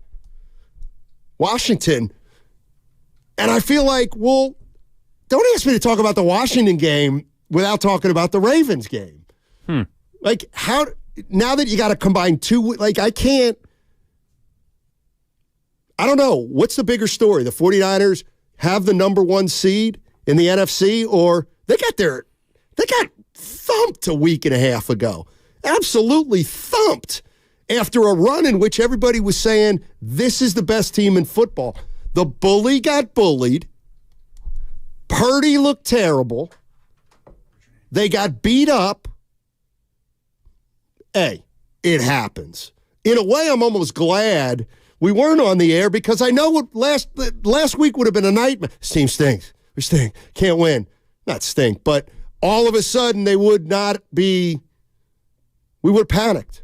There was so much panic last week. But because we didn't get to talk about it, they come back, they beat Washington, and now we're back up a little bit. But to me, what game's more important to you? Well, I was listening to Guru and Dumas, who were in last week in this slot, and they did a really good job. And I thought that they took the temperature of that game on Christmas in the right way, which was, I actually don't think there was as much the sky is falling as you think. Now that, like, and maybe I'm saying that, and I felt that way because I also thought that the Ravens were going to win that game. So to me, and we talked about it weeks leading up to, that was just a game that I felt like the 49ers were introduced to a brand of football they hadn't seen before, or when they had, those were games that they had lost, mainly the Cleveland game and then the Bengals game from a while ago. But that's neither here nor there because I think it was also a chance for them, and the Niners have shown us that after those eggs that they laid earlier in the year, they took whatever they needed to, internalized it, and responded with a 6-game win streak, and then they minor road blip. So if they had lost to Washington or if they'd looked terrible against the Commanders, then I do think you look at that Christmas Day game and say, well, that actually is something to be worried about. But because they returned to normalcy, they pretty much just ran up and down on Washington, and that's a team they should beat. I mean, Washington's lost 7 in a row. I mean, they're a 4-win team. They're bad. They're a really bad team. That's a team you should shellac, and they did. To me, the bigger takeaway from these 2 weeks is that you got what you wanted. You achieved the 1 seed, and that's nothing to gloss over because as of a few years ago, there's only one bye. There's only one bye that's available to you in the NFL, which is, it's funny. Like, we opened up the playoffs, or the commissioner did open up the playoffs for an extra team, and you got rid of, I guess, the only other advantage out there, which was 2 teams used to get a bye. Now only 1 does. Right. And the Niners earned that, and they earned definitively the best, label that there is in the NFL. So I don't think we're going to be talking about the Ravens game unless the Niners lose in the postseason at any point. Because then, and we'll do it like we do any season, whenever you lose in the postseason, you think about all the things that didn't go your way during the year and how all of the kind of little tidbits or nuggets or breadcrumbs that team left throughout the season came back to bite them. I think that's the only time we talk about the Christmas Day game. I think it was a bigger game for the Ravens because they established themselves as maybe the best team in the NFL. For the Niners, we already knew that they were a really, really good football team. And I don't think any of the flaws that came up in the Ravens game are going to be on our radar unless they lose in the playoffs. Well, let me ask you this. Is there anything these 3 teams have in common? Cincinnati, Cleveland, Baltimore. Well, they're playing in the same division. Exactly. So they did beat the Steelers, though. Big W. That was a joke. I know. Does that make you wonder about the Super Bowl? Or do those 3 teams have anything in common other than the division they play in? Cincinnati's defense was pretty good. Was. Cleveland's defense was good. And so I always kind of wonder how fans think about this. Like, Like, I don't worry about the Baltimore Ravens right now if I'm a 49er fan. We'll have 2 weeks to theoretically worry about them. So, like, somebody may knock them off, if you know what I mean. Just interested to think, once you get to the Super Bowl, you may be an underdog. That's true, but I also don't think it would be, one, that big of a spread, and two, I don't think the 49ers would be worse off. Like, in a way, I actually think if they happen to play the Ravens again, which is not a sure thing, that loss actually probably helps them. Like, it helps them more than the Ravens win does. Psychologically, I guess you think you're the better team if you're Baltimore, but the Niners, I don't think they were exposed, but they learned whatever they needed to from that game. They took it, and then they went out and kicked the crap out of the Commanders. And Brock Purdy looked exactly the same as he had before that game. You know, I guess the only thing if you want to talk big picture, the only thing we learned on Christmas was that Brock Purdy's not the MVP. Lamar Jackson is. And he followed up that game with a 5-touchdown performance against Miami. Yes. So there's that. Over. Yeah, it's over. But I don't think the Niners were really focused on individual accolades. And so, in a way, that kind of pushes them out of that conversation, and then they can lock in on whatever they need to. You know what's interesting is I got a buddy we call Baltimore Joe. He's a Ravens fan. He's a legitimate Ravens fan. And sometimes you forget. You kind of work in a bubble when you talk about the home team, players left and right. And I didn't realize. So do you realize that I guess among a small group of people, Nick Bosa's kind of got a reputation? Like, my guy calls him Businessman Bosa. Well, he did just get paid this offseason. He did. He's like, the Bosas. Yeah, they're good, but they're all about money. They're all about the contract. And he claims Bosa doesn't really come to play in the big games. So he said that before the year. And my point is this, I think Bosa's great, obviously. But he texted me right after that game, and he just said, Big Nick Bosa doesn't like playing the big boys. He said another big game where Nick Bosa just vanishes. Well, Bosa was there in Philly. Yeah, 1.5 sacks or something? Yeah, I'm not agreeing. I hadn't really heard about it before. Well, Baltimore Joe is right that the biggest sack in that game was by the referee. That's a 4. James in Oakland. What's up, James? How you doing, man? Hey, what's up, guys? Happy New Year. Thank you. How you guys doing? We're doing well, thanks, man. Hey, I got 2 things to say. Is that I want to ask you guys which of the teams that would you rather face in the playoffs, the Eagles or the Rams? On your opinion, because to me, I don't want to face the Rams. To me, because the Rams is more fierce than the Eagles. To me, because the two coaches, a lot of people out there don't know, they came from the same tree of the coaching, from Gruden and Holmgren. That's all came from them. So that's why they play a little bit. They play kind of similar on the offense side, similar. But yeah, so that's why for me, is LA Rams is more afraid than the Eagles. All right, James. Appreciate the call. Evan, what are your thoughts on that? Well, so Rams or Eagles, right? Who would you rather play? I think. Okay. Is that what he said? Yeah. I was having it was hard to make out, but I think his question was, who would you rather play, Philly or LA? And I think I am to the point where I'd rather play the Rams. You mean Philly? I'd be fine playing Philly. He asked, who would you rather play? Right. Or sorry, yeah, I'd rather play the Eagles. My bad. Gotcha. Yes, I'd rather play Philadelphia than the Rams right now. Yes. That's a good one. And it's not just because they beat him before and the Rams are playing better. Like if you look up and down the roster, I think there are more threats for the Los Angeles Rams. And we kind of touched on this in the last hour, but the Rams have a great head coach, or a Super Bowl winning head coach. They have a surefire number 1 receiver in Cooper Kupp. Super Bowl winning quarterback. Yep. Matt Stafford. And even though their defense isn't great, they still have Aaron Donald, who can at points wreck a game. So The Eagles, meanwhile, their defense looks like a bunch of turnstiles, and their offense hasn't been able to pick up the slack. They look worse than they did last year. I mean, the Eagles are kind of in disarray. That's absolutely the way it seems right now. I mean, one playoff win and you play the Niners, but I agree if this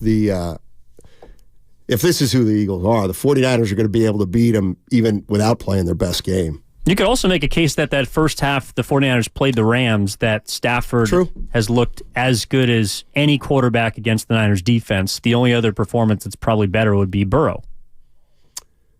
Okay, so now you're looking back, Evan. You're looking back at this 49er season. Great season so far. We all know that. 12-4, best team in the NFC. You've got a vast arsenal of evidence of seeing this team. What's going to get them beat? You put it in a way that I thought was interesting. Well, what? Okay, let's talk about what's resonated this year. Well, to me, yes, that Baltimore game resonated, unfortunately. Most of when we ask this of any really good team, we're going to focus on the negative, unfortunately. Because the Niners are so good. Because we know they're so good, but we're looking for something that down the line could be an issue. So when I think about their losses, I think, well, Baltimore looked better than anybody against them, I thought, obviously. The Rams had that pretty good first half where they were up 17-10, and then Purdy led them on the drive at the end of the first half to make it 17-17. Okay, that one I remember. So I remember Joe Burrow kind of picking them apart and Kirk Cousins picking them apart on consecutive weeks. That doesn't, of all those problems, the performances of Burrow and Cousins on those back-to-back weeks, that I feel like is the furthest thing in the rearview mirror, if you follow what I'm trying to say. So So I'm just looking at, okay, we're talking about touch points, okay? Yeah. 49ers are going into the playoffs. It's the best team in the NFC. Okay, so what has resonated with you? What does worry you a little bit? Well, clearly the way the Ravens played.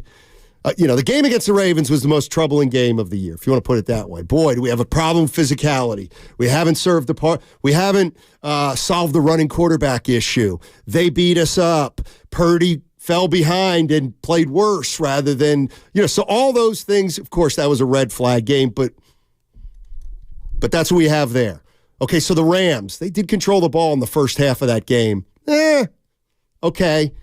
And then in the other two losses, Cousins picked them apart and Burrow picked them apart. I guess what I'm saying is the game that feels the most real was the game against the Ravens. Yeah, because you were at full strength. I mean, the game, during the losing streak. But also, I feel like their pass defense has gotten better. Since that back-to-back stretch where those two really good quarterbacks picked them apart. Definitely. Yeah, no, their pass defense has been really good. One thing I was more concerned about is the 49ers run defense. Okay. And they kind of got beat up a little bit by Brian Robinson and the Commanders this weekend, but obviously that didn't really matter. I mean, I hear what you're saying. I think that in the playoffs, what's going to get him beat is another quarterback being really good.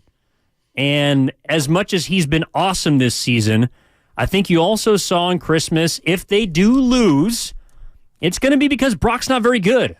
It is going to be about the quarterbacks.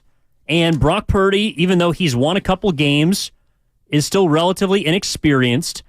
And so I think the reason why the Niners are in such a great position as Super Bowl contenders is because of how good their quarterback play has been. The few times that they've lost, Brock Purdy has either been a no-show or he has not played very well. That's why they're going to lose.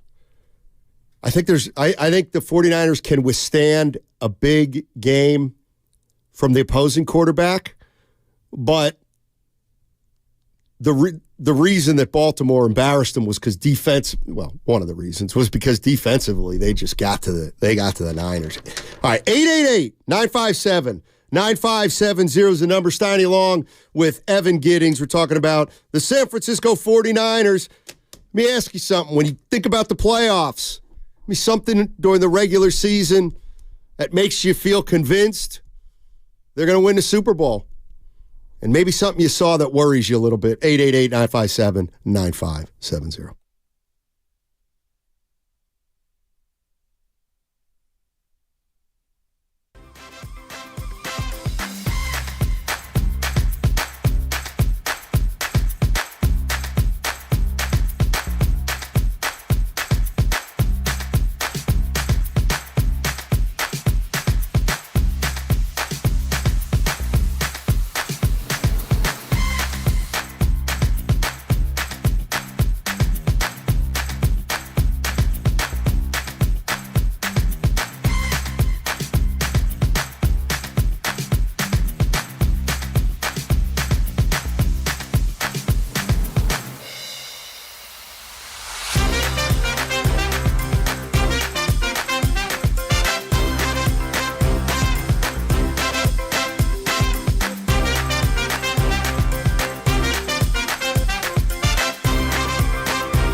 Now, back to Steiny and Guru on 95.7 The Game.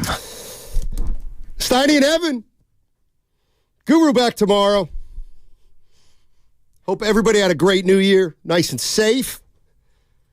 Hey, what's it called? I don't want to bring everybody down. Find your wallet? That was about the, you know what? That's the meanest thing you've ever done to me in 6 years. So what happens when I forget. So you know how like when there's a crash, like a plane crash, and they go from search and rescue. Yeah. And then it turns to something else after a period of time.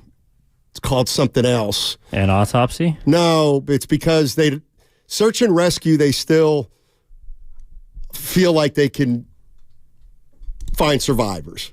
But then it becomes something else, and the word's escaping me. Becomes something else. Your last hope? I don't know. Search and recover. Search and recover. Thank you, Ernie Chavez. Search and recover.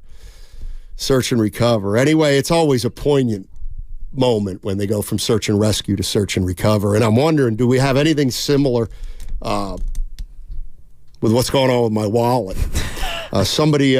Somebody very positive on the Comcast business text line said, Steiny, it sounds to me like at this point, you've only possibly misplaced it. I agree, because... Okay, when does it turn into search and recover? When does it turn the corner from misplaced to you ain't getting it back, Chief? Well, and maybe I'm the wrong person to talk to about this, because when we were discussing it before the show, I also mentioned the fact I lose my wallet like 3 times a year. So this is something I'm well versed in. You misplace things, I think you get a pretty long rope, because sometimes also, Steiny, I've found that as a master of retracing steps from plenty of experiences like this, if you actually remove yourself and you just accept the fact that you've lost your wallet, sometimes it just pops up. Like in 2 weeks, you'll be rummaging through your tools and you'll be looking for like a specific hammer, and then you open a box or you move something and boom, your wallet's right there. And so in fact, you haven't lost it. You've just misplaced it for a long time. Yeah. By the way, your glass is half full, so that's how you should be approaching this. You know, what's interesting is, so yesterday was January 1st. I did not leave the house yesterday.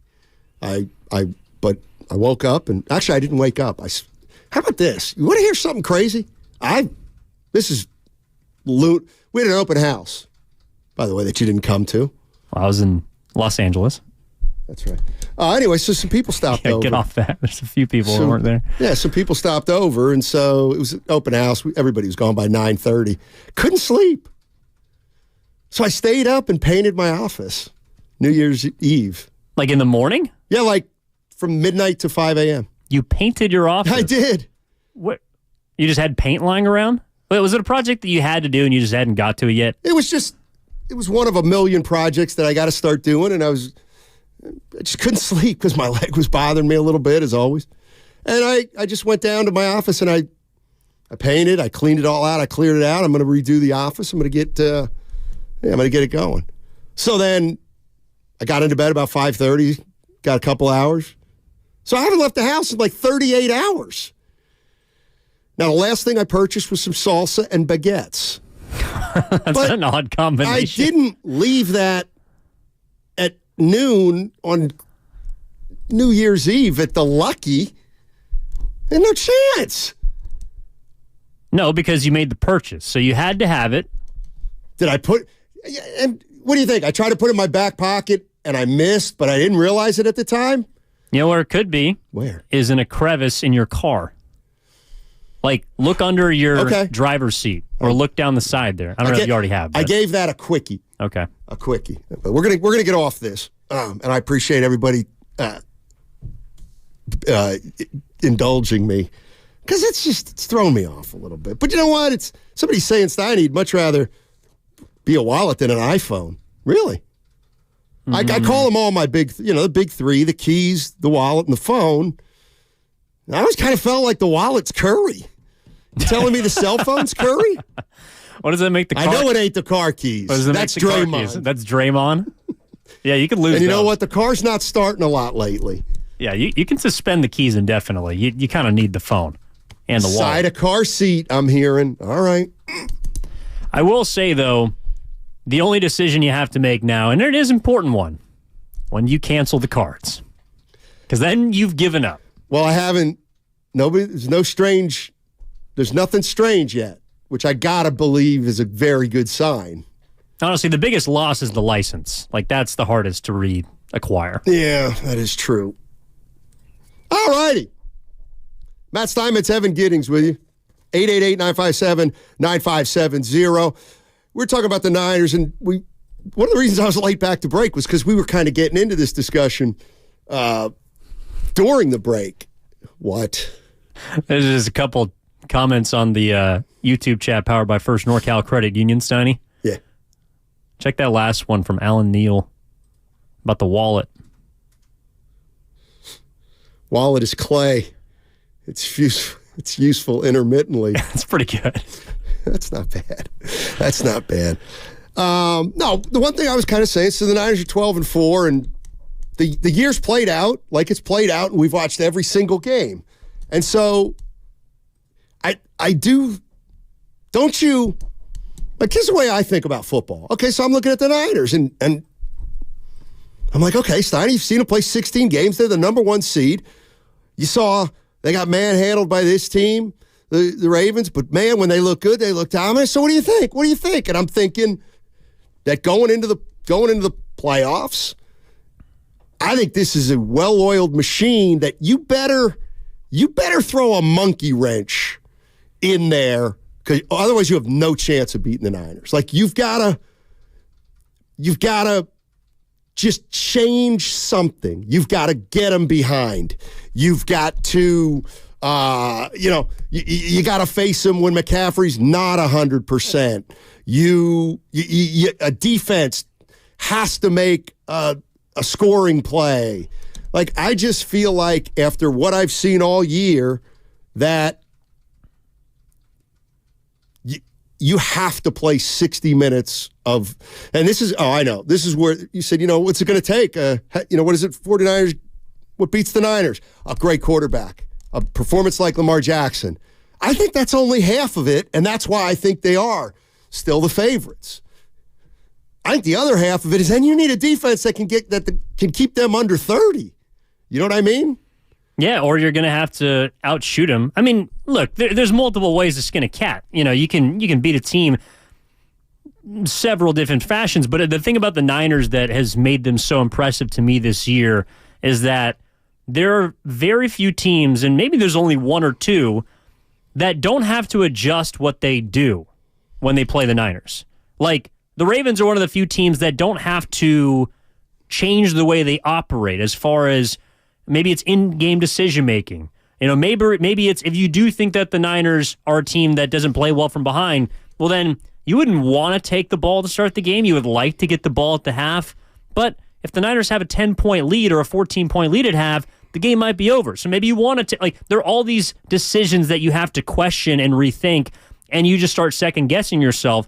I think it's a big reason why they blow a lot of teams out is because teams have to play uncomfortably in order to try and combat all the things that the Niners do on both sides of the football. And when you start to second-guess yourself and you make a mistake, well, then you get thrown off. And the Niners are the best team, I think, at capitalizing on opponents' miscues, whether it's on a specific play, whether it's on a turnover, it's on a missed assignment. The Niners kill you in so many different ways, not just offensively, but I think to your point earlier, talking about the improved secondary, defensively, since they've gotten Chase Young, they have been a much better group. And I just think that right now, to your point, because they have so many different ways to win, that you do have to, I don't know if it's pitch a perfect game, but you definitely got to catch some breaks. Yes, absolutely. Except for one team. And that's the Ravens. Because, and this is what I mean, like, what sticks out during the course of a season? And when I saw the Ravens beat the Niners like they did, it's the first time this year that I believed, if the 49ers play their best game, they could lose. Like, I think, hey, and I know it never works like this, but All right, Ravens play their best game. Niners play their best game. I think the Ravens win. That's what I came away with after the game 2 weeks ago. And going into that game, I just felt like, boy, the Niners, they just looked dominant. But that game's put a little bit more, maybe they're not the best team. Well, I think at their best, they are. I mean, okay, but me say why?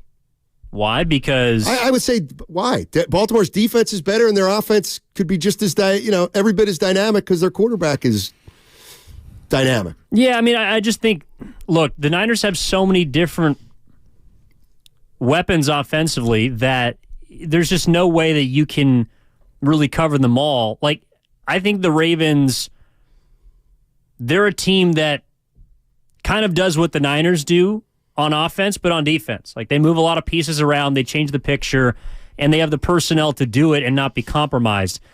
So, like, they're really hard to beat. I mean, that's one of the the Ravens actually quietly could be undefeated. Their only 3 losses this year are blown 10-point fourth-quarter leads. Like, they could be undefeated. And I don't think they would be a team that you look at and say, well, they're an all-time great team, because there's probably a few games they've been able to eke out. But the Niners haven't won, those games that they've been either behind or even, look, I think their only single-digit win this year was against the Rams. I mean, when they win, they blow teams out. Like, they absolutely massacre teams. So I don't look at that and say they can't win close games, but I look at that and say there aren't many teams that can hang with the Niners. I think there are more teams that can hang with the Ravens than San Francisco, but the Ravens are constructed specifically to beat a team like the 49ers. 415, by the way, the Cowboys are the 3rd favorite to win the Super Bowl, but are they the 3rd best team in the league? Yeah, 415 on the Comcast business text line. It's one thing we're throwing around a little earlier. I think most people right now, if you said to them, you have to make a bet on the 2 Super Bowl final teams, you have to. I think 90% of us are saying the Niners against the Ravens. And I just threw out there, well, who is the 3rd best team then?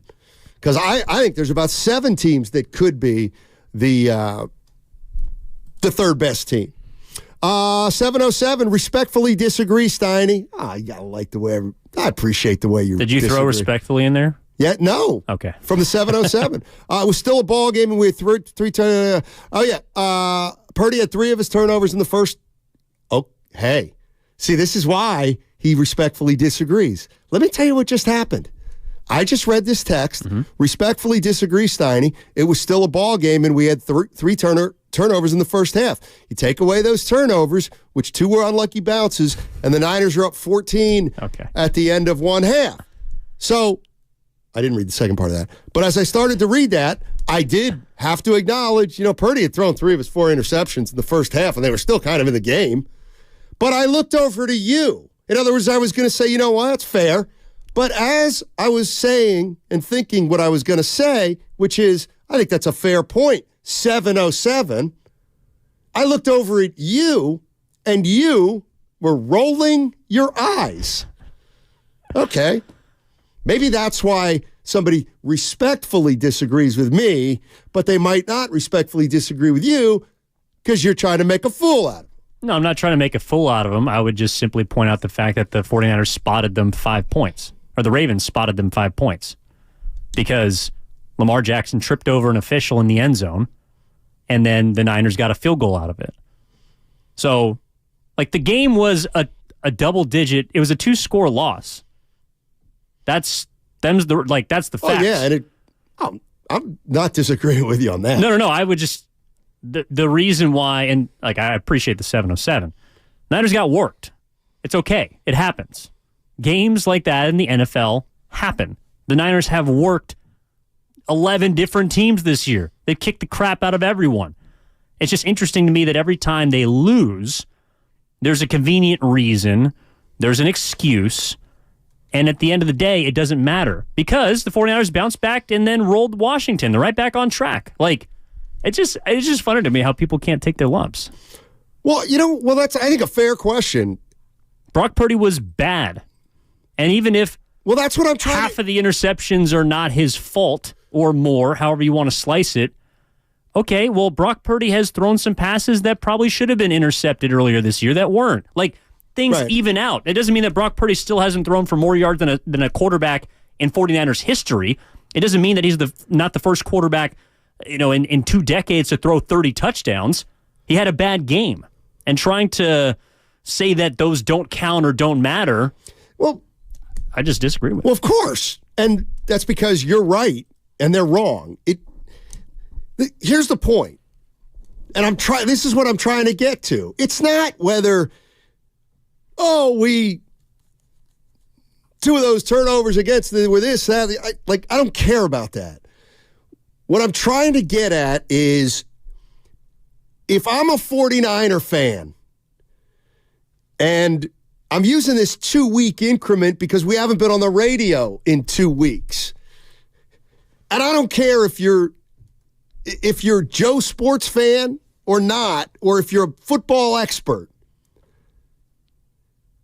Even if you're a football expert, there's no way that you watch the Niners go 11-3, then get beat like they got beat against the Baltimore Ravens, and you just brush that aside. If you have Super Bowl aspirations, which they do, you can't just unsee that game. You can't just say, well, they got a couple bad. I get it. So they come back then this week and they win against the Commanders, and they have to win.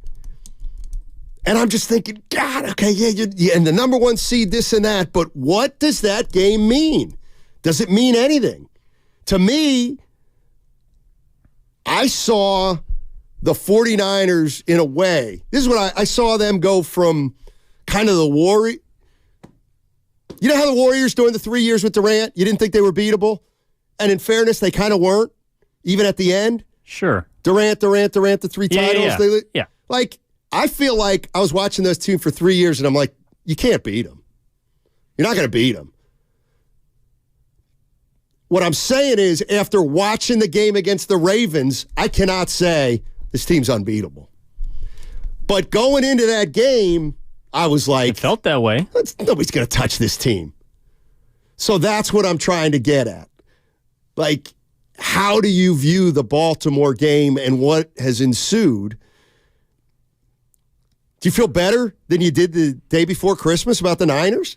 888-957-9570. I mean, that's really the question. It's Christmas Eve. You feel better about the Niners now than you did Christmas Eve? I don't. I don't. Well, and they got the number 1 seed. Well, and the bettors don't. I think the Niners are still a slight favorite, but like we talked about earlier, to me, that's more because of the lack of confidence in the NFC, and the Ravens have a tougher path to go through in the AFC. I also think there's better quarterbacks in the AFC. Like Brock Purdy. Well, no, Brock Purdy's probably the best quarterback in the NFC, and then it's. But let me be fair. Lamar's got to go through Patrick Mahomes. He might have to go through Josh Allen. He might have to, No, you just brought up something great, and it's an important point. At the same time that I said, man, they can be beat, I should have put the second half of this argument out there. Not by an NFC team. Yes. Not by an NFC team. I agree. I should have put that disclaimer on it. But I guess what I'm saying is, the way I feel, how'd you feel on the 24th before the Baltimore game, and how do you feel right now? I feel less secure about winning the Super Bowl, but I feel fine about getting there. But I absolutely have concern because I feel like, well, I know I can beat the Eagles. I know I can beat the Cowboys. I know I can beat the Rams. And we're better than the Lions. Okay. What about the Ravens? Well, I'm not sure. What about Cleveland? Well, we think we're better than Cleveland, but man, their defense is really good. And that's what I mean. To me, all bets are off in a Super Bowl, but I would maybe double my money that the Niners get to the Super Bowl at this point. Yeah, no, I feel really good. I mean, Goose Dad Norm has a ticket on the Niners to get to the Super Bowl. He should feel really good about that ticket. That's true. So, and this is to take your point a step further. To me, also, I would look at it as, even if the Niners hadn't played or lambasted the Cowboys and the Eagles. Well, they haven't played the Lions. I feel really good if the Niners had to, even if it was on the road, go into Detroit and beat the Lions, because I've seen the Lions get undressed. Like we talk about the Niners, being handled by the Ravens. The Lions got undressed 38-6 by Baltimore earlier this year. They lost at home to Green Bay. They have lost to Seattle. Like, even though they're a good team and, they won the division and they're 11-5, they're a really good football team, but they have things on their resume as far as the season is concerned that would make me say, like, they're not in the 49ers league. Like, you're talking about a team that would need breaks and would need things to go right. A team like Detroit, to me, would need that to beat San Francisco. All the teams in the NFC would need those things, in my opinion, to beat San Francisco. Weirdly, the team that I feel like has the best chance to maybe come into San Francisco and upset them is the team they play this weekend, the Rams. And that's just, to me, because of what the Rams have, the way they're playing, and I guess their familiarity with the Niners, even though McVay's head-to-head record is not great. I think they're the only team that could challenge San Francisco at Levi's. And I don't know if they're going to get that chance. This from V on the YouTube chat. Ravens game was a wake-up call. You know what? That's absolutely positively fair. Yeah. The Niners are rolling. Baltimore came in, they beat them. 49ers won the next week. We move on. 49ers get refocused just like they did after their 3-game losing streak. There's nothing to see here. My question to 49ers, and I think that's a fair way to think about it. If that's the way you think about it, that's the way you think about it. I'm just trying to put myself in the place of a 49er fan. And you can't tell me you feel more confident about winning the Super Bowl on January 2nd than you did on December 24th before that Ravens game. I mean, and I could play devil's advocate here. Well, just go ahead and play it. Okay. Lamar Jackson's 1-3 in the playoffs. He's thrown. So you may, okay. He has a 3-7 touchdown interception ratio in the postseason. So that would be the reason. So the reason is they kicked our ass, but yeah. We may not have to see him again. I mean, the year Lamar Jackson won MVP, they laid an egg at home against Tennessee. You're talking about a rusty team. That 2018, 2019 Ravens team, that team was rusty. Derrick Henry and Ryan Tannehill walked all over him. Boy. But it could happen again. Right, but it could have happened again. It could have happened again before you even played the Ravens, if you know what I mean. And maybe it's just because of that, Steiny, but okay, if the Ravens had played the 49ers, if they play them again in the Super Bowl, I think it's pretty even. I can't tell you which way I'd lean right now. Well, it's funny because but I think the Ravens are more likely to get upset in the postseason than the Niners are. I would agree with that. I would agree with that in their conference playoffs for sure. But I mean, also because the Niners, what we were talking about, the 3 teams that have made them look the worst are in the AFC North. Yep. I don't have to play any of those teams in the playoffs. Like, they only have one in-conference loss this year, the Niners. And it was to a Vikings team that no longer has their quarterback. And it will also not be in the postseason, most likely. To me, is it? See, it would be recency bias, but we got to get out of here. But remember how everybody was worried after 3 straight losses, and that turned out to be fine. Were people not worried after the Baltimore loss? Well, Wilkes is still on the sideline, so we're good. 888-957-9570 is the number. Hey, do not forget, Warriors Live. They try to snap a 3-game losing streak. And I'll tell you what, it's not just same old Orlando Magic who are in town. They're actually pretty good. Tip-off's at 7 with Tim Roy, and you know what that means. Evan Giddings has Warriors Live at 6 p.m., all on your home for Warrior basketball, 95.7 The Game.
everybody. Hope it's gotten off to a great start. 49ers, I think the New Year's gotten off to a great start. Now, the entire Christmas, New Year holiday, it was all right. It was all right. The New Year was great. Christmas was so-so. But we got two teams right now going in different directions. Warriors have lost 3 in a row. They play the Magic tonight at Chase. Evan Giddings has your Warriors live at 6. Tim Roy tip-off at 7. Warriors now 2 games under. Draymond Green still suspended. Klay Thompson and Steph Curry are mired in shooting slumps. Wiggins. Must win tonight, Steiny? No. But Steve Kerr's getting his fair share of criticism a lot. Now, you know what? That's my little bone to pick with some Warrior fans. Steve Kerr's getting outsized criticism. Should he be criticized? Yeah. He shouldn't be criticized more than Steph Curry. Shouldn't be criticized more than Klay Thompson. Please. There's carriers. Warriors have carriers on this team. They're not carrying. Well, Steve Kerr's there to be the cushion, and right now it's a little firm, that mattress that they're sleeping on right now. I mean, it's just... No, seriously, though, how much do you think head coaches... a great head coach can make an impact, but how many, 17 and 15. I was going to say... who's the best coach in the league? Well, it's not the highest paid coach. Well, first of all, it's funny. It's Spoelstra. Yeah. But you know what's funny? I was just doing this little exercise. Who's the best coach in the league? Well, to me, it's Spoelstra. Okay, how much better with it? He can't even do that. You can't even play that game with Eric Spoelstra. And the reason you can't play the game with Spoelstra is because it would have never gotten to this point with Spo. Or Pat Riley. Exactly. Exactly. I think Pat Riley would have done Draymond trying to hold this franchise hostage. Okay, so just theoretically, your new coach of the Golden State Warriors, Eric Spoelstra. Game 1, people would be like, how come Klay Thompson only played 14 minutes? Because he stunk. Oh, well, he's a 4-time champion. Not for me, isn't? So anyway, there's some fun there. Let's go to Peter in Millbrae. Hey, Peter, how you doing, man? Good. How are you, Steiny? Doing well. Thank you. So what did the Baltimore game mean to me? Honestly, like you originally, I was kind of nervous about it, but then thinking about it the past week, my feeling about the Super Bowl hasn't really changed. And the reason why that is because the Niners, when they play a team that embarrasses them or they lose to them for some reason or whatever, the next time they play them, they get them back. They did it with the Cowboys. They've owned the Cowboys for 3 years now. They did it with the Eagles this year after they took us down last year without Brock.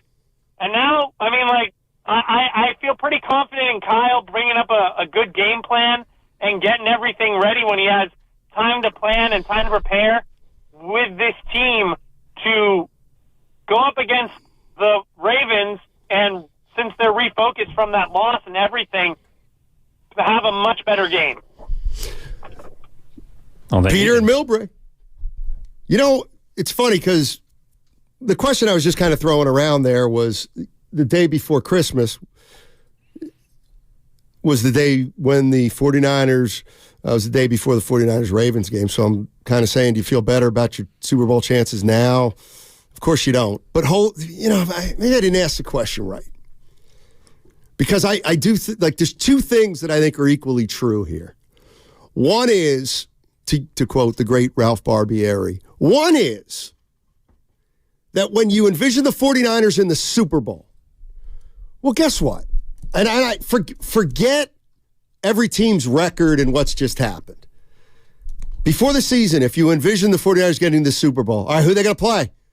Well, they're going to play either Kansas City, Baltimore, Cincinnati, or Buffalo. Okay, and what did we think? We thought, man, those teams are all really good. These teams are all really, really good. So, well, you know what? We got our own problems in the NFC. So we're going to shelve that for now. So to me now, after going through a full season and the playoffs start in a couple weeks, I do feel like I feel better about the 49ers' chances of getting to the Super Bowl than at any point in the season. That I do. Like, I do not, obviously, if they don't go to the Super Bowl, somebody's going to beat them. But it's one of those things where it's like, sorry, I can't see Dallas beating them. I can't see the Eagles beating them. I can't, certainly not coming in here. Okay. So in that respect, I actually feel more confident. Like, I would put a boatload.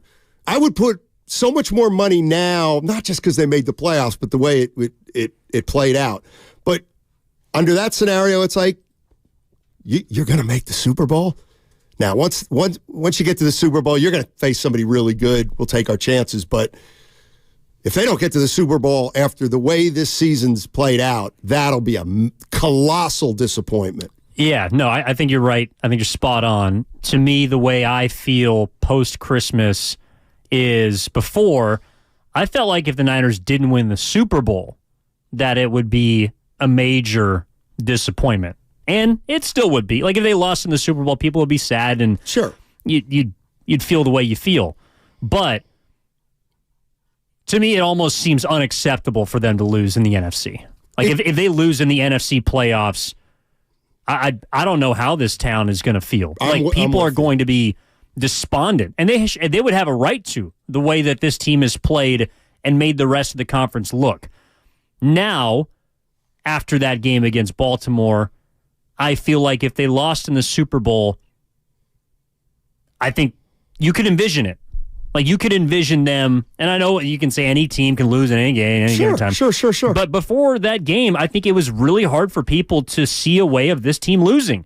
And the way that they got beat, which wasn't just a close game, I thought they got thoroughly beaten by Baltimore.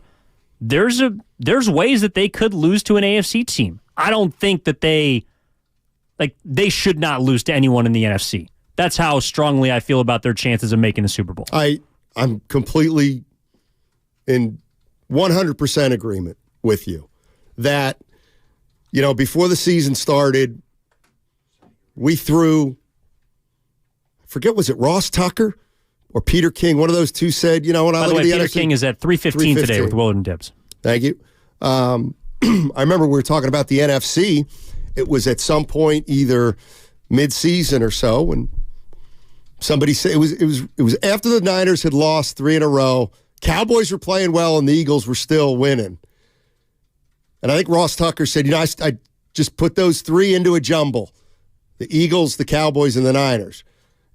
Yeah, I saw that at the midpoint of the season.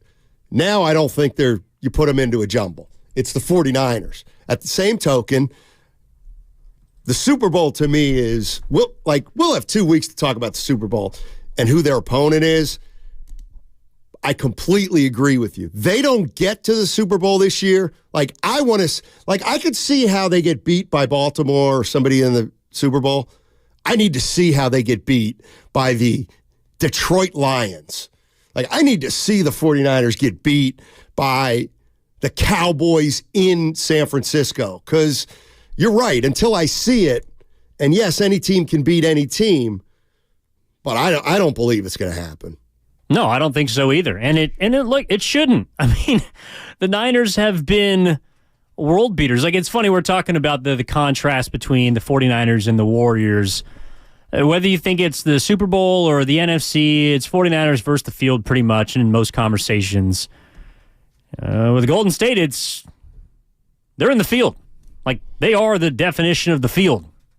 In fact, they might be below average right now in the field. Well, they literally are. Yeah. So, I have more confidence in the Niners. God, I hate that I'm about to say this. I have more confidence in the Niners winning the Super Bowl than the Warriors solving their problems this season. Oh. I do. Feels pretty safe. Well, but it's Steiny, you know me. Like with sports teams, I generally look at them. Why don't you just say it, Steiny? They can't win it. Well, I haven't this year. Well, but I haven't felt like they. No, but it's out there. Just say it, hey Steiny. It's outside the realm of possibility. The Warriors can win it all. It's 1%. There's always a chance. Austin in San Jose. I can't do it. What's up, Austin? Hey, brother, happy 2024. Same to you. I want to go at you. I want to go at you the 1st of January, man. And Evans, well, guys, I got to push back on the optimism. I know that the 49ers have been killing people and all that, but I think the NFC, the playoffs are a different season. You know what I'm saying? Like right. you can run the table in the regular season, but really the carryover isn't necessarily the case. I think there's a couple of troublesome signs. One, the Niners got blown out by the Baltimore. There's no way to put it. The score actually could have been worse. Lamar Jackson came in and proved he's the MVP, taking all the discussion about McCaffrey and Purdy off the table. Number two, they went and played the Commanders last week, who are, we all agree, an awful team. But it didn't exactly blow the Commanders away. I know they won by 17. Sam threw a couple crazy interceptions. Otherwise, it would have been a lot closer than people think. So you could either say the 49ers let up on the Commanders because they were a sorry team. The Commanders were able to run on the 49ers. No one's talking about that. They threw a couple deep passes. The secondary is still a problem. So I don't think all this optimism is necessarily warranted. These guys coming up in NFC are going to be ready for the 49ers. They may not. Here's a hot take. 49ers, I suspect, could get knocked off before they even get to the Super Bowl. That's kind of my thoughts, guys. What do you guys think? Ooh. Spicy, Austin. That would be one where, I'd have to say, boy, you'd have to, if you expect me to believe that, I need you to put your money where your mouth is. Like, if you really see the Niners getting beat, then bet against them, against the Lions in their first playoff game. Yeah, but I also wonder. I'm sure we'll talk to Austin later this week. I'm curious who he thinks could do it. Who has the best chance in the NFC right now to beat the 49ers? I still think it's the Eagles, believe it or not. Wow. They had some trouble with Arizona this weekend, They stink right now. The Cardinals or the Eagles? No, I'm talking about the Eagles. Oh, yeah. No, yeah. They got problems. There's no doubt about it. No doubt about it. But I don't feel confident that any team, Austin says, they could get beat by an NFC team, and of course they could. But, boy, they've just dominated. Here's the other thing. Who is in the NFC? Well, it's teams they've already hammered. I mean, they beat the Eagles soundly. They beat the Cowboys soundly. They beat the Rams soundly. Rams kicked a field goal to cover in that game earlier. So I know we can say, well, that game looked pretty good for the Rams. It did. They were fine. But the bottom line is, the 49ers handled the Rams. Like they've handled nobody in the NFC who they haven't handled that you worry about. Minnesota? No, of course, please. And that's the way to put it. You can't, if this team, under these circumstances right now, clinching the number one seed, they can rest everybody. You're telling me after the way this year's played out, they don't get to the Super Bowl? Then that is a calamity. What that means, Evan, I don't know. It means a lot of disappointment in Kyle Shanahan. I guess it'll mean off-season questions about Purdy. But I kind of agree. Like, this team right here, right now, you got to get to the Super Bowl. They have to. Yeah. Or what, I guess. Because I know it's easy to say that. Like, what are the ramifications of it? I mean, it would just be, there may not be a lot of ramifications, which is fair. Well, but the devastation is going to be... You're going to get dragged for 6 months. Exactly. That's the ramifications. That's true. That's fair. Whether it's in this market or mainly out of market, you are going to be the laughing stock of... it will affirm everyone that believes that the 49ers are the definition of a front runner. That's what it'll do. Correct. And it'll give everyone the ammunition they want to talk in the offseason about it. The Niners are great. They got this young quarterback, and they got 6 MVPs, and they got a genius of a head coach, and they got the best front office. Oh, and you got beat in the NFC. Right. Like, come on. Yeah. I mean, I know that's not any real, like, no one's getting fired and no one's losing their jobs, but that's the reality. No, you know what, though? And that's where to me, it's a gray area. Like, I get it. The fans kind of don't matter on the one hand. On the other hand, just because we take football as seriously and passionate as we take it, if they were to lose to the wild card team coming in here, or it doesn't even matter.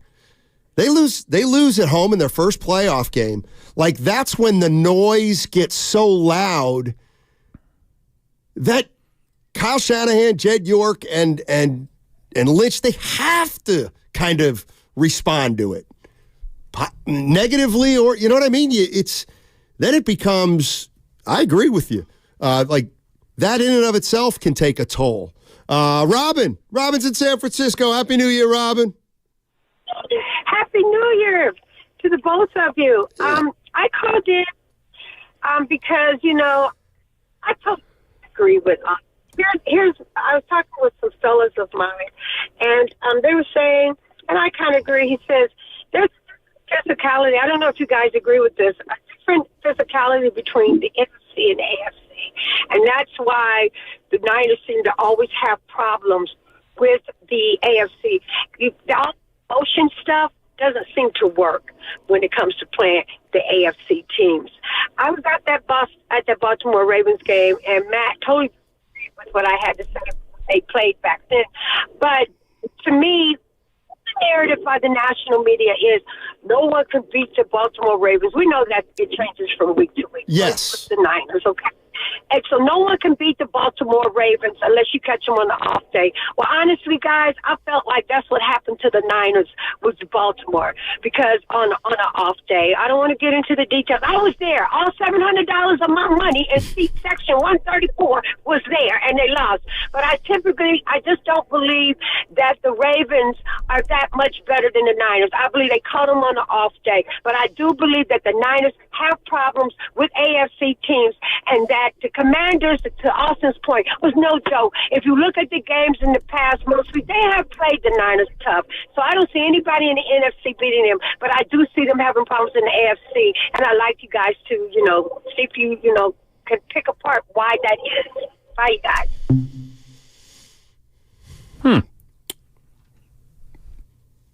Correlation and causation? Well, she could be absolutely right. They caught the Niners on a bad day. And I'm also sorry about that investment, Robin. And maybe if they catch the Niners on a better day, they only win in a closer game. Like, the only time we'll ever find out if that was an off game is if they play again. And they might. I don't, there's not a team out there that I think is a 49ers kryptonite. Like, I view the Super Bowl now as a completely different entity than the playoffs. Like, I feel like you should get to the Super Bowl, and then you're going to flip a coin. It's going to be a coin flip. Like, the Super Bowl is a coin flip, but to me, the two playoff games are far more of a sure thing. Yeah, I mean, her point about the AFC, it's interesting. Conversely, like Lamar Jackson's 18-1 against the NFC. I don't know why that is. Yeah. I mean, the teams in the AFC North, for example, kind of have always trended towards more physical. I mean, the Steelers with Tomlin have always kind of, like, when their teams have been good, they've been physical. The Ravens have always been physical under Harbaugh. I mean, I don't look at Zach Taylor as a necessarily, like, grimy, dirty kind of coach that wins in the mud, but Cleveland does, and Jim Schwartz has a good number against Shanahan. I don't know. I mean, it's like, I'm sure it's something the 49ers are trying to figure out because they haven't been able to beat those teams. But I mean, the 49ers went into Jacksonville and, undressed the Jaguars. They play in the AFC. I don't know. I mean, all I know is that the 49ers will not have to deal with that reality until the Super Bowl. And that's a great place to be. And that is why the Washington game was significant and why the storyline is the Niners are the 1 seed, because every playoff run is going to be hard. You're probably going to have to go through some injuries. You might have a tough game, or you turn the ball over, or you drop a punt, or you miss a kick. Something happens. But if you only have to win and play in 3 games to get to the Super Bowl, it's a lot easier than playing in 4 games. Right. No, a lot easier. So that's a huge advantage that they have, and I think that's why all of these guys who have been to the playoffs before to understand how difficult it is to win, whether you're a 1 seed or a wild card, knew how important the 1 seed was at the beginning of the season. Okay, win the division, check. Win the 1 seed, earn the 1 seed, check.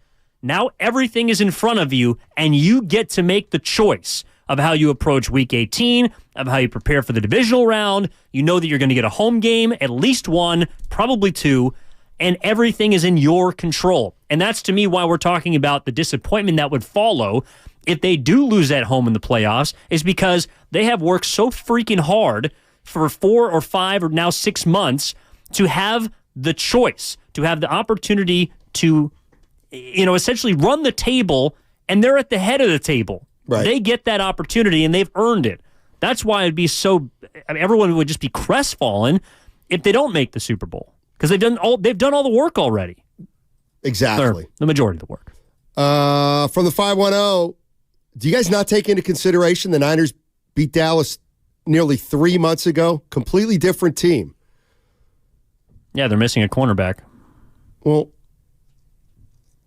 is Dallas a completely different team? They're playing differently. I mean, Dak Prescott statistically has been really good since week 5. But this is the team that the Niners beat 42-10 this year and eliminated last year in the postseason. And the year before that. Right. It's the same team. Okay. So, because the 510 said it's a completely different team. Well, we're talking about teams that are different, that look different. Right. To me, that applies to the Rams more than any other team.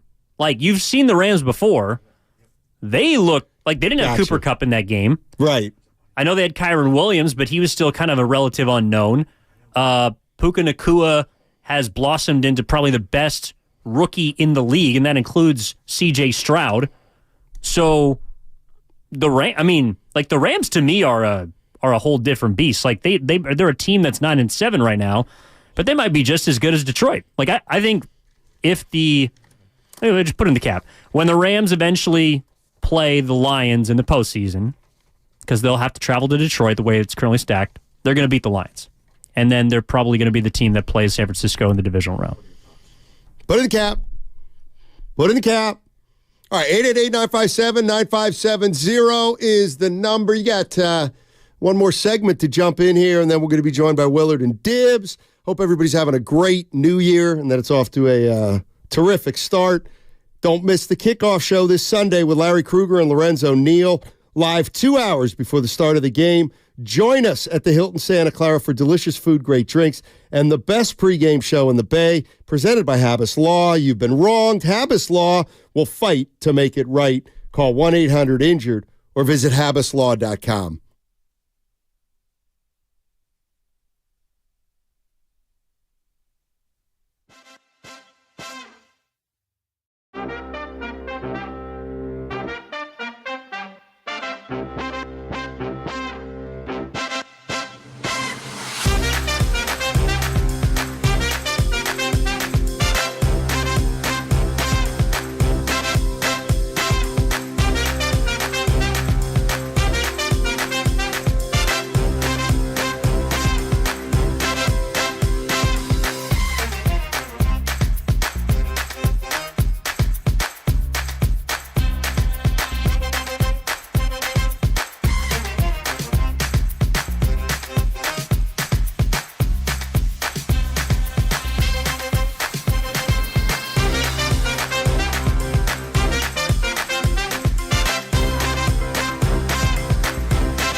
Now, back to Steiny and Guru on 95.7 The Game. All righty, Steiny and Evan with you for another 10 minutes, and then we'll be joined by Willard and Dibbs. Hope everybody had a great new year. 707 on the Comcast Business text line. The 2021 NFL postseason showed the Bay that the regular season games mean very little. Throw out the regular season Baltimore 49er game. It doesn't matter come Super Bowl time, all right? But it would for the point spread, wouldn't it? Yeah, it would. I mean, for example, yeah, if the Niners win that game, the Super Bowl's in Vegas, right? It is. So if these two teams end up in the Super Bowl, there's no chance, assuming everybody's healthy, that the Niners are favored, right? I think there's still a chance. But how in our common sense world? Well, again, you got to tell me how it looks. I mean, like let's say the 49ers just like 2019, right? So they beat the Vikings, I think pretty handedly from what I remember in that game, and then they just ran all over Green Bay. Right. Like if they did that in this year's playoffs and they match up with the Ravens, and maybe the Ravens struggle in their games, but they win, and they've played in more close games than the Niners have this year. I don't think it's out of the question to think that the Niners would be like a point and a half.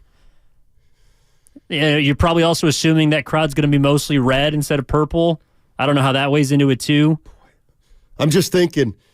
I mean, I wouldn't feel great, but I mean, I'm just thinking of it like what a storyline. 6 weeks ago, these two teams played in San Francisco, and the Ravens absolutely, positively. Let me think. If that worst regular season loss by the Niners since years. Well, I was going to say Cincinnati, like week 7 or whatever.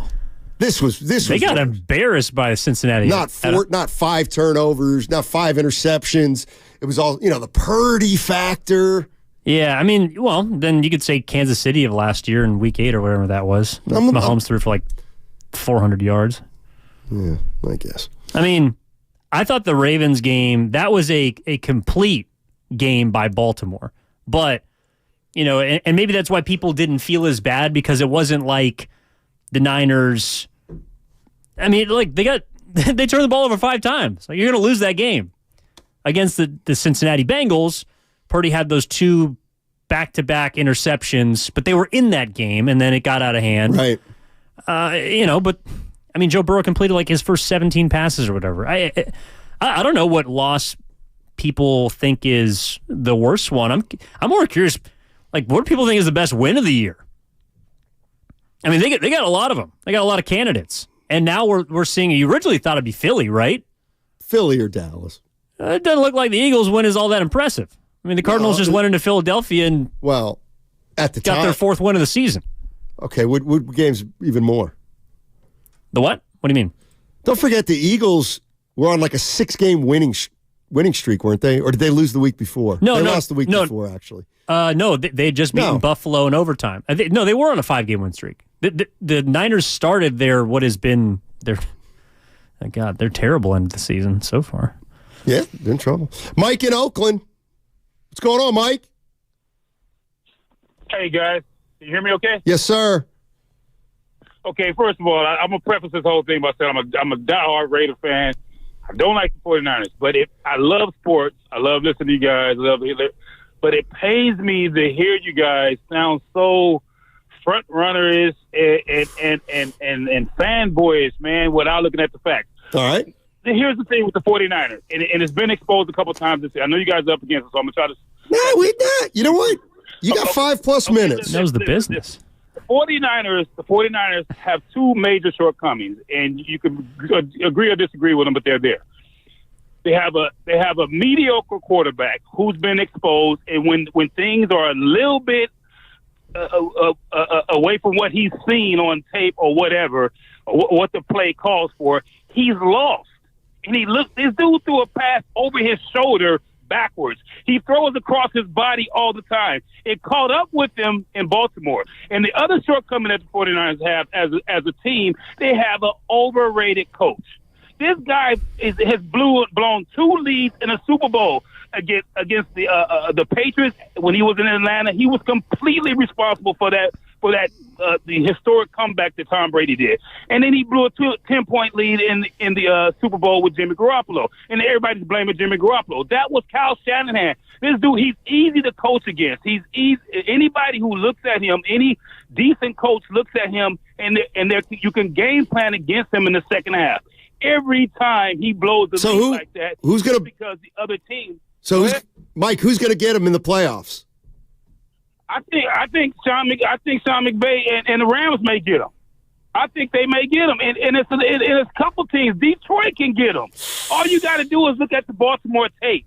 They may be a better team than Detroit, but they're beatable. The 49ers are really beatable, man. And these guys in the playoffs, they playing for checks. They playing for contracts. They playing for defeat their families. They not finna sit up and let Purdy get that vanilla defense in front of them and just throw all over the place. Watch what happens. Watch what happens. They're not going to make it this year. Watch.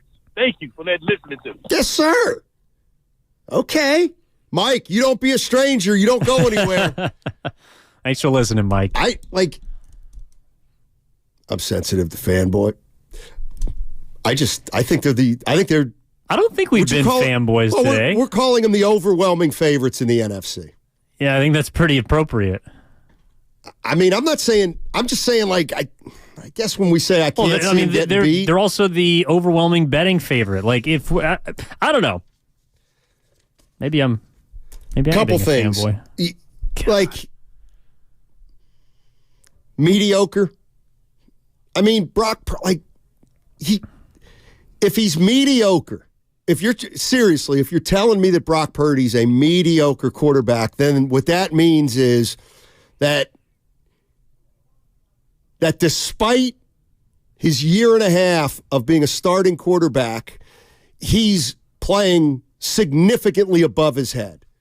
In other words, a year and a half into Brock Purdy, you're saying, I just can't believe he's playing this well. Like, he's going to come down. He's going, all right, because he's not, his year and a half resume does not read as mediocre. It reads as excellent. Okay, that doesn't mean he couldn't theoretically get him beat with a bad game. I get that. Because let me tell you something. Every team that gets beat in the postseason, it's going to be a bad game for them. So Brock Purdy may lose a game in the postseason and not play well. That doesn't mean he's a mediocre quarterback. It just means, you know what? In his 30 games, he's been really good in 25, and he's had 5 clunkers. The other thing is Kyle Shanahan, overrated coach. I want to get into these tomorrow, too. Yeah. Well, listen, overrated is a strong word. But somebody had said this earlier on the text line. If the 49ers, I feel like if the 49ers play the Cowboys, they have a coaching advantage. I feel like if the 49ers play the Philadelphia Eagles, they have a coaching advantage. I feel like if they play the Baltimore Ravens, they're at a coaching disadvantage because of John Harbaugh. I don't know why. I just think Harbaugh's a really, really damn good coach. Does that mean Kyle's overrated? No, it just means that there may be 1 or 2 guys in the league who are as good or better than him. If I was to meet Mike halfway, to me what the Baltimore game did is it put into perspective Brock, and I guess if you want to attach Shanahan to that, they're now properly rated. Both of them are really good. Both of them can get exposed or beaten. But that's also the reality for 95% of the league. I mean, Brock Purdy is one of the best quarterbacks this season. Did I ever think he was the best quarterback? No. And you saw then that he's not. That doesn't mean that he's not really, really good, and he gives the 49ers a great chance to make a run this postseason and win a Super Bowl. Kyle Shanahan, is he the best coach in the league? No, I don't think he ever has been. That doesn't mean he's not really, really good. And with a great set of weapons on offense and a solid defense and a good, stable, he can help a team win a Super Bowl. I think all those things are true, and I don't know. If that's being a fanboy, then so be it. All right, coming up on the other side, we've got Willard and Dibbs joining us. Matt Steinmetz along with Evan Giddings. Daryl the Guru Johnson will be back tomorrow. You're listening to 95.7 The Game.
Hey, Matt Steinmetz, along with Evan Giddings, joined by Mark Willard and Dan Dibley. Guru's back tomorrow. Everybody working here. Dibs, check in. Steiny. He's here. Yeah. Willard. And accounted for. Yes. Yeah. And Evan is here also. Evan's doing it. Yeah. He's doing big things. He's doing multiple things. You got it, Sonny. Don't worry. Okay. No. We need you. We need you. You're the voice of reason. We should probably put the rat on the table, brought to you by Atco Pest Control, which is, and I hate to say this, Mark, but I'm going to be honest. You and I agreed 2.25 years ago to be transparent and to be honest. Yep. Are you talking about me or Willard? I'm talking about both of you, but I'm addressing Mark right now because I want him to know that I was rooting against him. Oh. I was Team Steinmetz. I don't believe it. My wife, Supper, and I, yes, it's Supper, Goo. So when you come back and you call her Summer, I will correct you because it is Supper. It's also not summer. No, it's actually freezing out there. My PG&E bill's through the roof. It's going to rain. Supper and I talked about it on the morning of Thursday. Yep. And I said, honey, I'm in a bit of a conundrum. She said, what's wrong? Is it the gout acting up again? Is it your knee? I said, no. Wow, it's that's transparent. It's fantasy football. I said, it's Steiny versus Willard, and I want them both to lose. Yeah. And she said, walk me through it. Boy. And I said, well, if Steiny wins, there's going to be that level of like fake deprecation of, the fake humility that goes along with a Steiny win. And I said, if Willard wins, there's going to be the insufferability of this smarmy know-it-allness of Willard winning. And she said, you know what? We got to pull for Steiny. Okay. And I said, what? And she said, we're Team Steiny. And I said, all right, honey. So Thursday happens. First and last time. And Steiny goes out to a gigantic Gigantor lead. And I was like, honey. I did the same thing to him that I did to you back in week 3. You did not. I did. You did not say, congratulations. I congratulated him at halftime of the Thursday night game. It's the worst. Like, congrats on your $900. It works every single time. That's actually not true because I texted Willard congrats the week before. And it did not work. You waited too long. His team actually continued to run it up. George Pickens was like at 50 points. Yeah. It was too late. It was too late by So then. the morning games happen on Sunday, and Steiny still has a lead. It's not as comfortable as it was on Thursday, but I'm thinking, you know what, Steiny? All we need is for Mr. Taylor Swift to have a usual Taylor Swift kind of game. He can shake it off, whatever he needs to do. And Steiny, you're going to bring this home. And as I'm watching on Sunday, inexorably, he comes back, and it ruined my Sunday. It is appropriate that Steiny's lone human choice in our fantasy draft was the one that let him down. Oh! Travis Kelce, as opposed to the rest of the auto picks. Yeah, and there's some controversy there, but I do want to congratulate you on your Joe Flacco, your 13th quarterback this year. Thank you. And you did all you could, Steiny. Browns. Yeah, you're like the actual Browns. Totally. You were the fantasy version of the Browns. I looked at my lineup going into the last. I said, there's nothing I can do. I mean, like, the guys who got me there. Even the guys on the bench no one showed up. Godless. Anyway, look, I don't know. What? Let me tell you anyway, something. congratulations, I came in with the strongest Bills take I've had in 5 years. And that is a terribly coached football team. I think he's going to lose his job. He should. They don't give the ball to that damn running back. What's his name? Even know his name. Calvin Cook's brother. Yes. I know his name. Oh, you dare think I don't know James Cook. No, they did. He got a few carries inside Sam the 10. Cook. I was screaming at the TV every time he got the ball inside the 10. Well, I do have this. I get this question for you though. Sure. Are you lying to people on the air? No, I got probably. Listen, I was going to say when. Listen, we're in the middle of a move. We just moved, and you know how that last is. year. You know how that is. Like just totally out of pocket. I've had no internet for the last 48 hours. All of that stuff. So I've not been paying attention to what. No wonder he hasn't rubbed it in. No, I can Stuck it in me. I can still text you. No, I'm waiting. I'm waiting for the right moment, and it's not now. But the point is, I get a text message from the lovely Christy about 2 hours ago, and she says, "Hey, wait a minute. Did Steiny offer to split the pot? Did you guys talk about splitting the pot with each other?" And okay, you didn't say that? I said I got a text from you where you offered me $500. Right. Right. That's not a split. That's not a split. Exactly. No, it was a complete. It's a negotiation sensation. It was a straw stir, is what it was. That was disrespectful. It was Totally. It was like, do you want 100 more than you're gonna get? because that's your only chance to get 500, or else you're going to get 400. And I got typical Steiny response, which was no response. Crickets. Whatsoever. And we moved on with our lives. And when did you send that? On Wednesday. Okay, so pre-Thursday. Yeah. Before everything started. I thought I was dead Thursday. His 2 guys on Thursday scored more than the rest of his team combined. Ouch. Anyway, and you know what? Nobody cares. And about this, they do. And you know That's what? the last day of the holiday. Here's the other thing. Let's stretch this Here's out. the other thing. 4 hours. It didn't 4 stop. hours. It stopped at halftime of Thursday's game. No. Flacco did nothing in the second half. Brees Hall caught 57 junk time passes. You were still getting plenty of points. Believe me, that game was a slow, fork in the eye for me. Okay, here's the text exchange. Okay. Lucas is the commissioner. By the way, where's he? I need my money. Yeah, I'm looking for it. No it. matter how much it is. You haven't got your money yet? Boys, congratulations on making the finals. I already got mine. The split will be 900 to the winner, 400 to the loser of the championship game. If you guys want to chop the 1,300 in half and make it 650 to split, totally fine by me. Just agree by the end of the day. So I said in a joking way, I have no idea. This is the first fantasy league I've ever been in officially. I didn't even know you could split the pot. I didn't even know what he was talking about. A lot of leagues don't do that. Okay, that's fair. Yeah, it's a Lucas. And so I said, jokingly, because I didn't get it, oh, no, I'm okay if Willard wants to peel off to me $1,000 right now and call it even. $1,000 is 900. Okay, yeah. I just taken the 100 back. So it's the same thing as if Willard wants to peel off a check right now for 900, he can. That's a joke. Yeah, it was terribly funny. And then Lucas goes, ha, ha, ha. Yeah. And then Willard goes, I'll offer you 500 right now, Matty. You'll say no, and then I'll say game on. So, yeah. And that was the end. Yeah, so there was the end. He didn't even say no. And you ruined the ship on Friday, is what you did. No, so my point is that the only thing. Yeah, you did, Willard. We're about Drink's to run it no up. longer on him. We're about to run it up. My only point is. Did I mention I just moved? I took the 900 and gave it straight to the movers. Anyway, go ahead. Good point. 2 blocks away, got to hire movers. Go ahead. I guess what, and listen, this is my fault because it's up to me. Have you been have you split pots before that you've been involved? I've never even had that offered before. Okay. Well, then and it's kind of the point is moot. It's like it's kind of like the way college football ends its season. It's anti-sport. Let's not all get into a boardroom and decide what we're going to do. Play the game. Play the stupid game, right? If we had actually had a real conversation about 650, you and I both would have answered it the same way. That's no fun. Let's play the game, right? Not now. Okay. You know what, though? I'll be honest with you. Here's the way I was thinking of it. You put $100 out of your Venmo 4 months ago that you've forgotten about. Totally.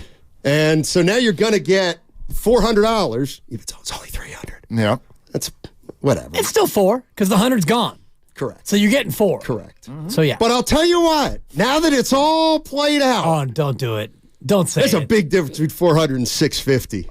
And a big difference between 400 and 900. Right, but. And a big difference between 400 and what I got, which is absolutely nothing, even though my team outscored both of your teams. I guess. In the regular season. I guess you can tell the lovely Christy what I was trying to worm around and weasel into was some way maybe you saying, oh, no, I'll split it with you, dude. Yeah, no, that wasn't going to happen. Huh? No way. Okay. No way. That's no fun. No, it would be for me. No, that ruins the whole thing. Get all the way to the end and then not play the game. It's so hard to disagree with Willard when I agree with Willard. You play to split the pot. Can you imagine in the second Sunday in February if the Niners and Ravens all gathered at midfield and went, let's be co-champs? I get it, Mark, but that's why they call it fantasy. Yeah, I know. So we can make our own rules. Look at you with a little rule, Mr. And Rourke. you can also still do the right thing. Oh, that's right. Give you $250? Yeah. I'll pass. Oh, you know what I feel? I don't feel bad for you. I don't feel bad for you, Dibs. jeez. You know what I feel bad for? That was a shocker. Mark Grandy. Yeah. Do you remember go back to the regular season? Wish you weren't a liar. I made the playoffs by 1 point. I made it by 1 point. Yep, and his team would have beaten us all. Yep. Them's the ropes. Yep.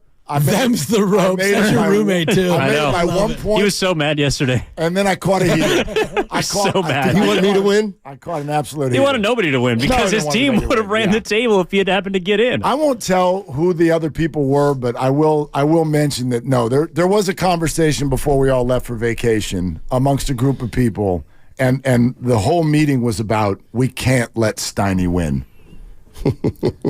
I'm not going to name names. I 2024 heard now, about so that don't worry. meeting too. Only Well, I'll tell you how it went was it was Evan and Lucas against the two of you in the semis, and all of us not involved said, by hook or by hook, Steiny and Willard must go out. If it's Lucas against Evan in the final, fine. Even though Evan would go back to back and Lucas is as smarmy as it comes, fine. I could tolerate that. But you versus you, and by you and you, I mean Steiny and Willard in the final, it was a lose-lose. Yeah. I was praying for a tie. Well, it still is. It's going to be, Yeah, no one's happy.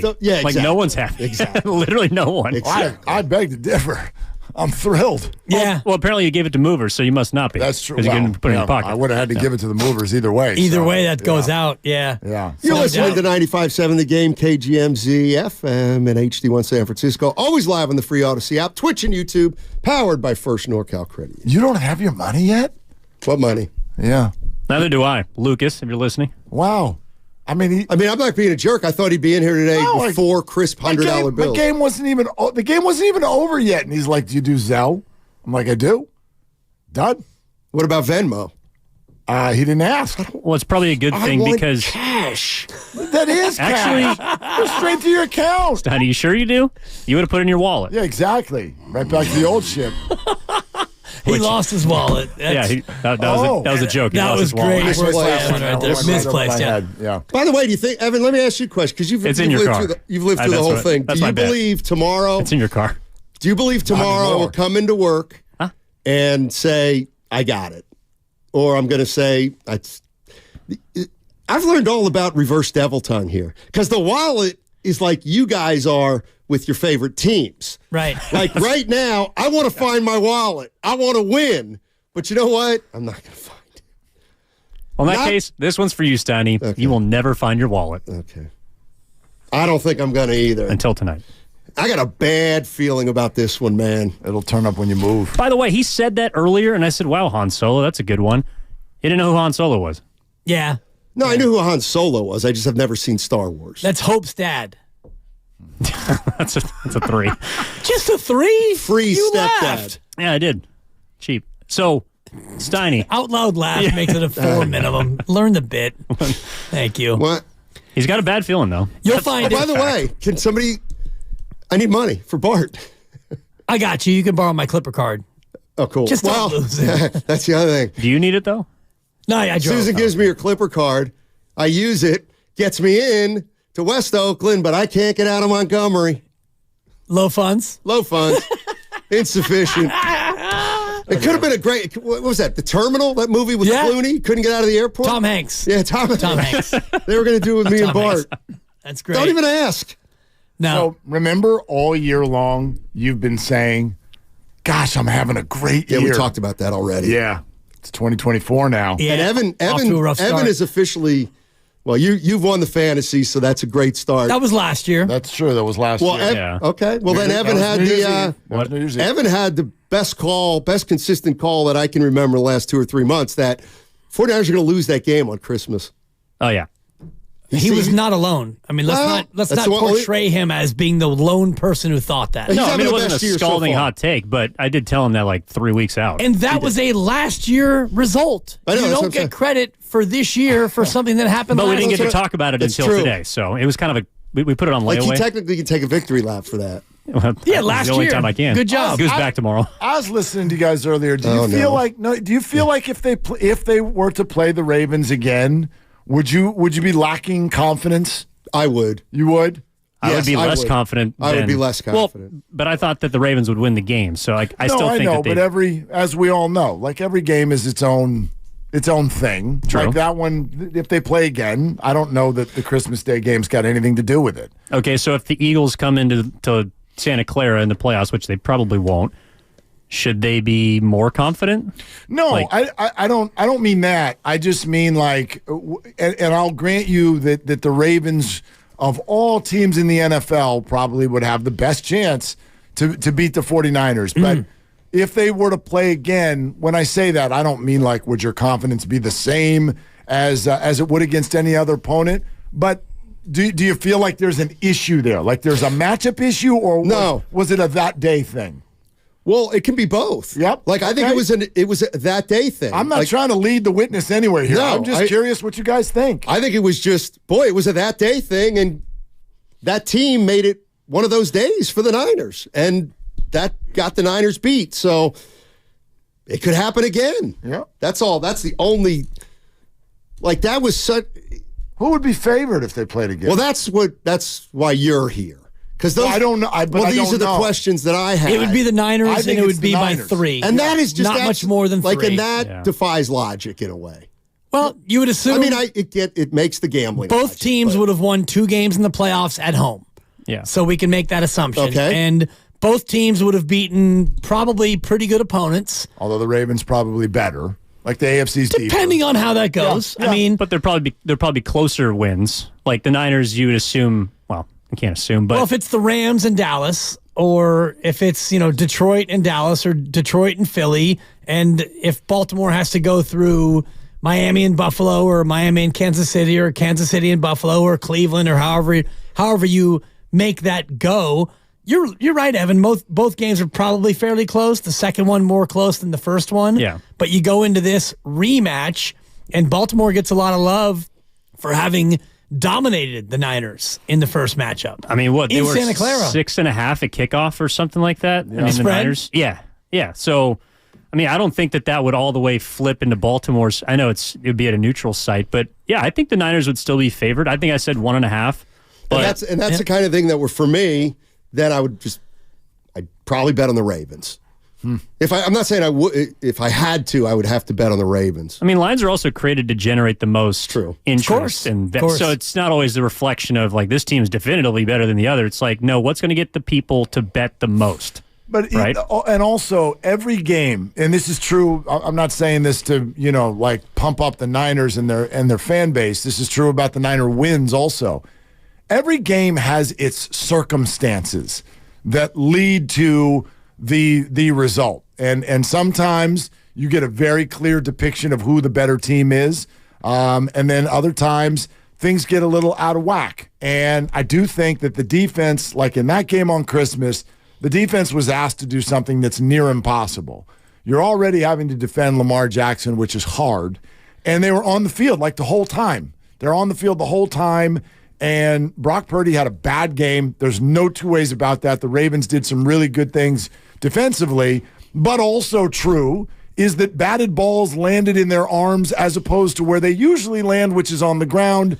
It puts the defense in a position where they were completely gassed. That there is some part of that that's circumstantial.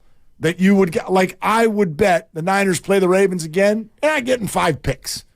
You're not getting 5 interceptions, most likely, against anybody, quite frankly. That's fair. And the Ravens might not go 2 of 6 in the red zone. Might not. So, right. Yeah. I mean, it could have been a lot uglier than the 14-point final score. The Ravens also spotted him 5 points because an official got the most important sack of the game. Yeah. So, true. I mean, you could argue it either way, I think. I mean, we talked about some stuff today that was interesting to me anyway, is that the 49ers are the number 1 seed, and they play the Rams. So now any football fan looks back at their team, we're going into the playoffs, okay, you just tend to look at the losses. You just do, as now we're going to the playoffs. So it's great that would any of the losses scare you more so, less so than others? To me, the Ravens game, I'm less, okay, remember when they lost back-to-back games with Cleveland? Minnesota. Sorry, Minnesota. Cincinnati. Minnesota. They lost 3 in a row. Right, but I'm just specifically Minnesota and Cincinnati. Yeah. It was a 2-week stretch where the quarterbacks were 28 for 32 and 30 for 35. Yeah. I'm not that worried about that. Correct. I'm going into the playoffs, I mean, I guess it could happen, but on my list of things, it isn't, they might get picked apart by a guy like that. I don't. Now, the way Lamar Jackson handled the offense, that worries me more than the two hot quarterbacks who came in here that week and won them games. Now, Cleveland, I think there is probably something about their physicality, their defense, that has a similarity to the Ravens. So that's what I would look at. Like, I'm not concerned about another team's quarterback. I'm worried about the Rams quarterback picking them apart because they've got Puka Nacua, who picked you apart in the fantasy final. And can't push him out of damn bounds. They've got He should have gotten all the way to the end zone. Is back. The Rams are a team. If you want to talk about the three teams that worry me the most, in no particular order, it's the Browns, the Ravens, and the Rams. I agree. Okay. Yep. And, the Browns, because they can push your offensive line around and they can run the ball. And, you get to January and you have to be able to run it. You have to be able to stop the run, and you have to have a quarterback who can make plays. And Joe Flacco, and Mark's been disrespecting him for the better part of 2 months. And That's not true. He's been playing for only about a month. You said that no him on Thursday night. He wasn't even in the league 2 months ago. You said no backup quarterback can lead his team into the playoffs, and here we are with a Browns team that is very dangerous. No, I didn't say very dangerous. Did not say he couldn't lead him to the playoffs. I said he could not lead him through the playoffs. Well, here we go. Here we go. They're dangerous. They're dangerous. The Browns they're team not is going to the Super Bowl, but they're dangerous. They might be. Not because of Flacco. Won't be because of Flacco. Without Joe Flacco, they beat Baltimore. So with a better quarterback than they had against Baltimore, and I don't know if that was back when they had, the UCLA guy. He's been great. DJ Walker. He's been great, and the that Thursday night game. Like I got a lot of respect for the Jets defense, and they lost both their receivers in that game, and he's still hucking it all over the yard. I don't know what happened to Njoku about a month ago, but he looks like Travis Kelce, and Kelce looks like Njoku. Wow. I don't know what happened, but. It's like one of those movies where they change bodies. I think it's important to remember that the Super Bowl is over 5 weeks away. Yeah. And let's just recalibrate everything that we've known in the NFL when we go through a 5-week period.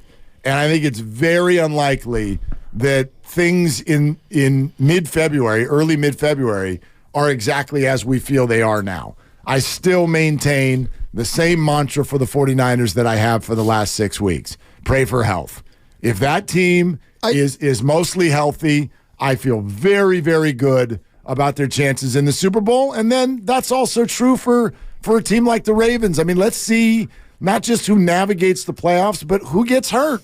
And that's why, by the way, I would be as comfortable as all get out sitting everybody I'm on with you. Sunday. I'm with you. Sit them all. I want everybody I've never heard of. I want people with 3 split last names in there doing linebacker thing. I don't care who. Sit Sam Darnold. Find another quarterback. Save him. Save him. He wants to play. Yeah, that's fine. Yeah, he needs to show a few things. And he gets $300,000 if he plays more than 50% of the snaps and they win. This could be his Matt Flynn game coming up. Yeah, could be. His incentives are based on him playing a lot in a game and them winning. So he'll start, and if they win, he gets $300,000. Well, I don't know who has starting incentives though. No. Start like Purdy. Like, do those guys have incentives for starting 17 games?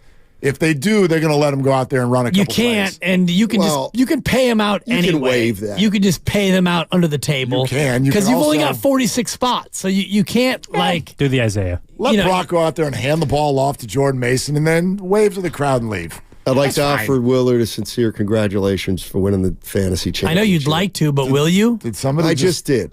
Like that? That sounded like you just read from a prepared statement. Completely. Actually, a eulogy. Can I borrow your clipper? Of course, brother. I got you. All right, see you guys later.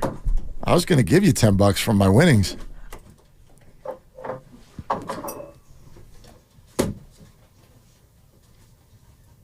Are you going to need it tomorrow? No, I'll drive. Where do you park? The old building. It's here somewhere.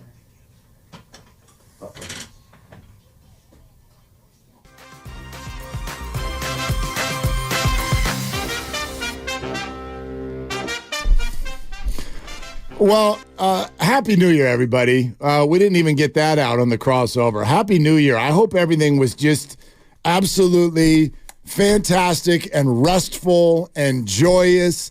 I know that coming back into work and talking to you after getting to spend what I sort of consider essentially your first Christmas with Mila, because she was what? She was the size of a thumbnail basically last year. Yep, 3 months or 4 months last year. And 2 weeks in the life of a baby, it's like is a completely different person. Yeah. So like seeing in your eyes the joy that you had over what you guys got to experience over the last couple of weeks, very cool. I hope that that's been the case for everyone. We had one of my favorite holidays that we've had in a number of years. Okay, good. And so I just, Happy New Year, everybody. Let's freaking go 2024. Let's go. And thank you for the kind wishes and the cards. I got the card from you and the lovely Christy. And I saw the pictures of about 32 of you at the Warrior game, which was great.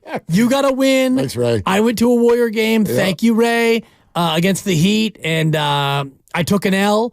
And I got to sit about 4 seats away from our newest family member, FP Santangelo. So we got a little bit of a halftime confab, and he got to meet supper, which was cool. But Steph went 3 for 14. And, Steph, I'm still kind of mad at you about that. And Clay was cold, and they're cold, and all the rest of it. But, yeah, good Christmas. First time, really, with the baby. And she got a new indoor tunnel.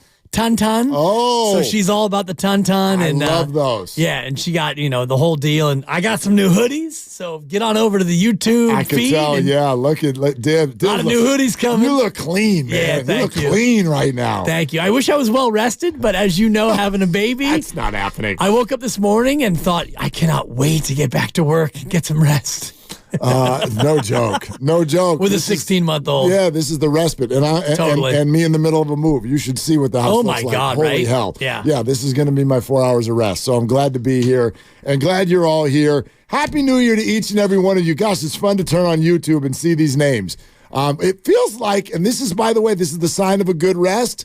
It feels like we've been gone for the longest time. Totally. Doesn't it feel like we've been gone for like a month? Right. Oh, my gosh. 2 Niner games worth, national championship semifinal, and, the better part of a 12-day stretch. And, yesterday was pretty fun, that little double dip on New Year's Day. Yeah, I couldn't see one damn bit of it because we had no TV. But spoiler alert, Alabama ran a QB draw on 4th down.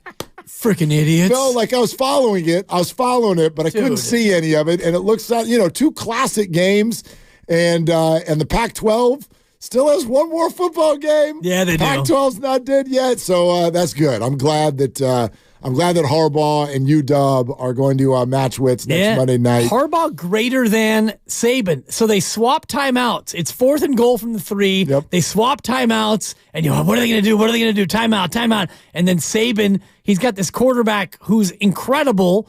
How about a run-pass option? Roll him out. Maybe throw it. Maybe run it. Instead, the old tired QB draw, and Michigan had about 17 people in the A-gap. And that thing got snuffed. Night, Nick. Their defense is good. Yeah. Their defense it's going to be a fun one next week. Yeah, real good. That defense against Penix should be a whole lot of fun. So, and I'll also say this, just because you brought it up. We got kind of a fun Warrior and 49er question for everybody, and we'd love to, as always, take your calls. 888-957-9570. Peter King in exactly an hour. So we're going to dive into the NFL playoff structure, even though we don't have any matchups yet. It'll be fun to play with some of the possibilities out there. But can I say something that I've said to 15 friends and family members over the last week and a half?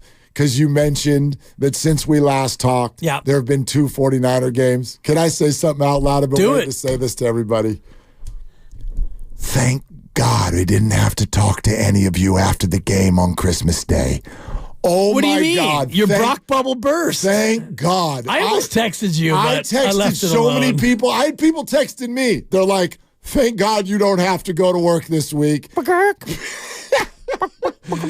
have done it. I know. Dibs, I'd have done it. I'd have been here for the people.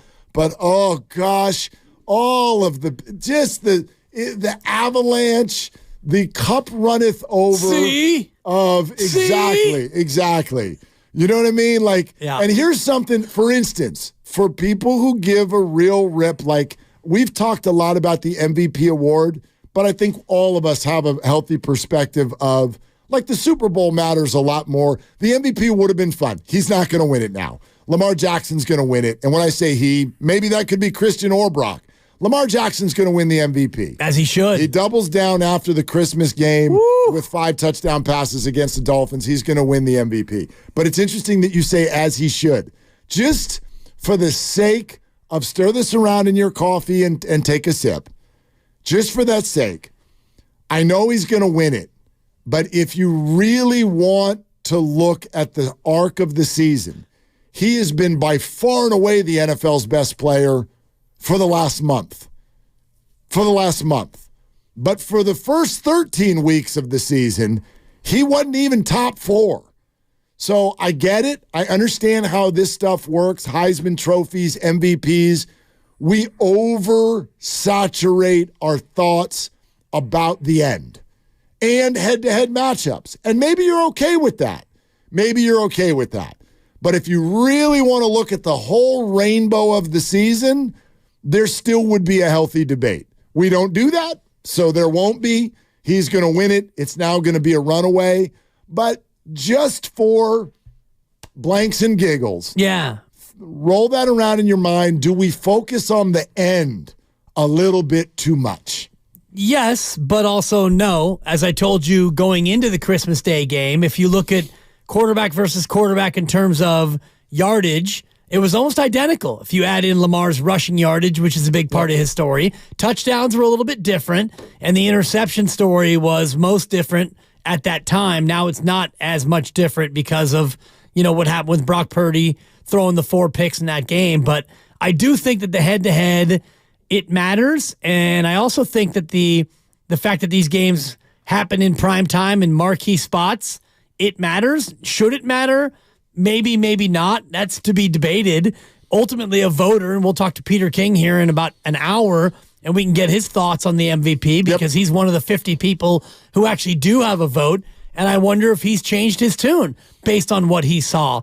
Because like you said, Mark, if you still look at the totality of the season, Brock Purdy is still, I believe, number 1 in quarterback rating. Everything. And he's number 1 in QBR and yards per attempt. He's not only number 1, but he's still near or at record levels. And he's the first Niner to throw for 4,000 yards, and he's now the single-season record holder for a storied franchise in terms of yards in a season. This is wild, right? All these things, and he still is at 69%. Yeah. So if you put aside the 4 interception game, which you don't have to, but if you just look at overall numbers, he still is the best quarterback in the league statistically for a team that's the number 1 seed. So I wonder what Peter King will think in terms of his vote. I think that Lamar is going to run away with this thing now, and I have no issue with that. And I don't think that anybody's going to really have much of an issue with that. But I do want to throw that question out. Do we sort of look at it in a little bit of an odd way, which is, and we do this, it's not just NFL MVP, it's so many things. Right when Bo Nix and Michael Penix Jr. played in the Pac-12 championship game, it was as if Bo Nix just got eliminated. We're not even allowed to think of you now as the Heisman Trophy candidate, even though your offense went out and scored a bunch of points, but you lost. So it works almost as if it's like an individual award playoff game. And that's what Christmas was. And Brock lost. So you lose. And the difference is he didn't have a good game. He had a terrible game. He had his worst game, I would say, as a professional football player. So that's the way it works. But I do wonder sometimes, should it? Should we really be doing this to players where it's like they've had 3 months of just absolute restaurant quality play, and then we just stick it on one dinner? You like this dinner? No? Okay, done. You're not even allowed. Well, that's how it works when you go to a restaurant, and if you get a meal, and let's call it what it is, that was food poisoning. You went out to eat, and you went to Chez Purdy, and you got rotten food, and you ate it. You got sick. But you were on the toy all night. But Dibs, you go every week. But you don't go back. No, but you've been there 18 times. It was great. And 17 of them were like your favorite meal ever. But the 18th time, you got mud butt. And so, I thought Grandy was here. He normally reacts. Evan's checked out. And you don't go back. So in terms of your analogy, you're absolutely right. It's been restaurant quality, Michelin star, but then you got a tummy ache, and so now you're not going back. Yeah. And I apologize for Mud Butt, but I've been off for 2 weeks. I've been with a baby. Then they get ourselves back into the professional mode. This is the radio host. We go home, and it's like we got Tourette's. We just start cussing, screaming, Dude, I saying had all the takes. stuff. My baby doesn't care about my takes. Nobody I had cares about Alamo our Bowl takes. takes, Holiday Bowl takes. Were there bowl games this year? So many. I didn't see any of them, and I'm not kidding. Yeah. None of them. Bowl season now, I mean, when you combine all the factors, from the death of the Pac-12 to the fact that our market is not real hot on college sports to begin with, then throw in the NIL, now throw in the top players usually sit the whole darn thing out, and then put in the corporate sponsors, so I don't even know which one is the Peach Bowl anymore. I don't know. Which one's the Peach Bowl? Because now it's like the whatever Wi-Fi.com Bowl. Throw all these things into a bucket, and the fact that if you do turn these on, the stadiums have like 7 people in them. Yeah. I'm just like, I have tried, and I can't find a way to care. I can't. Yeah. I tried. I'm just like, I'm This just sorry. in, Mark. Georgia has scored again. Good for Georgia. And you know what? Florida State, darn it, you should have been in the national championship They should have. semifinals. They lost 63-3, Coach. Yeah, of course, because they didn't could have care. given up a hundo. Yeah, because they. Why should they care? Why should they care? They've been totally disenfranchised by the process. They shouldn't care. Anyway, this is how I define bowl season. You go to a restaurant. This happened over the break. I took Jude to Dave & Buster's, get a little cheeseburger They and got fries. games on everywhere. They got games everywhere. And we sit down, and he's like, Dad, I want to watch that game. Let's get a table where we can see that game. I said, you got it. We get a table. Here comes the cheeseburger and fries. And he's in on this game. Like, oh, my gosh, they might score a touchdown. Dad, they're in the red zone. And I'm looking at it, and I'm going, is this live or is this from last year? That's what every bowl game feels like. I don't even know if it's happening now. So, sorry, I can't care. I tried.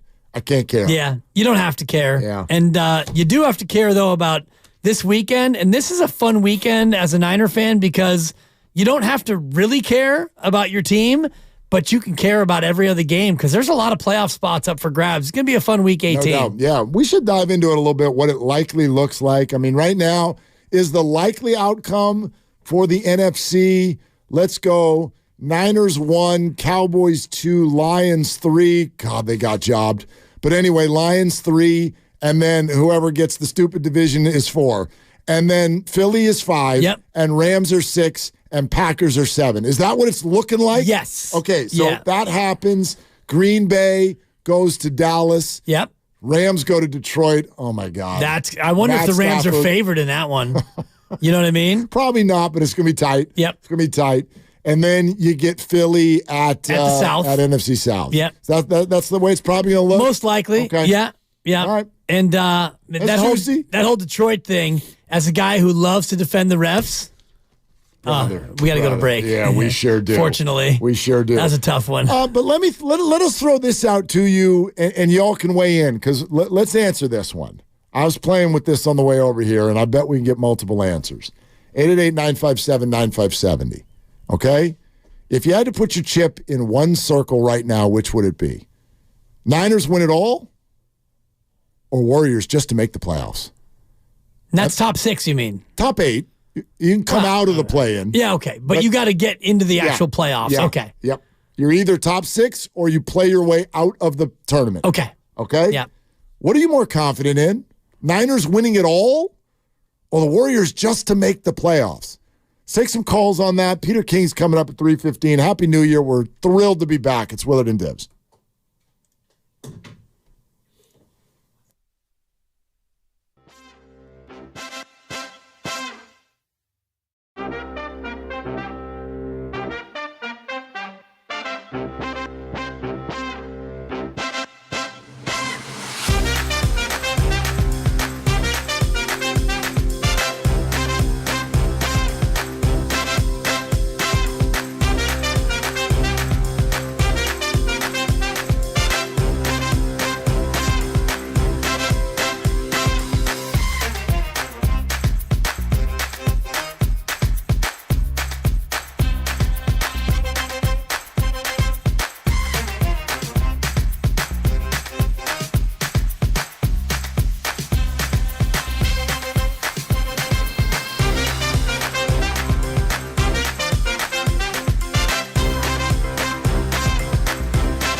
it's a new year and everybody's getting back to it. And so it's kind of like, I don't know, we liken it to, it's like when you go back to school. I remember when you were a kid, you go back to school. Yeah. And like the night before, you're like, where's my binder?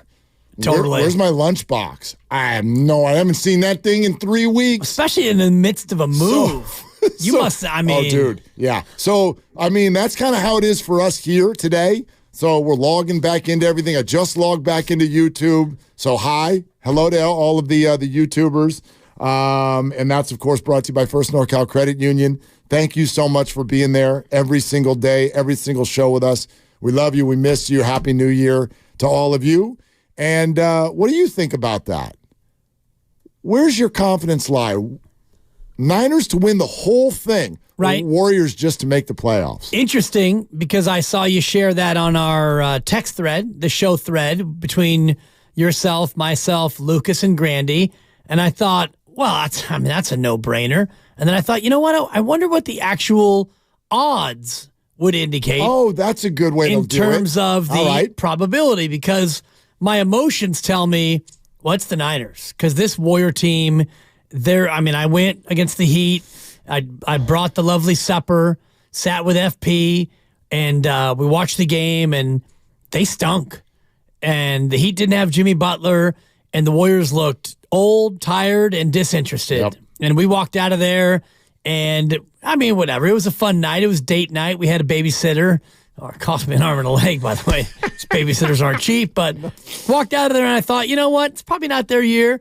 And it's okay. It's been a great run, and I did all the rationalization all the way home. It was a rationalization sensation, Mark. You know it was. Well, I'm glad we brought that into 2024. Yeah. So then I looked at the cha-ching! I looked at the actual odds, and I looked at a site earlier, and it said the Warriors are a 57% chance to make the playoffs. So I thought, the Niners can't possibly be a 57% chance to win the Super Bowl. I wouldn't think. It's closer to 30% to win the Super Bowl. So the odds would tell you, the math would tell you, the Warriors are more likely to do it.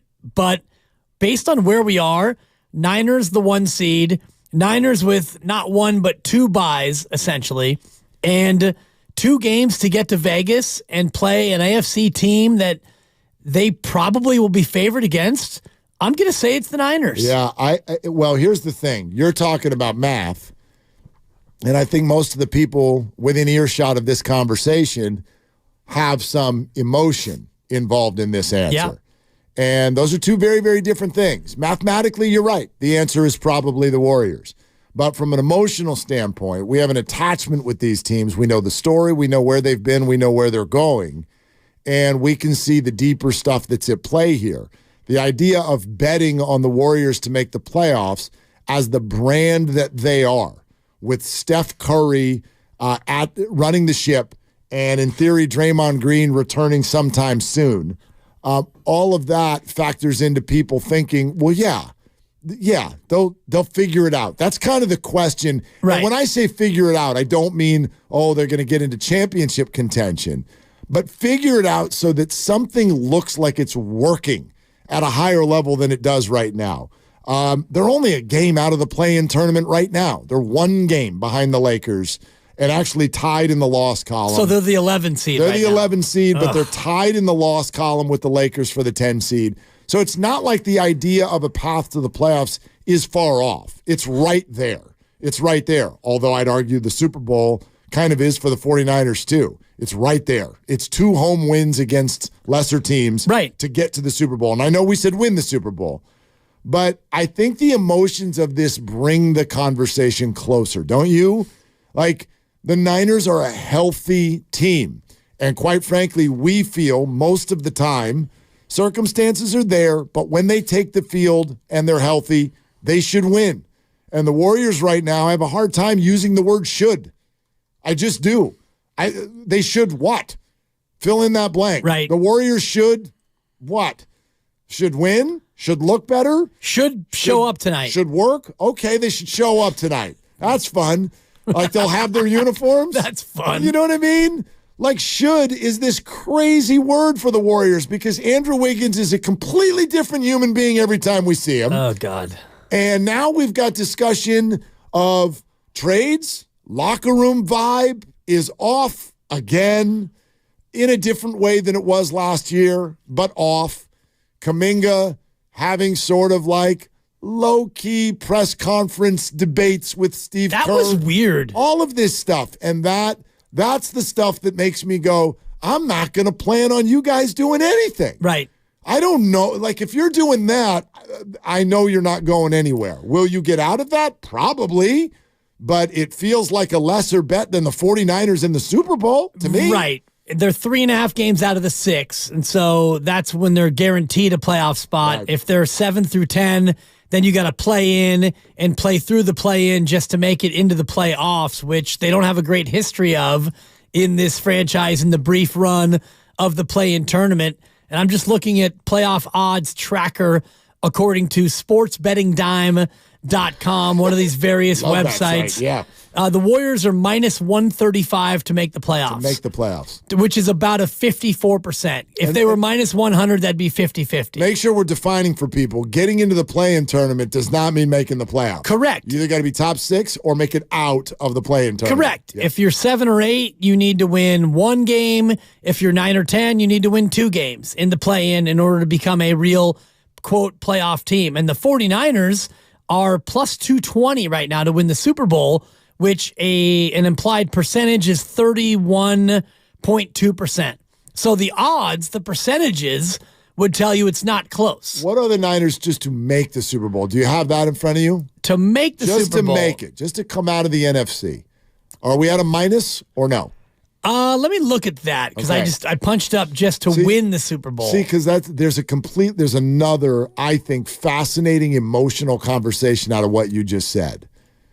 Because we look at the 49ers, and I think most of the people listening to us, sure, there's the Ravens thing, that shook everybody's trees. But you look at the Niners and you think, well, that's the best team. Or it's at least one of the 2 best teams. So if that's the case, you hear a lot of people, right? Super Bowl or bust. Yeah. Or just like, oh my gosh, it'd be a disaster if they don't get to the Super Bowl. Kyle Shanahan can't win. All the things that Kyle Shanahan. Here we go. But your odds suggest it shouldn't happen.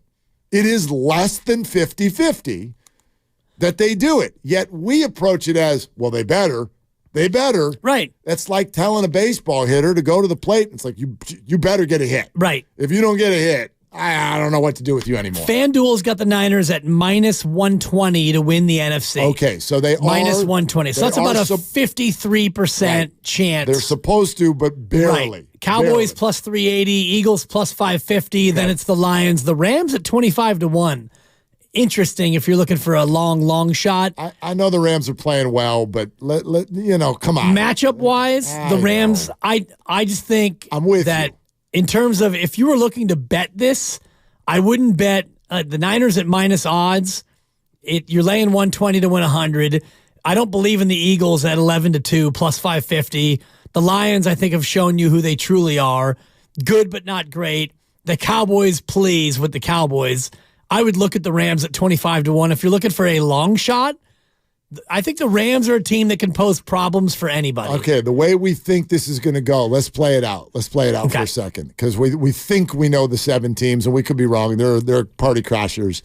But Packers go to Dallas. Who's probably going to win? Dallas. Okay. Yeah, Dallas probably favored by 8 there. Rams go to Detroit. I think Detroit wins that game, but I know a lot of people. Yeah, I don't think so. Okay, I don't think so. So let's go with you. Let's say the Rams do. Okay. And then whatever happens in the the Eagles beat the Bucks. Eagles beat the Bucks. I'm not terribly confident in that either. That's fine. But that's fine. All right. So now you got the Niners and Rams. So the Rams at Levi's. So the Rams, we would go division matchups. The Eagles would go to Dallas, and the Rams would go here. Yeah. Is that right? Okay. And so the likelihood is for the 49ers to go to the Super Bowl, if it's chalk, although I don't think the Rams winning at Detroit is chalk. I get what you're saying. It's going to be close. That'll be less than a field goal, I bet. The Niners' path would be beat the Rams, beat the Cowboys. Right. Okay.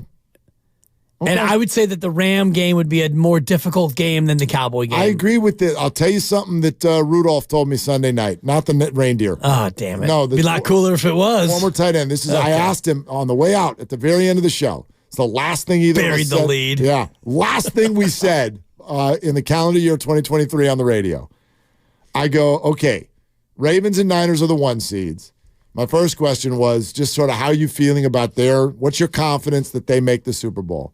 But then I said for each of them, give me one team. I don't really want to see them. If I'm the Ravens, who do you not want to see? Who do you think he said? The Browns. Absolutely. Yeah. And if you're the Niners? The Rams. That's exactly what he said. I think about, and I don't want to get too far ahead because we're not going to see these matchups this weekend, but the Puka Nacua, Cooper Cup, however you want to say it, against the Niners secondary, and also what Matthew Stafford did in the first matchup with the snap and throw, the snap and dink, the snap and dunk. That is the approach that we've seen that can work against the 49ers. I'm not trying to get too far down the road here, but in terms of the teams that scare me, 2 of them are in the AFC, and the other one's the team you likely would face in that divisional game. Yeah, we'll see. We'll see because if it goes according to form, and the Bucs beat the Eagles, and the Lions beat the Rams, and you get Baker, Baker, you good? I mean, it's okay. They'd be favored by 12, and they'll win, and they'll cover. Yeah. So it's I wouldn't be surprised. Listen. I don't know how many weeks in a row I need to say this. I know that the Eagles still have an aura, but watch them play. Dude, they are not good. You called it 7 weeks ago. They can't stop anyone. Whenever we think of the Eagles, we go, well, but Jalen and AJ and Devontae and DeAndre and Sirianni, and he's got Saliva, like all these things. They can't stop anyone. The Cardinals had 2, count them 2, fourth quarter key drives in Philadelphia. Wait, the Cardinals? The Cardinals. Those Cardinals? In a key game. They busted over 30 on him as well. Sam Howell has made a career over playing 2 games against them. All of this stuff. It's over and over and over every week right now. I know what did they do? They pulled out 1 win the last month. They've lost 4 or 5. Yeah, against the Giants. Yeah. And it was close. It wasn't even a blowout. The Eagles are not that good. Now, the Bucs surprised me with the stinker that they put out there over the weekend, for sure, at home against New Orleans. But the idea that the Eagles are just going to walk into Tampa and win that game, not sure about that at all. Baker and that receiving core will move the ball. Yeah, I still would take the Eagles against any of those teams that might possibly emerge, the Saints or, the Falcons or whatever happens in the NFC South. What kind of odds you give me right now if I tell you that the divisional weekend will be Detroit at Dallas to rematch what we just saw and Tampa here? Oh, I don't think that either one of those is going to happen. I do. What kind of odds you give me? I don't even know what the matchups are. I give you even money. We don't even know that Tampa's going to the playoffs. And I'm going to tell you right now, I will take 1 versus 4 and 2 versus 3. Week 2, You NFC think it's going to be playoffs. NFC chalk? NFC and by chalk, I mean the seeds, because the Rams might wind up being close to favored. If the Rams beat the Niners, and I think that they will, I don't think the Niners are going to play anybody. Yeah, no, they're not going to play anyone. So the Rams going to be favored. Rams are going to win that game. They don't have a whole lot to play for either, by the way.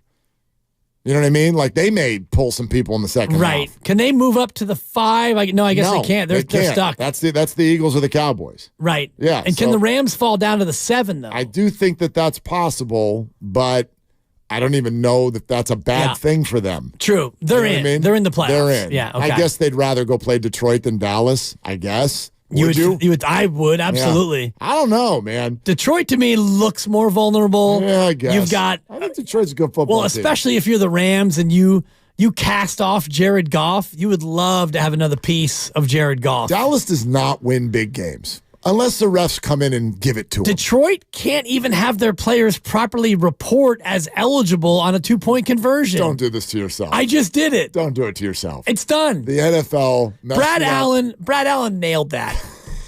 I will say this. Yeah, he did. If you're talking about the Cowboys seeding. Yeah, 20 seconds on that. Nailed it, Brad. That was It was a poor job on both sides. The ref blew it, but Detroit had 3 offensive linemen around him. On purpose. Why are they not allowed to try to fool Only the Cowboys? one guy can declare as... Right. They were trying to fool the Cowboys. But they fooled themselves because the ref clearly didn't get the message. The ref clearly didn't understand who was reporting. Which Dan Campbell was worried about. So he pulled him aside before the game and went step by step and explained to him what they were going to do, right, so that he wouldn't be fooled. And then he went out, and then he went out there and got fooled. Yeah. Okay, if that's the Lions' fault, okay.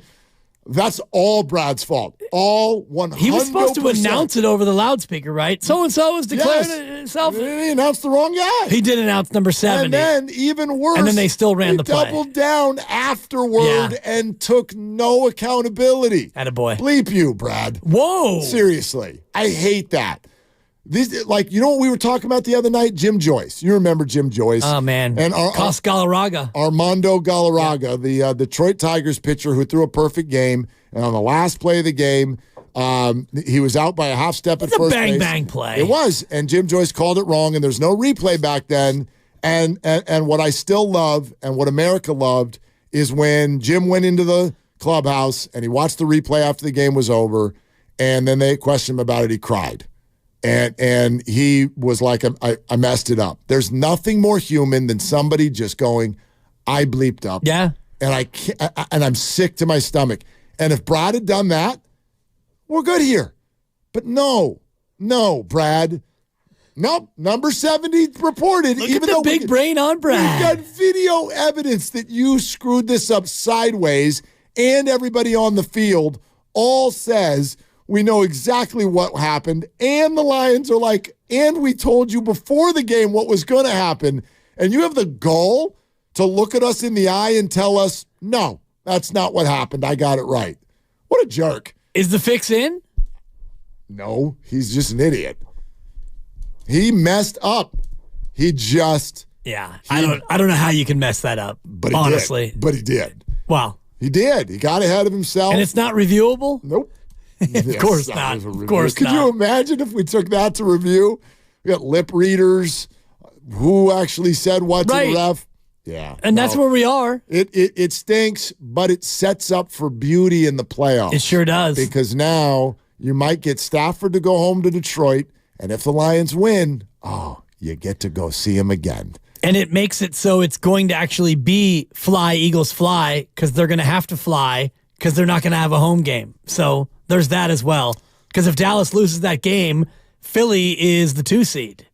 And Dallas is not the 2 seed. Correct. So fly, Eagles fly means you all of you hot dog throwing, beer pouring lunatics are going to have to actually fly to go watch your team play. Tampa's going to beat Philly. Detroit's going to beat the Rams. Detroit's going to beat Dallas. Detroit's going to come here for the NFC. Okay, mark the tape. Okay? I wish someone could mark the tape because there you go. That is. We don't need to mark the tape. The Rams are going to beat the Lions. Okay. And the Rams are going to come here, and I will withhold my Rams-Niners prediction for mid-January because that game. We don't need the Rams here. They're coming. We don't Ram it. No. Lions will beat them. 888-957-957. Let's go to Roy in San Leandro. You're on with Willard and Dibs. Hi, Roy. Happy New Year. Yeah. Hello. What's up? I was calling. I was calling. You guys. The Warriors got a chance to make that last playoff spot.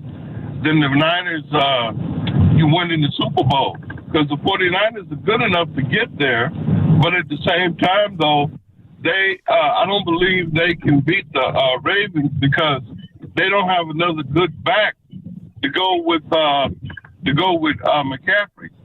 And then too, you have to realize that what's his name, Purdy don't have the experience to beat a team like Baltimore. That's all I wanted to say. Those are interesting takes, Roy. Let me ask you. First of all, why do the Niners need a second back to beat Baltimore? And if I told you that Brock Purdy had more playoff wins than Lamar Jackson, how would you respond?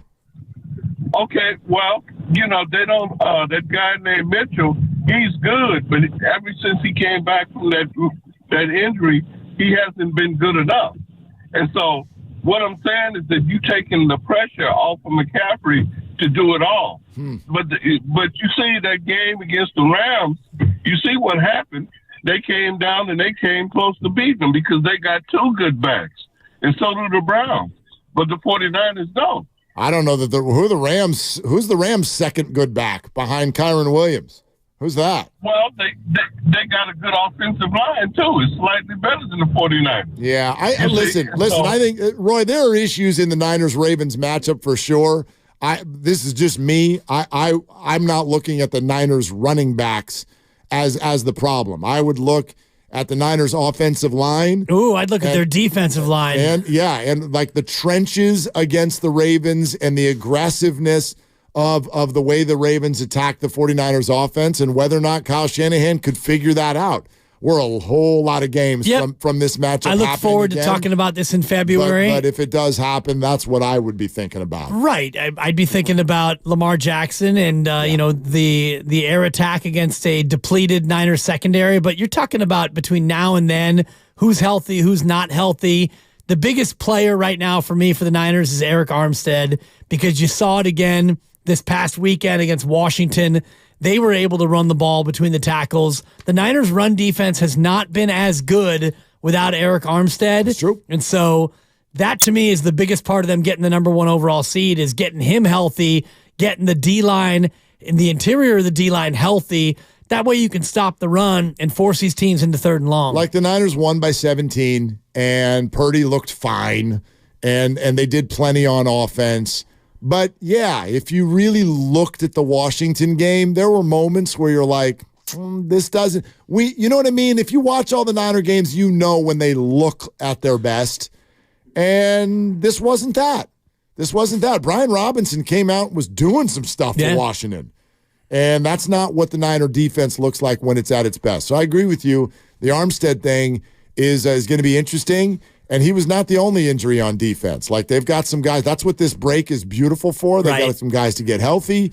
And they've also got some new signings that they need to get up to speed. Yeah, and they have a chance to do that this coming weekend, where you're going to see a ton of guys on the bench in hoodies and not playing, knowing that you get them healthy, then you get a full bye week, then you get everybody back. Hopefully new hoodies, just like you. Sure. We're presented by Fremont Bank, full-service banking, no compromises. Always time for your calls, 888-957-9570. And Peter King is in exactly 20 minutes. And wow, our first conversation of the year, really looking forward to it as we figure out his thoughts on the Niners' chances after the Christmas game, the playoff structure. We'll certainly talk about that Detroit-Dallas situation. Brad. Good Lord, Brad. All of that is coming up in exactly 20 minutes with Peter King. Happy New Year, everyone. It's Willard and Dibbs.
pouring outside. I wore pants to the Warrior game against the Heat because it was a date night. And, you know, when I roll with Supper, I try not to embarrass her from a clothing standpoint. I will embarrass her just by the very nature of who I am. But so I wore pants to the Warrior game and they lost. So, yeah, there you go. Shorts next time, Warriors. That's on me. That's on me, Warriors. I'm going to put it on Supper. I'm down on Supper after finding out that she was the one behind rooting against me for the fantasy championship. We talked. Very, very down on her. It was a family decision. I'm offended. We didn't have Mila weigh in. If it had been from you, it wouldn't have mattered. It was from both of us. From her, that's offensive. We worked it out as couples do. Feelings are hurt. And we worked through which would be less undesirable because both results were going to be undesirable. I listen. There was nothing in it for me either way. Yeah. It's not like you were going to come in and go, you know what, Dibs? You can give me all the reasoning all you want. My feelings are still going to be hurt. It's not like you were going to come in and go, you know what, Dibs? I'm glad that you went against your instincts and joined the league. Mm-hmm. Here's your $100 back because I got nine large. Here's a hundo. Or you know what, Dibs? I'm buy pizza for the crew just as a way to say thanks to you and your expansive gut. I was going to do that, but I'm not now. God damn it. Not now. I blew it again. How many Christmas gifts did Steiny get you? I saved 2, 3, carry the... Not a 1. Yeah. I almost wore those socks today, too. I want to see them on you. Yeah, you will. Got to sneak out of the house with them.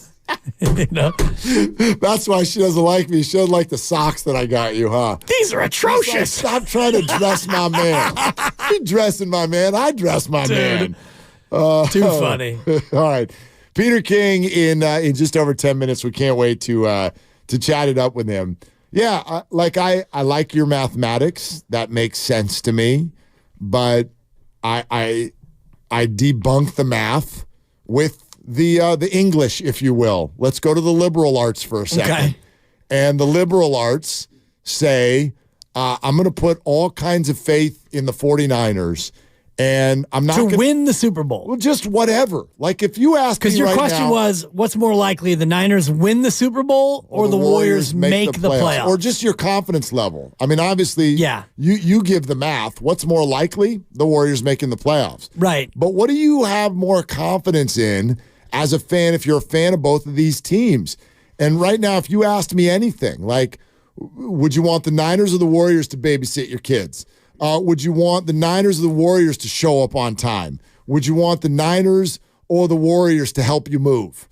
Like, the answer's the Niners every time. Kavon's going to be there. They've got their bleep together. Yeah. The Warriors don't have their bleep together. Why would I have confidence in them being able to do anything right now? I'm not saying they won't find it. Right. I think that they probably will. It's not like they don't have good people in place, but they don't have their act together right now. They're not on the same page. What this Niner football team does better than almost any team I think I've ever watched is they're on the same page. Doesn't mean they're going to win every football game. Doesn't mean every performance is perfect. But good God, they are on the same page. You ever seen a team be more there for each other than this group? Debo showing up to the game in a handmade custom Purdy puffer. Are you kidding me? A Purdy puffer. They put a Purdy puffer. Sounds like the name of a bird.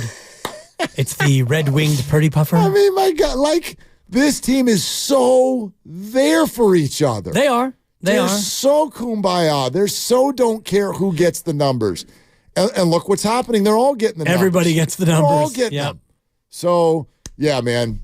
Like, I loved did you hear what Terry McLaurin said after the game? No, I missed it. So, I'm going to paraphrase, and Terry McLaurin, wide receiver for the Washington Commanders. So he loses to the 49ers 27-10. And after the game, I loved this. I thought this was super transparent. He says to a reporter, I hope to be a part of something like that someday in my career.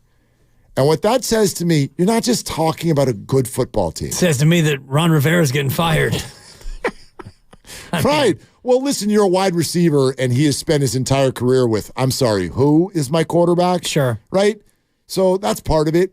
But when you have an opponent go up against the Niners and you get an inside look at the operation and just what guys are saying on the field and the way the whole thing looks, and that's your takeaway, is I hope someday in my career I get to be a part of something like that. When the opponent in 1 3-hour setting can tell you how special the group is, I don't want this season to end. Yeah. This group is unbelievable. I don't know if they're going to win it all, but my God, this is special. And I want to squeeze the orange and get every single drop. I do too. And I want to squeeze the orange all the way into February. And if they don't make it to February, then that's going to be a big time problem. Yeah. And unfortunately, someone will have to be blamed because you have the best team. And barring multiple major injuries, you should be there at the end. You have home field. You've got not one bye, but I'm going to call it a bye and a half because this Sunday is really a half a bye. You've got 22 starters, right? Not counting special teamers. Let's just say 11 and 11. You've got 22 starters, and you're going to sit probably 12 of them minimum. You think that many? Absolutely. I hope you're right. Absolutely. I hope you're right. I mean, if you want to go on offense, you're going to sit, I think, if I'm Shanahan, I'm sitting Purdy, McCaffrey, Kittle, Ayuk, Samuel, and Trent. So there's a clean 6 right off the bat, and maybe you'll sit more than that. On defense, you're sitting Bosa, Hargrave, Warner, Greenlaw, and Mooney. That's a clean 11. Jeez, they're going to get boat raced. Fine. Get boat raced. Lose by 100. Yeah. Doesn't matter. There's no plus minus you have to worry about. There's nothing you have to worry about other than what you said, and you've been right, I think, all along. If healthy, this is the best team in football. And Peter King joins us in 10 minutes, and he will confirm that. He said it himself, and many people agree. So you sit all those guys, and you know what? You might sit Burford and Brendel and Feliciano. You might go all the twos up front. Sam Darnold's going to quarterback. And I would imagine you sit Eli Mitchell as well. He's going to get killed. That's fine. Apparently. Hang in there, Sammy. Step, throw, and duck is what's going to happen. Yeah. So I think if you're starting 22, you're going to sit at least 12 of them. And then so you get a half a bye, then you get a full bye, and you have 2 home games. If you win the first one, you get another one at home. You absolutely should be in the Super Bowl. I agree with you. I'll also say this. People are scared of the idea of taking 2 full games off and then showing up rusty on January 20th or 21st, whenever that first playoff game is going to be for the 49ers. And it's a time-honored point. We do this every year with the teams that clinch the 1 seed prior to the final week of the season, the rest versus rust conversation. And I was having that conversation in the car, picked up Abe from the airport yesterday, and he's like, Dad, they have to play him. You got to go. Like, Purdy's got to play at least a quarter. He's got to play a half. And I'm like, okay, let's think about the 2 things that can happen. Let's go there. January 20th or 21st, right? You come out a little bit slow. That would stink. That especially the Niners. They're not good at falling behind. Okay, so you don't want to come out slow. It's a playoff game. Here's the other side of it. What happens to Kyle Shanahan if somebody breaks a leg on Sunday in their 3 plays that they were going to go run? Right. Is it worth it? And I'd argue no. And I've tried to reach out to some people who have been through this. Like, have you ever had a bye? And what do you do? What do you want to do? Do you want to get a little sweat going? And the answer I've gotten is do the whole practice week like you're going to play. Yeah. And then don't play. Like, you're not going to lose your sync over that. So, I'm going to go with the people who've done this. If I'm Kyle Shanahan, I go through this practice week with all those guys you just mentioned. Maybe not Christian. Christian, we'll see you later. But save that calf. Yeah, exactly. But the rest of them, go through your practice week like you're going to play against the Rams. And then as soon as the game starts, hide their helmet. Hide the helmet. Right. And we'll see you on January 20th or 21st when we find out which one is your game.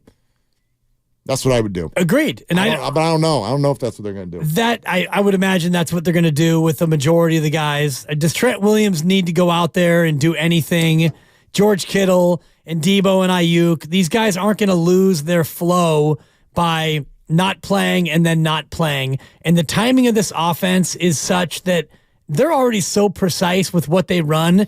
I think that you can replicate that in practice without being hit or being tackled. The things that they do so well, I don't think that they're going to fall out of sync. And your young quarterback, I think he could use a little bit of a break and a chance to get a refresh. And he was good against Washington. He was really, really bad against Baltimore. He's had a phenomenal year. Another reason I wouldn't put him out there, he's stubborn. Dude, throw the ball away. Stop running around back there. Something, you know what I mean? Like, don't you, when you're watching the game, you're like, dude, it's over. This play didn't work. Just throw it away. He's stubborn. I don't want him out there doing that against the Rams and then taking a shot against the sideline. We'll ask Peter King all of that. We're brought to you by Xfinity, the Xfinity 10G network made for streaming live sports. Peter King joins us next. It's Willard and Dibs.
Bit of a glow about them. I just don't know if they're supposed to. That's one of the things we can ask Peter about. Odyssey NFL Insider Peter King Insider Calls are brought to you by Old Spice. Men have skin too. Let's talk to Peter King and start off with the obvious. Peter, Happy New Year.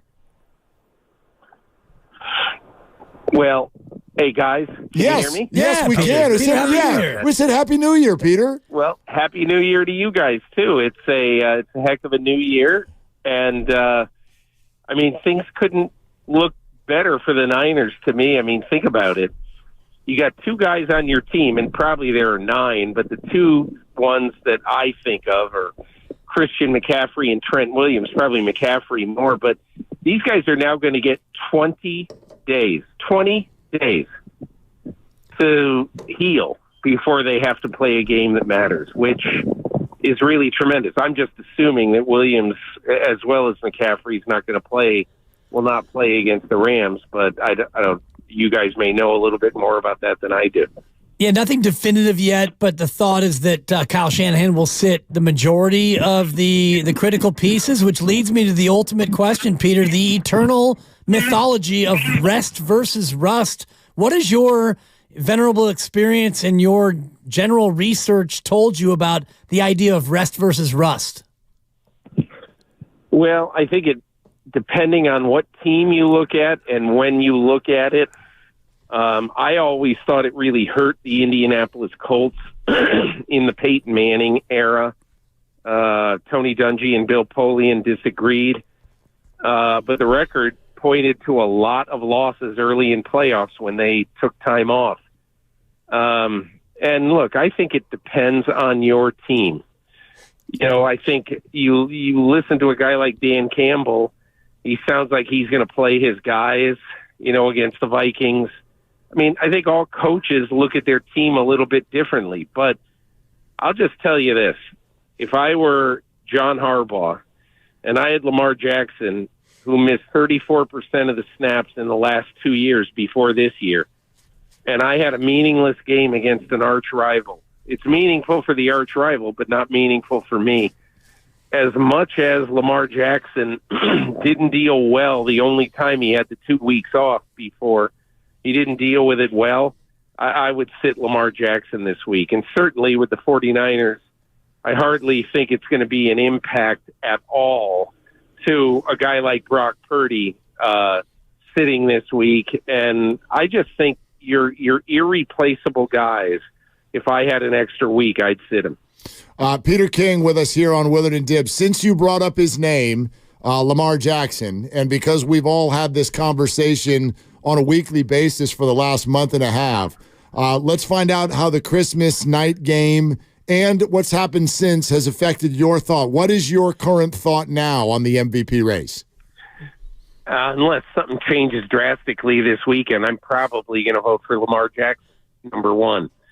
I think the fact that over their 2 most important games of the year down the stretch of this season, one to beat the best team in football handily and the other to beat the team you're fighting for home field, to complete 73% of the passes and to have 7 touchdowns and no interceptions, and to incorporate a lot of new receivers while you're doing that at the same time. I mean, think about it.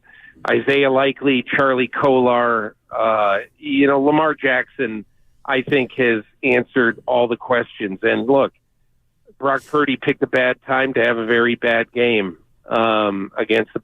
There are two teams that right now I would say are Baltimore's a little bit better now because obviously they faced them and they beat them. But these are the two best teams in football, and Lamar Jackson outplayed Purdy a lot in that game. So I think that counts. Does it also count the unlikely, pun intended, weapons that Lamar Jackson has in terms of how you look at the MVP? The fact that Lamar's doing it with a lesser cast than what Brock Purdy has?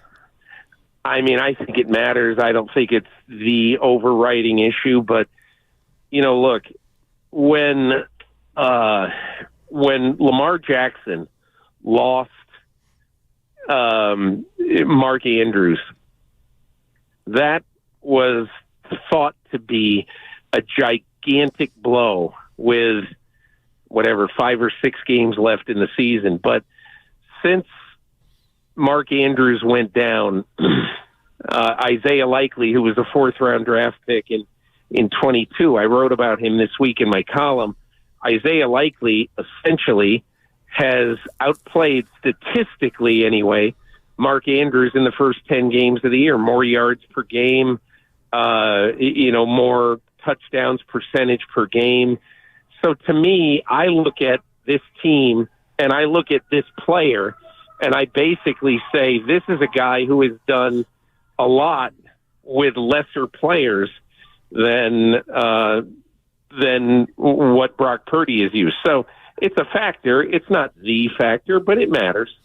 Peter, if you were the 49ers, and I know we don't even know exactly who's in the playoffs yet, but if you're the 49ers, who's the NFC opponent you would rather not see? I think there's a couple of them that fully healthy would probably bother me the most, okay? One of them is the Rams. I think the 49ers are better than the Rams. I'm sure you guys do too. But the fact is that the 49ers and the Rams have an excellent rivalry. Their coaches know each other exceedingly well. And I don't mean just personally. They know what they do. Each team knows so much about the other team. And so that's why when I look at the Rams, I say on a given day, playing well, I think the Rams could give the 49ers a really good game. I think the one other team that would bother me a little bit because of a fear of the unknown is Detroit. And I think Detroit has a lot of weaponry, probably more than any other team other than the 49ers. Look at all the receivers. 1 to 5, 1 to 6, really. They're dangerous at receiver. Jahmyr Gibbs has come in as a rookie, and nobody's really been able to stop him here in the second half of the season. I don't know. I think Detroit and the Rams are the two teams that would worry me a little bit. And obviously, I mean, Dallas will come in spitting nails, and they will, if they had to come in, they would really want to correct the maladies of the last 12 months. But I don't know if they can. I think the 49ers have their number right now. I didn't hear Philadelphia from you, Peter, and I'm going to be honest with you. I stole from you, Peter. I stole from your article, your stat about KC and Philly, a combined 2-8 in December. Is the bloom officially off the rose for the Chiefs and the Eagles? I don't know so much about the Eagles or the Chiefs, because I think if you watch the Chiefs play when Isaiah Pacheco is running it the way he can, he now becomes a big, big problem trying to stop. And I still think that even though Mahomes is not getting his receivers are not doing him any favors, I still think Mahomes is obviously any game he plays, he's trouble. Whereas in Philadelphia, they look like a cooked team. I watched a lot of their game against Arizona. And here's the one stat about this team. I mean, this is a team that early in the year I thought had the best defensive depth of any team in football. And they are now 30th in the NFL, 30th in third down rate on defense. I mean, that's awful. They cannot get off the field. The other thing that would really bother me defensively about the Eagles, I mean, think about it. The Giants and the Cardinals, both in the lower quadrant, in the bottom quartile of teams in the NFL on offense right now. And they got 51 points combined against the Eagles in the 2 second halves. Both games at the Link. This team, I think, needs to reboot in the offseason. I don't think they're going to create much of an issue for anybody this January. I'd be surprised. We're talking with Peter King, and Insider Calls are brought to you by Old Spice Gentleman's Blend Body Wash, providing exfoliation plus 24/7 moisturization because men have skin too. Peter, go back to Christmas night just because we haven't had a chance to really download since then. Like, is there a matchup issue there, do you think, or was it kind of circumstantial? Like, if the Niners have to face Baltimore again, what would you think? You know, it's funny. This was maybe a month ago. I was talking to Kevin Stefanski when the Browns were on their run that they're still on, and he was talking to me about his division, different players, all that stuff. And one of the things he said to me was, Kyle Hamilton is kind of like Victor Wembanyama, or I'm probably mispronouncing his name, but he said you nailed it. He said he is his whole point was that if you look at him, he's all arms and legs, and he's all athleticism, and he makes plays above your head. He makes plays on the ground. He's a great tackler, and I think that night, I think he was a problem for the 49ers, obviously.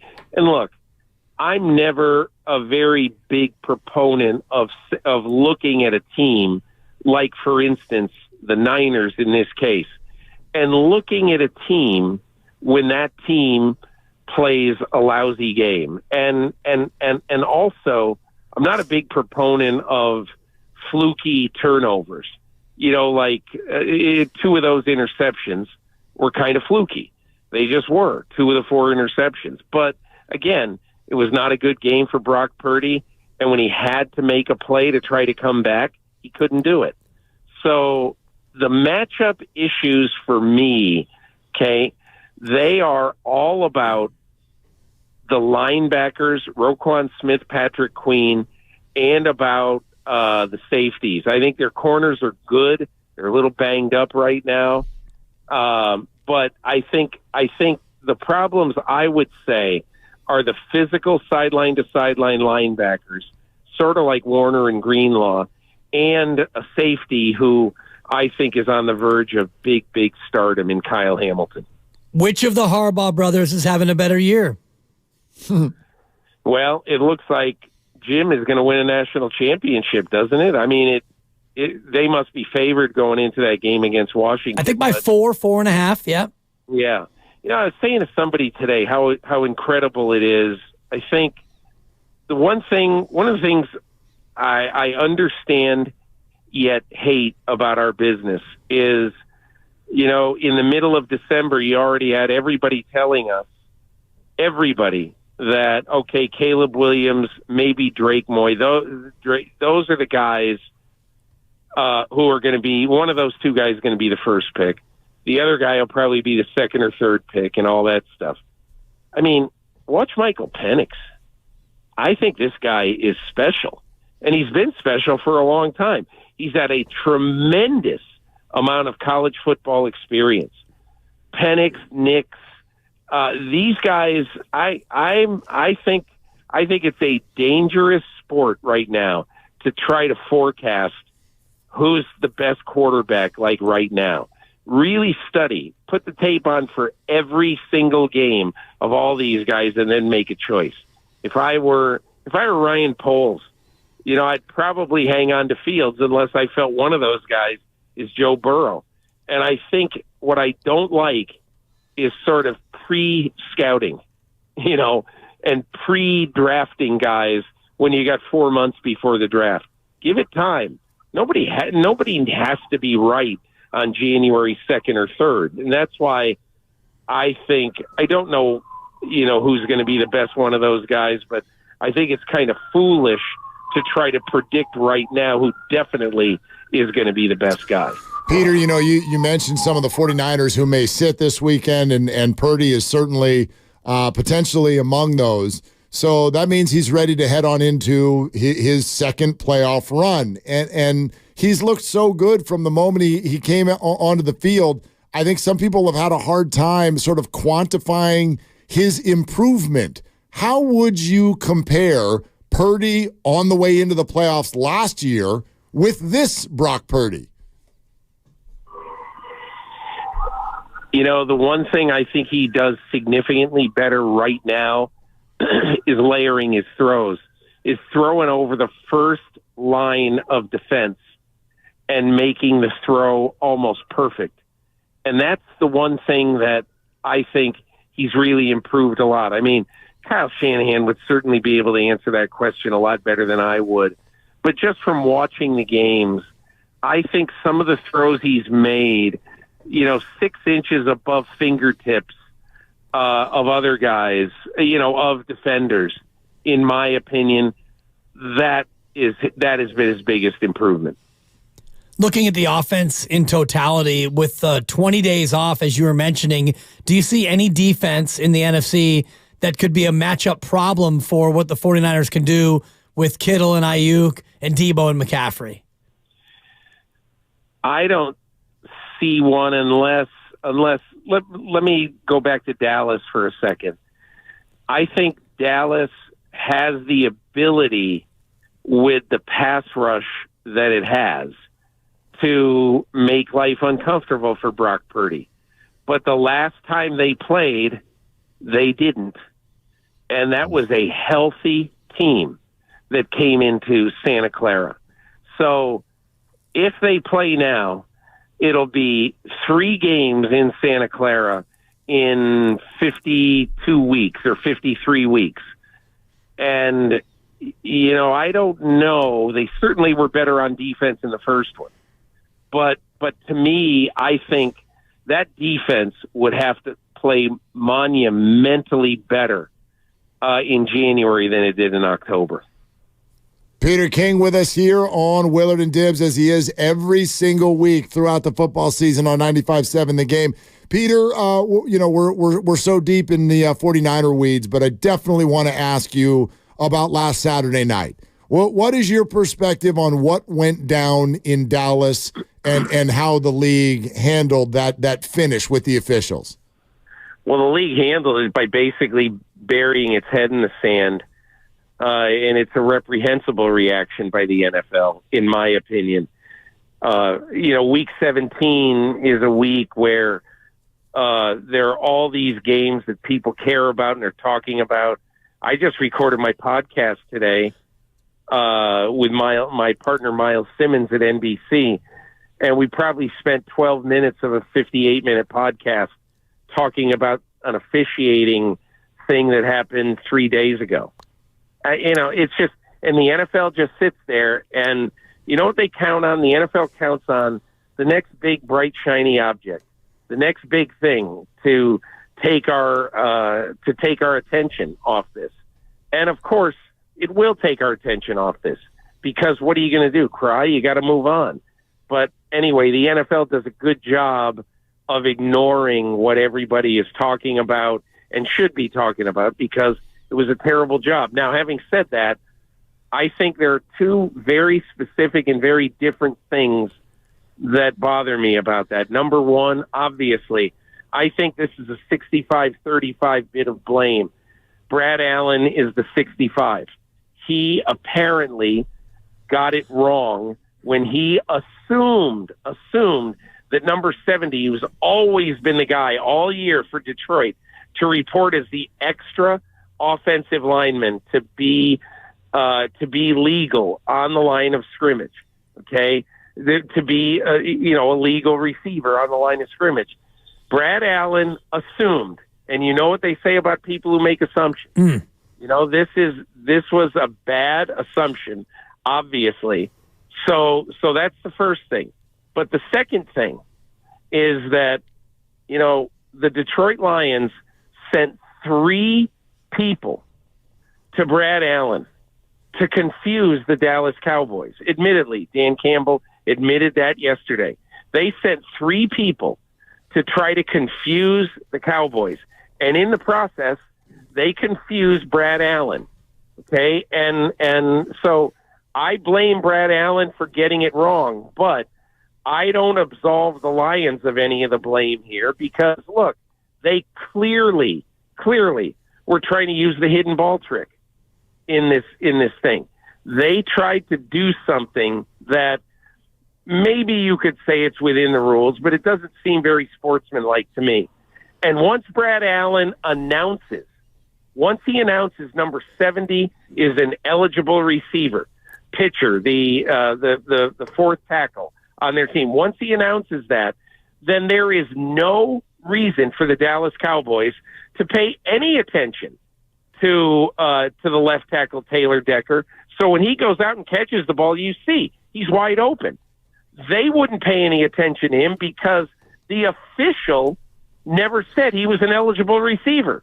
Why would you be covering somebody who's not an eligible receiver?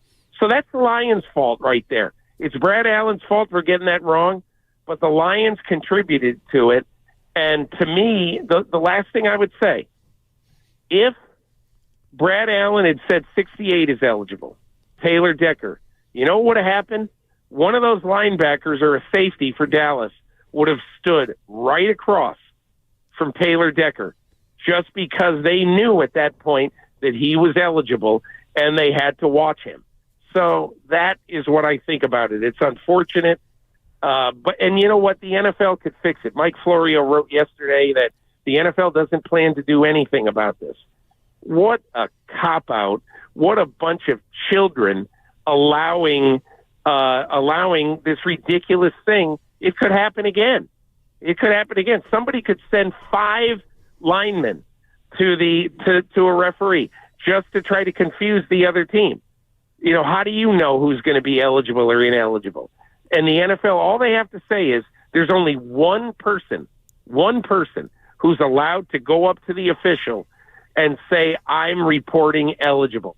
If more than one person do it, it's an unsportsmanlike conduct penalty. That's what the NFL should do. Let's see if they do it. Florio writes that they're not going to do it.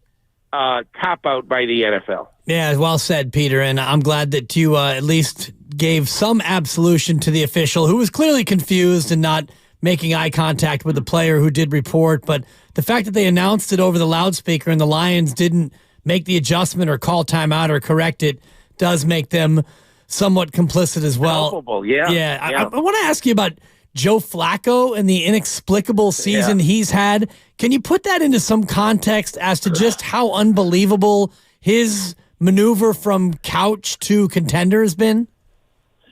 Well, it's interesting. I talked to him the other day after he played the Jets. And one of the things that he tried to say is that, look, if you're a competent quarterback, and he obviously is, it shouldn't be that hard to throw to an open receiver 15 yards away. And that's what he talked about when I asked him about how he's hit the ground running so well. And I think he's right. They've got good receivers, very good receivers. Elijah Moore has been reborn after leaving the Jets, and he's done a very, very good job. But I think the quarterback in this case is a veteran presence.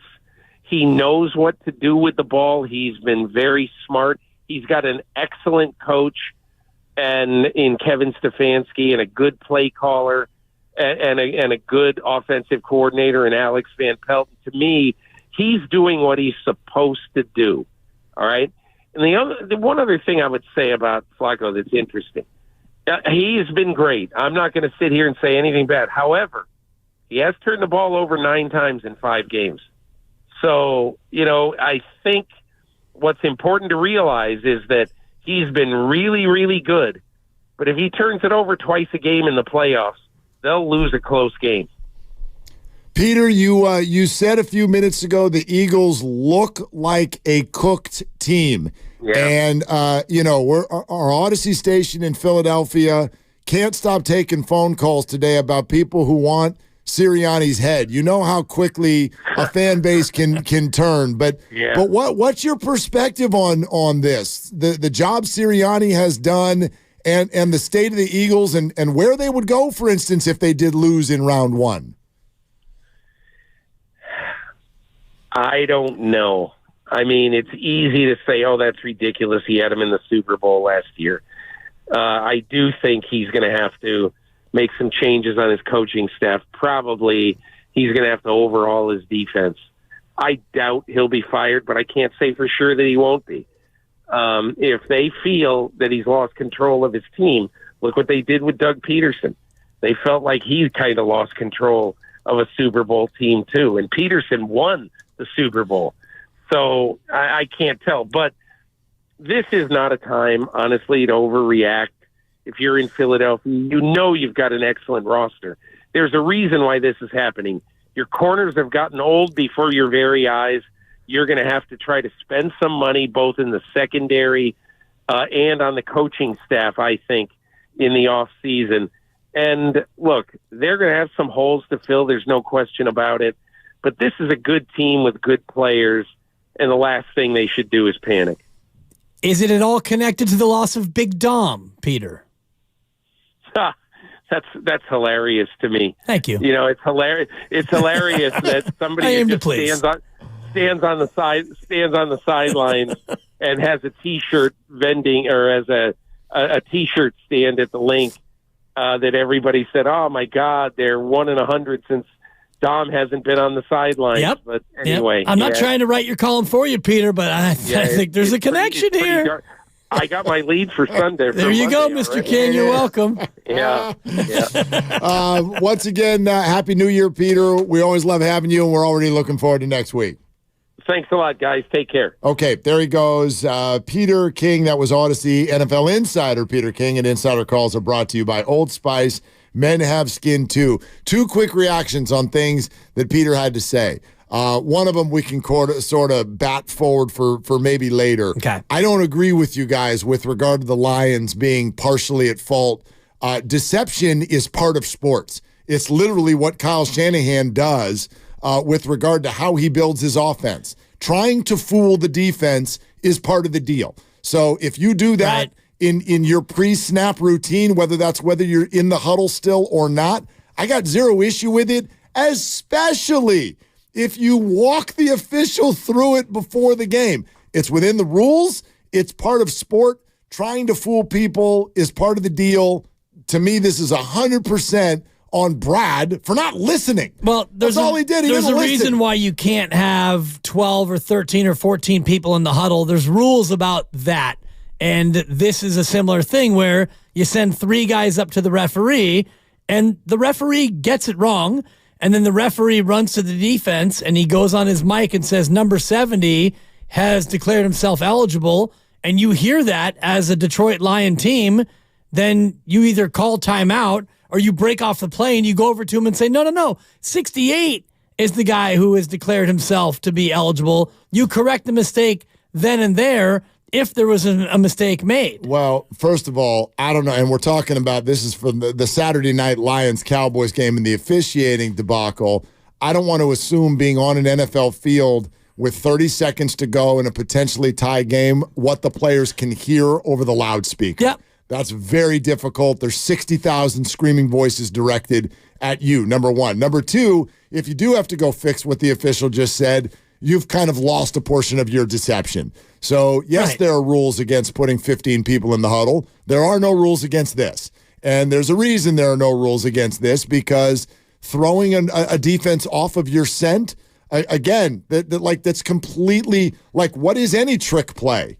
We're going to try to hand it off. Nope, it's a flea flicker. But that's live action deception. Yeah, this is pre-snap deception is literally what Kyle Shanahan does. But that's all through legal motion and shifts and all the rest of it. This is legal. Well, this was legal, but it was confusing to the official, and he made a mistake. And then you watch the ref, he's not looking at the 3 players. He's trying to do the rest of his job. And so he has 3 guys run over, and he doesn't make eye contact with number 68 or number 70. All he hears is, I'm going to be eligible this play. And he assumes it's the guy who's been eligible all year long. But it wasn't. Again, A, listen, and B, you were told before the game that it was going to be number 68. No, yes. And you were told, hey, there's going to be 3 guys come over, and just make sure you listen to which one, because this is who's going to. I mean, it was all laid out, and he fumbled it. To me, he messed it up. Totally on him, 100%.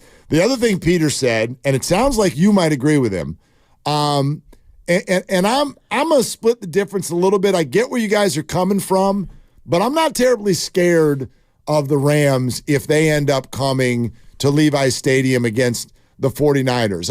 And we wonder what y'all think. 888-957-9570. You think the Rams could give the Niners a game?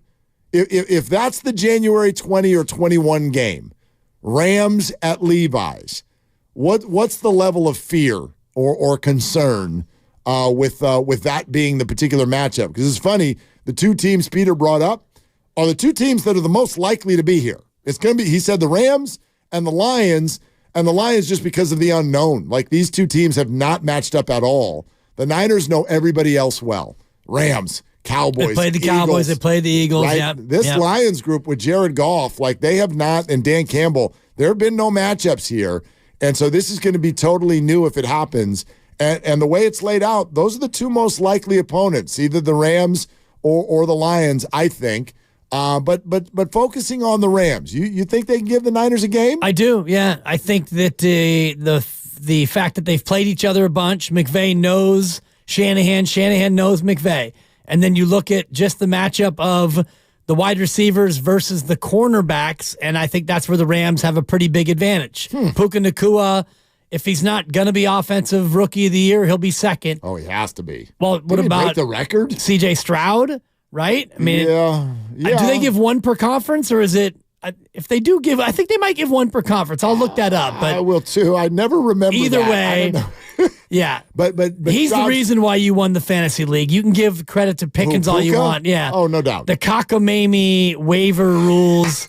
The 2 finalists were you getting the benefit of a cockamamie waiver rule, and Steiny getting a 15-minute timeout during the draft. Well, and look who's in the final. And look, it was a cold reminder as to why I'm out. When you get a break, I'm out. You got to take advantage of it. And you sure did. Yeah. Both of you did. But I digest, as we like to say. Kupp and Nacua against the Niners secondary, to me, is a big advantage. Mooney, Ward, and Lenore have been fantastic. Lenore's been inconsistent. He's been better of late. He's been pretty good. And you've got some injuries as well. And they like to throw to the running back.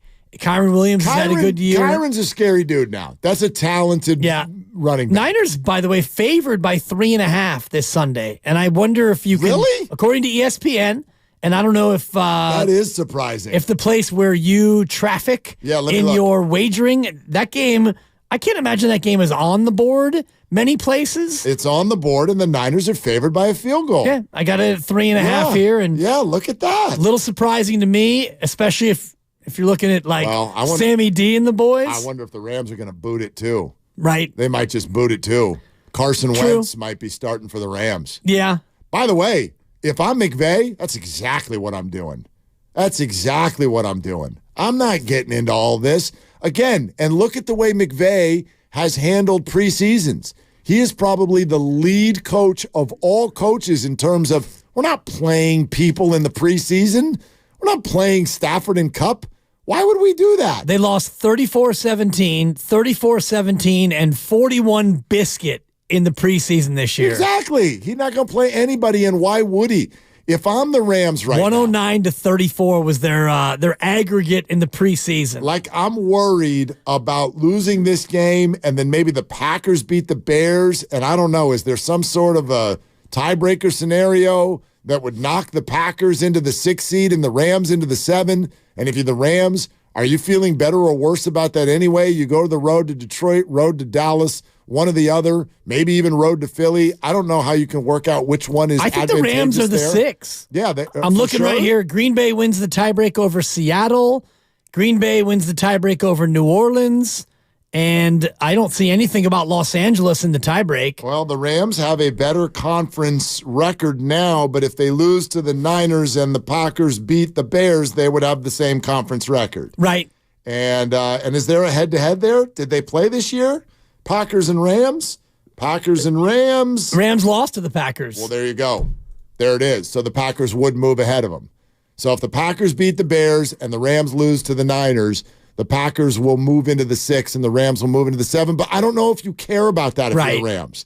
I'll tell you what you do care about. Matt Stafford getting hit. That's what I would care. Like, I put that above everything. Of course. Like, we sit here and go, oh, but the seed and this, that, the other. When you get to this point, I mean, forget about it. There's one goal this weekend. Don't get hurt. Pretty much, right? Period. So maybe I think that spread is interesting. That is reflective of Sam Darnold playing Carson Wentz on Sunday at Levi's. And it's going to be a bunch of the twos, and we're going to await Kyle Shanahan and official word, which won't come until later in the week. But I would imagine that almost all these guys for the Niners are going to sit. Well, he addressed rest versus rust. We'll play you the sound next. And then, what do you think? You think the Rams could give the Niners a game if that's the first playoff matchup? We'll take your calls. We're presented by Fremont Bank, full-service banking, no compromises. It's Willard and Dibs.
Now, back to Willard and Dibbs on 95.7 The Game. Play the Kyle Shanahan here in just a sec. I do want to. Can I do the whole Happy New Year? Let me get something off my chest thing. Do it. So you make your resolutions already? I know you don't do resolutions. Not a resolution guy. Yeah. I'm too big on now. If on December 12th I'm like, you know what? I think I'd like to lose 4 pounds. Then start on December 12th. Nah. That's just me. I'm not like. And I'm out on dry January too. It's actually drink January, and then it's going to be February, heavy on the beer. And then I decided March is all about being parched. March straight to the bar is I what thought you're about that, but I thought I'm going to be parched in March. Parched in March? Okay. I haven't come up with one for April yet. We're working on Rest that. assured, though, your boy's going to be thirsty all the way through the spring. April showers alcohol. I knew you'd have one. Come on, brother. I knew it. I'm Let's always go. here for you. May I have another drink? Yes, you may. All right. You're an adult. Anyway, I'll just say this real quick. Here we go. And it's the same conversation, so we don't need to get into it. But all of you, and maybe this is people not listening to us because maybe it's non-Bay Area folks. I don't know, although I see y'all on YouTube. You Purdy people are now empowered, or it seems you think you're empowered because you had a bad game, and it's really lame. It's super annoying. What do you mean, Mark? You Purdy people. Oh. I simply tweeted MVP Not you. RIP.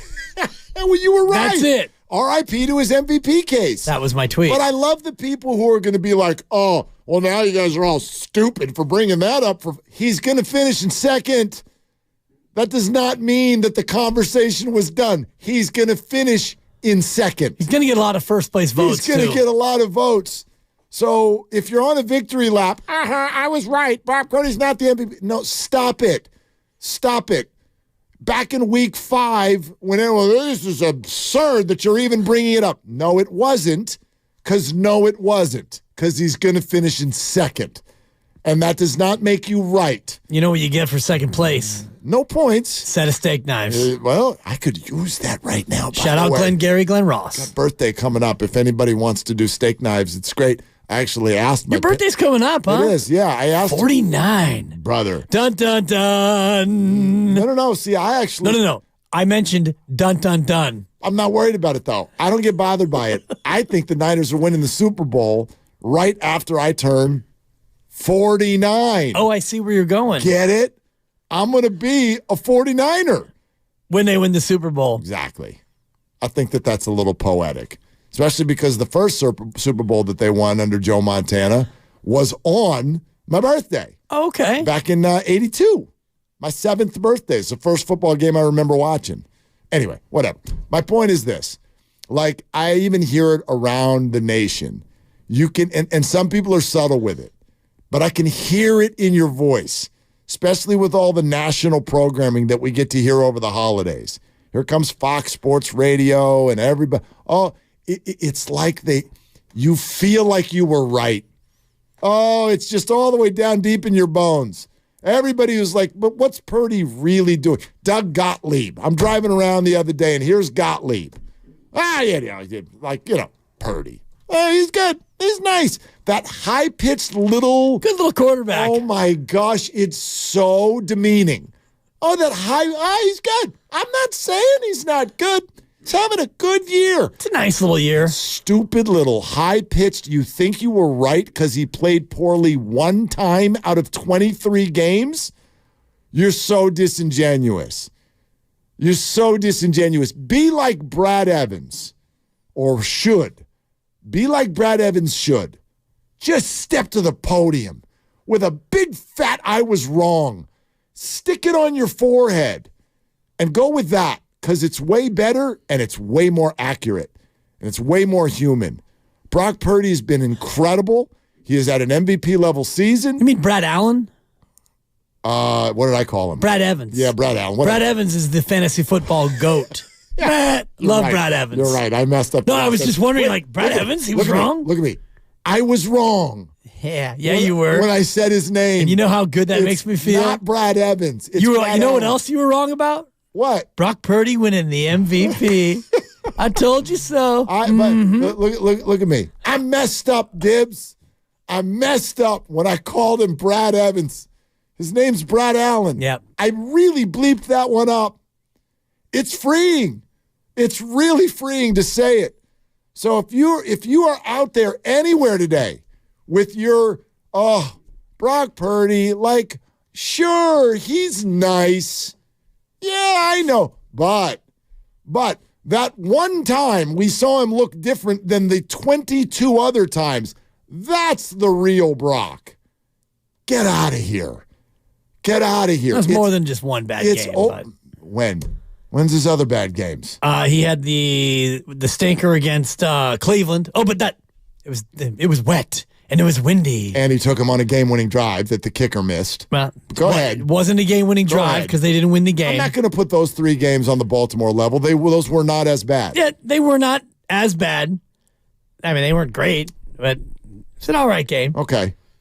12-27. Even if I give you 4. Yeah. What if I gave you 4? That's fine. And by the way, I don't need 4. I'm throwing this number 23 around. I don't even know if it's accurate. How many games did he play last year? I think 6 regular season. Yeah, and then 3 playoff. Yep. And then 16 this year. Yeah, I'm shorting him games. So let's say he had 4 bad games and 21 good ones. It kills me how many people walk around. Well, the 4 ones, that's the real Brock. Get out of here. Well, he's playing in a great system. You're exhausting. You're exhausting. And when you read the Peter King column from yesterday, Flacco all but says, the quarterback's job is to just throw to the open guy. That's all I'm doing. That's all any of them are doing. Right. They're trying to get the ball to fast people in space.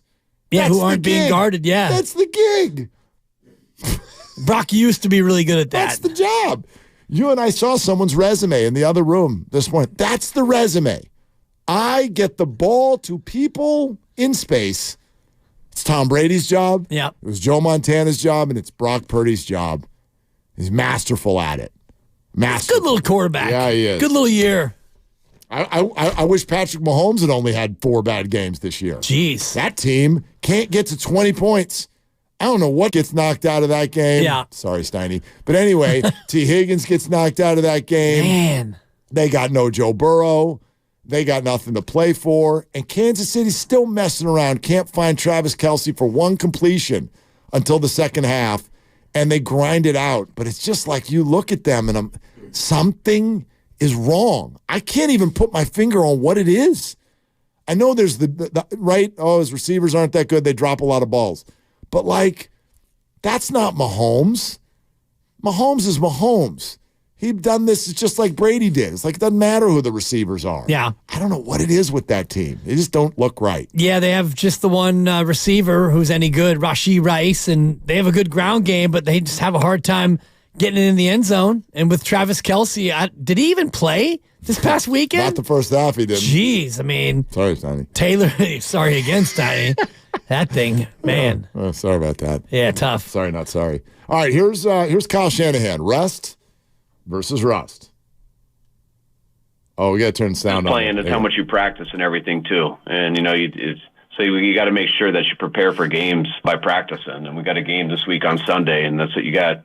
When you give guys the game off, practice changes too, and that can end up hurting guys a lot. And you end up just developing bad habits, and I've seen it cost a lot of teams. So, and it does give some guys a chance to get healthy. But when you do that and you sit people, then, you want to sit, some of the names you guys mentioned, but then other people got to double up and do a lot more because you only get 2 guys off a practice squad also. If you want to get more than 2 off practice squad, we got to cut people on our roster. and then we don't get those guys just to get those guys up. So always can end up hurting. You rest players, and that sometimes gets more players injured. So that's all that stuff you got to balance out, and that's why it's there's not a clear-cut decision on anything. You got to look in each individual and each situation and play it out as the week goes. You listen to Kyle, and then you see the spread, and you're like, I mean, Christian, that's one thing, but dude, are guys playing this weekend? Some of them have to. The way he lays that out, because you only get 2 guys up off the practice squad and stuff, unless you want to make cuts, and then if you're going to cut a guy, then you got to hope that they clear and they get on the practice squad, and then you can get them back and stuff. And when you look at it, and you've got 46 guys up on game day, there are only a certain number of guys that you can go without. You can't sit your starting 22, because then you're going to only have 24 guys active, and you're going to bring guys off your practice squad. You're not going to be able to fill out a full team and stuff. Boy, I hope don't send Kittle over the middle. Well, I think you're looking at this. Better be more vanilla than ice cream. Your guaranteed sits are going to be Brock and McCaffrey and Trent. Yeah. So those are your guaranteed sits, and then you're going to have to take a look. Receivers, interesting. We can get into it on the other side, because you got 2 guys coming back off of injury in Ray and Danny Gray, and you don't want to have them get hurt and stuff. Right, that's true, and stuff. I tell you what, there's one player on defense I would steal the helmet now. He ain't even going to practice this week. Might not be who you're thinking, though, but I'll tell you about that here in a Good sec. tease. 888-957-9570. Don't miss kickoff show Sunday. Kruger and Loneal are going to be there 2 hours before the start of the game. Hilton Santa Clara, great food, great drinks, and we know it's the best pregame show in the Bay. It's presented by Habas Law. You've been wronged. Habas Law will fight to make it right. Call 1-800-INJURED or visit habaslaw.com. Your call's next on Willard and Dibs.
It's not like, I know some people, just go out there and kind of, just bop around a little bit. And they can't do it.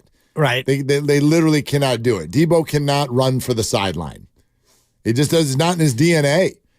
So what Kyle Shanahan says does present a little bit of a problem, because let's also be honest about the way the public narrative will go if someone gets hurt Sunday. He's going to get torched. Yeah. But he's also not wrong that from a numbers game, there's only so much you can do. Are people torching Mike McDaniel today?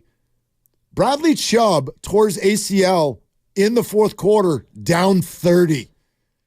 They were down by 30 points with a few minutes to go in the game. And maybe one of their, if not the top defensive player on the Miami Dolphins, tore his ACL. And you don't hear a lot about it because that's just kind of not the way Miami operates. I'm not in Miami. I don't know what sports radio in Miami sounds like this week. But if that were a Niner, if that were Nick Bosa, and the Niners did that, down by 30 or up by 30 in the fourth quarter of a game in December, oh my God. It'd be an outrage. So there's a little bit of a conundrum. It's one that you want. Like, it's great that the Niners already clinched the 1 seed, but listening to Kyle and understanding the way the math works, like, there's going to be some people on the field Sunday that you don't want on the field Sunday. There have to be, just based on the numbers of it. So Purdy doesn't play. That's an easy one to me. You got Darnold, you got Brandon Allen. You're fine. And again, this is taking out the idea of winning the game or losing the game. Who cares? It doesn't matter. You're the 1 seed. You're getting a week off. McCaffrey's not going to play. I would put that at 99.9%. Mm-hmm. He's nursing a calf, and a calf is the kind of injury that needs time above all else. Doc Pandia tomorrow will get his thoughts on the calf and what a couple of weeks might do. Wide receiver gets interesting because you've got Ray and Danny Gray both with their practice windows open, both coming off of injury. If both are able to play, then maybe you go ahead and you sit Brandon Ayuk and Debo. You've got Juwan Jennings coming out of the protocol. He should be good to go. But do you want to risk him getting a second injury? I think Jennings is going to play. And if you throw in one other receiver, that's probably all you need. You can sit Kittle, but Ross Dwelly has a high ankle. So if Dwelly doesn't play, you're left with just Charlie Warner. And, do you go with one tight end? You prefer to have 2, and oftentimes you have 3 because you use 1 on special teams. If you don't play McCaffrey, do you risk Elijah Mitchell, who's had some injury history? Do you give him the bulk of carries, or do you go to J.P. Mason and say, all right, J.P., you're getting 30 totes here, and do you play Juszczyk? You don't have another fullback. So there's a lot of questions as far as just the skill guys in terms of, like you said, Mark, and like what Kyle said, you can't sit everyone. Somebody may have to play. I tell you what, we talk about this on this show a lot. Vegas will send you hints. It doesn't mean I know which way it's going to go. If I did, I wouldn't have a job. I'd be a bajillionaire if I could just bet these things. But you do look at things and you get sent hints. And there are a couple of hints here. The 49ers are favored by 3 over the Rams. What does that tell you? It tells you, I think more than anything else, the Rams are going to sit people in addition to the 49ers. But it also tells you the 49ers are going to play some of their guys, some of the guys you don't want out there. Now, by contrast, you go, well, they're so much better than the Rams. Okay, fine. How about the Ravens and the Steelers? Guess what? The Ravens are at home this weekend. Steelers are favored by more than a field goal. Wow. Now, the difference there is the Steelers absolutely need it, and the Rams don't absolutely need it. They've clinched a playoff spot. But that tells you what to expect. Lamar Jackson is probably not going to play, and the Steelers are going to play with total reckless abandon and desperation. Meantime, Pittsburgh needs a win and 2 losses. And help. And help. They need Indy to lose and Houston to lose. AFC is absolutely lit up. Yeah. It is wild. You mentioned it an hour ago. We were sitting here just talking about it. The Bills could go from winning the division and the 2 seed in the AFC to not in the dance at all. Right. Which is crazy to think. That's insanity. That is complete insanity. So Baltimore's locked in at the 1, and I think Cleveland is locked in at the 5. Is that correct? Yeah. And then everything else is up in the air other than the fact that the Dolphins and the Chiefs are in. The Chiefs are locked at the 3. They're locked at the 3. Yes. Okay. All right. Chiefs the 2 is either Buffalo or Miami, and then the 4 is Jacksonville, Indy, or Houston. And Miami cannot get knocked out. They're in. Correct. They are in the playoffs, but it could be as a wild card or a division winner. But the Bills could be completely knocked out because they're 10-6, and if you end up 10-7, that brings in Pittsburgh and all 3 teams in the AFC South who are still vying for a division title, Jacksonville, the Colts, and DeMeco Ryans Texans, all sitting at 9-7. Right. Woo! The Texans and the Colts could be 4, 6, or 7, and the Jags could either be 4 or 7. So all those teams are playing for the division or a spot or nothing at all. And Pittsburgh, they're hoping for the 7. That's all they've got. They need a win and a couple of losses. There are 5 teams that could come in as the 7 seed in the AFC. It's pretty fun in the AFC. Yeah, so you can see on the Vegas board kind of who's going to play their people based on and who needs it. Like, I think those are the 2 things that determine spreads in the final week. Who's going to play their people, and then also the desperation with which they will play. Like Detroit they're favored against Minnesota. They're going to play. Dallas is -13 at Washington. They're going to play. Philadelphia, -5 against the Giants. They're going to play. Obviously, those 2 teams still vying for a division. Green Bay needs to get in. They're going to be favored. But outside of that, you look up and down the board, the fact that the Ravens are a big dog and the Niners are still a favorite, it tells you a thing or two. And Cleveland is the other spread that goes out of whack because they've locked in their position. They are +6 on the road at Cincinnati. Yeah. So you're not going to see any Browns. Exactly. Yeah. And including Joe Flacco, which is hard to believe you take a 39-year-old Flacco off the couch and now you're going to rest him. To go from the couch to bubble wrap it's an unbelievable story. It really is. And you think about Joe Flacco and what might be for Cleveland and a possible matchup in Baltimore against the team that he led to a Super Bowl.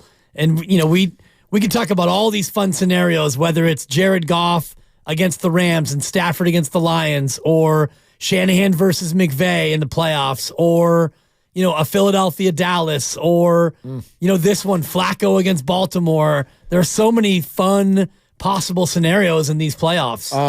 We got Debo on rest versus rust that we'll play here in just a second, but let's play out what we think the AFC you're talking about there. I think the Bills will beat the Dolphins. The Dolphins are super banged up. Yeah. So let's say the Bills will go in as the 2. That would make the Dolphins the 6.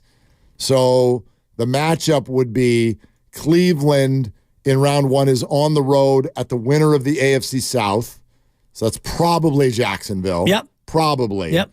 So Cleveland would be at Jacksonville, which would put Miami at Kansas City. Yeah. In round 1. Yes. And then Buffalo would take on whoever, like Colts, Steelers, Texans, right? One of those teams. And then I'm trying to figure out who's likely to be the Ravens' first opponent.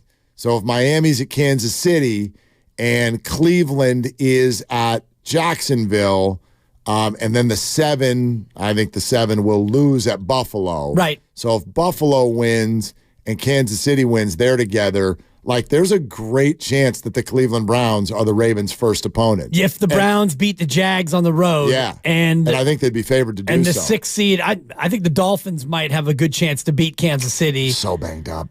They're so it's true. I mean, we'll see where they are in another week and a half. Tyreek in a homecoming against Kansas City. Tyreek is hobbled. Jalen Waddle right now is on a high ankle. Bradley Chubb is out. Xavier Howard went out of that game. Like, maybe some of those guys will be back, but they still have found a way to run the ball, though, with Achane, who's looked good. Mostert was out. He's also not playing. I mean, I don't know who will be back, but my gosh, the Dolphins. Kansas City has found a knack this year of letting teams hang around. Totally. Week in and week out. That would be a fun wild card matchup. Miami at Kansas City at Arrowhead. And if Patrick Mahomes wins that game in Kansas City, then he would have to do something that he's never done in his career. Go on the road, in the playoffs. Yeah. And can you imagine him going Probably to have Buffalo? To go to Buffalo. Mahomes at Buffalo, snowy and frozen Buffalo. Mahomes and Allen again. Right. I mean, the playoff game that changed the rules of the playoffs. Exactly, in overtime. Yeah. This is shaping up to be a pretty fun January. I mean, outside of the Niners, which of course makes everything more special. But isn't it great? Like the Niners get to just light a cigar for a little while. True. I'm just like, dude, let's watch. Let's see you all mess each other up and battle each other out. And that's why, I get what Kyle's saying. Yeah. Well, they get a chance to go shirtless on a boat somewhere in the tropics, right? Just don't take pictures and post them. Just do it and do not take photos, okay? Leave your cameras at the shore. And I wonder how Shanahan will approach it in terms of, rest versus rust is a real thing, but this weekend you're going to practice hard Wednesday, Thursday, Friday, and then sit most of your guys on Sunday. Then you've got another full week of you're off. I mean, yeah, you're going to practice and get ready, but I wonder what the schedule will be like in terms of, getting guys a couple more days of just true rest. Yeah, I'm sure they will. A bye week is a bye week. I mean, you don't want to run your guys into the ground, and even in practice, injuries can happen, So, on that rest versus rust issue, here's what Deebo Samuel had to say about it. Are you a believer? Are you somebody who wants the rest and you're for that, or do you want to keep the flow going? You definitely want to keep the floor going, but you also want to give your body a rest. So I feel like we'll play this game for a good bit just to keep the groove going and not, take too much time off. I feel like we're going to be going this week, as in practicing hard and continue to do the things that we do. We just got to keep building and, we haven't played our best ball yet. So we just got to continue to get better and better each day. So you're going to play? Yeah, for sure. I love that. Because there's decisions to make and all that. Is it kind of a negotiation? Are you going to have, or is it, coach says what happens and you guys are like, okay. It ain't no negotiation. Once coach say one thing, it's all, all hands on deck. Are you a believer? Okay, that's from the Kay Adams show. And Deebo says he's playing. And if you... Well, then he also says, though, there's no negotiation. What coach says... But if you match that with what Kyle's saying, he's leaning in the very, very same direction. And again, not so much for strategic reasons, but out of necessity. Bodies, And I wonder, I think that's something that's on us, people in our position, to really trumpet this week, the fact that you can't just sit all your people. You can't. It's not just, someone could go get hurt, and I know how this is going to sound. People are going to lose their mind. How dare Kyle put that out? He detailed this to where if he did do what you suggested earlier, which is sit 12 to 13 people. Oh, yeah. You'd have to cut people off the roster. You'd have to activate people off the practice squad. And in order to do that, you got to cut other people. And then other people are probably getting hurt.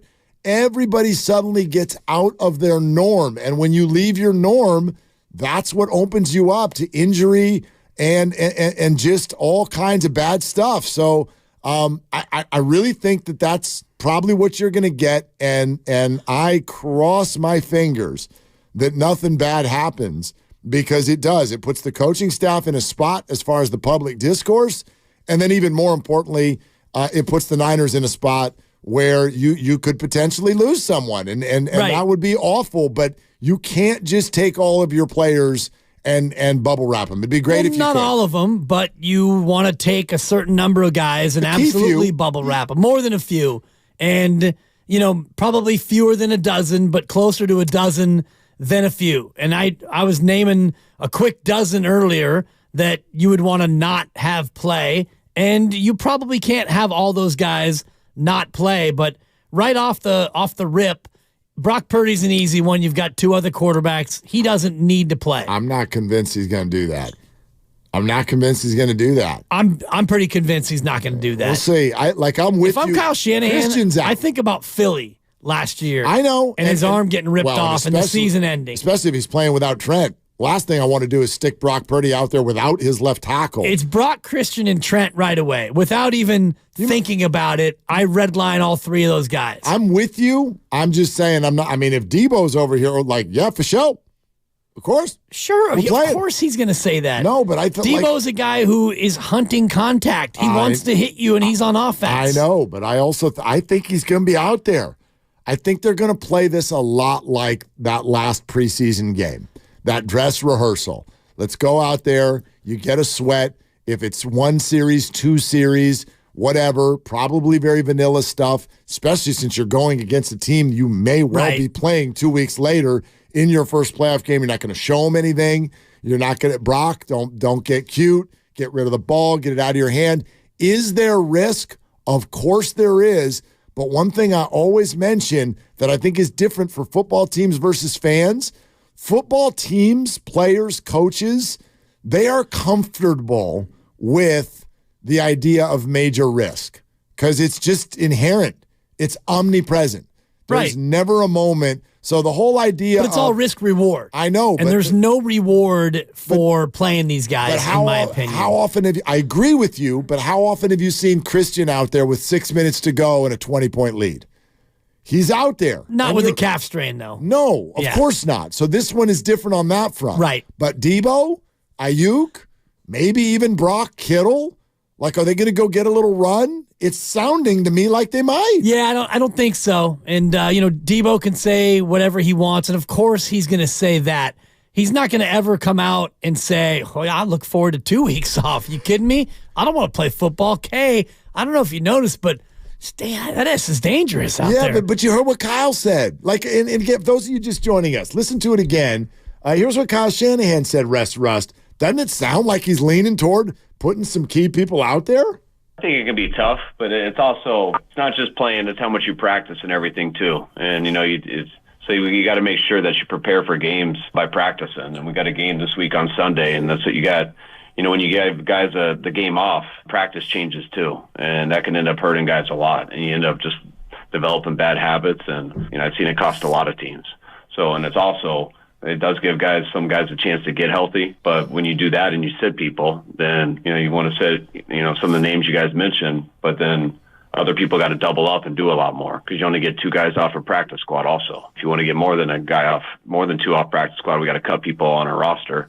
And then we don't get those guys just to get those guys up. So always can end up hurting, you rest players, and that sometimes gets more players injured. So that's all that stuff you got to balance out. And that's why it's, there's not a clear-cut decision on anything. You got to look in each individual and each situation and play it out as the week goes. Doesn't it sound to you like not all, some people that we don't want out there are going to be out there?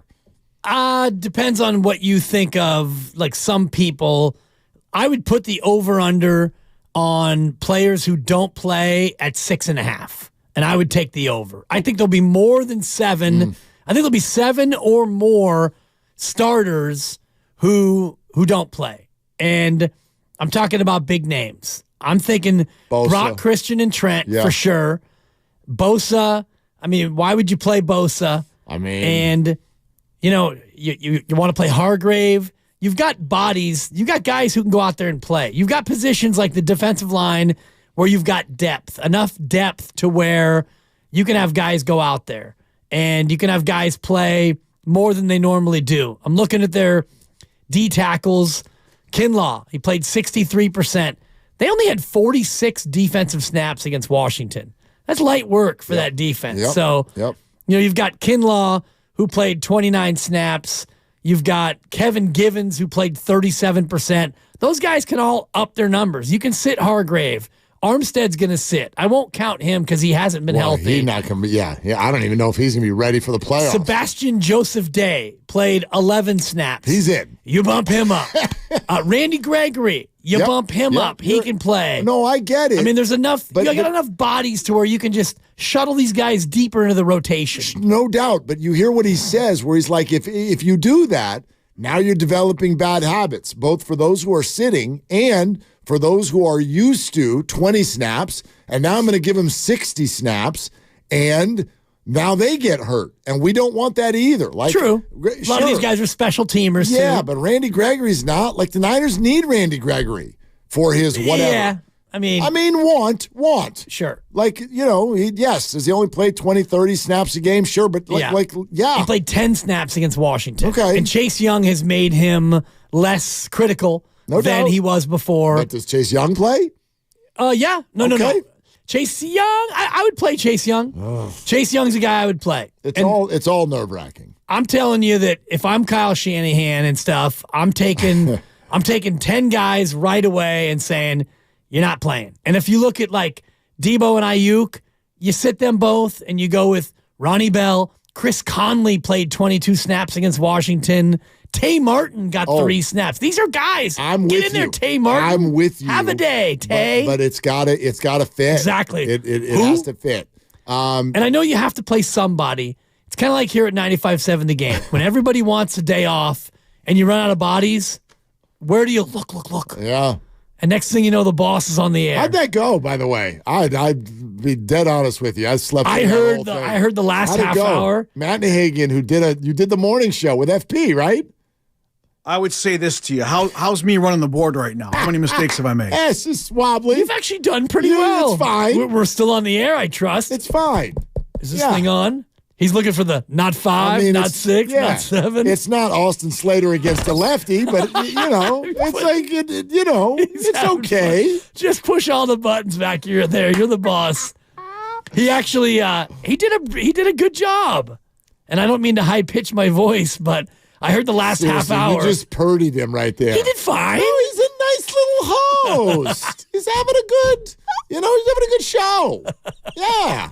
It's fine. Totally. I don't know why it needs to be something that we discuss all the way into the ground. Maybe Kyle Shanahan plays himself, much like our boss called his own number. I think Beer texted it on YouTube about a half hour ago. He goes, you need to sit Kyle, too. It's too risky. I lost. I'm out. Yeah. I mean, don't act like Niners haven't gotten hurt on the sideline before. It happened to Bosa last year in the playoffs. That's the other thing, by the way, Niners. If you do sit people, actually sit them. Put them all the way back on the bench. Good point. Do not let them stand near the sideline. Puka Nacua could come flying in and take out your leg. It's dangerous down there. Dude. I don't know if Puka Nacua is going to play, though. He's hurt. I bet you Puka sits. I'd sit them both, him and Cupper Coop. Yep. If I'm Shanahan, I'd take 10 guys and sit them all. I take 10 right away. And I'm with you if you can. 10, get your hoodies on if he can. And sit down. He can do it. Yeah. They got all kinds of various guys I'm looking at here. Robert Beal can play more. Not Larry Beal. Aloha means goodbye. Robert Beal. Otis Bird. Yeah, Nahagian was good. Dublin Marge. Matt was cute. Like the Sacramento Kings. Yeah, you were adorable. That was awesome. Sabonis. You like Sabonis. Running around out there. Malik Monk. Did you light a beam when the show was over? Did you put your headlights on? We don't hear you. We can't hear you. It was a good run, though. Anyway, like you said, wobbly. All right, we'll take some of your calls here coming up next. A lot of you want to weigh in on this. John and Jason. David, stay right where you are. 888-957-9570. And also, our conversation with Peter King is right around the corner as well. We're presented by Fremont Bank. Full service banking, no compromises. This is Willard and Dibs.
Thank you for being with us. Streaming live on YouTube, a fun way to bring in the show. Dibs has got a new hoodie. Check it out. Sounds like he will tomorrow and the day after that as well. No doubt. Yeah. It's all brought to you by First NorCal Credit Union. Join us at youtube.com/957 The Game. Watch us live. Like and subscribe. All the shows every day are always there. And if you haven't already, make sure you subscribe to Willard and Dibs, free Odyssey app or wherever you find your favorite podcast. Every segment, every show that we've ever done lives there. And some of them are good. I'm just going to say it. I'm not afraid to say that. Some of them are actually good. So check that out. Including the segment with Peter King, which you're going to hear coming up in just about 20 minutes or so. We want to go to the calls on the rest versus Russ with the 49ers. I was just saying this because I caught online, you know how they do the entrance videos now? Because don't forget, Warrior basketball on 95.7 The Game tonight. Yeah. And I saw the entrance with Steph. I saw Steph walking into the building. Tonight. Yeah, okay. And I was like, oh, good. Like, it just kind of, I don't know, it hit me a certain way. I'm like, I can't wait to go home and watch a Warrior game tonight. It feels like it's been a minute. Like, I didn't get to see a whole lot of the Dallas game. Right. And I know there was the Heat game that you attended. Jeez. The Nuggets game on Christmas, I don't know if it's just because it was the holiday and everything that happened since and just the way life kind of rolls. It feels like the game against the Nuggets was a month ago. Seriously. It feels like forever ago where they led most of the day and then figured out a way to lose. And what ended up It was being, a parade to the free throw line is what it was. Thank God it was Christmas or else that day really would have stunk. Warriors and Niners both with disappointing performances. Yeah, and I think that the Niners' performance was even more disappointing. The Warriors one happened first, and you thought, oh, they got a chance to win this one. And then the parade to the foul line and Steve Kerr, I liked what he said after the game. It didn't come across to me as complaining. Yep. It came across as just what's wrong with the league, and the metrics would tell you that free throws are actually down. Just watching the game, it feels like there's too many touch fouls, too many free throws. A lot of people coming after Steve Kerr over the holidays. Yeah. You see that a lot. Now, look, I get it whenever there's a team that is sort of struggling with just what seems like chemistry issues or the whole start-sit thing. He's having to answer a whole lot of questions about minutes. But then when you have players going to microphones and being like, well, I can't control my minutes, so what are you going to do? It's hard for that to not land on the coach. I'm certainly someone who I don't spend a whole lot of time thinking about Steve Kerr as the coach of the Warriors. Now, he doesn't have a new contract, so I don't know. It's starting to feel very Bob Myers-esque, and maybe it will go that way, but it doesn't mean he's always right. But, Steve Kerr has earned the benefit of the doubt on this stuff. I do think there are some hard questions that don't have easy answers right now with regard to a lot of these minutes. And everybody who wants them to just power through this whole Wiggins and Kuminga thing, it doesn't always work that way. And how will you feel if he did just keep running them out there together and they keep having horrible, horrible results? Yeah, well, you're running out of options, honestly. And, the big questions are about Moses Moody. Moses comes in and plays great one game, and then the next game, he doesn't play at all. So there's a disconnect in terms of Moses' play and Steve Kerr's willingness to play Moses and what fans think.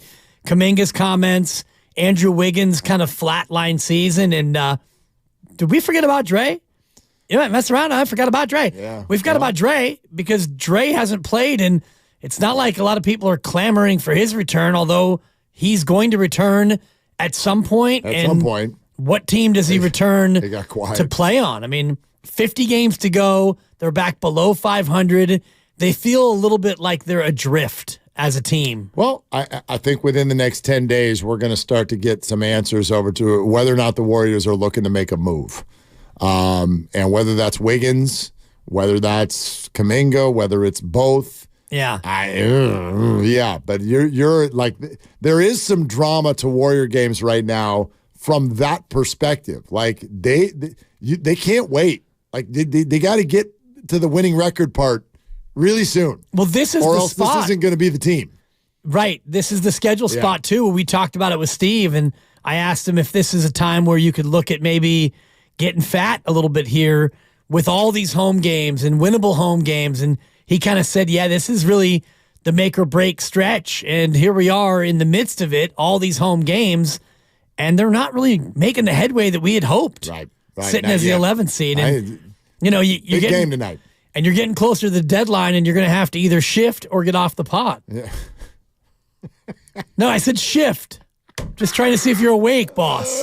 It's what I do to Grandy all the time. If he had said something bad, he wouldn't have looked at you like that. Yeah. Yeah, he was just trying to say I come close. Can't believe you did Grandy that. looks at me and he shakes his head Why slowly. do you do that? Like, that takes years off a person's life when you do that. If you're going to sit in the big I chair know, but as he the was- big boss, but he's I'm doing not it- going to dial it He's back. doing it by himself. You just made his heart skip a beat. Don't do that. I can honestly say I'm sort of built for this. Guy's already. Look at that. Well played. Yeah, he's already built for this. Guy limps around here every day. Like, don't do that to him. I've got foot issues. Good Lord.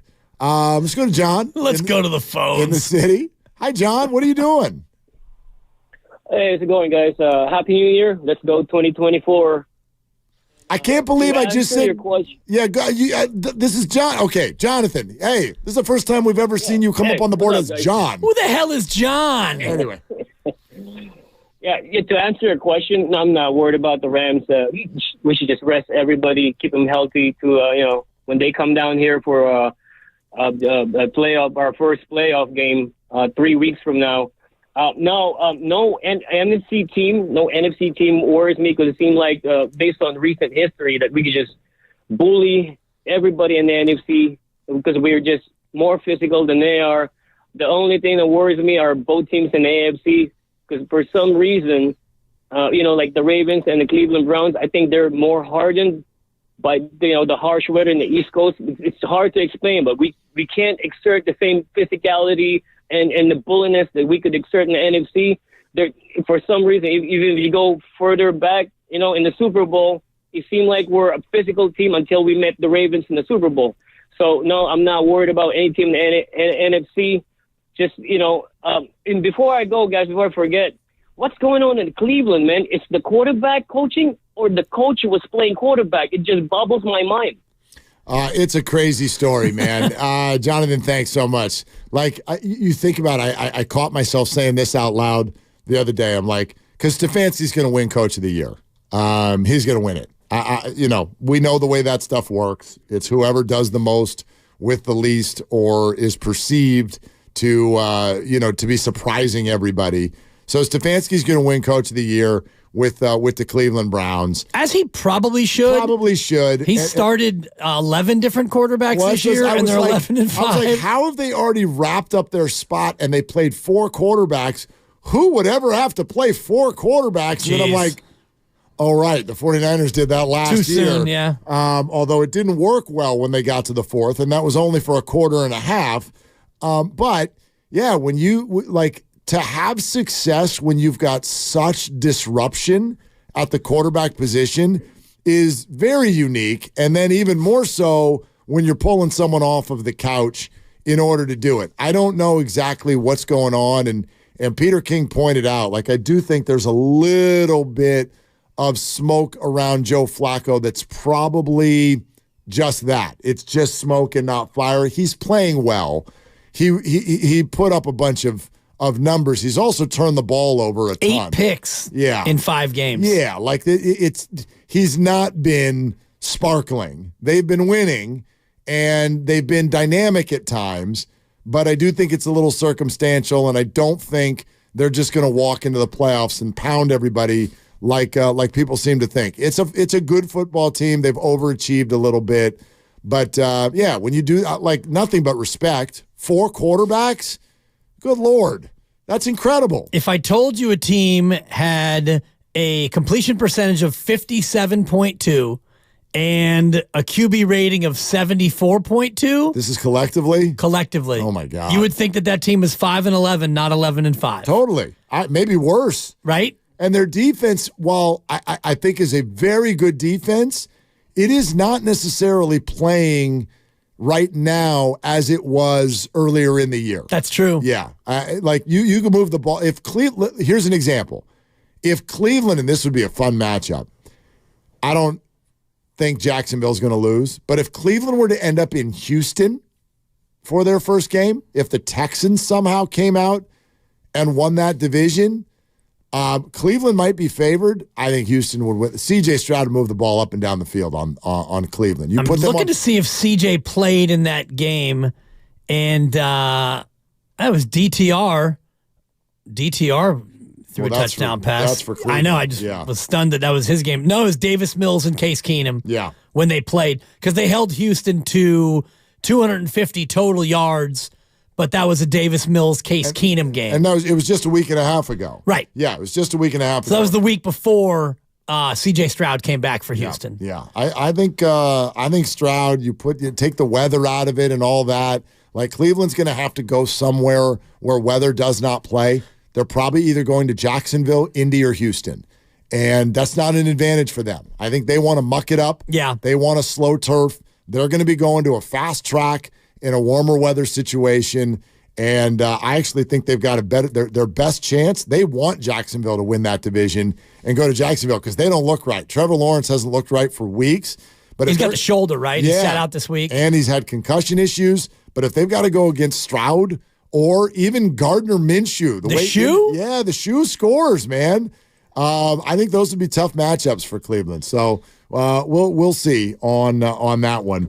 You're listening to 95.7 The Game, KGMZ FM and HD1 San Francisco, always live on the free Odyssey app, Twitch, and YouTube, brought to you by First NorCal Credit Union. Peter King in 10 minutes. How about Jason in Manteca? Hey, Jason, what are you doing? Hey, what's going on, man? It's Jason up in Manteca. How's everything? We're good, man. Good. Is this Jason in Manteca? What's going on, Jason? In Manteca? I'm doing. Hey, Manteca, man. Shout out to Manteca, man. You know, we trying to represent the Bay too, even though we're a little far. How's everything with y'all, man? Hopefully, Happy New Year's and peace and blessings with y'all. Everything's great. I had never heard Manteca, but now that you say that, it actually quietly fits. It'll never go out of our minds ever again. Yeah, man. I'm with my beautiful wife right here, Keisha. Keisha, she's a little shy right now, but Jason! All right. Man, Tweeka's right. Material. He did. Although Keisha in the Tika. Yeah, we should have known right away because no man is calling a sports radio show and then staying on hold for a half hour while he's there with his wife. That wife is making him hang up. Period.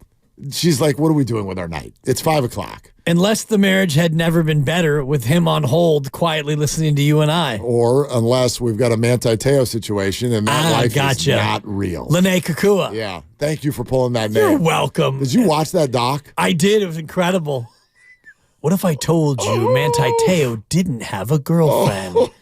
And that would, I mean, that's a bad beat. It's a bad beat, honestly. And then again, memo to all you young people out there from Uncle Dibs, a.k.a. Dibber Claus. If you're going to have a girlfriend, actually meet her in person. Yes, meet her. You're welcome. She doesn't need to meet the parents. She doesn't need to meet you. Shout out Ben Stiller. Yeah. It's helpful. It's helpful. If you the Manti Te'o thing is kind of like the way you're looking at the Detroit Lions on Saturday night. Like, he was a victim, but also, dude, your procedure is a little wacky. They set themselves up for failure by sending 3 guys to the ref. I thought it was brilliant. And, well, it wasn't brilliant because it didn't work out. Had they sent one guy over there and he did the thing, and Peter King made a great point, the astute Hall of Fame writer, had Dallas heard that 68 was eligible, they would have covered 68. Maybe. The reason why they didn't guard him is because the announcement was 70 has declared himself eligible, so they covered number 70. Maybe. But let's not act like they usually spend a whole lot of time covering the big dudes who sneak out into the flat. And, by the way, that whole confusion and what do defensive players hear while they're all yelling at each other, 60,000 fans are yelling at them. That's the whole point of doing something like that. You have to report as eligible. The referee has to announce it. But you still usually lose track because it's different. That's why you do a play like that. You especially lose track, though, when you hear that the other guy is the one who's eligible. You're not wrong, and neither was Peter. Yeah. That yes, that's a part of it. Like, maybe somebody would have followed him. But I don't understand the pushback on the idea of deceiving the defense. It's the whole point. It's always what you're trying to do. You know, he compared it to the hidden ball trick. Okay.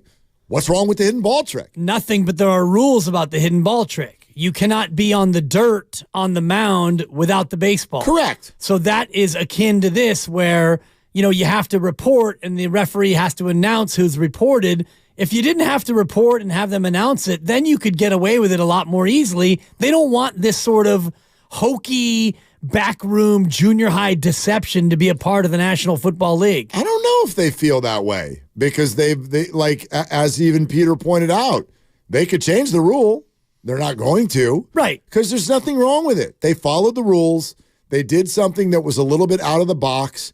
Usually fans like that. Like, come up with something new. That's a cool new wrinkle. That's good deception. And the ref wasn't listening. He didn't pay attention. Yeah, you got it wrong. Yeah. So and we don't know if 70 was also making the motion. All that we see is the video. We don't have the actual audio of who said what. I mean, you're not going to get a coach to be like, I laid it out pregame. Jared Goff, your friend, came out and said, the only thing I can tell you is that 68 reported and 70 did not. They talked to 68 and 70. 68's like, I reported. 70's like, I didn't. Like what was 70 doing over there? Trying to deceive the Cowboys. And he deceived the ref. Well, and then the Lions got burned. I love that this is like so complex. It's really not complex. 3 people walk over to you. 1 gives you the motion. You start to run away and you're not really paying attention. And we act like, how was the ref supposed to know what was going on? I don't know. Pay attention. It wasn't complex. Ref's doing a lot of things in that moment. Like what? Like he still officiating the game. He had to pause and go stop everything to go make this announcement. Well, he has to run over to the defense and tell them. So as he's telling the defense, it's booming through the speakers and everybody can hear it. And if the offense hears the announcement, they know that the ref got it wrong. Yeah. And then additionally, and this is the part that everybody seems to want to forget. So it's a call that goes against Detroit. It's a bad call, admittedly. And you're going to go for 2 from the 7? Okay, that's... Take the point, dog! Sure. Are you that afraid of overtime? No, I think he's that I don't stubborn. know what he's doing. I think that's a fair response. I mean, Jesus. But at the same time, now consider, how's your decision-making when you're livid? Oh, crystal clear. Look at me now. I'd rather not. We got Peter King coming up. Livid. Me? I don't do livid. Anyone. How you doing when your cheeks go red? Dude, I go blind. And you go blind. I go stupid and blind. And you are so angry, your ears are going to fly off. I say things. And I do things. So I want to have Dan Campbell's back there because I've heard 1,000 broadcasters. Take a deep breath, in Campbell. the last 48 hours be like, just breathe, get the Calm app, and kick the extra point. It's like he's a football player and he's livid. And he's jacked up too. And he has every right to be. And you want him to be mature with 30 seconds. You've got 30 seconds to make the call, Coach. Well, technically 40. Play clock by the time we reset By the time he's done screaming at the ref, he's got about 7 seconds. Really not that hard, though. I'm not asking you to perform brain surgery. You're not wrong. You got screwed. I understand. You're at the 7, and, let me think. If we kick the PAT, which is about a 96% certainty, we tie the game. If I go for 2 from the 7, it's about a 12% certainty. I know. Let's go for 2, because darn it, I'm stubborn and I'm mad. But you're being rational. And he's in an incredibly irrational moment. And he's agitated. Totally. It's an agitation sensation is what it is. Yes, it is. Yes, it is. See if Nahigian knows where that is. Yeah. No, He's looking for it. You're not wrong. Talk to me, boss. I said the same thing when I was watching the game live. I'm like, okay, and at that point, we didn't know that the Lions had just gotten hosed, but we're like, he's going to kick the 1 now. And he didn't. No, he didn't. But looking back on it, I get it. Like, he can't even see straight. They worked on this for weeks. You pull the ref aside before the game, and you go, ref, I'm coming to you in a key spot. We're going to confuse you intentionally. The sky is blue. I don't want you to get confused because we're going to do something that's potentially confusing. So I want you to understand 68 is going to be the one to declare, but 70 is going to be over there, and it could look a little different. But I want you to understand that that's what we're going to do. Got it? Yep, Coach, got it. I get all that, okay, Mark. Great. Then you pull it off in an incredibly emotional moment on Saturday night national TV. In Jerry's world. Sure. You pull it off. There's flags, though. It's a celebration sensation. That's a buck. You're going to win the game. You can't find it. And then these schmucks Cha-ching! pull the rug out from underneath your feet. Oh, get over and it. we tell him in 20 seconds, hey, Coach, be mature. It's just have a clue. It's not about maturity. And you laid out such a great scenario. Come on, man. You get screwed, Come on. and you take the points off the board, and then, field goal team, and you're still mad, and you send in the kicker. Send in the kicker. Easier said than done. It's easier done than said. No, it's easier if you've said than got some perspective, if you're not all jacked up with emotion and adrenaline, if you're actually thinking like a head coach, like an adult. I love that. Hey, football people, don't be jacked up on emotion. Hey, head coach, go ahead and think your way through it. And yeah, you got screwed. Yeah. Now kick it and force overtime and give your team a chance to win in the extra session. Young head coach still with a football player's mentality because he was 5 years ago still putting on a uniform. So right. And now he's got a pen behind his ear and a hat on, and it's his job to do the right thing.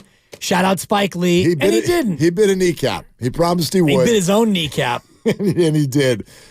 This conversation was part of our conversation with the great Peter King, Odyssey NFL insider. We started off our conversation by simply wishing Peter a Happy New Year. Well, Happy New Year to you guys, too. It's a heck of a new year.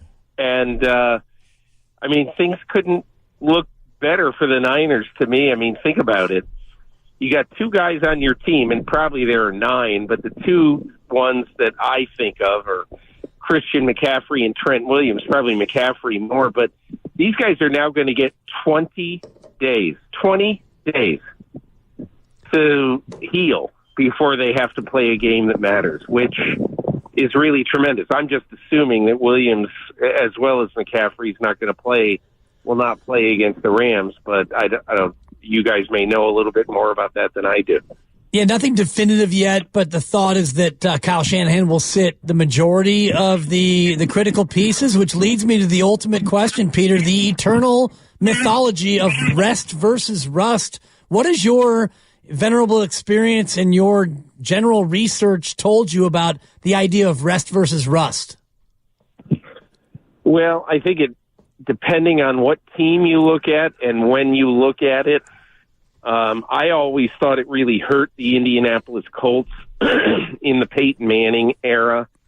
Tony Dungy and Bill Polian disagreed, but the record pointed to a lot of losses early in playoffs when they took time off. And look, I think it depends on your team. I think you listen to a guy like Dan Campbell. He sounds like he's going to play his guys, against the Vikings. I think all coaches look at their team a little bit differently, but I'll just tell you this. If I were John Harbaugh and I had Lamar Jackson, who missed 34% of the snaps in the last 2 years before this year, and I had a meaningless game against an arch rival, it's meaningful for the arch rival, but not meaningful for me. As much as Lamar Jackson didn't deal well the only time he had the 2 weeks off before, he didn't deal with it well, I would sit Lamar Jackson this week. And certainly with the 49ers, I hardly think it's going to be an impact at all to a guy like Brock Purdy sitting this week. And I just think you're irreplaceable guys. If I had an extra week, I'd sit him.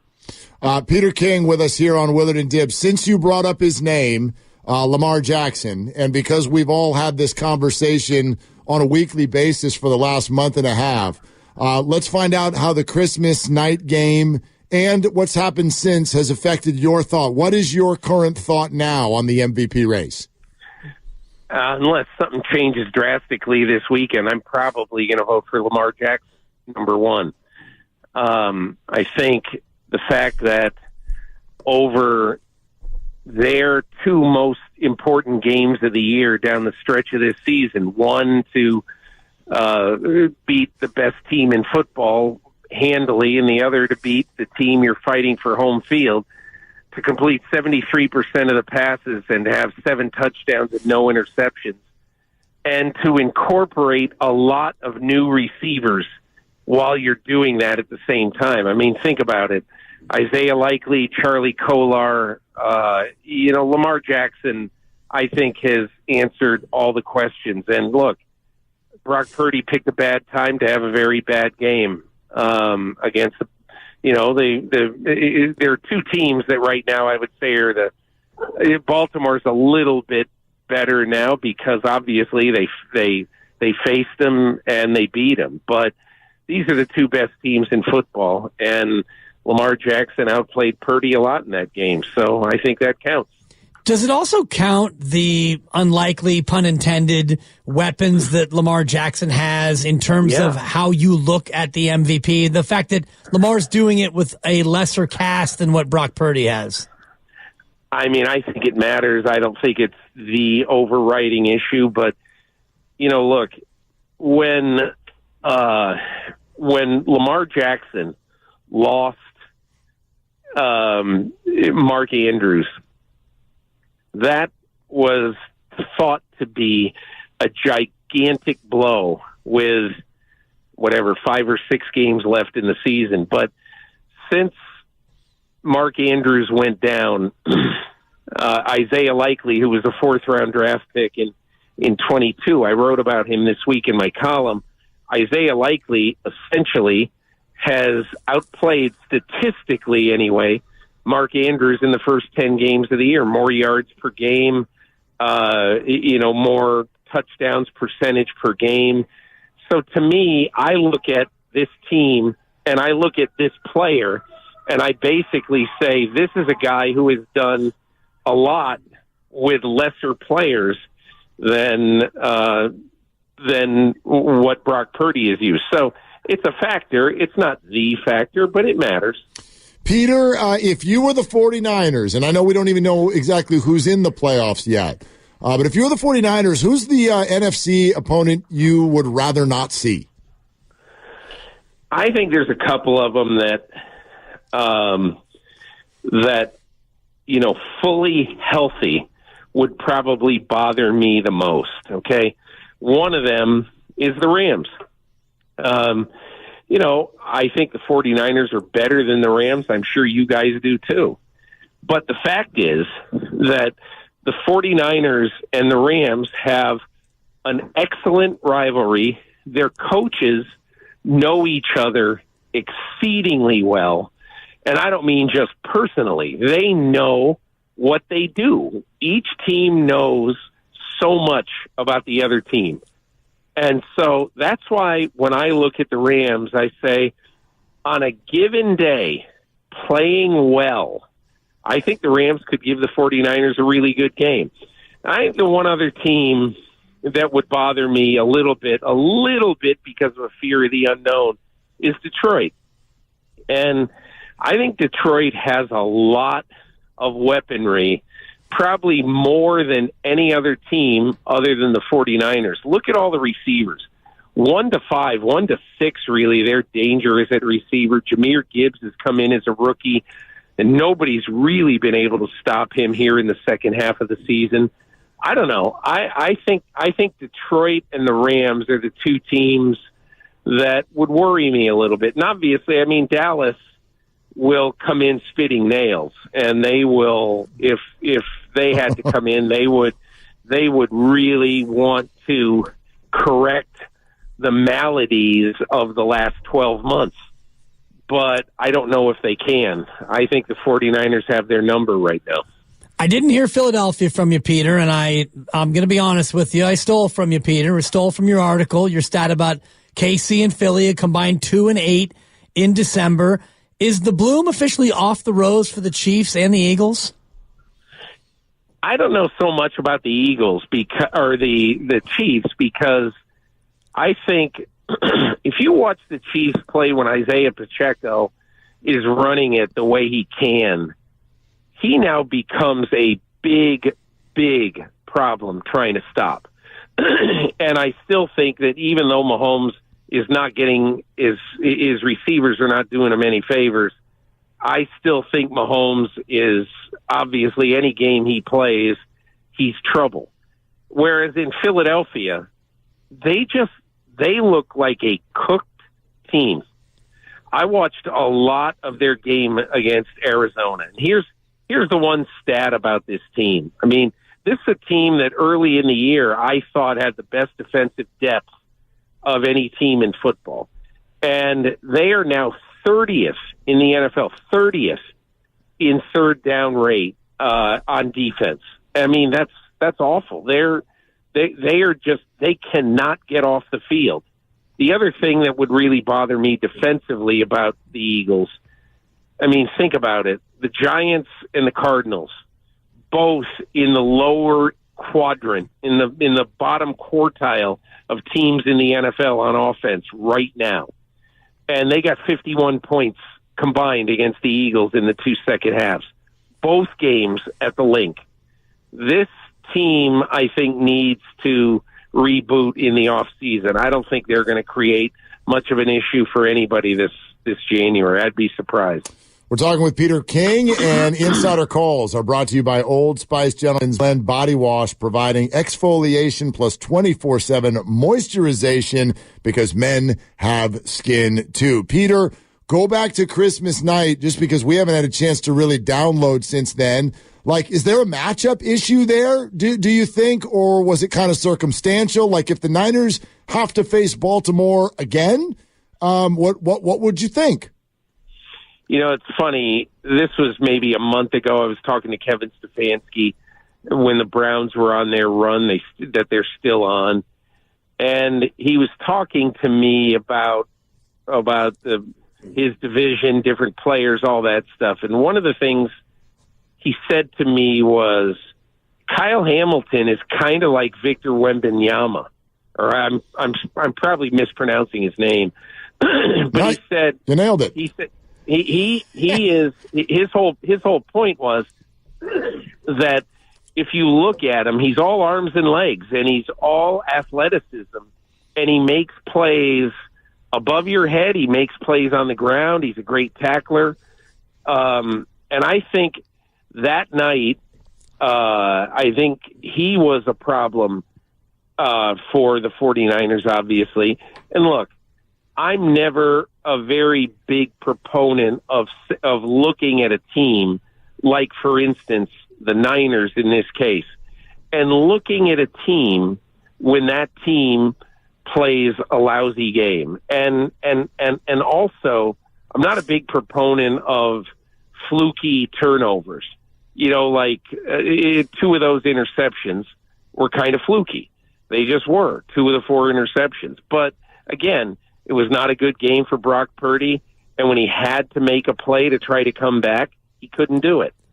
So the matchup issues for me, okay, they are all about the linebackers, Roquan Smith, Patrick Queen, and about the safeties. I think their corners are good. They're a little banged up right now. But I think the problems, I would say, are the physical sideline-to-sideline linebackers, sort of like Warner and Greenlaw, and a safety who I think is on the verge of big stardom in Kyle Hamilton. Which of the Harbaugh brothers is having a better year? Well, it looks like Jim is going to win a national championship, doesn't it? I mean, they must be favored going into that game against Washington. I think by 4.5, yeah. Yeah. You know, I was saying to somebody today how incredible it is. I think one of the things I understand yet hate about our business is, you know, in the middle of December, you already had everybody telling us, that, okay, Caleb Williams, maybe Drake Moy, those are the guys who are going to be, one of those 2 guys is going to be the first pick. The other guy will probably be the 2nd or 3rd pick and all that stuff. I mean, watch Michael Penix. I think this guy is special, and he's been special for a long time. He's had a tremendous amount of college football experience.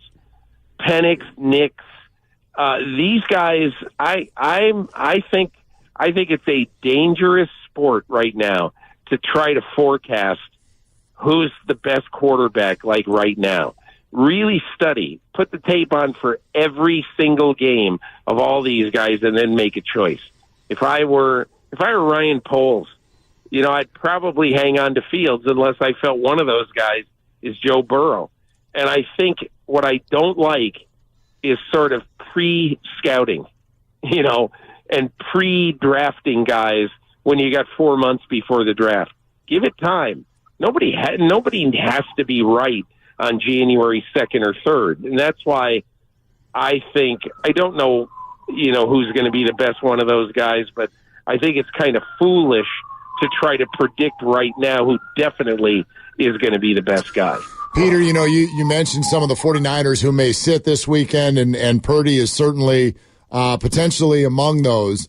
So that means he's ready to head on into his second playoff run. And he's looked so good from the moment he came onto the field. I think some people have had a hard time sort of quantifying his improvement. How would you compare Purdy on the way into the playoffs last year with this Brock Purdy? The one thing I think he does significantly better right now is layering his throws, is throwing over the first line of defense and making the throw almost perfect. And that's the one thing that I think he's really improved a lot. I mean, Kyle Shanahan would certainly be able to answer that question a lot better than I would. But just from watching the games, I think some of the throws he's made, 6 inches above fingertips of other guys, of defenders, in my opinion, that has been his biggest improvement. Looking at the offense in totality, with 20 days off, as you were mentioning, do you see any defense in the NFC that could be a matchup problem for what the 49ers can do with Kittle and Ayuk and Debo and McCaffrey? I don't see one unless let me go back to Dallas for a second. I think Dallas has the ability with the pass rush that it has to make life uncomfortable for Brock Purdy. But the last time they played, they didn't. And that was a healthy team that came into Santa Clara. So if they play now, it'll be 3 games in Santa Clara in 52 weeks or 53 weeks. And, I don't know. They certainly were better on defense in the first one. But to me, I think that defense would have to play monumentally better in January than it did in October. Peter King with us here on Willard and Dibs, as he is every single week throughout the football season on 95.7 The Game. Peter, we're so deep in the 49er weeds, but I definitely want to ask you about last Saturday night. What is your perspective on what went down in Dallas and how the league handled that finish with the officials? Well, the league handled it by basically burying its head in the sand. And it's a reprehensible reaction by the NFL, in my opinion. Week 17 is a week where there are all these games that people care about and are talking about. I just recorded my podcast today with my partner Miles Simmons at NBC, and we probably spent 12 minutes of a 58-minute podcast talking about an officiating thing that happened 3 days ago. It's just, and the NFL just sits there, and you know what they count on? The NFL counts on the next big, bright, shiny object, the next big thing to take our attention off this. And of course, it will take our attention off this, because what are you going to do? Cry? You got to move on.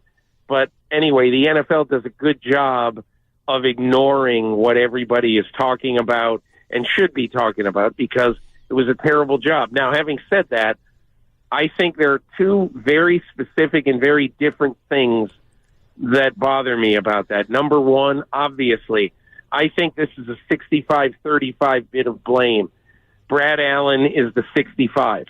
He apparently got it wrong when he assumed that number 70, who's always been the guy all year for Detroit, to report as the extra offensive lineman to be legal on the line of scrimmage, okay?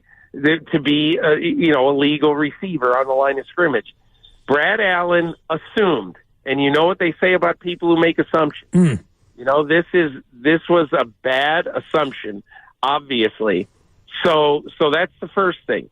But the second thing is that, you know, the Detroit Lions sent 3 people to Brad Allen to confuse the Dallas Cowboys. Admittedly, Dan Campbell admitted that yesterday. They sent 3 people to try to confuse the Cowboys. And in the process, they confused Brad Allen. Okay? And so I blame Brad Allen for getting it wrong, but I don't absolve the Lions of any of the blame here because, look, they clearly were trying to use the hidden ball trick in this thing.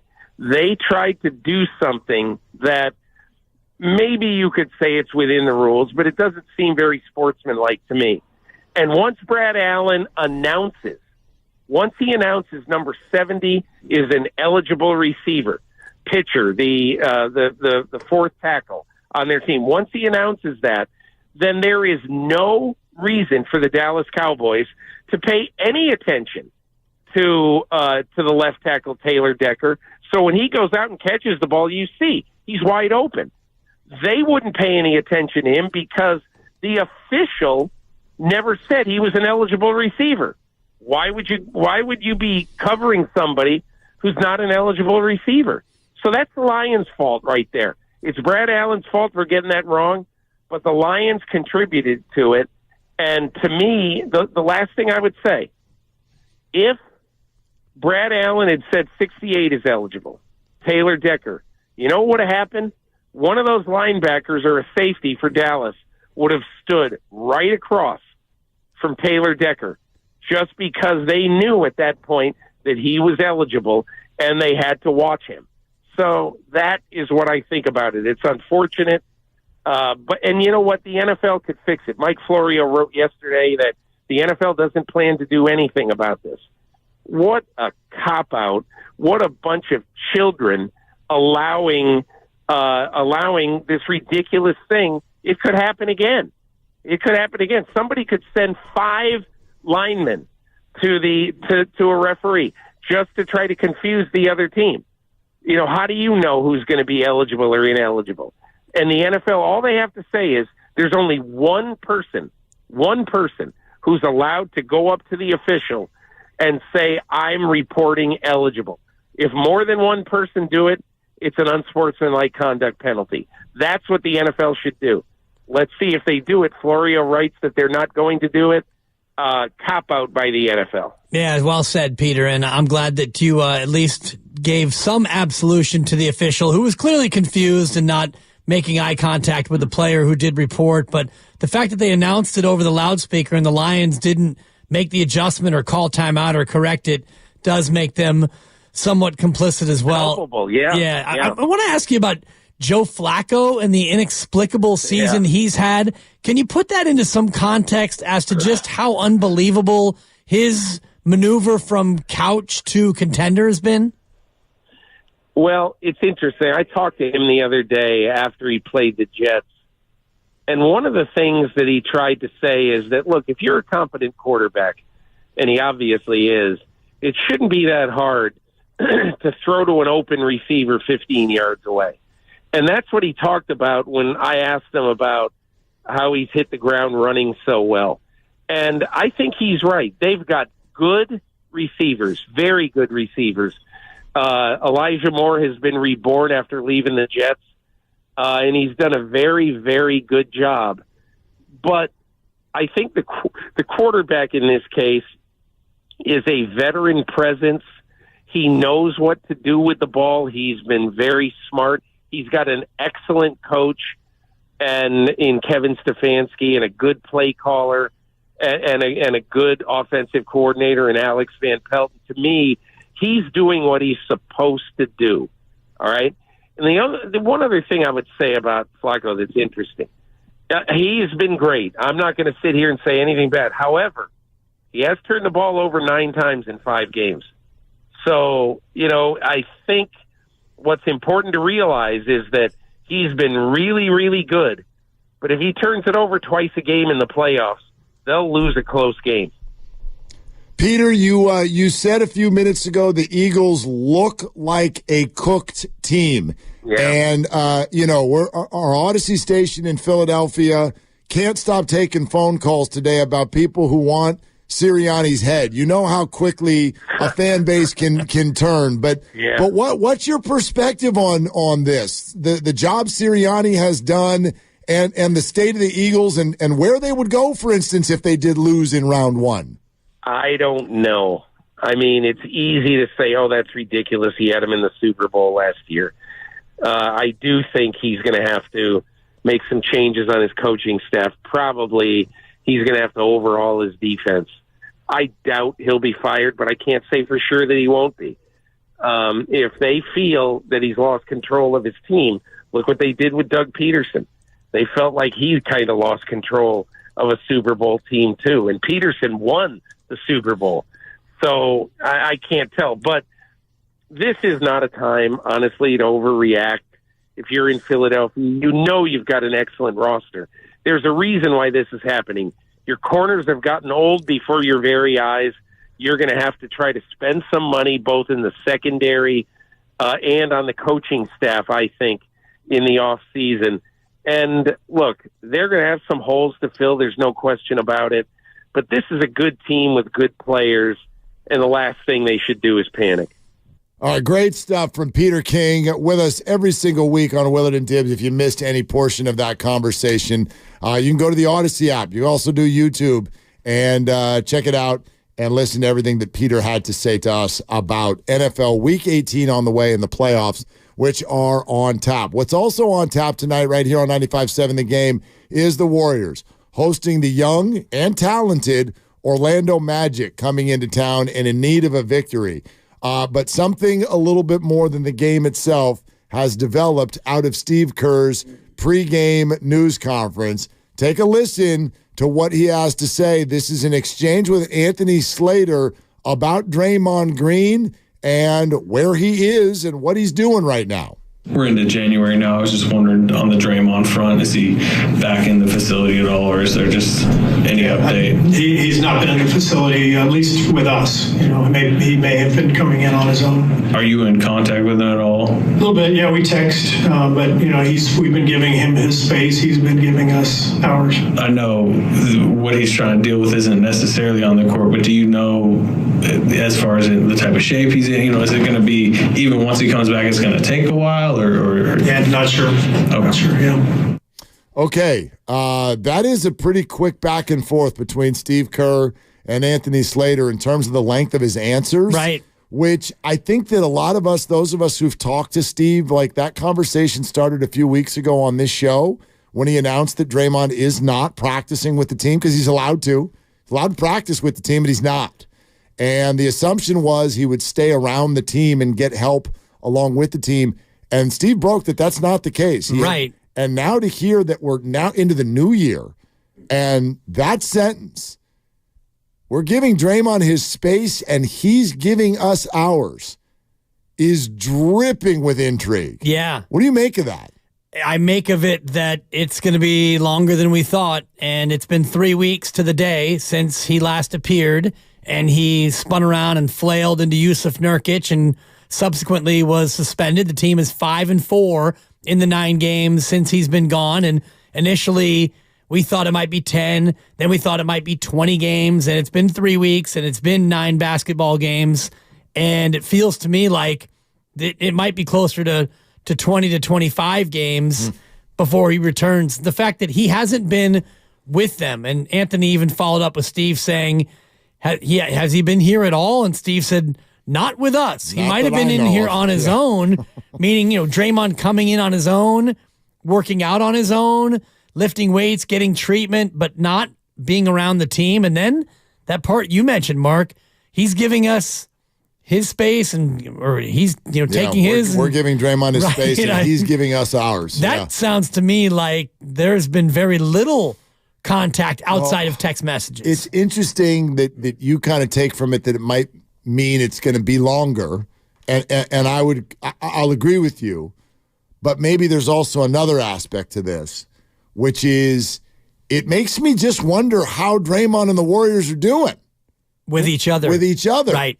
This is a league thing, but that quote doesn't lead me to be thinking about the league and Draymond. It leads me to be thinking about the Warriors and Draymond. We're giving him his space and he's giving us ours. It's not a leap to think that Draymond somehow behind the scenes is ticked off with the way the Warriors have handled this or what they've said to him. I don't know that. And I want to say that very, very clearly.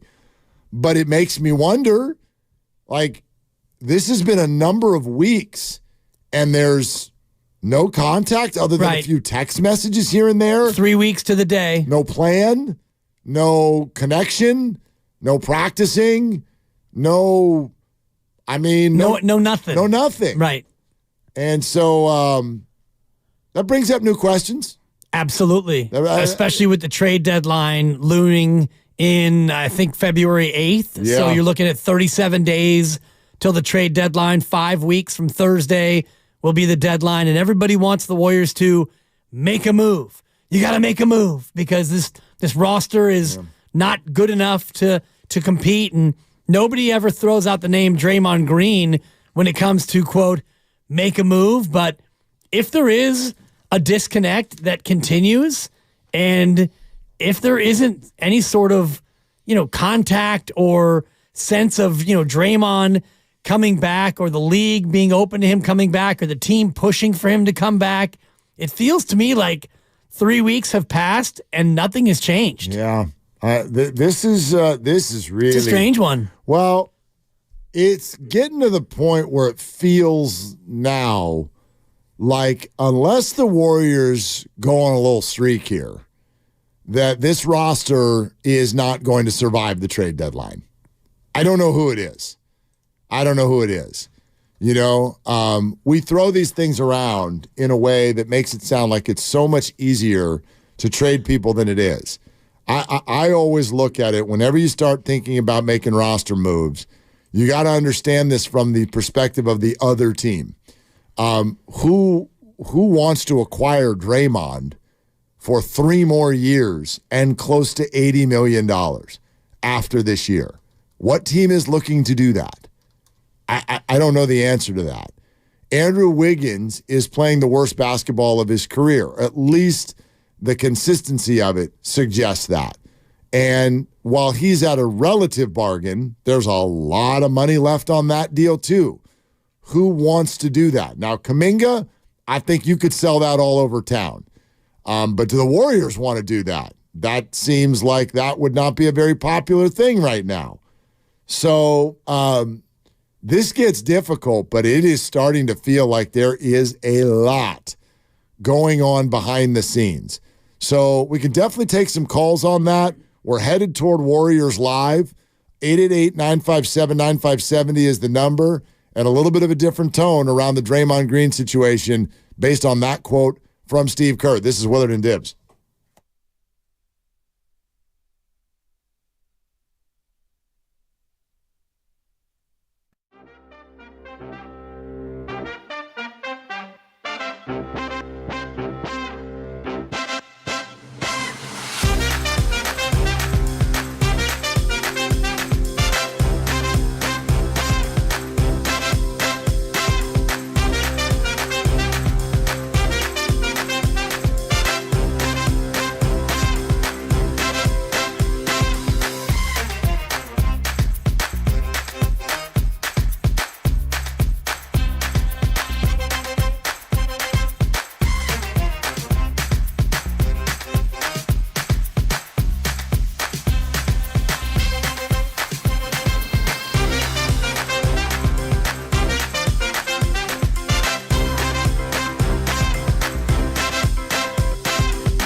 Now, back to Willard and Dibbs on 95.7 The Game.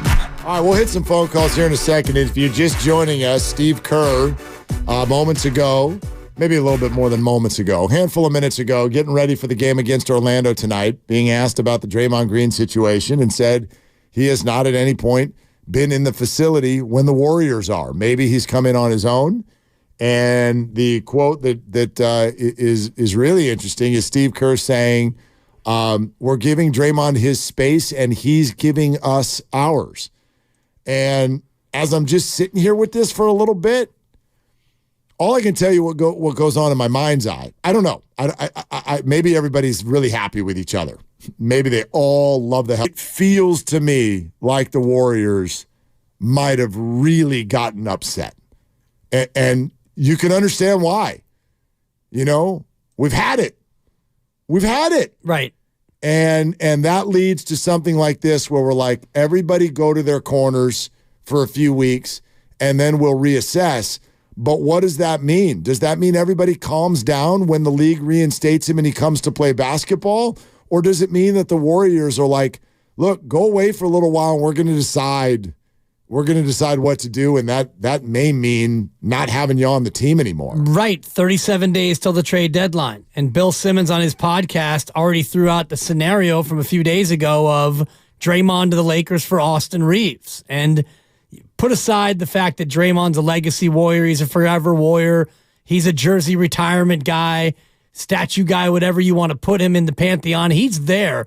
Just from a basketball standpoint, I kind of like that from the Warriors' standpoint. Well, Austin Reeves, more affordable, team controlled for the next three, and a much better offensive scorer than Draymond. I like the fit for Austin Reeves and this team in that hypothetical. They're both signed for the same number of years, and if you're wondering why Reeves comes up, he and the Lakers are not getting along. Darvin Ham and Austin Reeves. You said that during the break, and I started laughing. Like, wait, you're like, what? Austin Reeves and Darvin Ham aren't getting along. They just can't have it anymore. Which may mean that LeBron James and Austin Reeves, like maybe Austin is in LeBron's doghouse. Maybe. What you brought up, what does Steph Curry think about this? Has he sort of given up on the idea of Draymond and championships? I don't know. The money does not match up. Austin makes about half what Draymond makes. Right. So there would need to be more coming the Warriors' direction. And is there room on a team where Steve Kerr is constantly talking about a roster crunch and too much depth? So, look, a lot of complex stuff there. I wouldn't have even really bought this idea until you listen to Steve talk. And you're like, wait a minute. Like, that's not – listen, suspension. Long choke of Rudy Gobert, at which point the team, I'm sure, is frustrated by that.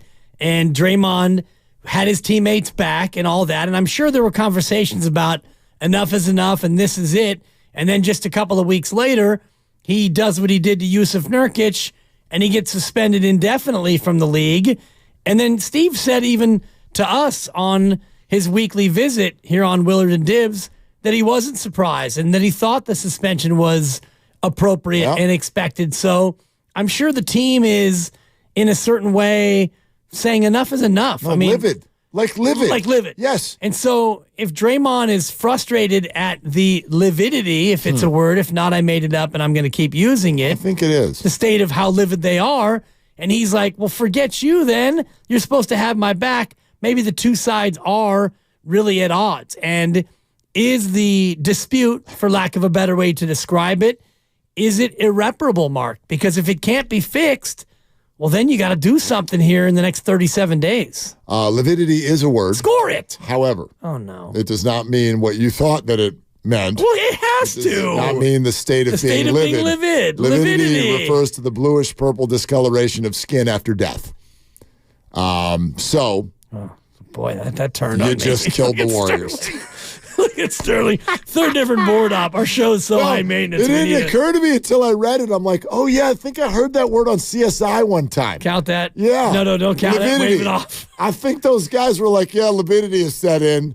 It's not a Warrior jersey. He's dead. This is like the Steph bucket the other night where he scored and it was a block. It was an and one. And then after review, the player was in a legal guarding position, and it's an offensive foul on Steph. How's against Miami? All you said was, is lividity a word? Yeah. Yes, it is. Thank you, Sterling. So let's go back to your sentence and think about what you just said. You said something about the relative state of lividity. Of the Warriors' lividity. Sure. So you think that's it? You think the Warriors are dead? I think Draymond's dead to them. Okay. All right. I think the relationship is a bluish, purplish hue. Well, it goes with their jersey. Count it? Ryan in Santa Rosa. Hi, Ryan. You're on Willard and Dibs. What are you doing?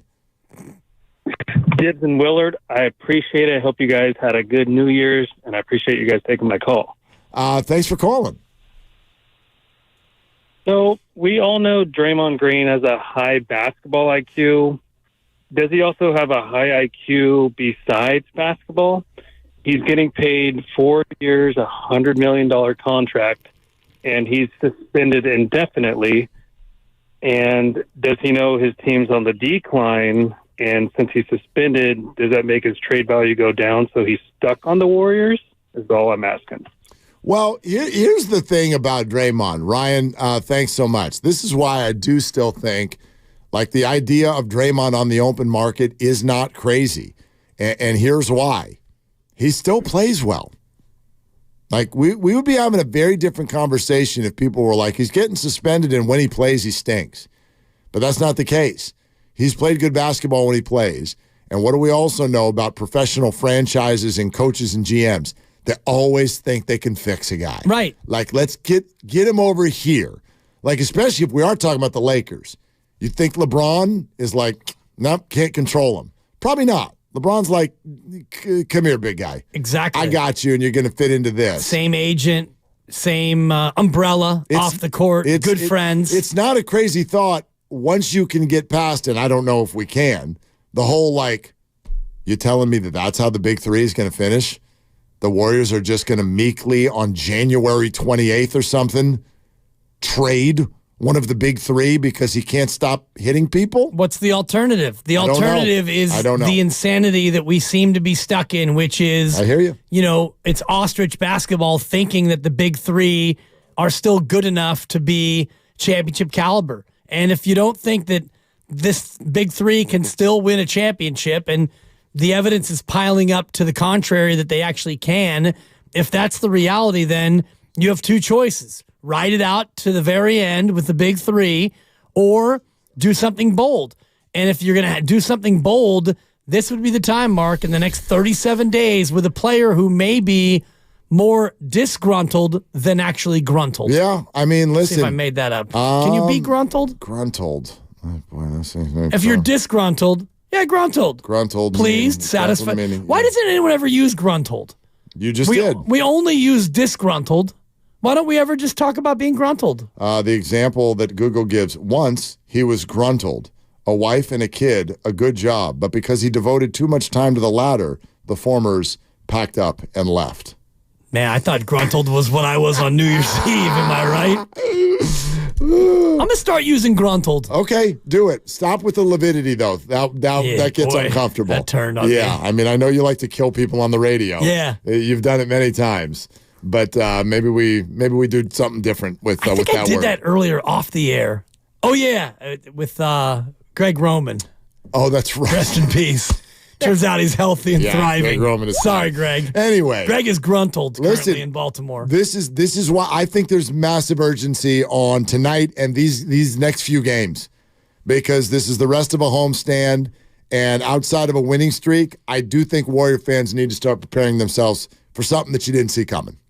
Absolutely. I think that's where we are. I mean, could Draymond Green have played his last game as a Golden State Warrior? Wow. Bum, bum, bum. Then you can use lividity. Okay. His time with the Warriors has got kind of a purple, bluish, kind of a